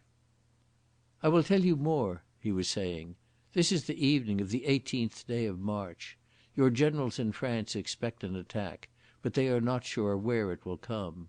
Some think it may be in Champagne or on the Aisne, some at Ypres, some at Saint-Quentin. Well, my dear General, you alone will I take into our confidence. On the morning of the 21st, 3 days from now, we attack the right wing of the British army. In 2 days we shall be in Amiens. On the 3rd we shall have driven a wedge as far as the sea. Then, in a week or so, we shall have rolled up your army from the right, and presently we shall be in Boulogne and Calais. After that Paris falls, and then peace." I made no answer. The word Amiens recalled Mary, and I was trying to remember the day in January when she and I had motored south from that pleasant city. "Why do I tell you these things? Your intelligence, for you are not altogether foolish, will have supplied the answer. It is because your life is over. As your Shakespeare says, the rest is silence. No, I am not going to kill you. That would be crude, and I hate crudities. I am going now on a little journey, and when I return in 24 hours you will be my companion. You are going to visit Germany, my dear General." That woke me to attention, and he noticed it, for he went on with gusto. "You have heard of the Untergrundbahn? No? And you boast of an intelligence service. Yet your ignorance is shared by the whole of your general staff. It is a little organization of my own. By it we can take unwilling and dangerous people inside our frontier to be dealt with as we please. Some have gone from England and many from France. Officially I believe they are recorded as missing, but they did not go astray on any battlefield. They have been gathered from their homes, or from hotels or offices, or even the busy streets. I will not conceal from you that the service of our underground railway is a little irregular from England and France, but from Switzerland it is smooth as a trunk line. There are unwatched spots on the frontier, and we have our agents among the frontier guards, and we have no difficulty about passes. It is a pretty device, and you will soon be privileged to observe its working. In Germany I cannot promise you comfort, but I do not think your life will be dull." As he spoke these words his urbane smile changed to a grin of impish malevolence. Even through my torpor I felt the venom, and I shivered. "When I return I shall have another companion." His voice was honeyed again. "There is a certain pretty lady who is to be the bait to entice me into Italy. It was so? Well, I have fallen to the bait. I have arranged that she shall meet me this very night at a mountain inn on the Italian side. I have arranged, too, that she shall be alone. She is an innocent child, and I do not think that she has been more than a tool in the clumsy hands of your friends. She will come with me when I ask her, and we shall be a merry party in the Underground Express." My apathy vanished, and every nerve in me was alive at the words. "You cur!" I cried. "She loathes the sight of you. She wouldn't touch you with the end of a barge pole." He flicked the ash from his cigar. "I think you are mistaken. I am very persuasive, and I do not like to use compulsion with a woman. But willing or not, she will come with me. I have worked hard, and I am entitled to my pleasure, and I have set my heart on that little lady." There was something in his tone, gross, leering, assured, half contemptuous, that made my blood boil. He had fairly got me on the raw, and the hammer beat violently in my forehead. I could have wept with sheer rage, and it took all my fortitude to keep my mouth shut, but I was determined not to add to his triumph. He looked at his watch. "Time passes," he said. "I must depart to my charming assignation. I will give your remembrances to the lady. Forgive me for making no arrangements for your comfort till I return. Your constitution is so sound that it will not suffer from a day's fasting. To set your mind at rest, I may tell you that escape is impossible. This mechanism has been proved too often, and if you did break loose from it, my servants would deal with you. But I must speak a word of caution. If you tamper with it or struggle too much, it will act in a curious way. The floor beneath you covers a shaft which runs to the lake below. Set a certain spring at work, and you may find yourself shot down into the water far below the ice, where your body will rot till the spring. That, of course, is an alternative open to you if you do not care to wait for my return." He lit a fresh cigar, waved his hand, and vanished through the doorway. As it shut behind him, the sound of his footsteps instantly died away. The walls must have been as thick as a prison's. I suppose I was what people in books call stunned. The illumination during the past few minutes had been so dazzling that my brain could not master it. I remember very clearly that I did not think about the ghastly failure of our scheme, or the German plans which had been insolently unfolded to me as to one dead to the world. I saw a single picture, an inn in a snowy valley. I saw it as a small place like Peter's cottage. A solitary girl, that smiling devil who had left me, and then the unknown terror of the Underground Railway. I think my courage went for a bit, and I cried with feebleness and rage. The hammer in my forehead had stopped, for it only beat when I was angry in action. Now that I lay trapped, the manhood had slipped out of my joints, and if Ivery had still been in the doorway, I think I would have whined for mercy. I would have offered him all the knowledge I had in the world if he had promised to leave Mary alone. Happily he wasn't there, and there was no witness of my cowardice. Happily, too, it is just as difficult to be a coward for long as to be a hero. It was Blenkiron's phrase about Mary that pulled me together. She can't scare and she can't soil. No, by heaven, she couldn't. I could trust my lady far better than I could trust myself. I was still sick with anxiety, but I was getting a pull on myself. I was done in, but Ivery would get no triumph out of me. Either I would go under the ice, or I would find a chance of putting a bullet through my head before I crossed the frontier. If I could do nothing else, I could perish decently. And then I laughed, and I knew I was past the worst. What made me laugh was the thought of Peter. I had been pitying him an hour ago for having only one leg. But now he was abroad in the living, breathing world with years before him, and I lay in the depths, limbless and lifeless, with my number up. I began to muse on the cold water under the ice, where I could go if I wanted. I did not think that I would take that road, for a man's chances are not gone till he is stone dead, but I was glad the way existed. And then I looked at the wall in front of me, and very far up I saw a small square window. The stars had been clouded when I entered that accursed house, but the mist must have cleared. I saw my old friend Orion, the hunter's star, looking through the bars, and that suddenly made me think. Peter and I had watched them by night, and I knew the place of all the chief constellations in relation to the St. Anton Valley. I believed that I was in a room on the lake side of the Pink Chalet. I must be, if Ivery had spoken the truth. But if so, I could not conceivably see Orion from its window. There was no other possible conclusion. I must be in a room on the east side of the house, and Ivery had been lying. He had already lied in his boasting of how he had outwitted me in England and at the front. He might be lying about Mary. No, I dismissed that hope. Those words of his had rung true enough. I thought for a minute and concluded that he had lied to terrorise me and keep me quiet. Therefore this infernal contraption had probably its weak point. I reflected, too, that I was pretty strong, far stronger probably than Ivery imagined, for he had never seen me stripped.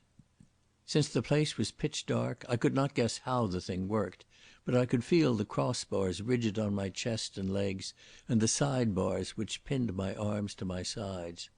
I drew a long breath and tried to force my elbows apart. Nothing moved, nor could I raise the bars on my legs the smallest fraction. Again I tried, and again. The side bar on my right seemed to be less rigid than the others. I managed to get my right hand raised above the level of my thigh, and then with a struggle I got a grip with it on the crossbar, which gave me a small leverage. With a mighty effort I drove my right elbow and shoulder against the side bar. It seemed to give slightly. I summoned all my strength and tried again. There was a crack and then a splintering, the massive bar shuffled limply back, and my right arm was free to move laterally, though the crossbar prevented me from raising it. With some difficulty I got at my coat pocket where reposed my electric torch and my pistol. With immense labour and no little pain, I pulled the former out and switched it on by drawing the catch against the crossbar. Then I saw my prison house. It was a little square chamber, very high, with on my left the massive door by which Ivory had departed. The dark baulks of my rack were plain, and I could roughly make out how the thing had been managed. Some spring had tilted up the flooring and dropped the framework from its place in the right-hand wall. It was clamped, I observed, by an arrangement in the floor just in front of the door. If I could get rid of that catch, it would be easy to free myself, for to a man of my strength the weight would not be impossibly heavy. My fortitude had come back to me, and I was living only in the moment, choking down any hope of escape. My first job was to destroy the catch that clamped down the rack, and for that my only weapon was my pistol. I managed to get the little electric torch jammed in the corner of the crossbar, where it lit up the floor towards the door. Then it was hell's own business extricating the pistol from my pocket. Wrist and fingers were always cramping, and I was in terror that I might drop it where I could not retrieve it. I forced myself to think out calmly the question of the clamp, for a pistol bullet is a small thing and I could not afford to miss. I reasoned it out from my knowledge of mechanics, and came to the conclusion that the centre of gravity was a certain bright spot of metal which I could just see under the crossbars. It was bright, and so must have been recently repaired, and that was another reason for thinking it important. The question was how to hit it, for I could not get the pistol in line with my eye.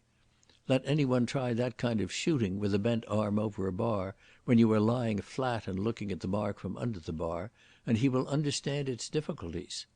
I had 6 shots in my revolver, and I must fire 2 or 3 ranging shots in any case. I must not exhaust all my cartridges, for I must have a bullet left for any servant who came to pry, and I wanted one in reserve for myself. But I did not think shots would be heard outside the room, the walls were too thick. I held my wrist rigid above the crossbar and fired. The bullet was an inch to the right of the piece of bright steel. Moving a fraction, I fired again. I had grazed it on the left. With aching eyes glued on the mark, I tried a third time. I saw something leap apart, and suddenly the whole framework under which I lay fell loose and mobile.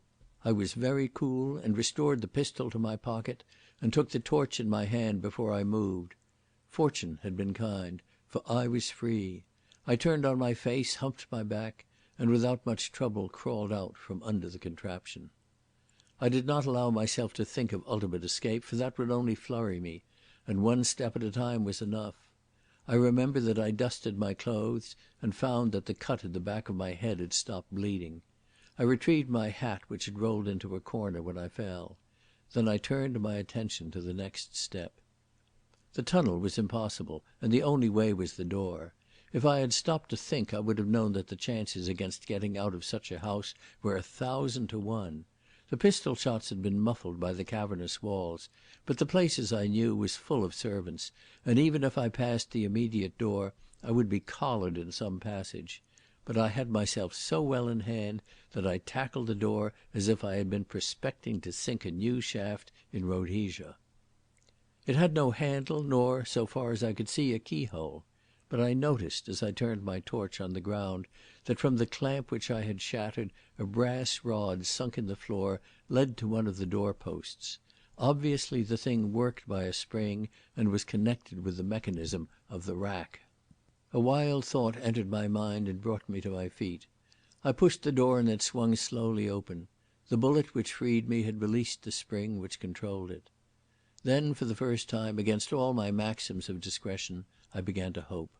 I took off my hat and felt my forehead burning, so that I rested it for a moment on the cool wall. Perhaps my luck still held. With a rush came thoughts of Mary and Blenkiron and Peter and everything we had laboured for, and I was mad to win. I had no notion of the interior of the house or where lay the main door to the outer world. My torch showed me a long passage with something like a door at the far end, but I clicked it off, for I did not dare to use it now. The place was deadly quiet. As I listened I seemed to hear a door open far away, and then silence fell again. I groped my way down the passage till I had my hands on the far door. I hoped it might open on the hall where I could escape by a window or a balcony, for I judged the outer door would be locked. I listened, and there came no sound from within. It was no use lingering, so very stealthily I turned the handle and opened it a crack. It creaked, and I waited with beating heart on discovery, for inside I saw the glow of light. But there was no movement, so it must be empty. I poked my head in and then followed with my body. It was a large room with logs burning in a stove and the floor thick with rugs. It was lined with books, and on a table in the centre a reading lamp was burning. Several dispatch boxes stood on the table and there was a little pile of papers. A man had been here a minute before, for a half-smoked cigar was burning on the edge of the inkstand. At that moment I recovered complete use of my wits and all my self-possession. More, there returned to me some of the old devil-may-careness which before had served me well. Ivery had gone, but this was his sanctum. Just as on the roofs of Erzerum I had burned to get at Stumm's papers, so now it was borne in on me that at all costs I must look at that pile. I advanced to the table and picked up the topmost paper. It was a little typewritten blue slip with the lettering in italics, and in a corner a curious involved stamp in red ink. On it I read, "Die Wildvögel müssen heimkehren." At the same moment I heard steps and the door opened on the far side. I stepped back towards the stove and fingered the pistol in my pocket. A man entered, a man with a scholar's stoop, an unkempt beard and large, sleepy, dark eyes. At the sight of me he pulled up and his whole body grew taut. It was the Portuguese Jew, whose back I had last seen at the smithy door in Skye, and who by the mercy of God had never seen my face. I stopped fingering my pistol, for I had an inspiration. Before he could utter a word I got in first. "Die Vögelein schweigen im Walde." His face broke into a pleasant smile, and he replied, "Warte nur, balde ruhest du auch." "Ach," he said in German, holding out his hand, "you have come this way when we thought you would go by Modane. I welcome you, for I know your exploits. You are Conradi, who did so nobly in Italy?" I bowed. "Yes, I am Conradi," I said. End of chapter 16. Chapter 17. The Call of the Swallows. He pointed to the slip on the table. "You have seen the orders?" I nodded. "The long day's work is over. You must rejoice, for your part has been the hardest, I think. Some day you will tell me about it?" The man's face was honest and kindly, rather like that of the engineer Gaudian, whom 2 years before I had met in Germany. But his eyes fascinated me, for they were the eyes of the dreamer and fanatic who would not desist from his quest while life lasted. I thought that Ivery had chosen well in his colleague. "My task is not done yet," I said. "I came here to see Chelius." "He will be back tomorrow evening." "Too late. I must see him at once. He has gone to Italy and I must overtake him." "You know your duty best," he said gravely. "But you must help me. I must catch him at Santa Chiara, for it is a business of life and death. Is there a car to be had?" "There is mine, but there is no chauffeur. Chelius took him."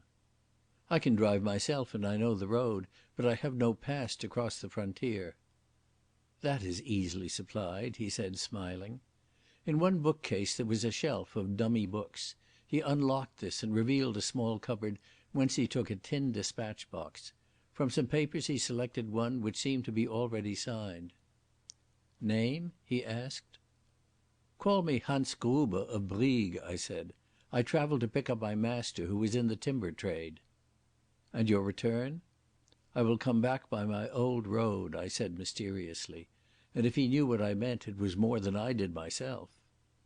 He completed the paper and handed it to me. "This will take you through the frontier posts. And now for the car. The servants will be in bed, for they have been preparing for a long journey, but I will myself show it you.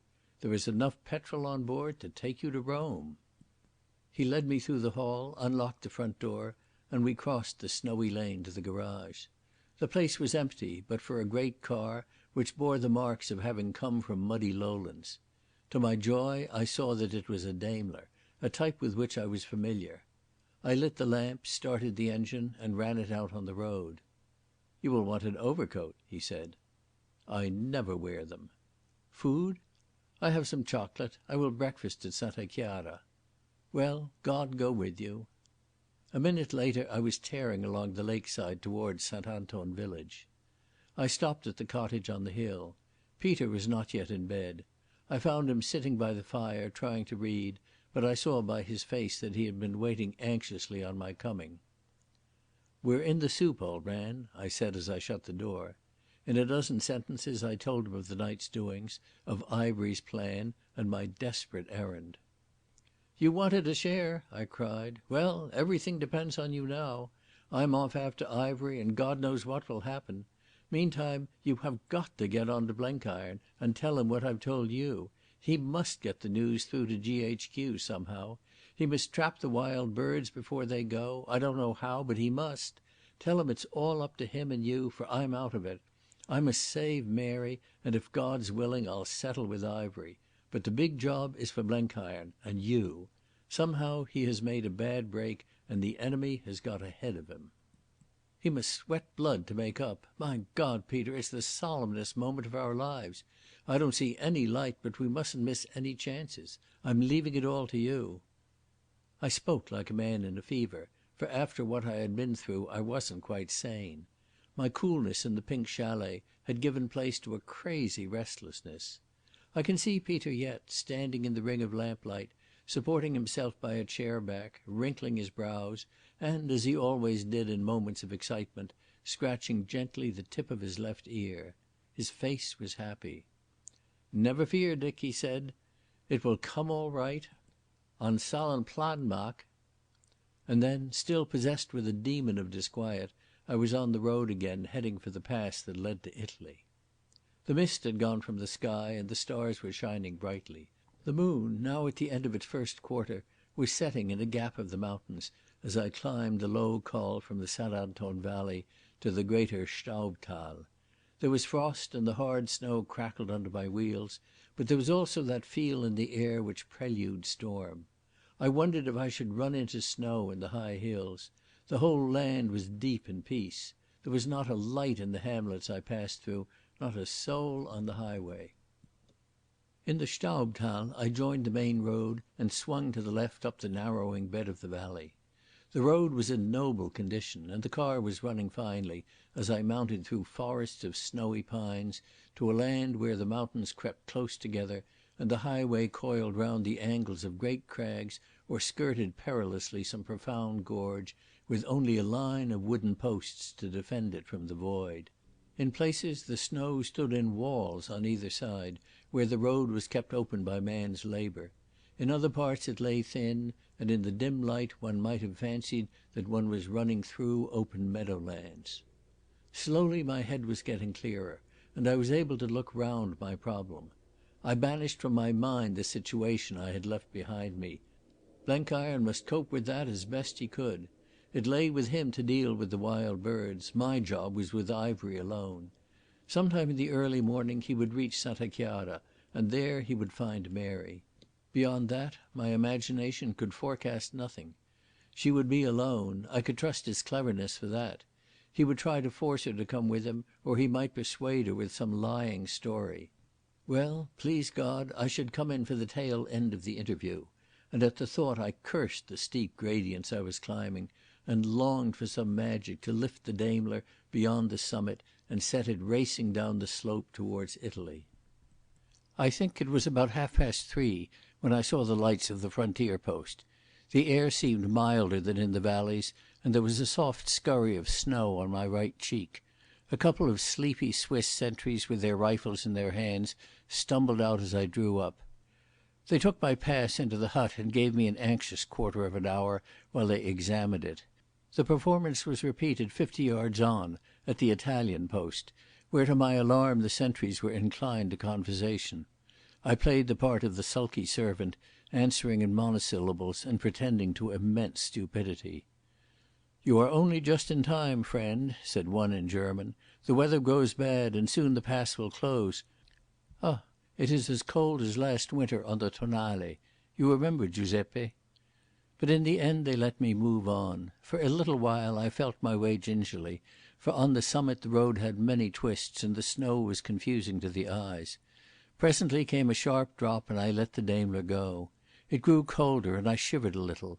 The snow became a wet white fog around the glowing arc of the headlights, and always the road fell, now in long curves, now in steep short dips, till I was aware of a glen opening towards the south. From long living in the wilds I have a kind of sense for landscape without the testimony of the eyes, and I knew where the ravine narrowed or widened, though it was black darkness. In spite of my restlessness I had to go slowly, for after the first rush downhill I realized that unless I was careful I might wreck the car and spoil everything. The surface of the road on the southern slope of the mountains was 1,000% worse than that on the other. I skidded and side-slipped and once grazed the edge of the gorge. It was far more maddening than the climb up, for then it had been a straightforward grind with the Daimler doing its utmost, whereas now I had to hold her back because of my own lack of skill. I reckoned that time crawling down from the summit of the Staub as some of the weariest hours I ever spent. Quite suddenly I ran out of the ill weather into a different climate. The sky was clear above me and I saw that dawn was very near. The first pine woods were beginning, and at last came a straight slope where I could let the car out. I began to recover my spirits, which had been very dashed, and to reckon the distance I had still to travel. And then, without warning, a new world sprang up around me. Out of the blue dusk white shapes rose like ghosts, peaks and needles and domes of ice, their bases fading mistily into shadow, but the tops kindling till they glowed like jewels. I had never seen such a sight, and the wonder of it for a moment drove anxiety from my heart. More, it gave me an earnest of victory. I was in clear air once more, and surely in this diamond ether the foul things which loved the dark must be worsted. And then I saw, a mile ahead, the little square red-roofed building which I knew to be the inn of Santa Chiara. It was here that misfortune met me. I had grown careless now and looked rather at the house than the road. At one point the hillside had slipped down. It must have been recent, for the road was well kept, and I did not notice the landslide till I was on it. I slewed to the right, took too wide a curve, and before I knew the car was over the far edge. I slapped on the brakes, but to avoid turning turtle I had to leave the road altogether. I slithered down a steep bank into a meadow, where for my sins I ran into a fallen tree trunk with a jar that shook me out of my seat and nearly broke my arm. Before I examined the car I knew what had happened. The front axle was bent and the off-front wheel badly buckled. I had not time to curse my stupidity. I clambered back to the road and set off running down it at my best speed. I was mortally stiff, for Ivory's rack was not good for the joints, but I realized it only as a drag on my pace, not as an affliction in itself. My whole mind was set on the house before me and what might be happening there.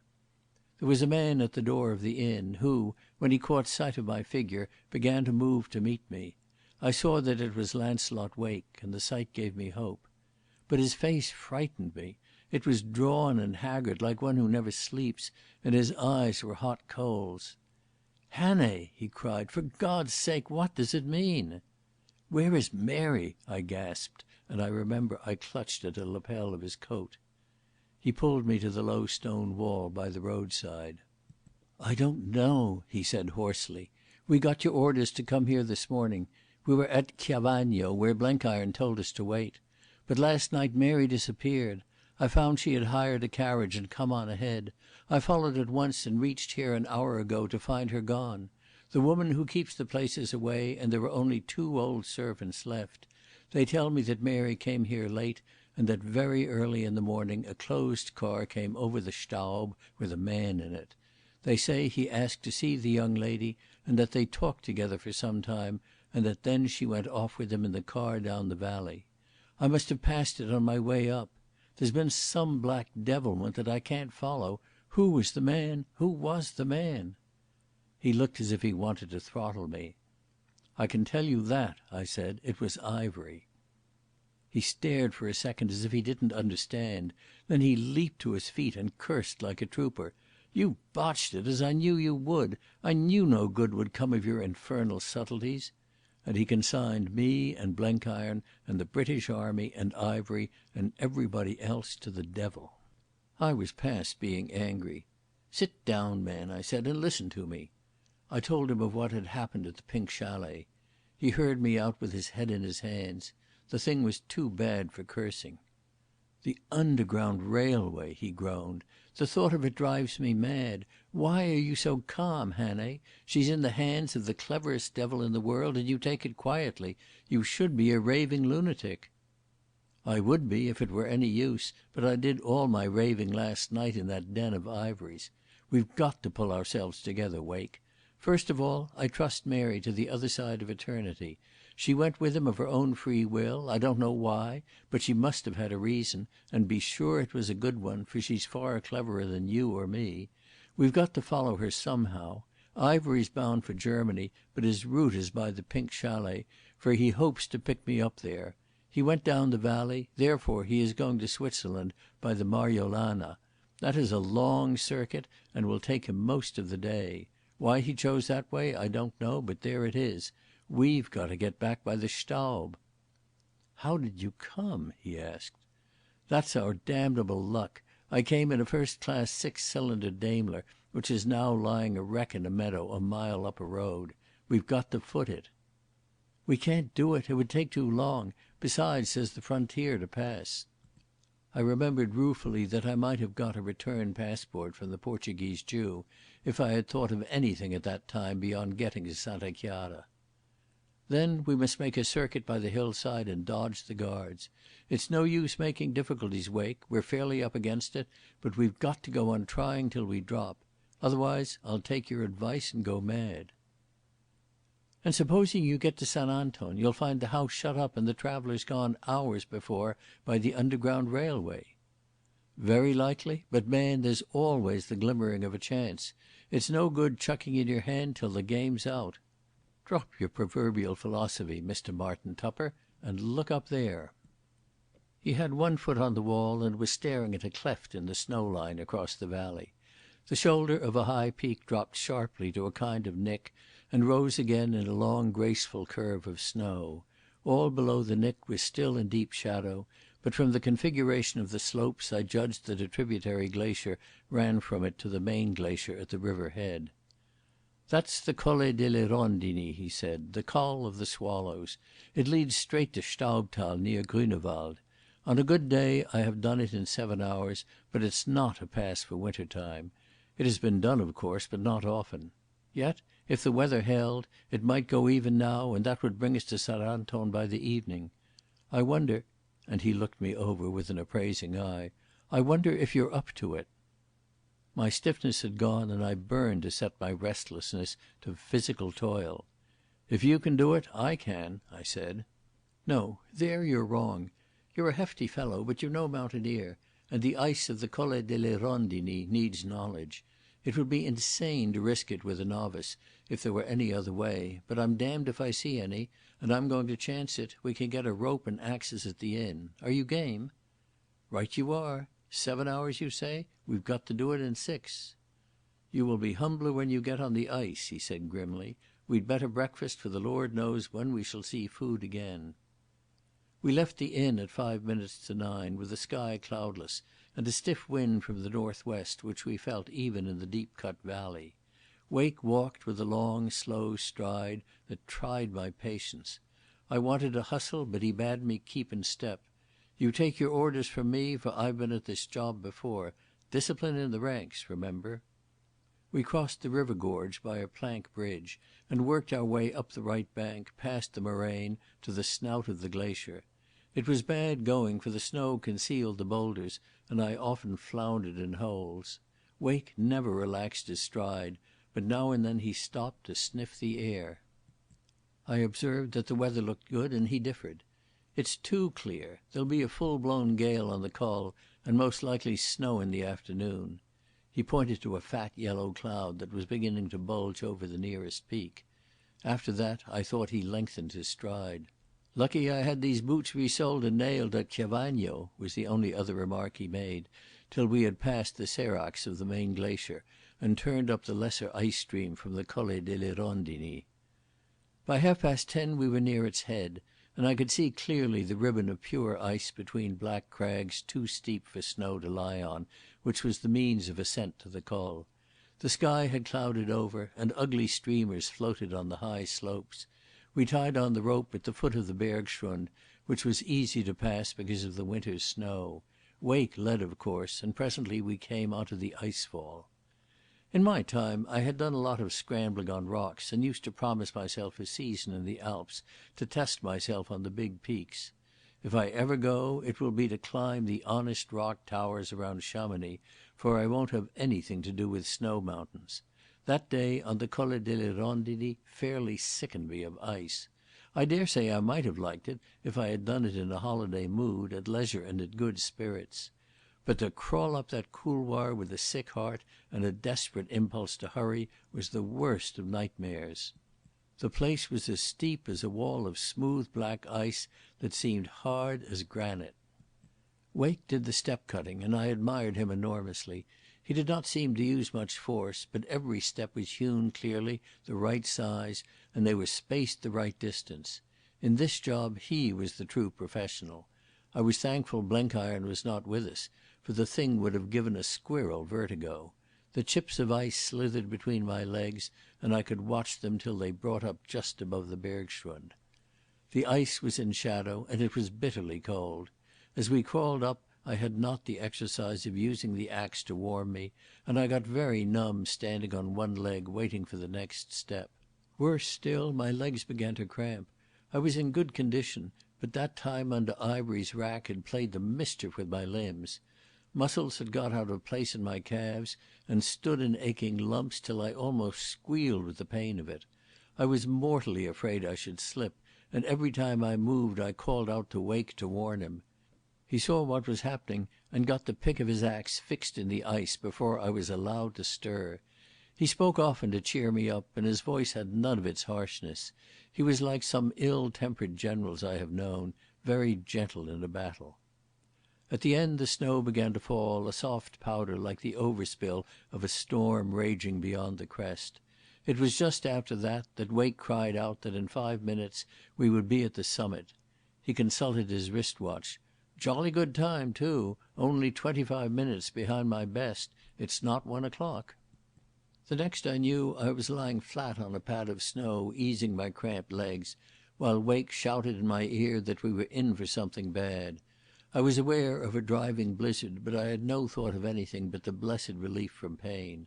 I lay for some minutes on my back with my legs stiff in the air and the toes turned inwards, while my muscles fell into their proper place. It was certainly no spot to linger in. We looked down into a trough of driving mist, which sometimes swirled aside and showed a knuckle of black rock far below. We ate some chocolate while Wake shouted in my ear that now we had less step cutting. He did his best to cheer me, but he could not hide his anxiety. Our faces were frosted over like a wedding cake, and the sting of the wind was like a whiplash on our eyelids.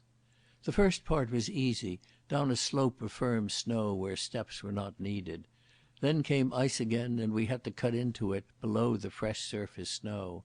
This was so laborious that Wake took to the rocks on the right side of the couloir, where there was some shelter from the main force of the blast. I found it easier, for I knew something about rocks, but it was difficult enough with every handhold and foothold glazed. Presently we were driven back again to the ice, and painfully cut our way through a throat of the ravine where the sides narrowed. There the wind was terrible, for the narrows made a kind of funnel, and we descended, plastered against the wall, and scarcely able to breathe, while the tornado plucked at our bodies as if it would whisk us like wisps of grass into the abyss. After that the gorge widened, and we had an easier slope, till suddenly we found ourselves perched on a great tongue of rock round which the snow blew like the froth in a whirlpool. As we stopped for breath, Wake shouted in my ear that this was the Black Stone. "The what?" I yelled. "The Schwarzstein. The Swiss call the pass the Schwarzstein Tor. You can see it from Grünewald." I suppose every man has a tinge of superstition in him. To hear that name in that ferocious place gave me a sudden access of confidence. I seemed to see all my doings as part of a great predestined plan. Surely it was not for nothing that the word which had been the key of my first adventure in the long tussle should appear in this last phase. I felt new strength in my legs and more vigour in my lungs. "A good omen," I shouted. "Wake, old man, we're going to win out." "The worst is still to come," he said. He was right. To get down that tongue of rock to the lower snows of the couloir was a job that fairly brought us to the end of our tether. I can feel yet the sour bleak smell of wet rock and ice, and the hard nerve pain that racked my forehead. The Kaffirs used to say that there were devils in the High Berg, and this place was assuredly given over to the powers of the air who had no thought of human life. I seemed to be in the world which had endured from the eternity before man was dreamed of. There was no mercy in it, and the elements were pitting their immortal strength against two pygmies who had profaned their sanctuary. I yearned for warmth, for the glow of a fire, for a tree or a blade of grass or anything which meant the sheltered homeliness of mortality. I knew then what the Greeks meant by panic, for I was scared by the apathy of nature. But the terror gave me a kind of comfort too. Ivery and his doings seemed less formidable. Let me but get out of this cold hell and I could meet him with a new confidence. Wake led, for he knew the road and the road wanted knowing.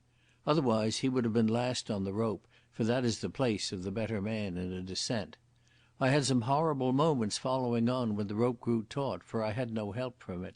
We zigzagged down the rock, sometimes driven to the ice of the adjacent couloirs, sometimes on the outer ridge of the Black Stone, sometimes wriggling down little cracks and over evil boiler plates.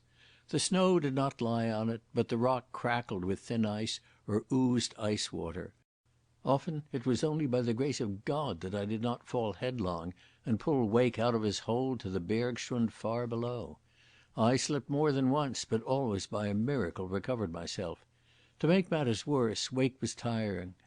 I could feel him drag on the rope, and his movements had not the precision they had had in the morning. He was the mountaineer and I was the novice. If he gave out, we should never reach the valley. The fellow was clear grit all through. When we reached the foot of the tooth and sat huddled up with our faces away from the wind, I saw that he was on the edge of fainting. What that effort must have cost him in the way of resolution, you may guess, but he did not fail till the worst was past. His lips were colourless and he was choking with the nausea of fatigue. I found a flask of brandy in his pocket and a mouthful revived him. "I'm all out," he said. "The road's easier now and I can direct you about the rest. You'd better leave me. I'll only be a drag. I'll come on when I feel better." "No, you don't, you old fool. You got me over that infernal iceberg and I'm going to see you home." I rubbed his arms and legs and made him swallow some chocolate, but when he got on his feet he was as doddery as an old man. Happily we had an easy course down a snow gradient which we glissaded in very unorthodox style. The swift motion freshened him up a little, and he was able to put on the brake with his axe to prevent us cascading into the bergschrund. We crossed it by a snow bridge and started out on the seracs of the Schwarzstein glacier.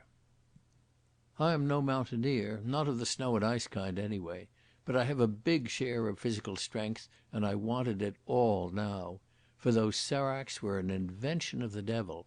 To traverse that labyrinth in a blinding snowstorm with a fainting companion who was too weak to jump the narrowest crevasse and who hung on the rope like lead when there was occasion to use it was more than I could manage. Besides, every step that brought us nearer to the valley now increased my eagerness to hurry, and wandering in that maze of clotted ice was like the nightmare when you stand on the rails with the express coming and are too weak to climb onto the platform. As soon as possible I left the glacier for the hillside, and though that was laborious enough in all conscience, yet it enabled me to steer a straight course. Wake never spoke a word. When I looked at him his face was ashen under a gale which should have made his cheeks glow, and he kept his eyes half closed. He was staggering on at the very limits of his endurance. By and by we were on the moraine, and after splashing through a dozen little glacier streams, came on a track which led up the hillside. Wake nodded feebly when I asked him if this was right. Then, to my joy, I saw a gnarled pine. I untied the rope and Wake dropped like a log on the ground. "Leave me," he groaned. "I'm fairly done. I'll come on later." And he shut his eyes. My watch told me that it was after 5 o'clock. "Get on my back," I said. "I won't part from you till I've found a cottage. You're a hero. You've brought me over those damned mountains in a blizzard, and that's what no other man in England would have done. Get up." He obeyed, for he was too far gone to argue. I tied his wrists together with a handkerchief below my chin, for I wanted my arms to hold up his legs. The rope and axes I left in a cache beneath the pine tree. Then I started trotting down the track for the nearest dwelling. My strength felt inexhaustible, and the quicksilver in my bones drove me forward. The snow was still falling, but the wind was dying now, and after the inferno of the pass it was like summer. The road wound over the shale of the hillside, and then into what in spring must have been upland meadows. Then it ran among trees, and far below me on the right I could hear the glacier river churning in its gorge. Soon little empty huts appeared, and rough enclosed paddocks, and presently I came out on a shelf above the stream and smelt the wood smoke of a human habitation. I found a middle-aged peasant in the cottage, a guide by profession in summer and a woodcutter in winter. "I have brought my Herr from Santa Chiara," I said, "over the Schwarzstein Tor. He is very weary and must sleep." I decanted Wake into a chair, and his head nodded on his chest, but his colour was better. "You and your Herr are fools," said the man gruffly, but not unkindly. "He must sleep or he will have a fever. The Schwarzstein Tor in this devil's weather. Is he English?" "Yes," I said, "like all madmen. But he's a good Herr and a brave mountaineer." We stripped Wake of his Red Cross uniform, now a collection of sopping rags, and got him between blankets with the huge earthenware bottle of hot water at his feet. The woodcutter's wife boiled milk, and this with a little brandy added, we made him drink. I was quite easy in my mind about him, for I had seen this condition before. In the morning he would be as stiff as a poker, but recovered. "Now I'm off for St Anton," I said. "I must get there tonight." "You are the hardy one," the man laughed. "I will show you the quick road to Grünewald, where is the railway. With good fortune you may get the last train." I gave him 50 francs on my Herr's behalf, learned his directions for the road, and set off after a draught of goat's milk, munching my last slab of chocolate. I was still strung up to a mechanical activity, and I ran every inch of the 3 miles to the Staubtal without consciousness of fatigue.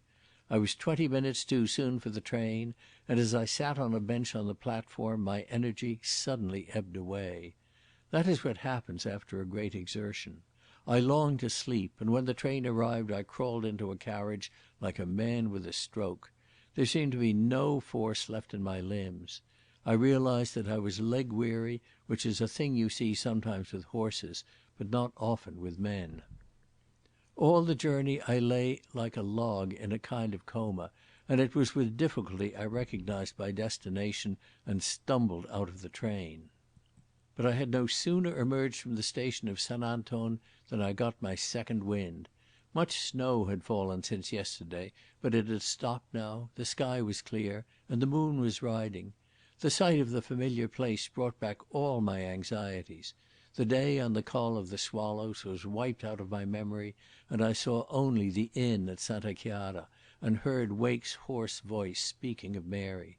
The lights were twinkling from the village below, and on the right I saw the clump of trees which held the pink chalet.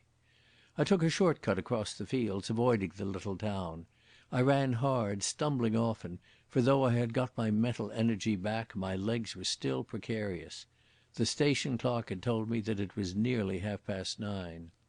Soon I was on the high road and then at the chalet gates. I heard as in a dream what seemed to be 3 shrill blasts on a whistle.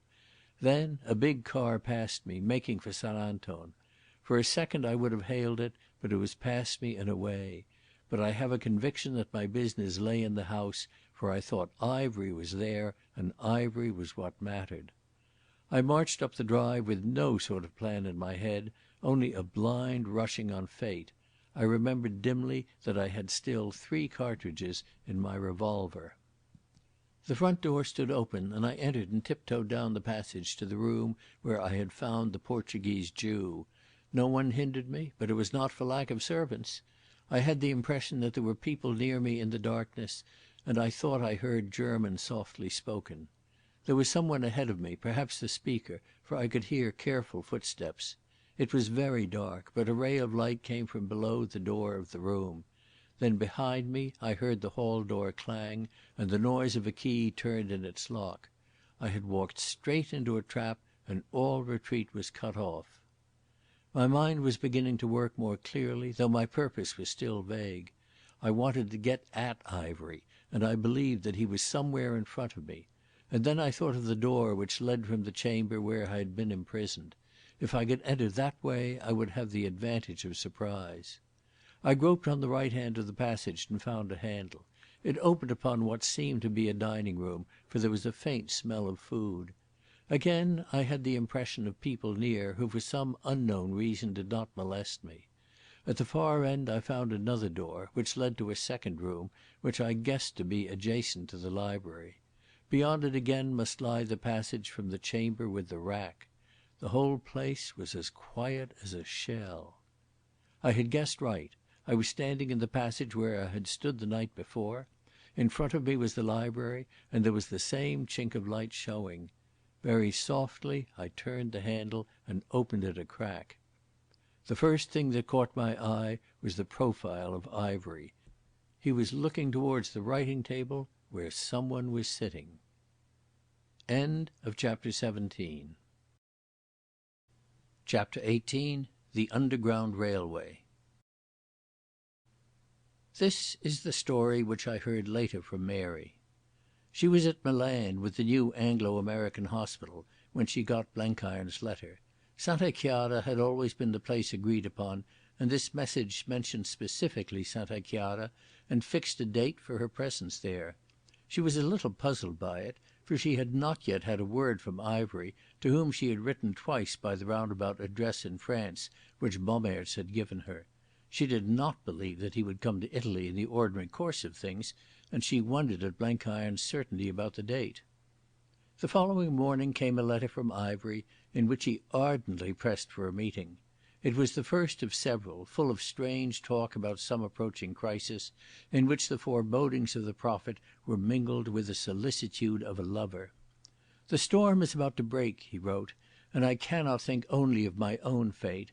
I have something to tell you which vitally concerns yourself. You say you are in Lombardy.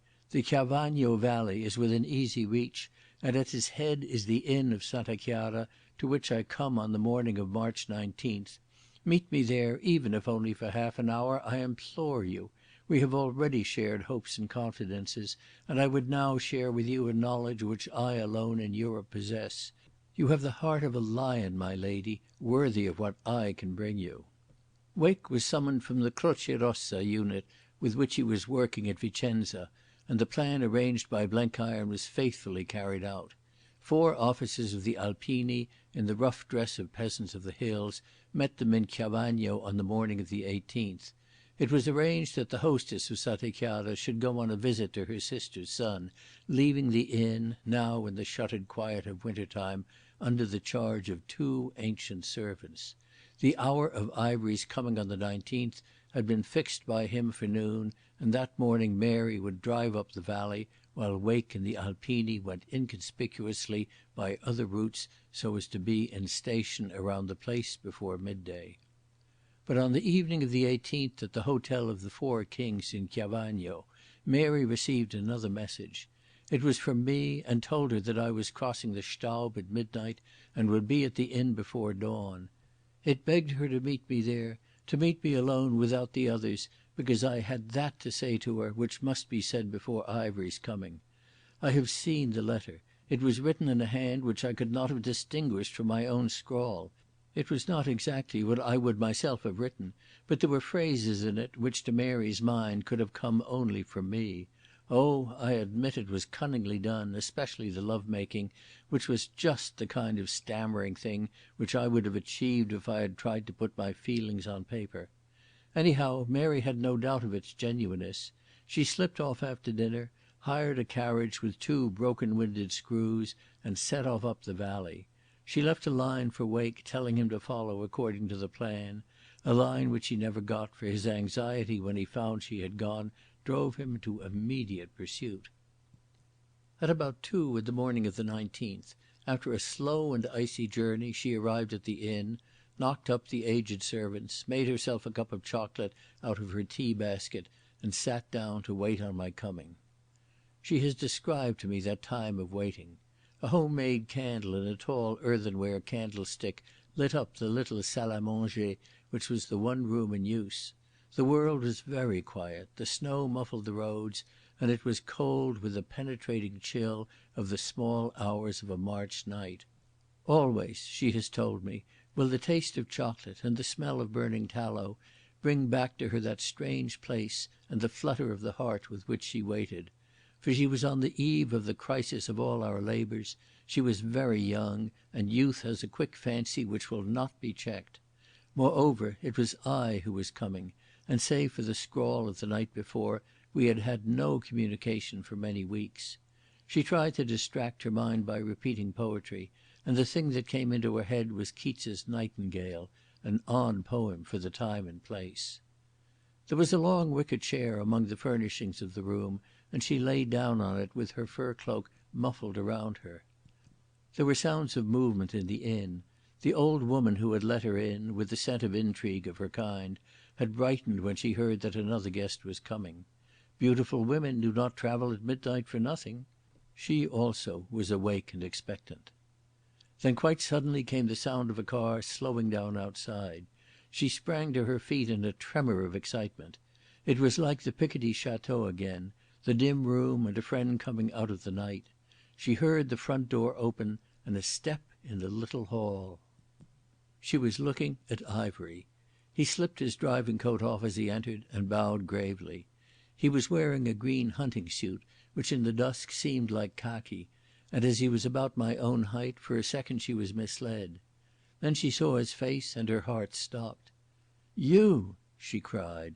She had sunk back again on the wicker chair. "I have come as I promised," he said, "but a little earlier. You will forgive my eagerness to be with you."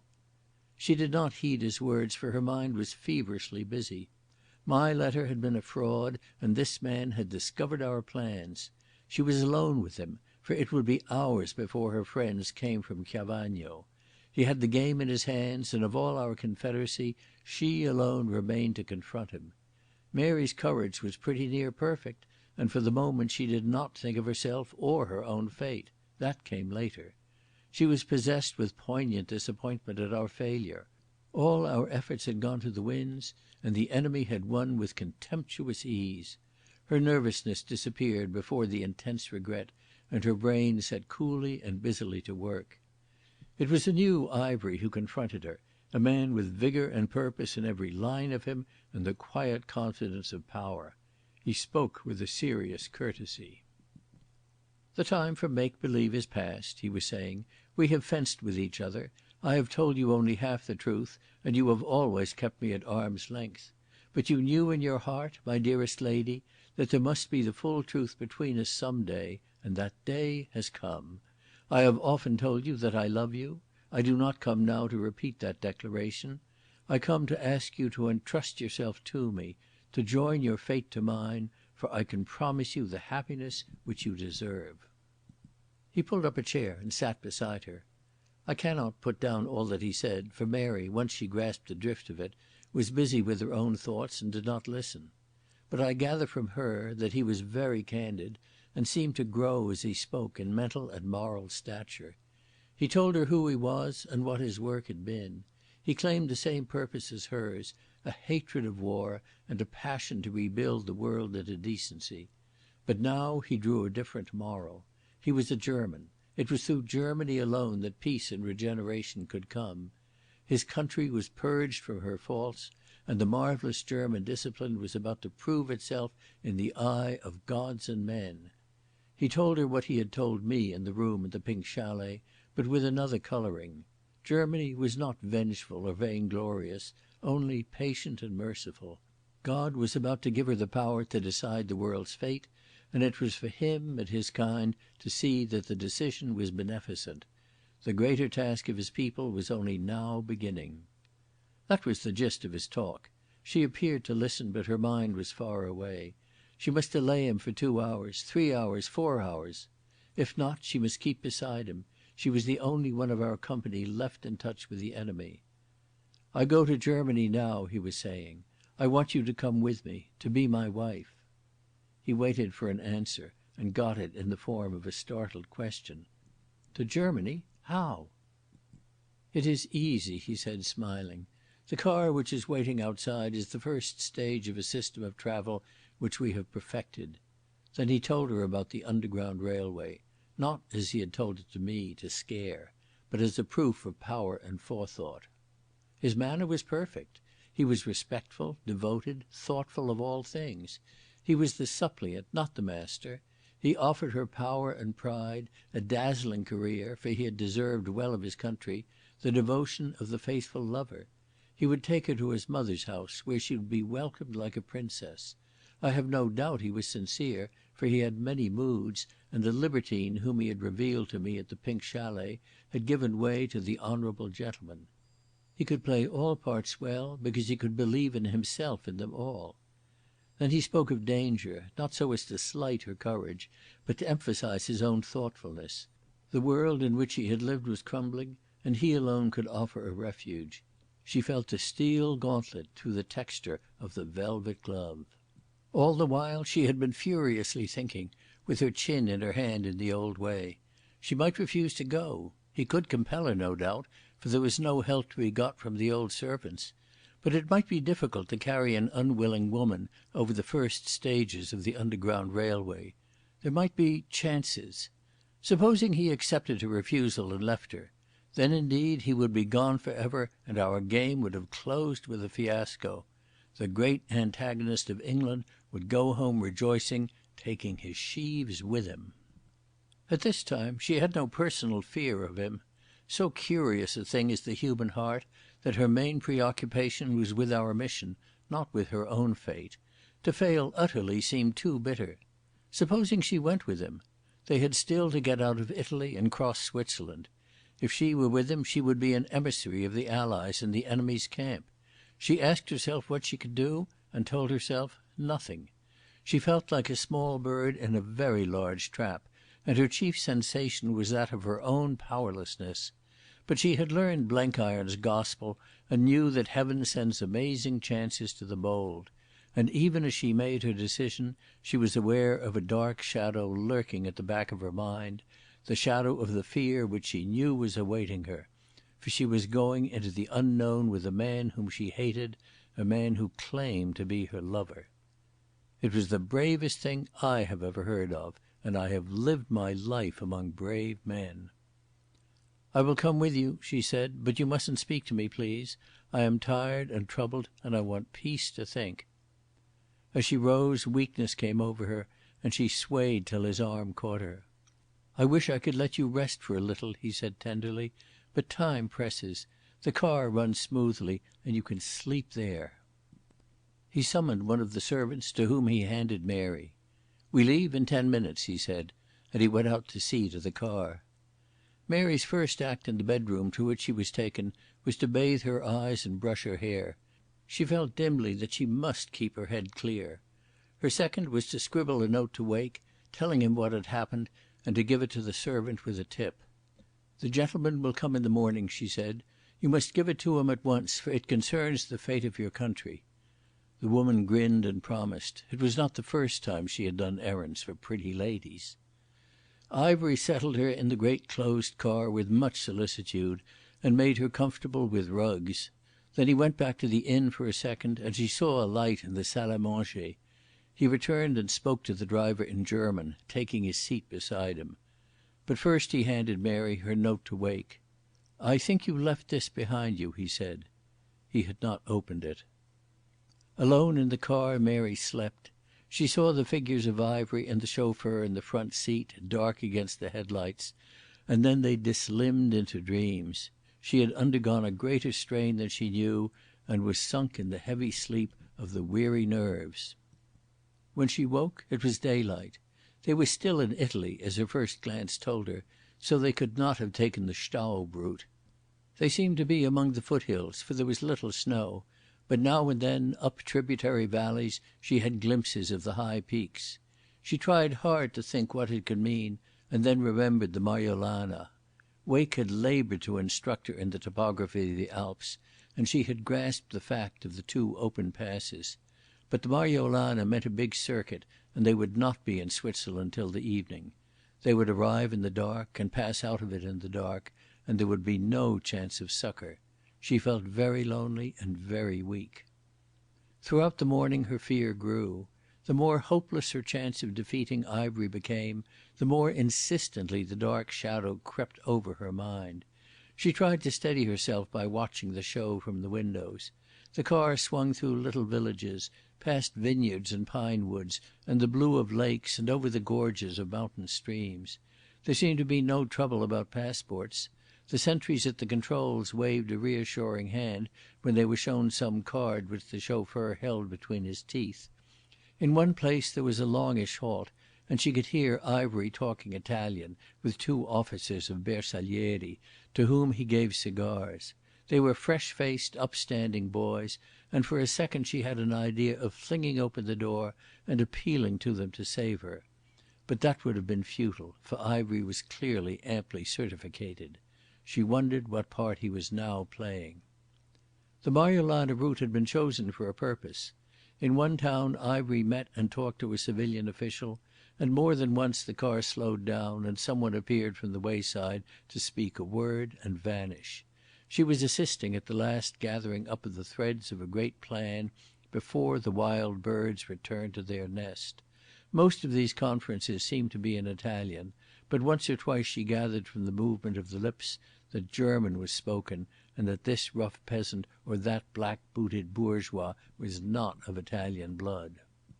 Early in the morning, soon after she awoke, Ivery had stopped the car and offered her a well-provided luncheon basket. She could eat nothing, and watched him breakfast off sandwiches beside the driver. In the afternoon he asked her permission to sit with her. The car drew up in a lonely place, and a tea basket was produced by the chauffeur.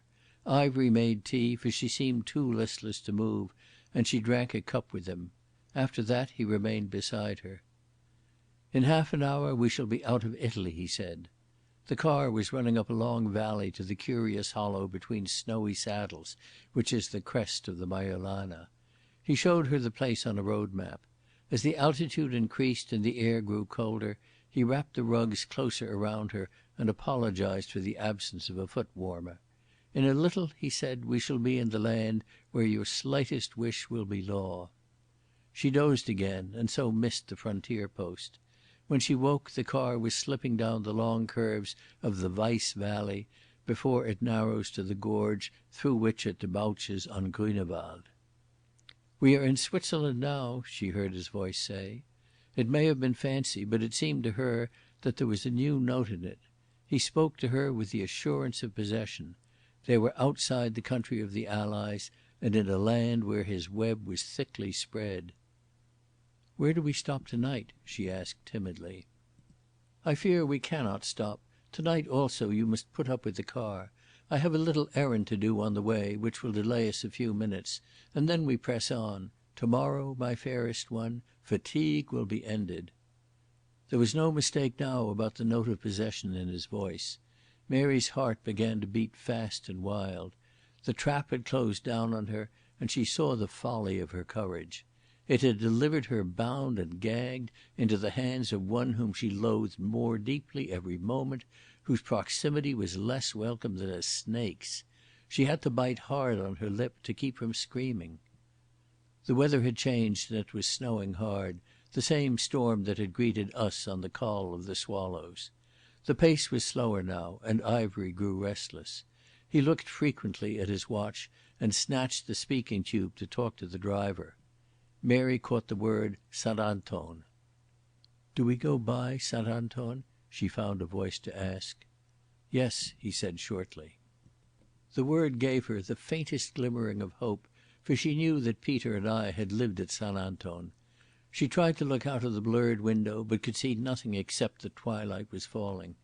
She begged for the road map, and saw that so far as she could make out they were still in the broad Grünewald valley, and that to reach St. Anton they had to cross the low pass from the Staubthal. The snow was still drifting thick and the car crawled. Then she felt the rise as they mounted to the pass.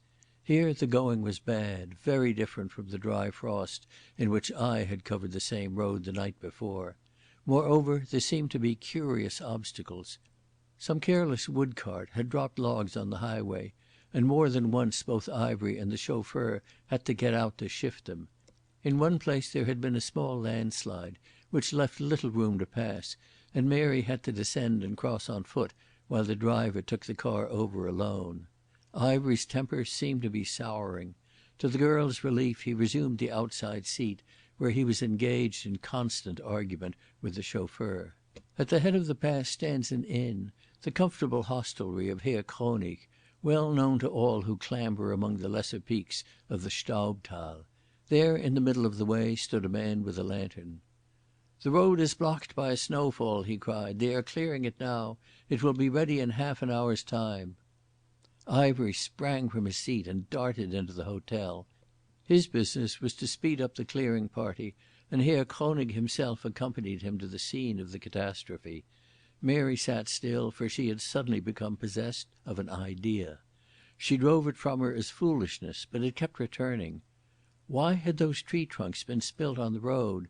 Why had an easy pass after a moderate snowfall suddenly been closed? A man came out of the inn yard and spoke to the chauffeur. It seemed to be an offer of refreshment, for the latter left his seat and disappeared inside. He was away for some time and returned shivering and grumbling at the weather, with the collar of his greatcoat turned up around his ears. A lantern had been hung in the porch, and as he passed, Mary saw the man. She had been watching the back of his head idly during the long drive, and had observed that it was of the round bullet type, with no nape to the neck, which is common in the fatherland. Now she could not see his neck for the coat collar, but she could have sworn that the head was a different shape. The man seemed to suffer acutely from the cold, for he buttoned the collar round his chin and pulled his cap far over his brows. Ivery came back, followed by a dragging line of men with spades and lanterns. He flung himself into the front seat and nodded to the driver to start.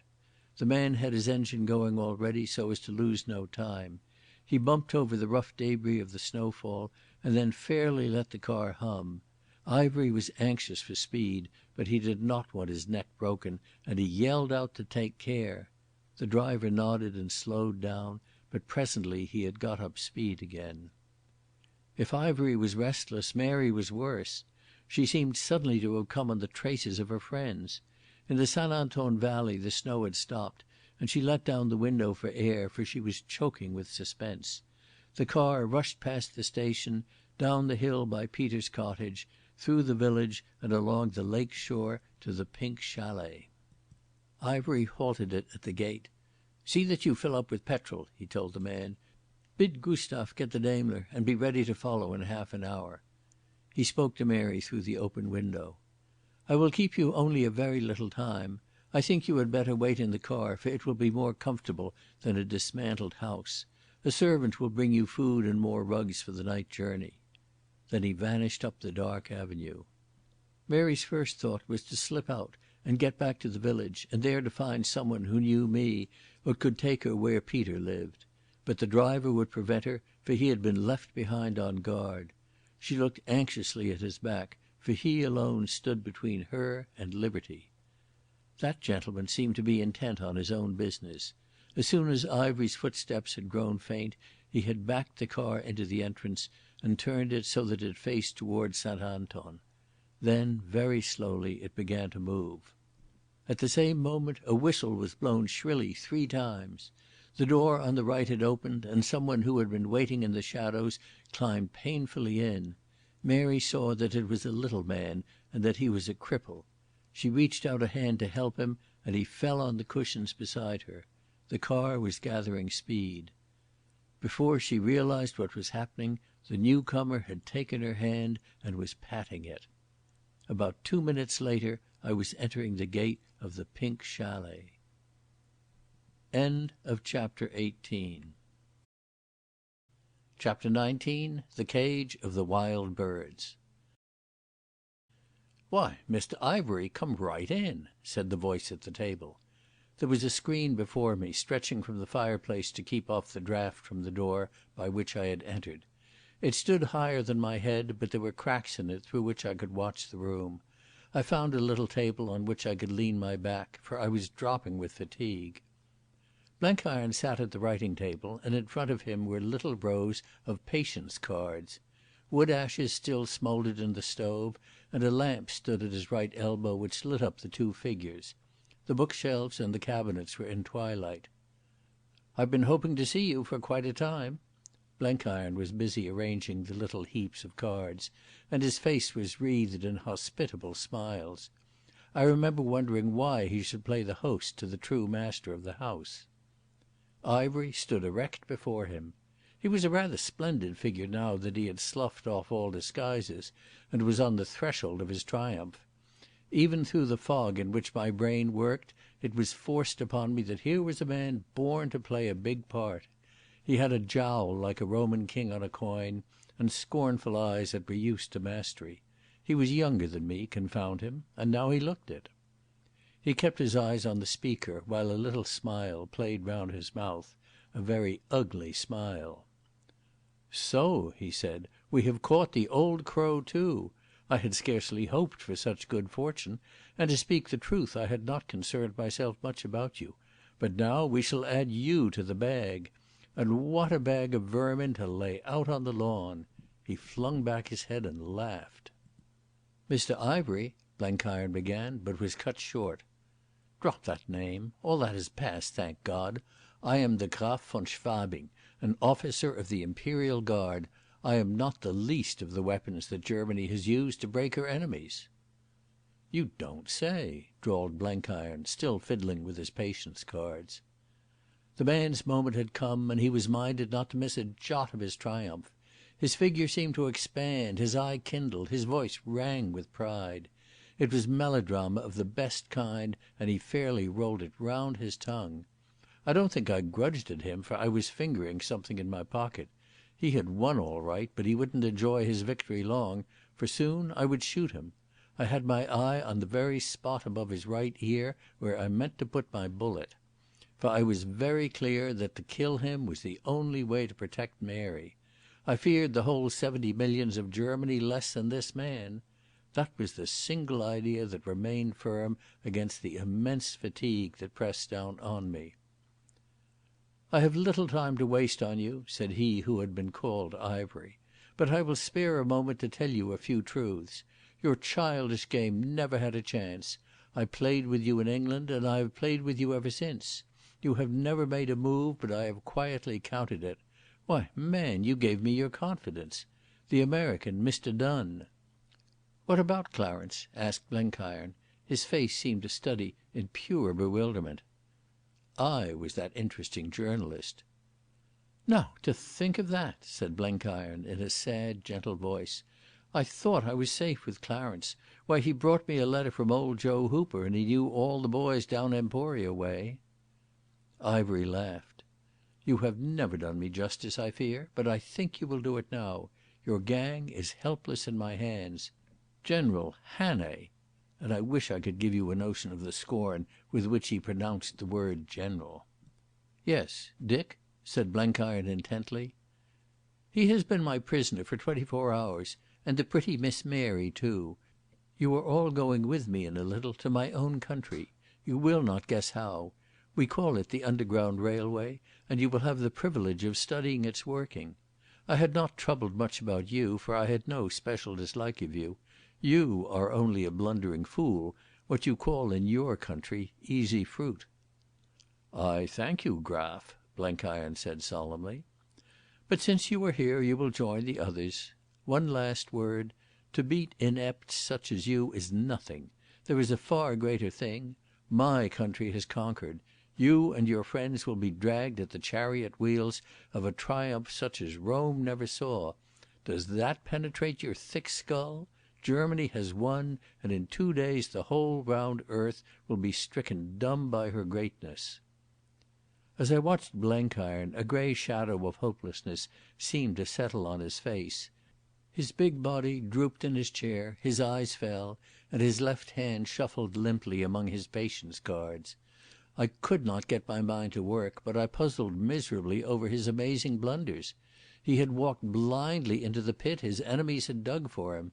Peter must have failed to get my message to him, and he knew nothing of last night's work or my mad journey to Italy. We had all bungled, the whole wretched bunch of us, Peter and Blenkiron and myself.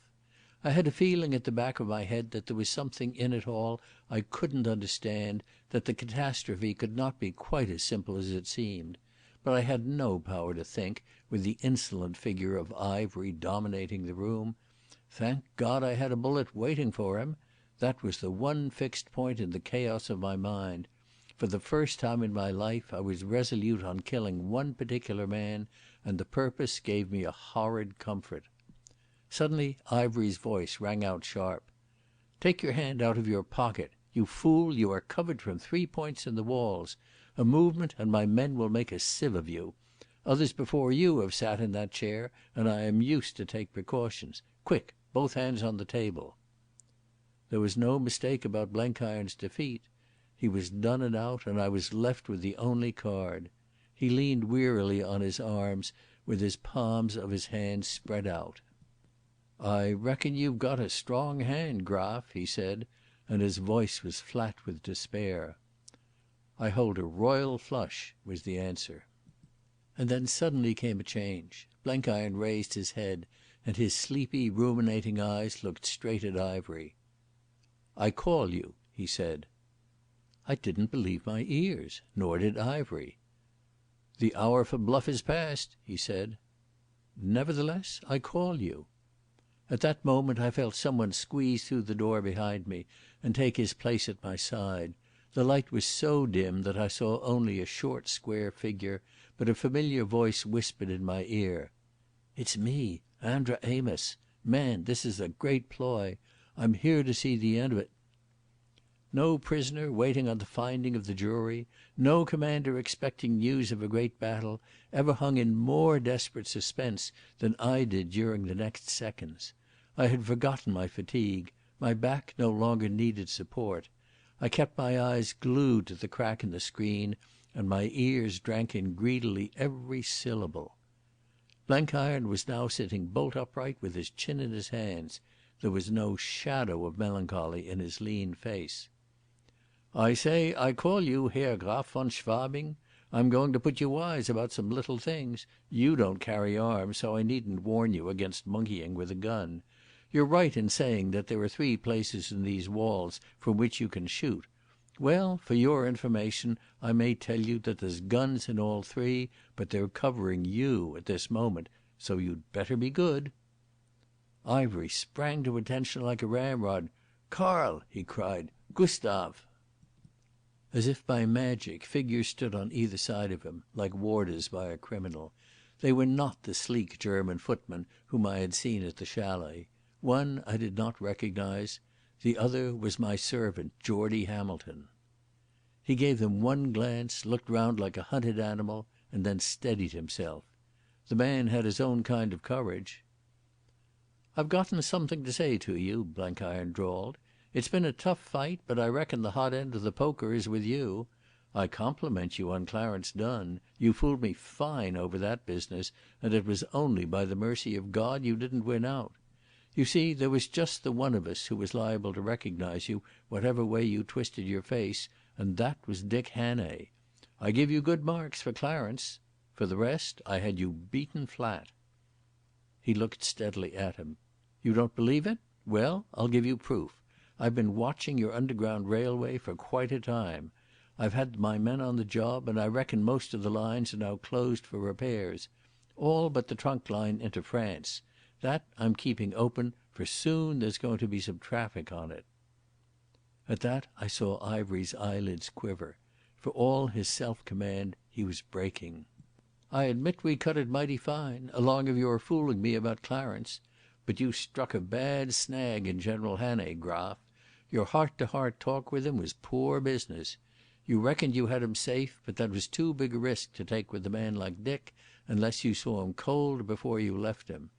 He got away from this place, and early this morning I knew all he knew. After that it was easy. I got the telegram you had sent this morning in the name of Clarence Dunn, and it made me laugh. Before midday I had this whole outfit under my hand. Your servants have gone by the Underground Railway to France. Ehrlich, well, I'm sorry about Ehrlich." I knew now the name of the Portuguese Jew. "He wasn't a bad sort of man," Blenkiron said regretfully, "and he was plumb honest.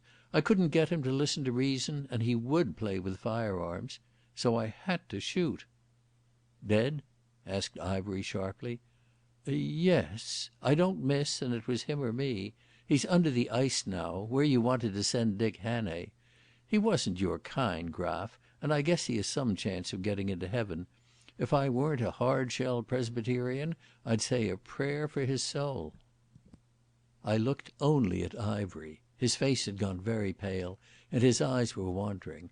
I am certain his brain was working at lightning speed, but he was a rat in a steel trap, and the springs held him. If ever I saw a man going through hell, it was now. His pasteboard castle had crumbled about his ears, and he was giddy with the fall of it. The man was made of pride, and every proud nerve of him was caught on the raw. "So much for ordinary business," said Blenkiron. "There's the matter of a certain lady. You haven't behaved over nice about her, Graf, but I'm not going to blame you. You maybe heard a whistle blow when you were coming in here? No? Why, it sounded like Gabriel's trump. Peter must have put some lung power into it. Well, that was the signal that Miss Mary was safe in your car, but in our charge. Do you comprehend?" He did. The ghost of a flush appeared in his cheeks. "You ask about General Hannay? I'm not just exactly sure where Dick is at the moment, but I opine he's in Italy." I kicked aside the screen, thereby causing Amos almost to fall on his face. "I'm back," I said, and pulled up an armchair and dropped into it. I think the sight of me was the last straw for Ivery. I was a wild enough figure, grey with weariness, soaked, dirty, with the clothes of the porter Joseph Zimmer in rags from the sharp rocks of the Schwarzsteintor. As his eyes caught mine they wavered, and I saw terror in them. He knew he was in the presence of a mortal enemy. "Why, Dick," said Blenkiron with a beaming face, "this is mighty opportune. How in creation did you get here?" "I walked," I said. I did not want to have to speak, for I was too tired. I wanted to watch Ivery's face.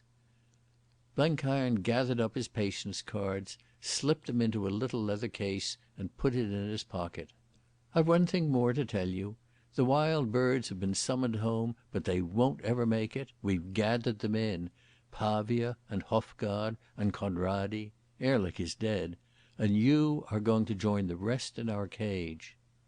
As I looked at my friend, his figure seemed to gain in presence.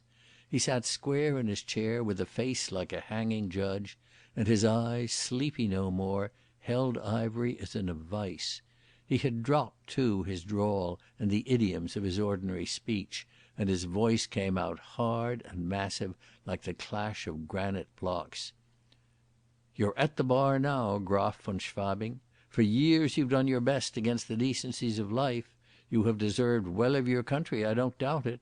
But what has your country deserved of the world? One day soon Germany has to do some heavy paying, and you are the first instalment." "I appeal to the Swiss law. I stand on Swiss soil, and I demand that I be surrendered to the Swiss authorities." Ivery spoke with dry lips, and the sweat was on his brow.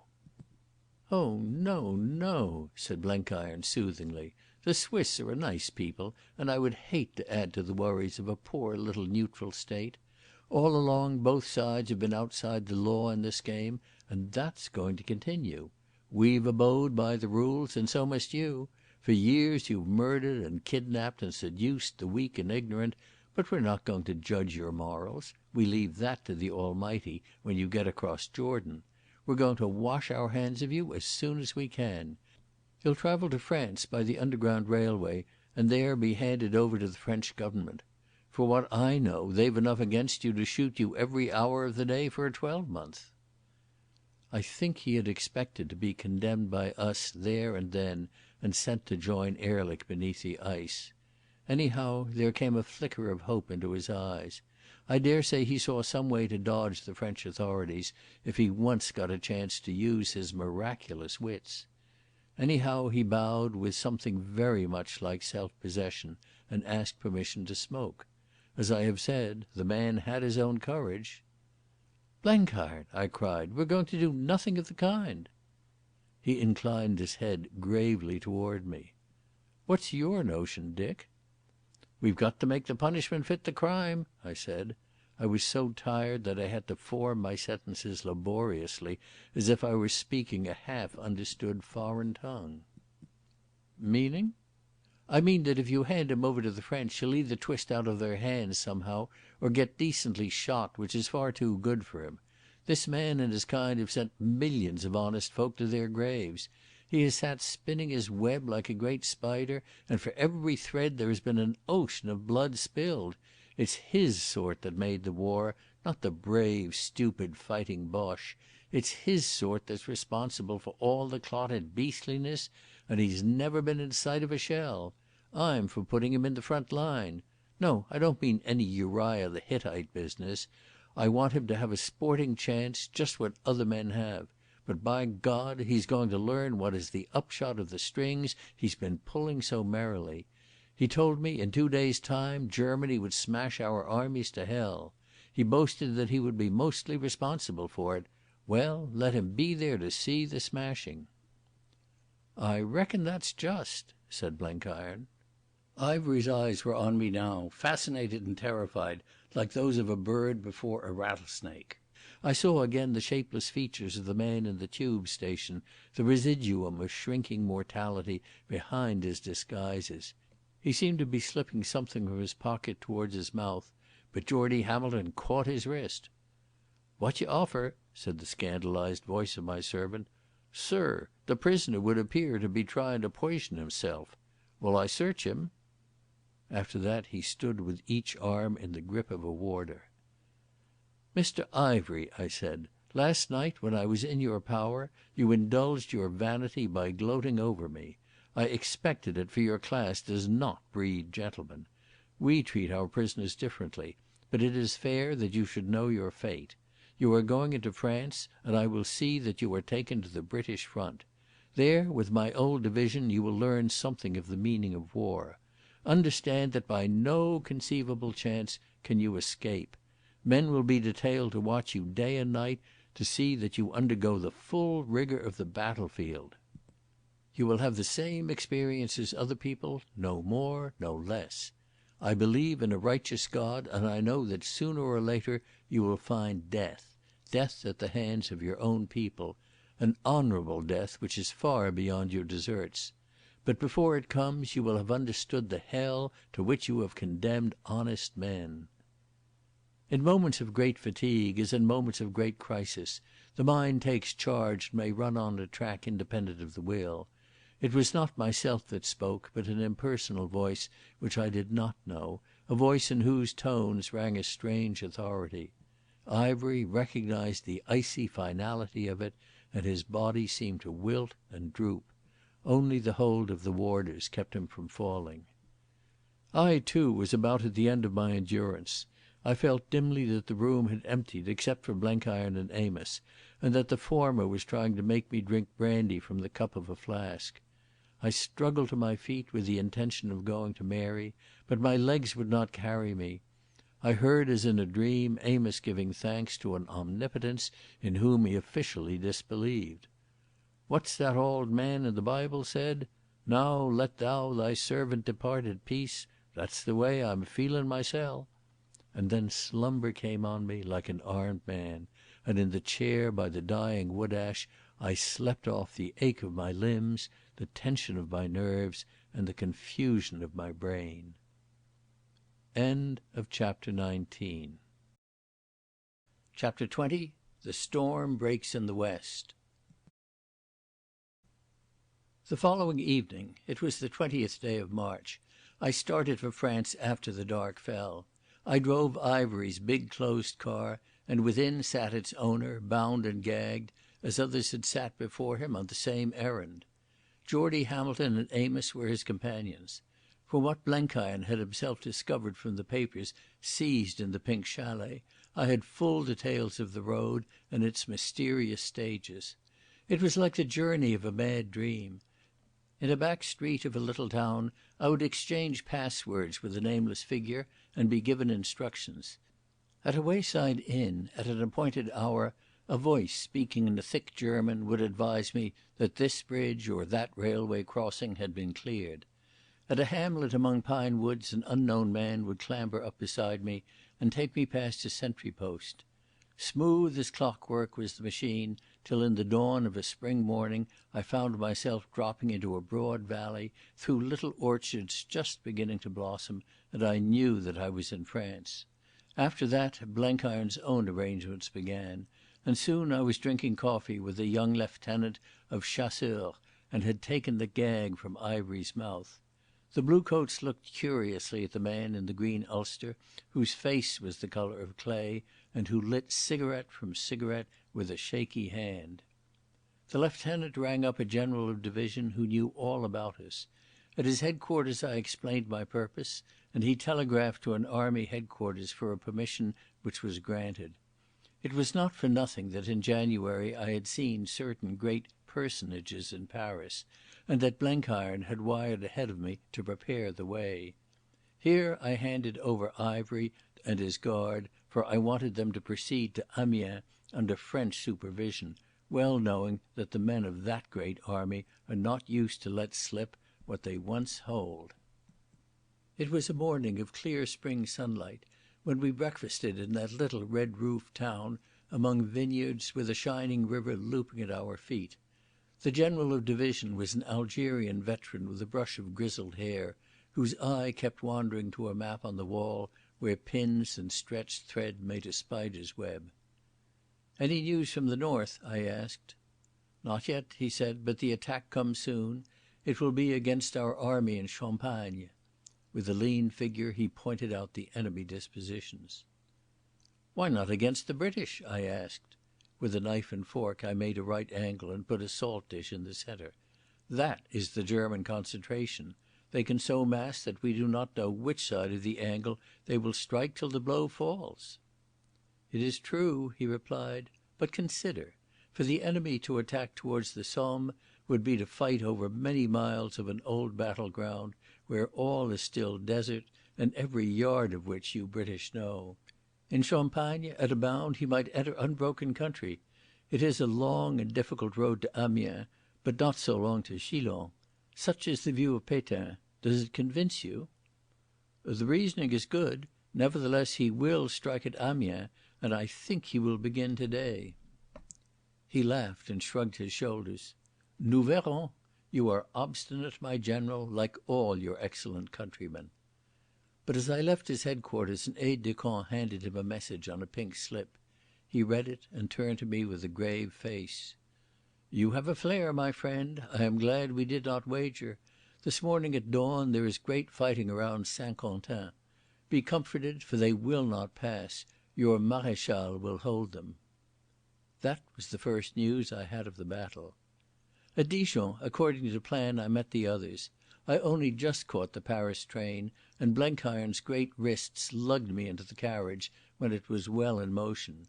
There sat Peter, a docile figure in a carefully patched old R.F.C. uniform. Wake was reading a pile of French papers, and in a corner Mary, with her feet up on the seat, was sound asleep. We did not talk much, for the life of the past days had been so hectic that we had no wish to recall it.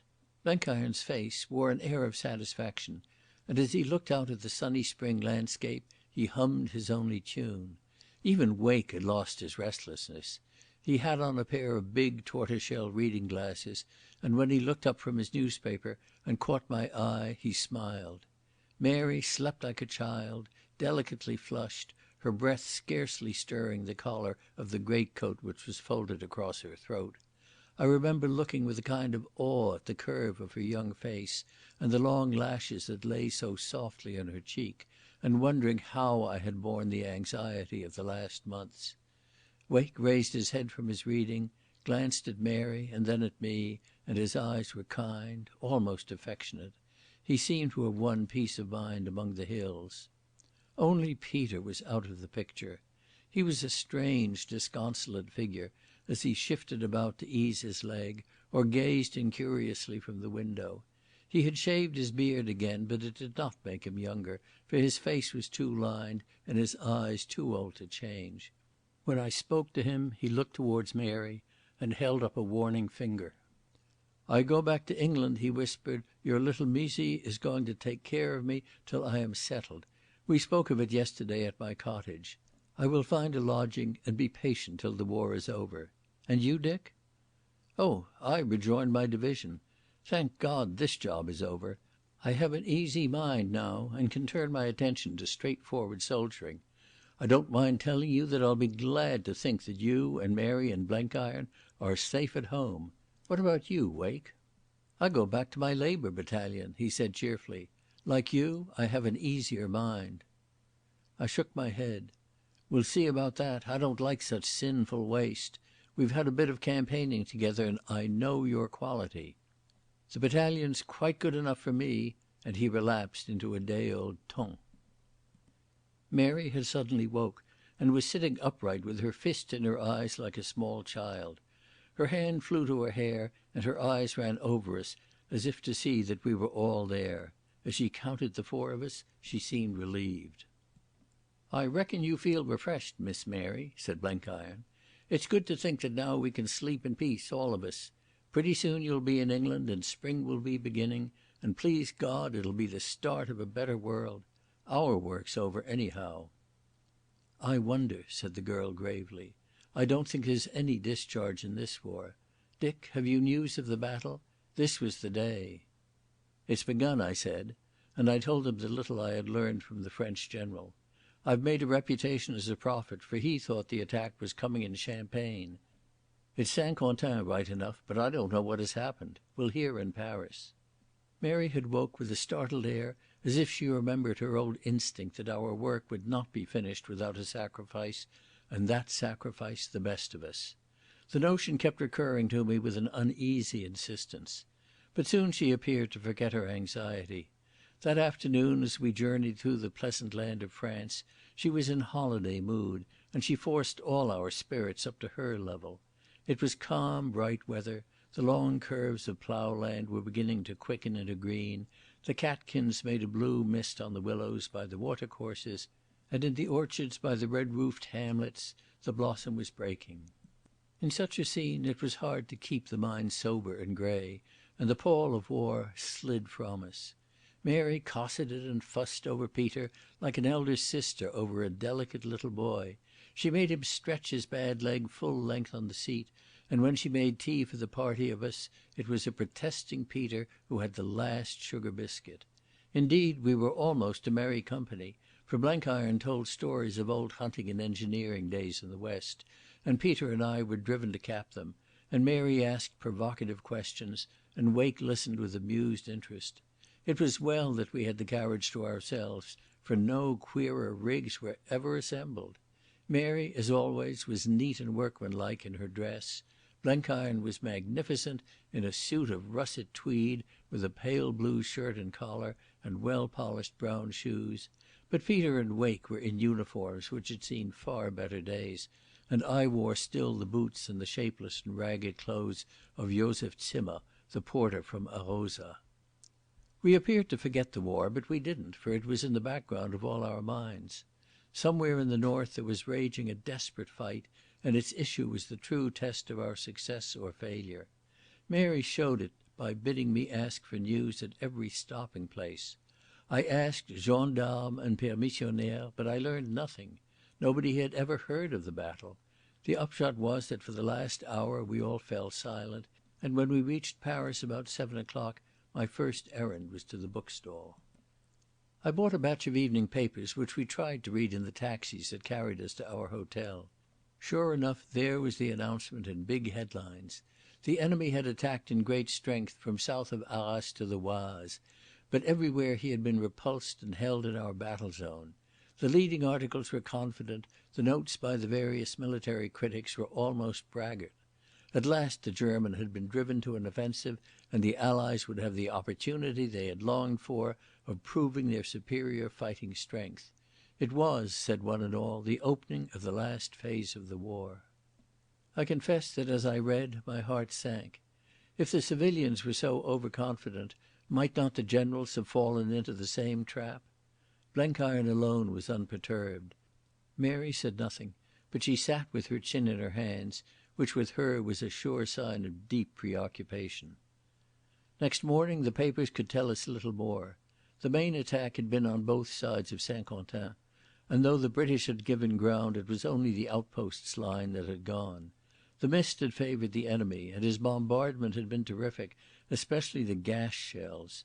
Every journal added the old comment that he had paid heavily for his temerity, with losses far exceeding those of the defence. Wake appeared at breakfast in his private's uniform. He wanted to get his railway warrant and be off at once, but when I heard that Amiens was his destination, I ordered him to stay and travel with me in the afternoon. I was in uniform myself now and had taken charge of the outfit. I arranged that Blenkiron, Mary and Peter should go on to Boulogne and sleep the night there, while Wake and I would be dropped at Amiens to await instructions. I spent a busy morning. Once again I visited with Blenkiron the little cabinet in the Boulevard Saint-Germain and told in every detail our work of the past 2 months. Once again I sat in the low building beside the Invalides and talked to staff officers. But some of the men I had seen on the first visit were not there. The chiefs of the French army had gone north. We arranged for the handling of the wild birds, now safely in France, and sanction was given to the course I had proposed to adopt with Ivery. He and his guard were on their way to Amiens, and I would meet them there on the morrow. The great men were very complimentary to us, so complimentary that my knowledge of grammatical French ebbed away, and I could only stutter in reply. That telegram sent by Blenkiron on the night of the 18th, from the information given me in the Pink Chalet, had done wonders in clearing up the situation. But when I asked them about the battle, they could tell me little. It was a very serious attack in tremendous force, but the British line was strong and the reserves were believed to be sufficient. Pétain and Foch had gone north to consult with Haig. The situation in Champagne was still obscure, but some French reserves were already moving thence to the Somme sector. One thing they did show me, the British dispositions. As I looked at the plan, I saw that my old division was in the thick of the fighting. "Where do you go now?" I was asked. "To Amiens, and then, please God, to the battlefront," I said. "Good fortune to you. You do not give body or mind much rest, my General." After that I went to the Mission Anglaise, but they had nothing beyond Haig's communiqué and a telephone message from G.H.Q. that the critical sector was likely to be that between Saint-Quentin and the Oise. The northern pillar of our defence, south of Arras, which they had been nervous about, had stood like a rock. That pleased me, for my old battalion of the Lennox Highlanders was there. Crossing the Place de la Concorde, we fell in with a British staff officer of my acquaintance who was just starting to motor back to G.H.Q. from Paris leave. He had a longer face than the people at the Invalides. "I don't like it, I tell you," he said. "It's this mist that worries me. I went down the whole line from Arras to the Oise 10 days ago. It was beautifully sited, the cleverest thing you ever saw. The outpost line was mostly a chain of blobs, redoubts, you know, with machine guns, so arranged as to bring flanking fire to bear on the advancing enemy. But mist would play the devil with that scheme, for the enemy would be past the place for flanking fire before we knew it. Oh, I know we had good warning and had the battle zone manned in time, but the outpost line was meant to hold out long enough to get everything behind in apple pie order, and I can't see but how big chunks of it must have gone in the first rush. Mind you, we've banked everything on that battle zone. It's damned good, but if it's gone—" He flung up his hands. "Have we good reserves?" I asked. He shrugged his shoulders. "Have we positions prepared behind the battle zone?" "I didn't notice any," he said dryly, and was off before I could get more out of him. "You look rattled, Dick," said Blenkiron as we walked to the hotel. "I seem to have got the needle. It's silly, but I feel worse about this show than I've ever felt since the war started.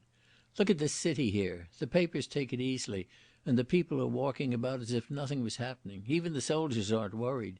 You may call me a fool to take it so hard, but I have a sense in my bones that we're in for the bloodiest and darkest fight of our lives, and that soon Paris will be hearing the Boche guns as she did in 1914.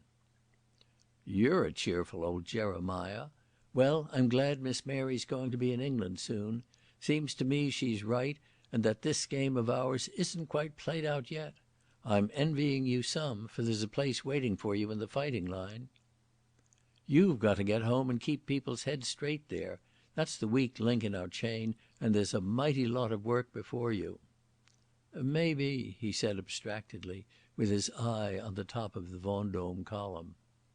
The train that afternoon was packed with officers recalled from leave, and it took all the combined purchase of Blenkiron and myself to get a carriage reserved for our little party.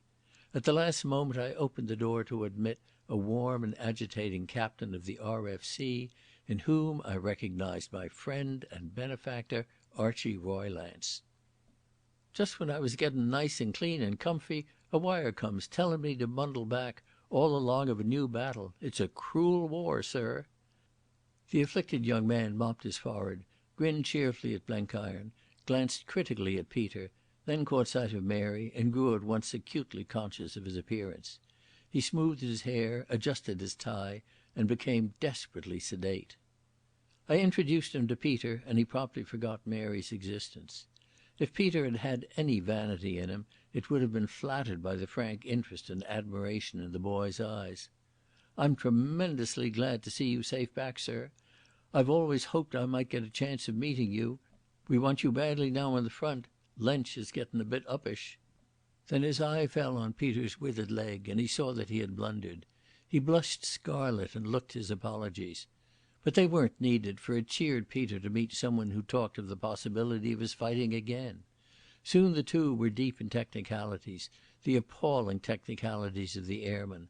It was no good listening to their talk, for you could make nothing of it, but it was bracing up Peter like wine. Archie gave him a minute description of Lensch's latest doings and his new methods. He too had heard the rumour that Peter had mentioned to me at St Anton, of a new Boche plane with mighty engines and stumpy wings cunningly cambered, which was a devil to climb, but no specimens had yet appeared over the line. They talked of Bali and Rice Davids and Bishop and McCudden and all the heroes who had won their spurs since the Somme, and of the new British makes, most of which Peter had never seen and had to have explained to him. Outside a haze had drawn over the meadows with the twilight. I pointed it out to Blenkiron. "There's the fog that's doing us. This March weather is just like October, mist morning and evening. I wish to heaven we could have some good old drenching spring rain." Archie was discoursing on the Shark Gladys machine. "I've always stuck to it, for it's a marvel in its way, but it has my heart fairly broke. The General here knows its little tricks, don't you, sir? Whenever things get really excitin', the engine's apt to quit work and take a rest." "The whole make should be publicly burned," I said with gloomy recollections. "I wouldn't go so far, sir. The old Gladys has surprisin' merits. On her day there's nothing like her for pace and climbing power, and she steers as sweet as a racing cutter. The trouble about her is she's too complicated. She's like some breeds of car. You want to be a mechanical genius to understand her. If they'd only get her a little simpler and safer, there wouldn't be her match in the field. I'm about the only man that has patience with her and knows her merits, but she's often been nearly the death of me. All the same, if I were in for a big fight against some fellow like Lensch, where it was neck or nothing, I'm hanged if I wouldn't pick the Gladys." Archie laughed apologetically. "The subject is banned for me in our mess. I'm the old thing's only champion, and she's like a mare I used to hunt that loved me so much she was always trying to chew the arm off me. But I wish I could get her a fair trial from one of the big pilots. I'm only in the second class myself." We were running north of St Just when above the rattle of the train rose a curious dull sound. It came from the east and was like the low growl of a veld thunderstorm or a steady roll of muffled drums. "Hark to the guns!" cried Archie. "My aunt, there's a tidy bombardment going on somewhere." I had been listening on and off to guns for 3 years. I had been present at the big preparations before Loos and the Somme and Arras, and I had come to accept the racket of artillery as something natural and inevitable, like rain or sunshine. But this sound chilled me with its eeriness. I don't know why. Perhaps it was its unexpectedness, for I was sure that the guns had not been heard in this area since before the Marne. The noise must be travelling down the Oise valley, and I judged there was big fighting somewhere about Chauny or La Fère. That meant that the enemy was pressing hard on a huge front, for here was clearly a great effort on its extreme left wing. Unless it was our counter-attack, but somehow I didn't think so. I let down the window and stuck my head into the night. The fog had crept up to the edge of the track, a gossamer mist through which houses and trees and cattle could be seen dim in the moonlight. The noise continued, not a mutter, but a steady rumbling flow as solid as the blare of a trumpet. Presently, as we drew nearer Amiens, we left it behind us, for in all the Somme valley there is some curious configuration which blankets sound. The country folk call it the Silent Land, and during the first phase of the Somme battle a man in Amiens could not hear the guns 20 miles off at Albert. As I sat down again I found that the company had fallen silent, even the garrulous Archie. Mary's eyes met mine, and in the indifferent light of the French railway carriage I could see excitement in them. I knew it was excitement, not fear. She had never heard the noise of a great barrage before. Blenkiron was restless, and Peter was sunk in his own thoughts. I was growing very depressed, for in a little I would have to part from my best friends and the girl I loved. But with the depression was mixed an odd expectation, which was almost pleasant. The guns had brought back my profession to me. I was moving towards their thunder, and God only knew the end of it. The happy dream I had dreamed of in the Cotswolds and a home with Mary beside me seemed suddenly to have fallen away to an infinite distance. I felt once again that I was on the razor edge of life. The last part of the journey I was casting back to rake up my knowledge of the countryside. I saw again the stricken belt from Serres to Combles, where we had fought in the summer of '17. I had not been present in the advance of the following spring, but I had been at Cambrai, and I knew all the down country from Lagnicourt to Saint-Quentin. I shut my eyes and tried to picture it, and to see the roads running up to the line, and wondered just at what points the big pressure had come. They had told me in Paris that the British were as far south as the Oise, so the bombardment we had heard must be directed to our address. With Passchendaele and Cambrai in my mind, and with some notion of the difficulty we always had in getting drafts, I was puzzled to think where we could have found the troops to man the new front. We must be unholily thin on that long line, and against that awesome bombardment, and the masses and the new tactics that Ivory had bragged of.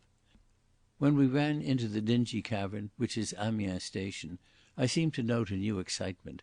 I felt it in the air rather than deduced it from any special incident, except that the platform was very crowded with civilians, most of them with an extra amount of baggage.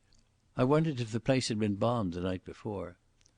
"We won't say good-bye yet," I told the others. "The train doesn't leave for half an hour. I'm off to try and get news." Accompanied by Archie, I hunted out an RTO of my acquaintance. To my questions he responded cheerfully. "Oh, we're doing famously, sir. I heard this afternoon from a man in operations that GHQ was perfectly satisfied. We've killed a lot of Huns and lost only a few kilometres of ground. You're going to your division? Well, it's up Peronne way, or was last night. Cheyne and Dunthorpe came back from leave and tried to steal a car to get up to it. Oh, I'm having the deuce of a time. These blighted civilians have got the wind up and a lot are trying to clear out. The idiots say the Huns will be in Amiens in a week. What's the phrase? Pourvu que les civils tiennent. Afraid I must push on, sir." I sent Archie back with these scraps of news and was about to make a rush for the house of one of the press officers who would, I thought, be in the way of knowing things, when at the station entrance I ran across Laidlaw. He had been BGGS in the corps to which my old brigade belonged, and was now on the staff of some army. He was striding towards a car when I grabbed his arm, and he turned on me a very sick face. "Good Lord, Hannay, where did you spring from? The news, you say?" He sank his voice and drew me into a quiet corner. "The news is hellish." "They told me we were holding," I observed. "Holding be damned. The Boche is clean through on a broad front. He broke us today at Messumy and Essigny. Yes, the battle zone. He's flinging in division after division like the blows of a hammer. What else could you expect?" And he clutched my arm fiercely. "How in God's name could 11 divisions hold a front of 40 miles? And against 4 to 1 in numbers? It isn't war, it's naked lunacy." I knew the worst now, and it didn't shock me, for I had known it was coming. Laidlaw's nerves were pretty bad, for his face was pale and his eyes bright like a man with a fever. "Reserves!" And he laughed bitterly. "We have 3 infantry divisions and 2 cavalry. They're into the mill long ago. The French are coming up on our right, but they've the devil of a way to go. That's what I'm down here about. And we're getting help from Horn and Plummer. But all that takes days, and meantime we're walking back like we did at Mons. And at this time of day, too. Oh, yes, the whole line's retreating. Parts of it were pretty comfortable, but they had to get back or be put in the bag. I wish to heaven I knew where our right divisions have got to. For all I know, they're at Compiègne by now. The Boche was over the canal this morning, and by this time, most likely, he's across the Somme." At that I exclaimed, "Do you mean to tell me we're going to lose Peronne?" "Peronne!" he cried. "We'll be lucky not to lose Amiens. And on top of it all, I've got some kind of blasted fever. I'll be raving in an hour." He was rushing off, but I held him. "What about my old lot?" I asked. "Oh, damn good, but they're all shot to bits. Every division did well. It's a marvel they weren't all scuppered, and it'll be a flaming miracle if they find a line they can stand on. Westwater's got a leg smashed. He was brought down this evening, and you'll find him in the hospital. Fraser's killed and Lefroy's a prisoner. At least that was my last news. I don't know who's got the brigades, but Masterson's carrying on with the division. You'd better get up the line as fast as you can and take over from him. See the army commander. He'll be in Amiens tomorrow morning for a powwow." Laidlaw laid wearily back in his car and disappeared into the night while I hurried to the train. The others had descended to the platform and were grouped around Archie, who was discoursing optimistic nonsense. I got them into the carriage and shut the door. "It's pretty bad," I said. "The front's pierced in several places and we're back to the Upper Somme. I'm afraid it isn't going to stop there. I'm off up the line as soon as I can get my orders. Wake, you'll come with me, for every man will be wanted. Blenkiron, you'll see Mary and Peter safe to England. We're just in time, for tomorrow it mightn't be easy to get out of Amiens." I can see yet the anxious faces in that ill-lit compartment. We said goodbye after the British style, without much to do. I remember that old Peter gripped my hand as if he would never release it, and that Mary's face had grown very pale. If I delayed another second I should have howled, for Mary's lips were trembling and Peter had eyes like a wounded stag. "God bless you," I said hoarsely, and as I went off I heard Peter's voice, a little cracked, saying, "God bless you, my old friend." I spent some weary hours looking for Westwater.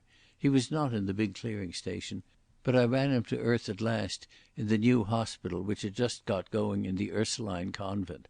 He was the most sterling little man, in ordinary life rather dry and dogmatic, with a trick of taking you up sharply which didn't make him popular. Now he was lying very stiff and quiet in the hospital bed, and his blue eyes were solemn and pathetic like a sick dog's. "There's nothing much wrong with me," he said, in reply to my question. "A shell dropped beside me and damaged my foot. They say they'll have to cut it off. I've an easier mind now you're here, Hannay. Of course you'll take over from Masterton. He's a good man, but not quite up to his job. Poor Fraser. You've heard about Fraser. He was done in at the very start. Yes, a shell. And Lefroy. If he's alive and not too badly smashed, the Hun has got a troublesome prisoner." He was too sick to talk, but he wouldn't let me go. "The division was all right. Don't you believe anyone who says we didn't fight like heroes. Our outpost line held up the Hun for 6 hours, and only about a dozen men came back. We could have stuck it out in the battle zone if both flanks hadn't been turned. They got through Crabbe's left and came down the Vuray ravine, and a big wave rushed Shropshire Wood. We fought it out yard by yard and didn't budge till we saw the Plessis dump blazing in our rear. Then it was about time to go. We haven't many battalion commanders left. Watson, Endicott, Crawshay. He stammered out a list of gallant fellows who had gone. "Get back double quick, Hannay. They want you. I'm not happy about Masterton. He's too young for the job." And then a nurse drove me out, and I left him speaking in the strange forced voice of great weakness. At the foot of the staircase stood Mary. "I saw you go in," she said, "so I waited for you." "Oh, my dear," I cried, "you should have been in Boulogne by now. What madness brought you here?" "They know me here and they've taken me on. You couldn't expect me to stay behind. You said yourself everybody was wanted, and I'm in a service like you. Please don't be angry, Dick." I wasn't angry. I wasn't even extra anxious.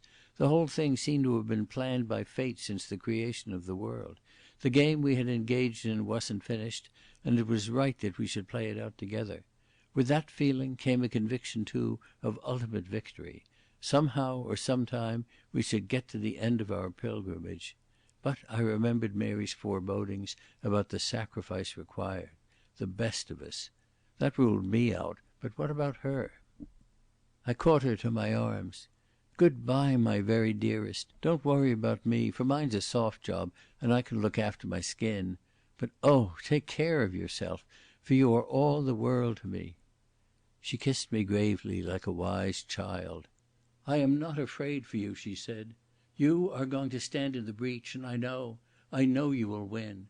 Remember that there is someone here whose heart is so full of pride of her man that it hasn't room for fear." As I went out of the convent door I felt that once again I had been given my orders. It did not surprise me that, when I sought out my room on an upper floor of the Hôtel de France, I found Blenkiron in the corridor. He was in the best of spirits. "You can't keep me out of the show, Dick," he said, "so you needn't start arguing. Why, this is the one original chance of a lifetime for John S. Blenkiron. Our little fight at Erzerum was only a sideshow, but this is a real high-class Armageddon. I guess I'll find a way to make myself useful." I had no doubt he would, and I was glad he had stayed behind. But I felt it was hard on Peter to have the job of returning to England alone at such a time, like useless flotsam washed up by a flood. "You needn't worry," said Blenkiron. "Peter's not making England this trip. To the best of my knowledge he has beat it out of this township by the eastern postern." He had some talk with Sir Archibald Roylance, and presently other gentlemen of the Royal Flying Corps appeared, and the upshot was that Sir Archibald hitched on to Peter's grip and departed without saying farewell.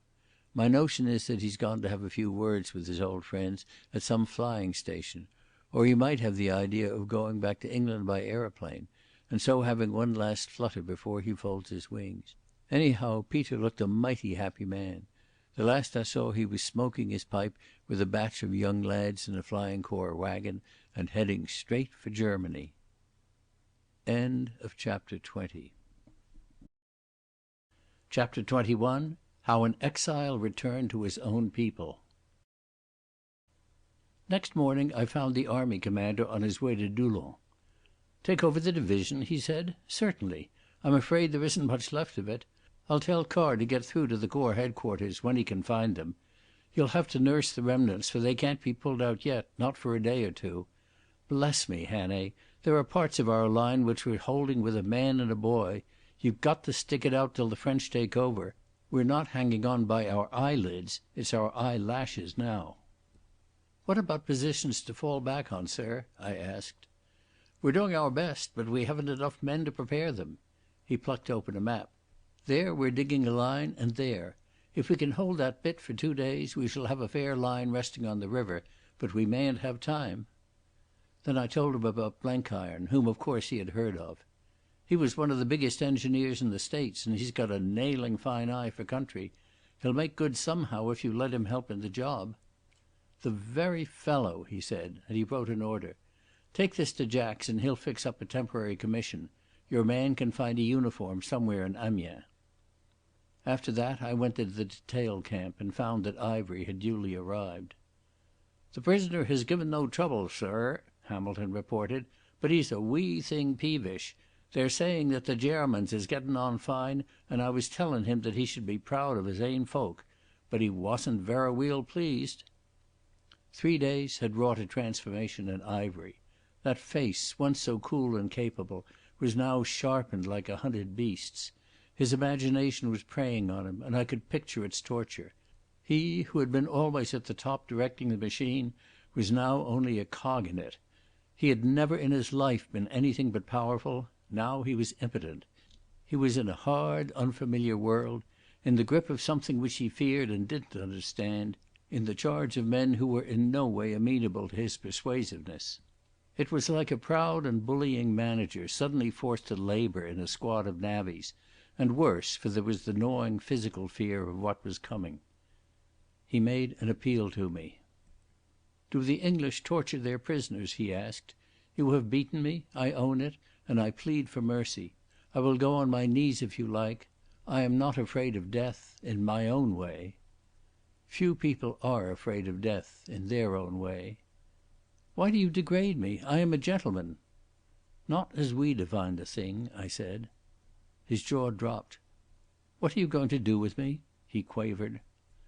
"You have been a soldier," I said. "You are going to see a little fighting from the ranks. There will be no brutality. You will be armed if you want to defend yourself. You will have the same chance of survival as the men around you. You may have heard that your countrymen are doing well.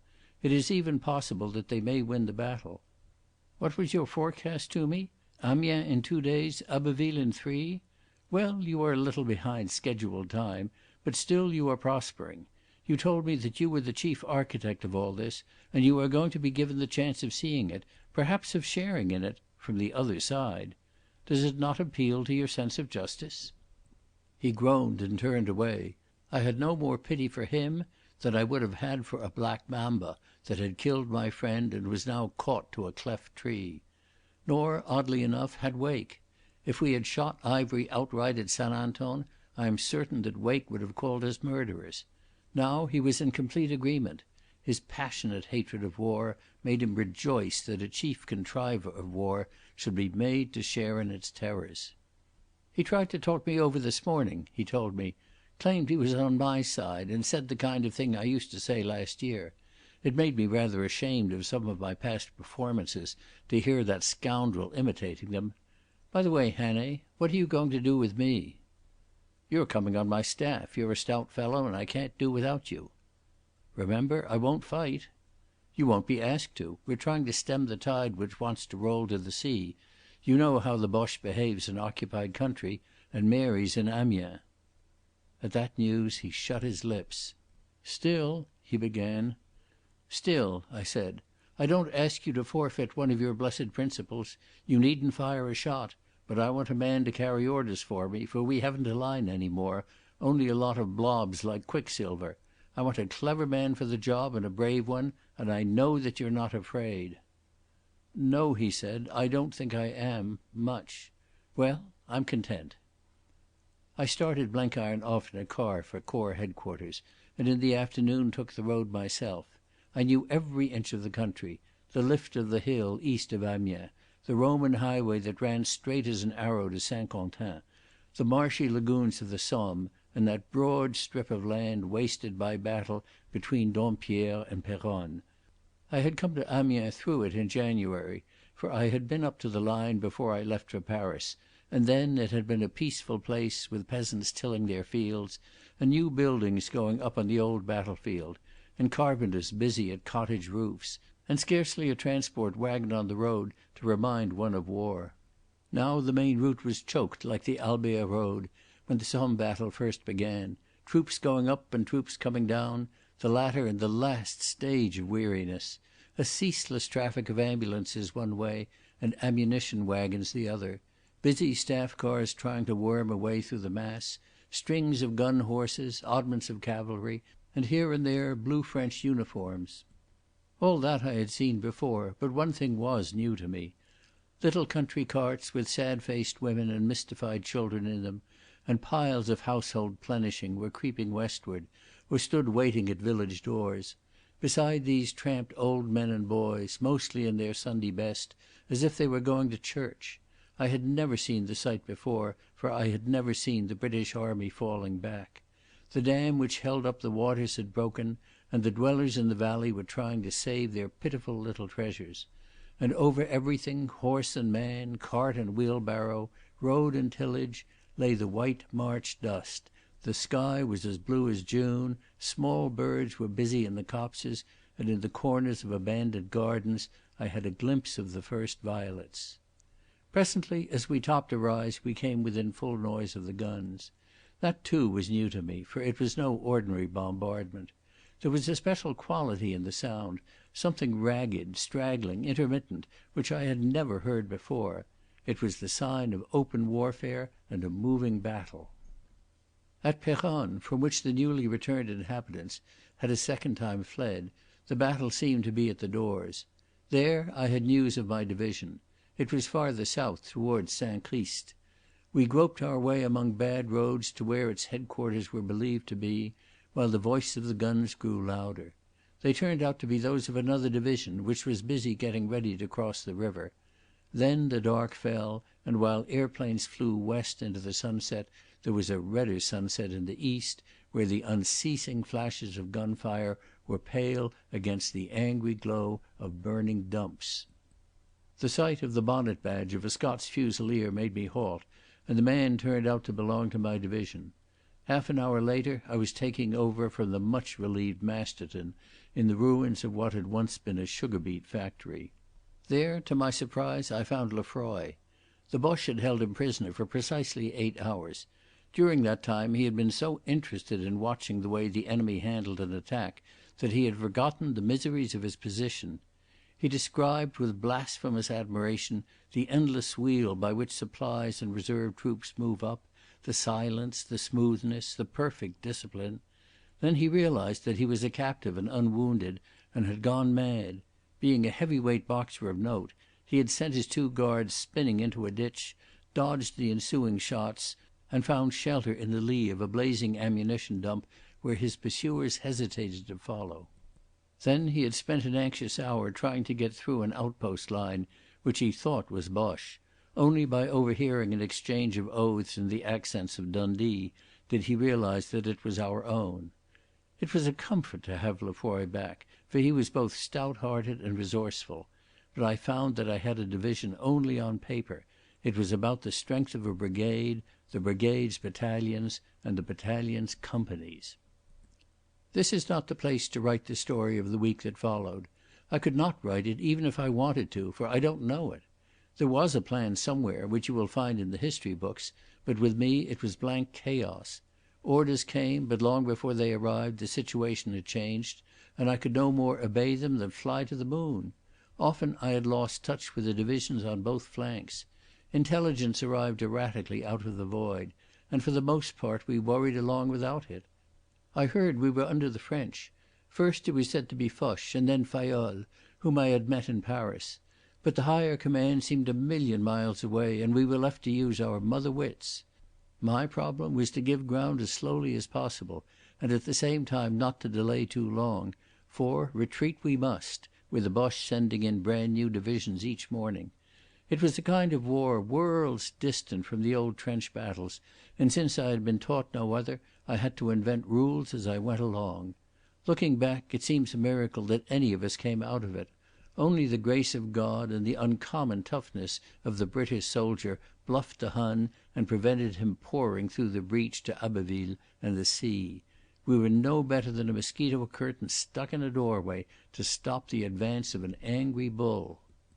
The army commander was right. We were hanging on with our eyelashes. We must have been easily the weakest part of the whole front, for we were holding a line which was never less than 2 miles, and was often, as I judged, nearer 5, and there was nothing in reserve to us except some oddments of cavalry who chased about the whole battlefield under vague orders. Mercifully for us the Boche blundered. Perhaps he did not know our condition, for our airmen were magnificent, and you never saw a Boche plane over our line by day, though they bombed us merrily by night. If he had called our bluff we should have been done, but he put his main strength to the north and the south of us. North he pressed hard on the Third Army, but he got well hammered by the Guards north of Bapaume, and he could make no headway at Arras.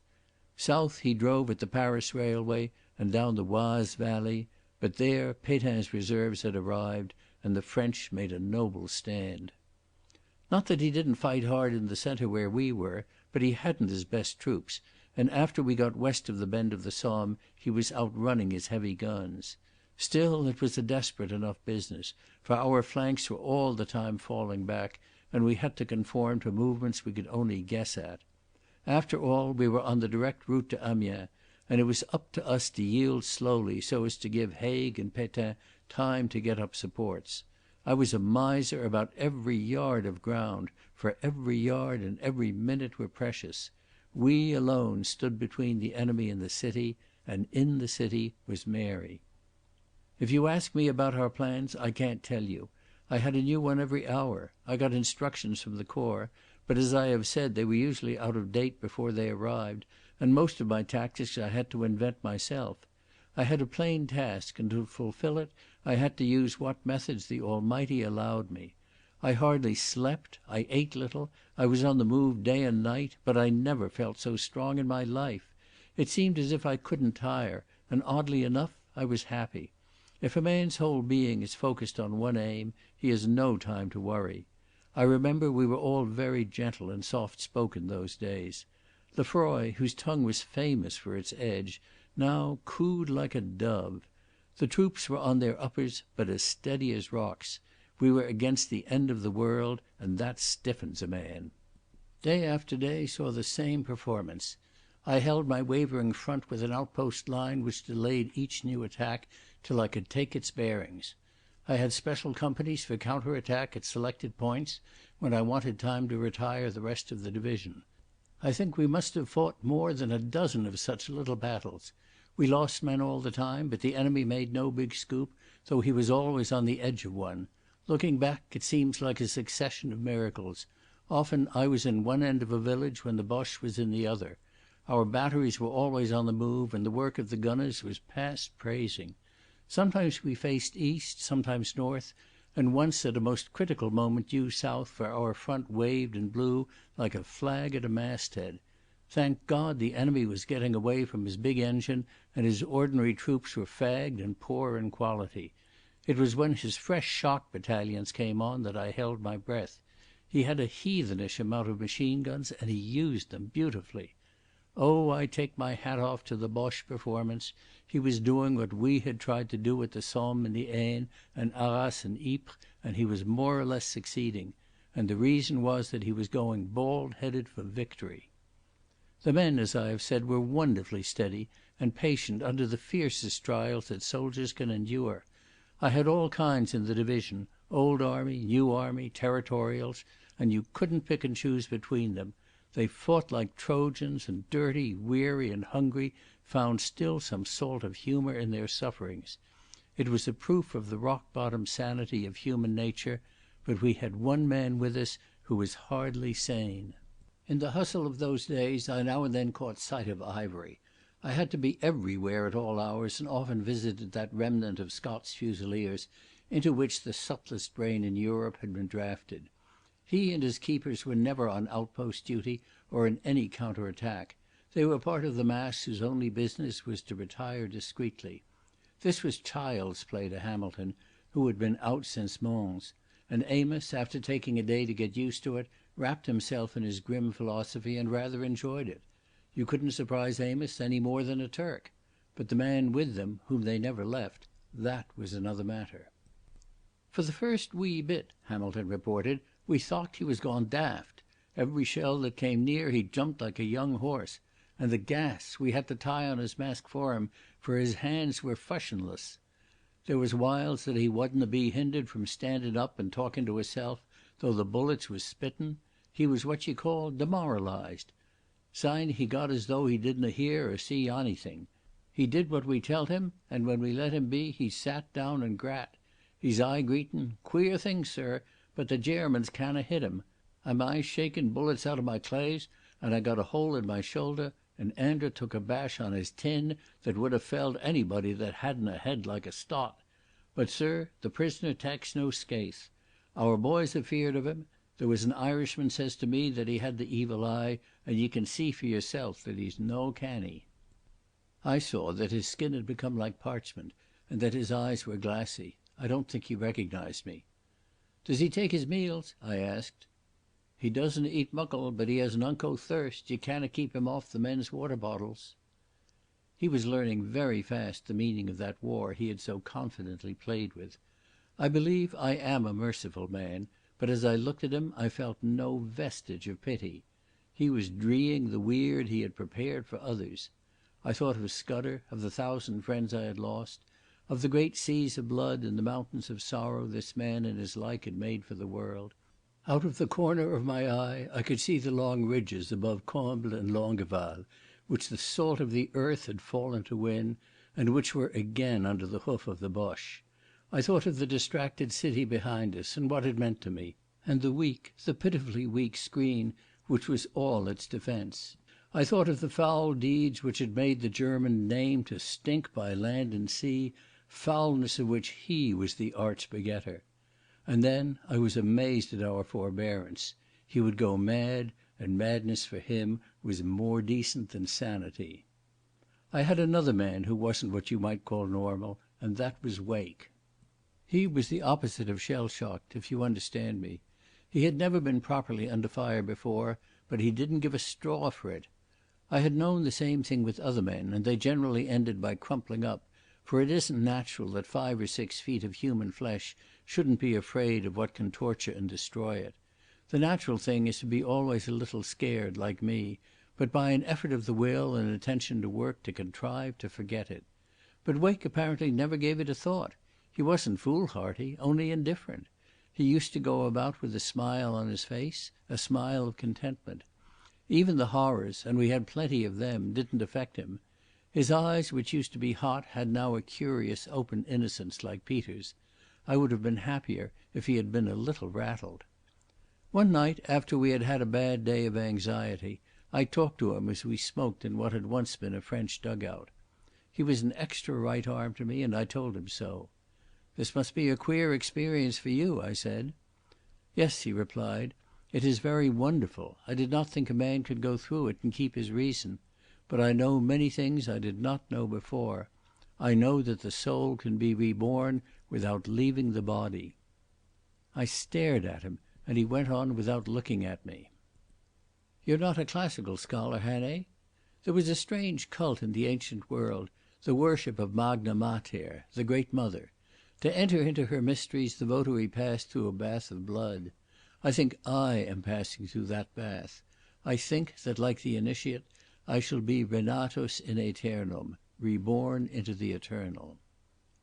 I advised him to have a drink, for that talk frightened me. It looked as if he were becoming what the Scots call fey. Lefroy noticed the same thing, and was always speaking about it. He was as brave as a bull himself, and with very much the same kind of courage, but Wake's gallantry perturbed him.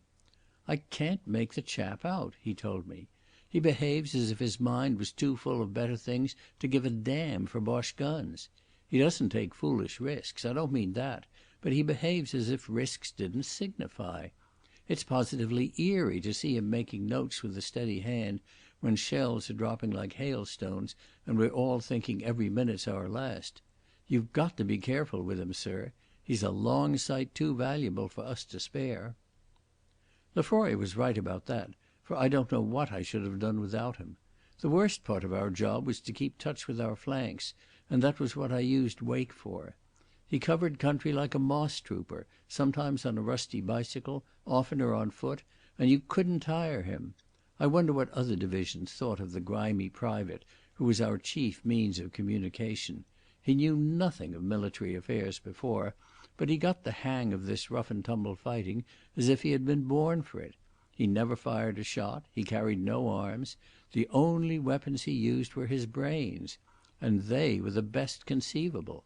I never met a staff officer who was so quick at getting a point or at sizing up a situation. He had put his back into the business, and first-class talent is not common anywhere.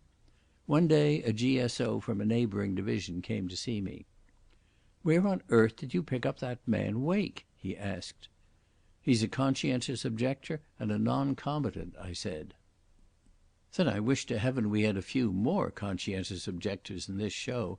He's the only fellow who seems to know anything about this blessed battle. My general's sending you a chit about him."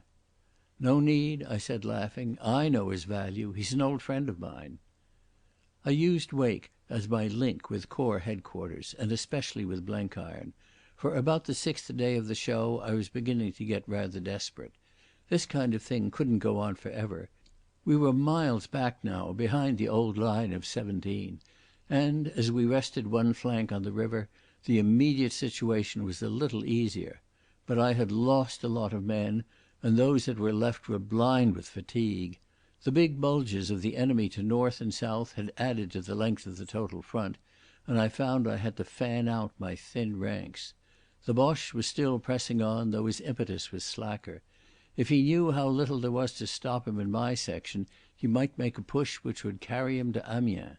Only the magnificent work of our airmen had prevented him from getting that knowledge, but we couldn't keep the secrecy up for ever. Some day an enemy plane would get over, and it only needed the drive of a fresh storm battalion or two to scatter us. I wanted a good prepared position, with sound trenches and decent wiring. Above all, I wanted reserves. Reserves. The word was on my lips all day, and it haunted my dreams. I was told that the French were to relieve us, but when? When? My reports to Corps Headquarters were one long wail for more troops. I knew there was a position prepared behind us, but I needed men to hold it. Wake brought in a message from Blenkiron. "We're waiting for you, Dick," he wrote, "and we've gotten quite a nice little home ready for you. The old man hasn't hustled so hard since he struck copper in Montana in '92. We've dug 3 lines of trenches and made a heap of pretty redoubts, and I guess they're well laid out, for the Army staff has supervised them, and they're no slouches at this brand of engineering. You would have laughed to see the labour we employed. We had all breeds of Dago and Chinamen, and some of your own South African blacks, and they got so busy on the job they forgot about bedtime. I used to be reckoned a bit of a slave driver, but my special talents weren't needed with this push. I'm going to put a lot of money into foreign missions henceforward." I wrote back, "Your trenches are no good without men. For God's sake get something that can hold a rifle. My lot are done to the world." Then I left Lefroy with the division and went down on the back of an ambulance to see for myself. I found Blenkiron, some of the Army engineers, and a staff officer from Corps Headquarters, and I found Archie Roylance. They had dug a mighty good line and wired it nobly. It ran from the river to the wood of La Bruyere, on the little hill above the Ablain stream. It was desperately long, but I saw at once it couldn't well be shorter, for the division on the south of us had its hands full with the fringe of the big thrust against the French. "It's no good blinking the facts," I told them. "I haven't 1,000 men, and what I have are at the end of their tether. If you put 'em in these trenches they'll go to sleep on their feet. When can the French take over?" I was told that it had been arranged for next morning, but that it had now been put off 24 hours. It was only a temporary measure, pending the arrival of British divisions from the north. Archie looked grave. "The Boche is pushing up new troops in this sector. We got the news before I left squadron headquarters. It looks as if it would be a near thing, sir." "It won't be a near thing. It's an absolute black certainty. My fellows can't carry on as they are another day. Great God, they've had a fortnight in hell. Find me more men and we buckle up at the next push." My temper was coming very near its limits. "We've raked the country with a small-tooth comb, sir," said one of the staff officers, "and we've raised a scratch pack, best part of 2,000. Good men, but most of them know nothing about infantry fighting. We've put them into platoons and done our best to give them some kind of training. There's one thing may cheer you. We've plenty of machine guns. There's a machine gun school nearby, and we got all the men who were taking the course and all the plant." I don't suppose there was ever such a force put into the field before. It was a wilder medley than Mouchy's camp followers at first Ypres. There was every kind of detail in the shape of men returning from leave, representing most of the regiments in the army. There were the men from the machine gun school. There were corps troops, sappers and ASC, and a handful of corps cavalry. Above all, there was a batch of American engineers, fathered by Blenkiron. I inspected them where they were drilling and liked the look of them. 48 hours, I said to myself. With luck we may just pull it off. Then I borrowed a bicycle and went back to the division. But before I left I had a word with Archie. This is one big game of bluff, and it's you fellows alone that enable us to play it. Tell your people that everything depends on them. They mustn't stint the planes in this sector, for if the Boche once suspicions how little he's got before him, the game's up. He's not a fool, and he knows that this is the shortest road to Amiens, but he imagines we're holding it in strength. If we keep up the fiction for another 2 days, the thing's done. You say he's pushing up troops?" "Yes, and he's sending forward his tanks." "Well, that'll take time. He's slower now than a week ago, and he's got a deuce of a country to march over. There's still an outside chance we may win through. You go home and tell the RFC what I've told you." He nodded. "By the way, sir, Pienaar's with the squadron. He would like to come up and see you." "Archie," I said solemnly, "be a good chap and do me a favour. If I think Peter's anywhere near the line I'll go off my head with worry. This is no place for a man with a bad leg. He should have been in England days ago. Can't you get him off to Amiens anyhow?" "We scarcely like to. You see we're all desperately sorry for him. His fun gone and his career over and all that. He likes being with us and listening to our yarns. He has been up once or twice too. The Shark Gladys. He swears it's a great make, and certainly he knows how to handle the little devil." "Then for heaven's sake don't let him do it again. I look to you, Archie. Remember. Promise." "Funny thing, but he's always worrying about you. He has a map on which he marks every day the changes in position, and he'd hobble a mile to pump any of our fellows who've been up your way." That night, under cover of darkness, I drew back the division to the newly prepared lines. We got away easily, for the enemy was busy with his own affairs. I suspected a relief by fresh troops. There was no time to lose, and I can tell you I toiled to get things straight before dawn. I would have liked to send my own fellows back to rest, but I couldn't spare them yet.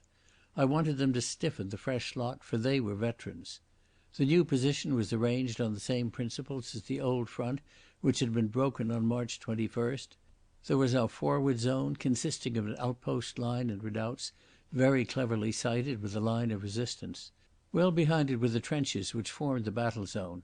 Both zones were heavily wired, and we had plenty of machine guns. I wish I could say we had plenty of men who knew how to use them. The outposts were merely to give the alarm and fall back to the line of resistance, which was to hold out to the last. In the forward zone I put the freshest of my own men, the units being brought up to something like strength by the details returning from leave that the Corps had commandeered. With them I put the American engineers, partly in the redoubts and partly in companies for counter-attack. Blenkiron had reported that they could shoot like Dan'l Boone and were simply spoiling for a fight. The rest of the force was in the battle zone, which was our last hope. If that went, the Boche had a clear walk to Amiens. Some additional field batteries had been brought up to support our very weak divisional artillery. The front was so long that I had to put all three of my emaciated brigades in the line, so I had nothing to speak of in reserve. It was a most almighty gamble. We had found shelter just in time. At 6:30 next day, for a change it was a clear morning with clouds beginning to bank up from the west, the Boche let us know he was alive. He gave us a good drenching with gas shells which didn't do much harm, and then messed up our forward zone with his trench mortars. At 7:20 his men began to come on, first little bunches with machine guns, and then the infantry in waves. It was clear they were fresh troops, and we learned afterwards from prisoners that they were Bavarians, 6th or 7th, I forget which, but the division that hung us up at Monchy. At the same time there was the sound of a tremendous bombardment across the river. It looked as if the main battle had swung from Albert and Montdidier to a direct push for Amiens. I have often tried to write down the events of that day. I tried it in my report to the Corps. I tried it in my own diary. I tried it because Mary wanted it. But I have never been able to make any story that hung together. Perhaps I was too tired for my mind to retain clear impressions, though at the time I was not conscious of special fatigue. More likely it is because the fight itself was so confused, for nothing happened according to the books, and the orderly soul of the Boche must have been scarified. At first it went as I expected. The outpost line was pushed in, but the fire from the redoubts broke up the advance and enabled the line of resistance in the forward zone to give a good account of itself. There was a check and then another big wave, assisted by a barrage from field guns brought far forward. This time the line of resistance gave at several points, and Lefroy flung in the Americans in a counter-attack. That was a mighty performance. The engineers, yelling like dervishes, went at it with a bayonet, and those that preferred swung their rifles as clubs. It was terribly costly fighting and all wrong, but it succeeded. They cleared the Boche out of a ruined farm he had rushed and a little wood, and we established our front. Blenkiron, who saw it all, for he went with them and got the tip of an ear picked off by a machine-gun bullet, hadn't any words wherewith to speak of it. "And I once said those boys looked puffy," he moaned. The next phase, which came about midday, was the tanks. I had never seen the German variety, but had heard that it was speedier and heavier than ours, but unwieldy. We did not see much of their speed, but we found out all about their clumsiness. Had the things been properly handled, they should have gone through us like rotten wood. But the whole outfit was bungled.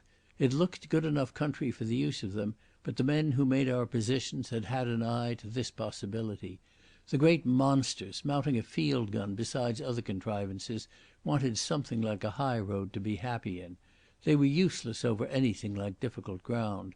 The ones that came down the main road got on well enough at the start, but Blenkiron very sensibly had mined the highway, and we blew a hole like a diamond pit.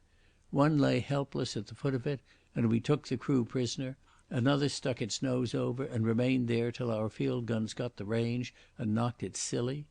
As for the rest, there is a marshy lagoon called the Pat d'Oie beside the farm of Gavrelle, which runs all the way north to the river, though in most places it only seems like a soft patch in the meadows. This the tanks had to cross to reach our line, and they never made it. Most got bogged and made pretty targets for our gunners. One or two returned, and one, the Americans, creeping forward under cover of a little stream, blew up with the time fuse. By the middle of the afternoon I was feeling happier. I knew the big attack was still to come, but I had my forward zone intact, and I hoped for the best. I remember I was talking to Wake, who had been going between the two zones, when I got the first warning of a new and unexpected peril. A dud shell plumped down a few yards from me. "Those fools across the river are firing short and badly off the straight," I said. Wake examined the shell. "No, it's a German one," he said. Then came others, and there could be no mistake about the direction, followed by a burst of machine-gun fire from the same quarter. We ran in cover to a point from which we could see the north bank of the river, and I got my glass on it. There was a lift of land from behind which the fire was coming. We looked at each other, and the same conviction stood in both faces. The Boche had pushed down the northern bank, and we were no longer in line with our neighbours. The enemy was in a situation to catch us with his fire on our flank and left rear. We couldn't retire to conform, for to retire meant giving up our prepared position. It was the last straw to all our anxieties, and for a moment I was at the end of my wits. I turned to Wake, and his calm eyes pulled me together. "If they can't retake that ground, we're fairly carted," I said. "We are. Therefore they must retake it." "I must get on to Mitchinson." But as I spoke I realised the futility of a telephone message to a man who was pretty hard up against it himself. Only an urgent appeal could effect anything. I must go myself. No, that was impossible. I must send Lefroy, but he couldn't be spared. And all my staff officers were up to their necks in the battle. Besides, none of them knew the position as I knew it. And how to get there? It was a long way round by the bridge at Loisy. Suddenly I was aware of Wake's voice. "You had better send me," he was saying. "There's only one way, to swim the river a little lower down." "That's too damnably dangerous. I won't send any man to certain death."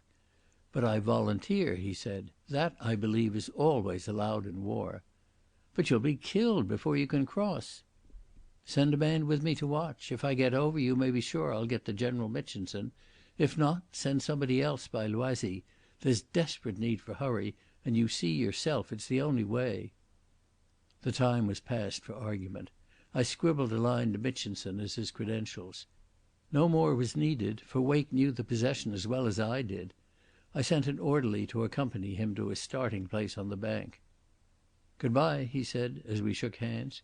"You'll see. I'll come back all right." His face, I remember, looked singularly happy. 5 minutes later the Boche guns opened for the final attack.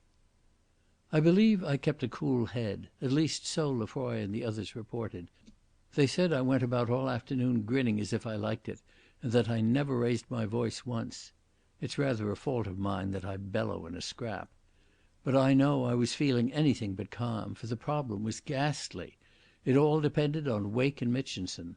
The flanking fire was so bad that I had to give up the left of the forward zone, which caught it fairly, and retire the men there to the battle zone. The latter was better protected, for between it and the river was a small wood, and the bank rose into a bluff which sloped inwards towards us. This withdrawal meant a switch, and a switch isn't a pretty thing when it has to be improvised in the middle of a battle. The Boche had counted on that flanking fire. His plan was to break our two wings, the old Boche plan which crops up in every fight. He left our centre at first pretty well alone, and thrust along the river bank and to the wood of La Bruyere, where we linked up with the division on our right. Lefroy was in the first area and Masterton in the second, and for 3 hours it was as desperate a business as I have ever faced. The improvised switch went, and more of the forward zone disappeared. It was a hot, clear spring afternoon, and in the open fighting the enemy came on like troops at manoeuvres. On the left they got into the battle zone, and I can see yet Lefroy's great figure leading a counter-attack in person, his face all puddled with blood from a scalp wound. I would have given my soul to be in two places at once, but I had to risk our left and keep close to Masterton, who needed me most. The wood of La Bruyere was the maddest sight. Again and again the Boche was almost through it. You never knew where he was, and most of the fighting there was duels between machine-gun parties. Some of the enemy got around behind us, and only a fine performance of a company of Cheshires saved a complete breakthrough. As for Lefroy, I don't know how he stuck it out, and he doesn't know himself, for he was galled all the time by that accursed flanking fire. I got a note about 4:30 saying that Wake had crossed the river, but it was some weary hours after that before the fire slackened. I tore back and forward between my wings, and every time I went north I expected to find that Lefroy had broken. But by some miracle he held. The Boche were in his battle zone time and time again, but he always flung them out. I have a recollection of Blenkiron, stark mad, encouraging his Americans with strange tongues. Once as I passed him I saw that he had his left arm tied up. His blackened face grinned at me. "This bit of landscape's mighty unsafe for democracy," he croaked. "For the love of Mike, get your guns onto those devils across the river. They're plaguing my boys too bad." It was about 7 o'clock, I think, when the flanking fire slacked off, but it was not because of our divisional guns. There was a short and very furious burst of artillery fire on the north bank, and I knew it was British. Then things began to happen. One of our planes, they had been marvels all day, swinging down like hawks for machine-gun bouts with the Boche infantry, reported that Mitchinson was attacking hard and getting on well. That eased my mind, and I started off for Masterton, who was in greater straits than ever, for the enemy seemed to be weakening on the river bank and putting his main strength in against our right. But my GSO2 stopped me on the road. "Wake," he said, "he wants to see you." "Not now," I cried. "He can't live many minutes." I turned and followed him to the ruinous cowshed, which was my divisional headquarters. Wake, as I heard later, had swum the river opposite to Mitchinson's right and reached the other shore safely, though the current was whipped with bullets. But he had scarcely landed before he was badly hit by shrapnel in the groin. Walking at first with support and then carried on a stretcher, he managed to struggle on to the divisional headquarters, where he gave my message and explained the situation. He would not let his wound be looked to till his job was done. Mitchinson told me afterwards that with a face grey from pain he drew for him a sketch of our position and told him exactly how near we were to our end. After that he asked to be sent back to me, and they got him down to Loisy in a crowded ambulance and then up to us in a returning empty. The M.O. who looked at his wound saw that the thing was hopeless and did not expect him to live beyond Loisy. He was bleeding internally and no surgeon on earth could have saved him. When he reached us he was almost pulseless, but he recovered for a moment and asked for me. I found him with blue lips and a face drained of blood, lying on my camp bed. His voice was very small and far away. "How goes it?" he asked. "Please God, we'll pull through, thanks to you, old man." "Good," he said, and his eyes shut. He opened them again.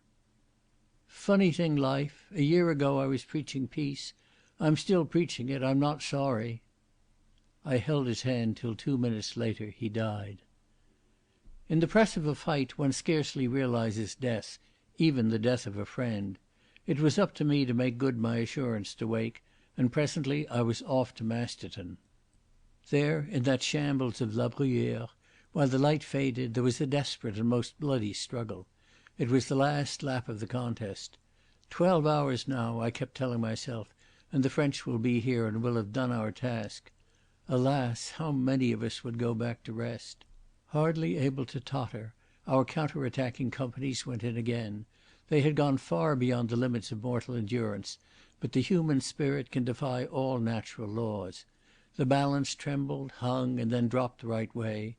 The enemy impetus weakened, stopped, and the ebb began. I wanted to complete the job. Our artillery put up a sharp barrage, and the little I had left comparatively fresh I sent in for a counterstroke. Most of the men were untrained, but there was that in our ranks which dispensed with training, and we had caught the enemy at the moment of lowest vitality.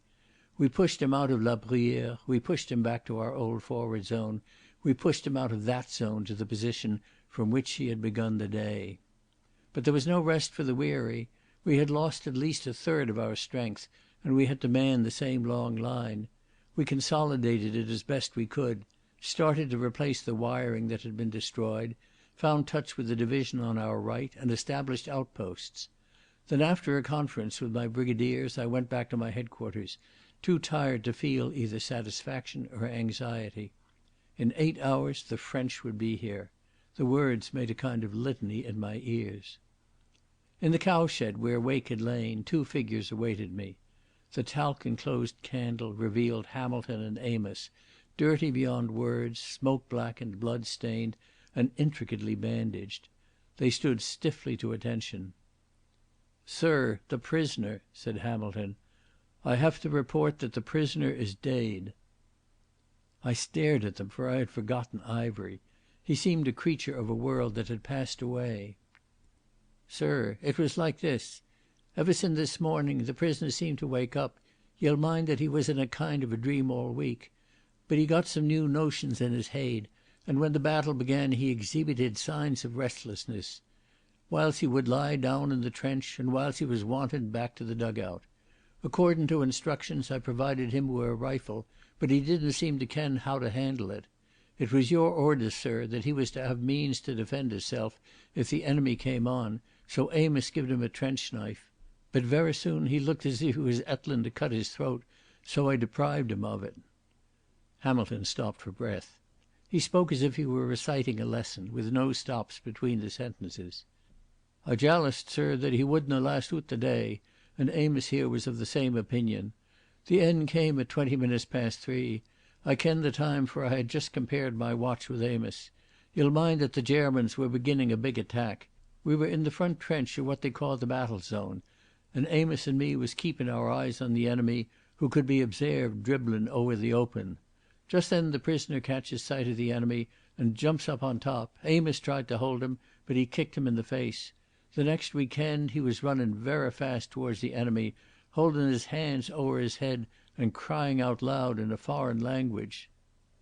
"It was German," said the scholarly Amos through his broken teeth. "It was German," continued Hamilton. "It seemed as if he was appealing to the enemy to help him. But they paid no attention, and he came under fire of their machine guns. We watched him spin round like a teetotum and kenned that he was by with it." "You are sure he was killed?" I asked. "Yes, sir. When we counter-attacked we found his body." "There is a grave close by the farm of Gavrelle, and a wooden cross at its head bears the name of the Graf von Schwabing and the date of his death. The Germans took Gavrelle a little later. I am glad to think that they read that inscription." End of chapter 21. Chapter 22. The summons comes for Mr. Standfast. I slept for 1 3/4 hours that night, and when I awoke I seemed to emerge from deeps of slumber which had lasted for days. That happens sometimes after heavy fatigue and great mental strain. Even a short sleep sets up a barrier between past and present which has to be elaborately broken down before you can link on with what has happened before.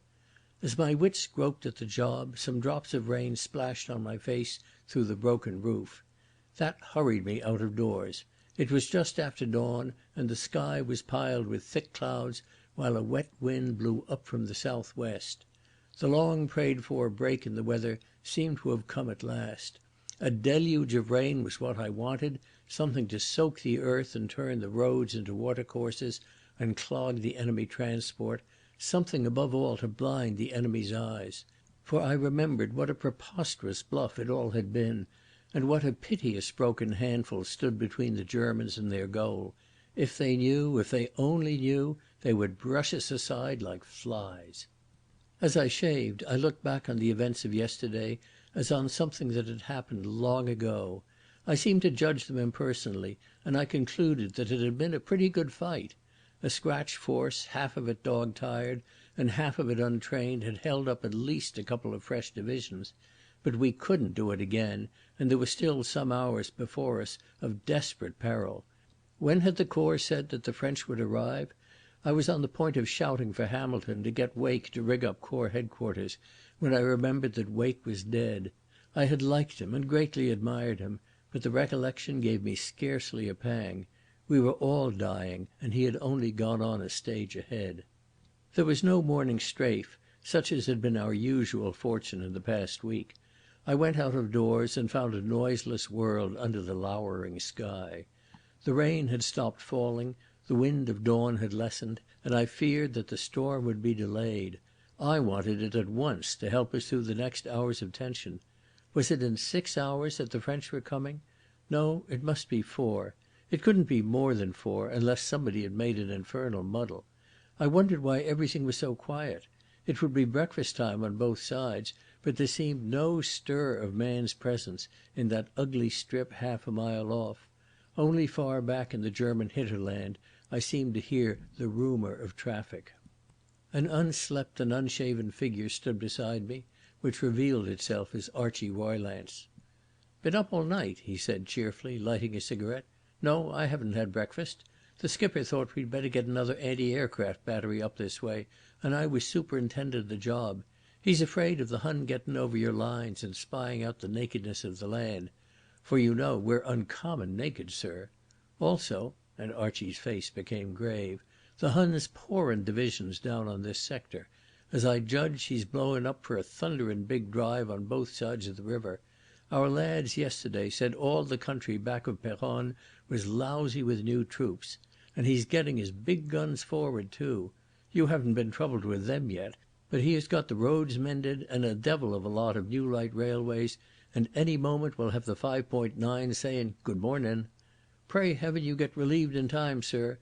I take it there's not much risk of another push this morning." "I don't think so. The Boche took a nasty knock yesterday, and he must fancy we're pretty strong after that counter-attack. I don't think he'll strike till he can work both sides of the river, and that'll take time to prepare. That's what his fresh divisions are for. But remember, he can attack now if he likes. If he knew how weak we were, he's strong enough to send us all to glory in the next 3 hours. It's just that knowledge that you fellows have got to prevent his getting. If a single Hun plane crosses our lines and returns, we're wholly and utterly done.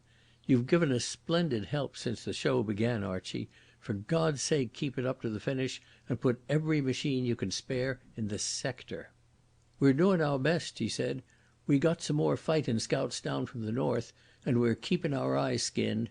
But you know as well as I do, sir, that it's never an absolute certainty.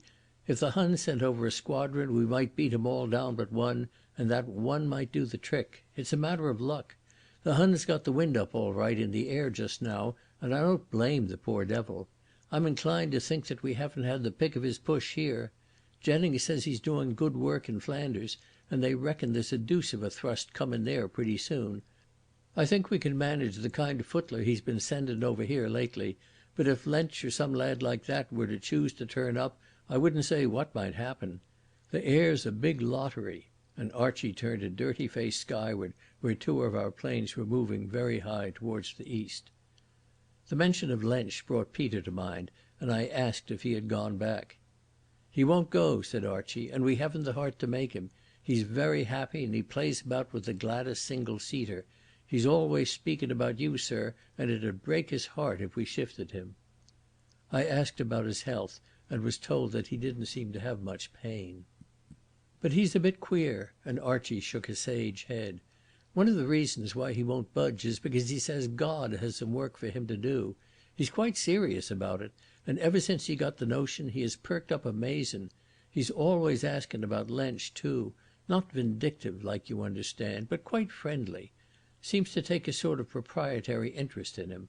I told him that Lensch had had a far longer spell of first-class fightin' than anybody else, and was bound by the law of averages to be down soon, and he was quite sad about it."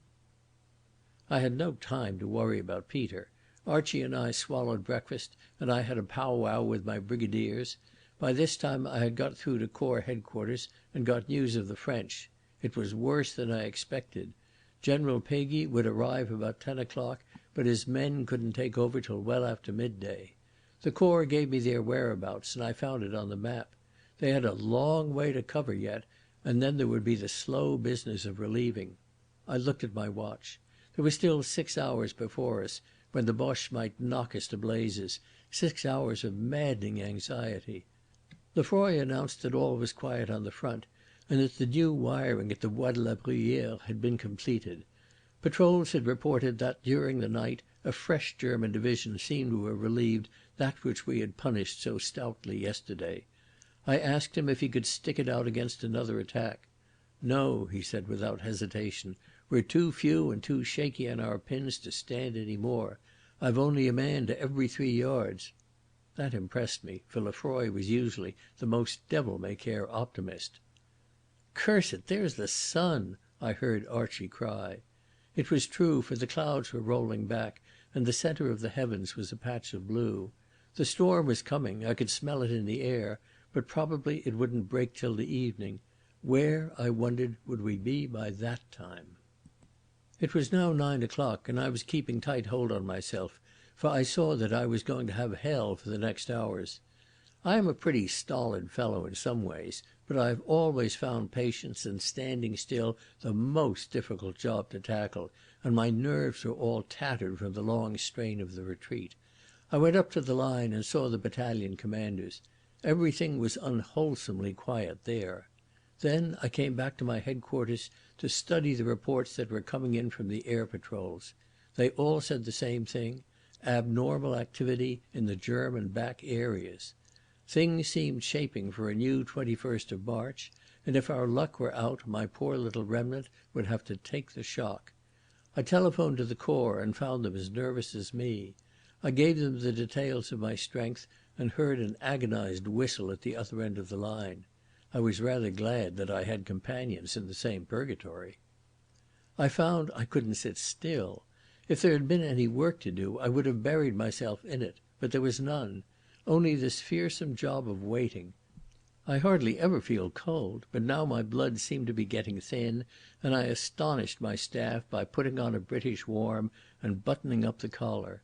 Round that derelict farm I ranged like a hungry wolf, cold at the feet, queasy in the stomach, and mortally edgy in the mind. Then suddenly the cloud lifted from me, and the blood seemed to run naturally in my veins.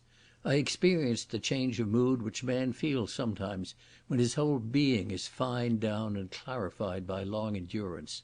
The fight of yesterday revealed itself as something rather splendid. What risks we had run, and how gallantly we had met them! My heart warmed as I thought of that old division of mine, those ragged veterans that were never beaten as long as breath was left in them. And the Americans, and the boys from the machine gun school, and all the oddments we had commandeered, and old Blenkiron raging like a good-tempered lion. It was against reason that such fortitude shouldn't win out. We had snarled round and bitten the Boche so badly that he wanted no more for a little. He would come again, but presently we should be relieved, and the gallant bluecoats, fresh as paint and burning for revenge, would be there to worry him. I had no new facts on which to base my optimism, only a changed point of view, and with it came a recollection of other things. Wake's death had left me numb before, but now the thought of it gave me a sharp pang. He was the first of our little confederacy to go, but what an ending he had made, and how happy he had been in that mad time when he had come down from his pedestal and become one of the crowd. He had found himself at last, and who could grudge him such happiness? If the best were to be taken, he would be chosen first, for he was a big man before whom I uncovered my head. The thought of him made me very humble. I had never had his troubles to face, but he had come clean through them and reached a courage which was for ever beyond me. He was the faithful among us pilgrims who had finished his journey before the rest. Mary had foreseen it. There is a price to be paid, she had said, the best of us. And at the thought of Mary a flight of warm and happy hopes seemed to settle on my mind. I was looking again beyond the war to that peace which she and I would some day inherit. I had a vision of a green English landscape with its far-flung sense of wood and meadow and garden, and that face of all my dreams, with the eyes so childlike and brave and honest, as if they too saw beyond the dark to a radiant country. A line of an old song, which had been a favourite of my father's, sang itself in my ears. There's an eye that ever weeps, and a fair face will be fain, when I ride through Annan Water wi' my bonny bands again. We were standing by the crumbling rails of what had once been the farm sheepfold. I looked at Archie, and he smiled back at me, for he saw that my face had changed. Then he turned his eyes to the billowing clouds. I felt my arm clutched. "Look there," said a fierce voice, and his glasses were turned upward. I looked, and far up in the sky saw a thing like a wedge of wild geese flying towards us from the enemy's country. I made out the small dots which composed it, and my glass told me that they were planes. But only Archie's practised eye knew that they were enemy. "Boche?" I asked. "Boche," he said. "My God, we're for it now." My heart had sunk like a stone, but I was fairly cool. I looked at my watch and saw that it was 10 minutes to 11. "How many?" "5," said Archie, "or there may be 6, not more." "Listen," I said. "Get on to your headquarters. Tell them that it's all up with us if a single plane gets back. Let them get well over the line, the deeper in the better, and tell them to send up every machine they possess and down them all. Tell them it's life or death. Not one single plane goes back. Quick!" Archie disappeared, and as he went our anti-aircraft guns broke out. The formation above opened and zigzagged, but they were too high to be in much danger. But they were not too high to see that which we must keep hidden or perish. The roar of our batteries died down as the invaders passed westward. As I watched their progress they seemed to be dropping lower. Then they rose again, and a bank of cloud concealed them. I had a horrid certainty that they must beat us, that some at any rate would get back. They had seen thin lines in the roads behind us empty of supports. They would see, as they advanced, the blue columns of the French coming up from the southwest, and they would return and tell the enemy that a blow now would open the road to Amiens and the sea. He had plenty of strength for it, and presently he would have overwhelming strength. It only needed a spear point to burst the jerry-built dam and let the flood through. They would return in 20 minutes, and by noon we would be broken. Unless the miracle of miracles happened and they never returned. Archie reported that his skipper would do his damnedest and that our machines were now going up. "We've a chance, sir," he said, "a good sporting chance." It was a new Archie, with a hard voice, a lean face and very old eyes. Behind the jagged walls of the farm buildings was a knoll which had once formed part of the high road. I went up there alone, for I didn't want anybody near me. I wanted a viewpoint, and I wanted quiet, for I had a grim time before me. From that knoll I had a big prospect of country. I looked east to our lines, on which an occasional shell was falling, and where I could hear the chatter of machine guns. West there was peace, for the woods closed down on the landscape. Up to the north, I remember, there was a big glare as from a burning dump, and heavy guns seemed to be at work in the Ancre valley. Down in the south there was the dull murmur of a great battle, but just around me in the gap, the deadliest place of all, there was an odd quiet. I could pick out clearly the different sounds. Somebody down at the farm had made a joke, and there was a short burst of laughter. I envied the humorist his composure. There was a clatter and jingle from a battery changing position. On the road a tractor was jolting along. I could hear its driver shout and the screech of its unoiled axle. My eyes were glued to my glasses, but they shook in my hands so that I could scarcely see.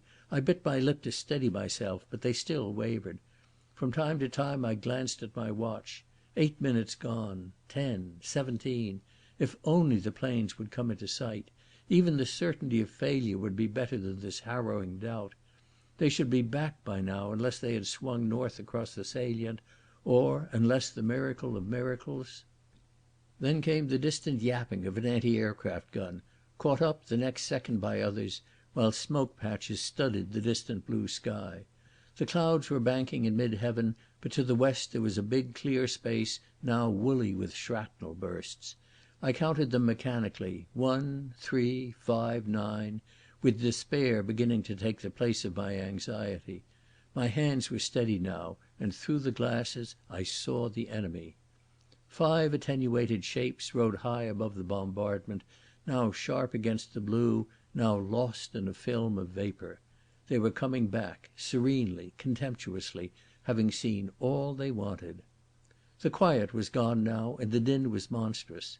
Anti-aircraft guns, singly and in groups, were firing from every side. As I watched, it seemed a futile waste of ammunition. The enemy didn't give a tinker's curse for it. But surely there was one down. I could only count 4 now.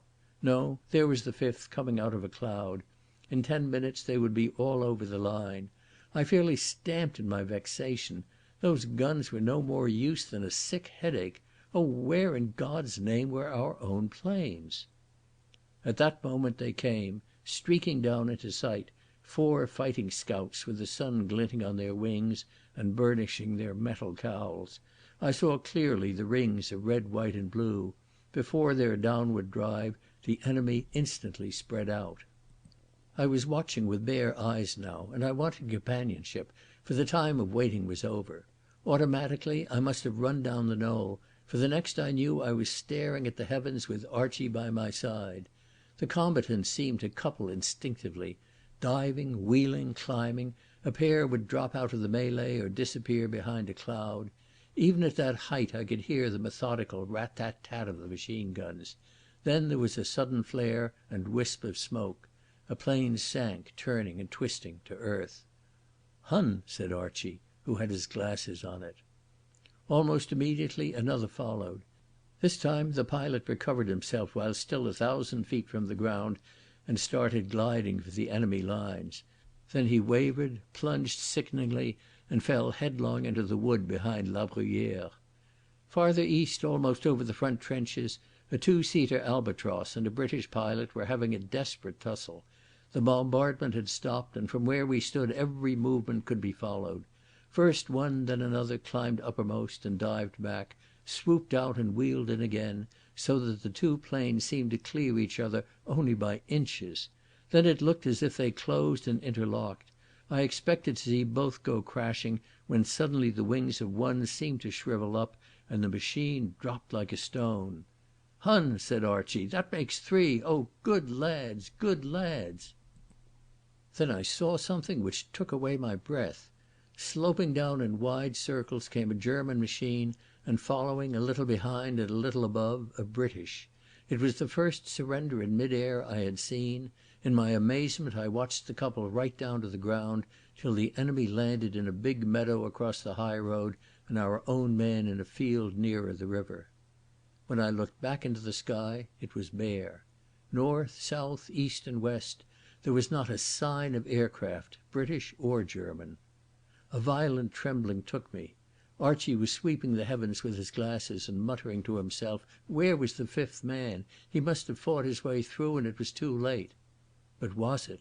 From the toe of a great rolling cloud bank a flame shot earthwards, followed by a V-shaped trail of smoke. British or Boche? British or Boche? I didn't wait long for an answer, for riding over the far end of the cloud came two of our fighting scouts. I tried to be cool and snapped my glasses into their case, though the reaction made me want to shout. Archie turned to me with a nervous smile and a quivering mouth. "I think we have won on the post," he said. He reached out a hand for mine, his eyes still on the sky, and I was grasping it when it was torn away. He was staring upwards with a white face. We were looking at the sixth enemy plane. It had been behind the others and much lower, and was making straight at great speed for the east. The glasses showed me a different type of machine, a big machine with short wings, which looked menacing as a hawk in a covey of grouse. It was under the cloud bank, and above, satisfied, easing down after their fight, and unwitting of this enemy, rode the two British craft. A neighbouring anti-aircraft gun broke out into a sudden burst, and I thanked Heaven for its inspiration. Curious as to this new development, the two British turned, caught sight of the Boche and dived for him. What happened in the next minutes I cannot tell. The three seemed to be mixed up in a dogfight, so that I could not distinguish friend from foe. My hands no longer trembled, I was too desperate. The patter of machine guns came down to us, and then one of the three broke clear and began to climb. The others strained to follow, but in a second he had risen beyond their fire, for he had easily the pace of them. Was it the Hun? Archie's dry lips were talking. "It's Lensch," he said. "How do you know?" I gasped angrily. "Can't mistake him. Look at the way he slipped out as he banked. That's his patent trick." In that agonizing moment hope died in me. I was perfectly calm now, for the time for anxiety had gone. Farther and farther drifted the British pilots behind, while Lensch, in the completeness of his triumph, looped more than once as if to cry an insulting farewell. In less than 3 minutes he would be safe inside his own lines, and he carried the knowledge which for us was death. Someone was bawling in my ear and pointing upward. It was Archie, and his face was wild. I looked and gasped, seized my glasses and looked again. A second before, Lensch had been alone. Now there were two machines. I heard Archie's voice. "My God, it's the Gladys, the little Gladys." His fingers were digging into my arm and his face was against my shoulder. And then his excitement sobered into an awe which choked his speech as he stammered, It's old... But I did not need him to tell me the name, for I had divined it when I first saw the new plane drop from the clouds. I had that queer sense that comes sometimes to a man, that a friend is present when he cannot see him. Somewhere up in the void two heroes were fighting their last battle, and one of them had a crippled leg. I had never any doubt about the result, though Archie told me later that he went crazy with suspense. Lensch was not aware of his opponent till he was almost upon him, and I wonder if by any freak of instinct he recognised his greatest antagonist. He never fired a shot, nor did Peter. I saw the German twist and sideslip as if to baffle the fate descending upon him. I saw Peter veer over vertically, and I knew that the end had come. He was there to make certain of victory, and he took the only way. The machines closed. There was a crash which I felt, though I could not hear it, and the next second both were hurtling down, over and over, to the earth. They fell in the river just short of the enemy lines, but I did not see them, for my eyes were blinded and I was on my knees. After that it was all a dream. I found myself being embraced by a French general of division, and saw the first companies of the cheerful bluecoats whom I had longed for. With them came the rain, and it was under a weeping April sky that early in the night I marched what was left of my division away from the battlefield. The enemy guns were starting to speak behind us, but I did not heed them. I knew that now there were warders at the gate, and I believed that by the grace of God that gate was barred for ever. They took Peter from the wreckage with scarcely a scar except his twisted leg. Death had smoothed out some of the age in him and left his face much as I remembered it long ago in the Mashonaland hills. In his pocket was his old battered Pilgrim's Progress. It lies before me as I write, and beside it, for I was his only legatee, the little case which came to him weeks later, containing the highest honour that can be bestowed upon a soldier of Britain. It was from the Pilgrim's Progress that I read next morning, when, in the lee of an apple orchard, Mary and Blenkiron and I stood, in the soft spring rain, beside his grave. And what I read was the tale in the end, not of Mr. Standfast, whom he had singled out for his counterpart, but of Mr. Valiant for truth, whom he had not hoped to emulate. I set down the words as a salute and a farewell. Then said he, I am going to my father's, and though with great difficulty I am got hither, yet now I do not repent me of all the trouble I have been at to arrive where I am. My sword I give to him that shall succeed me in my pilgrimage, and my courage and skill to him that can get it.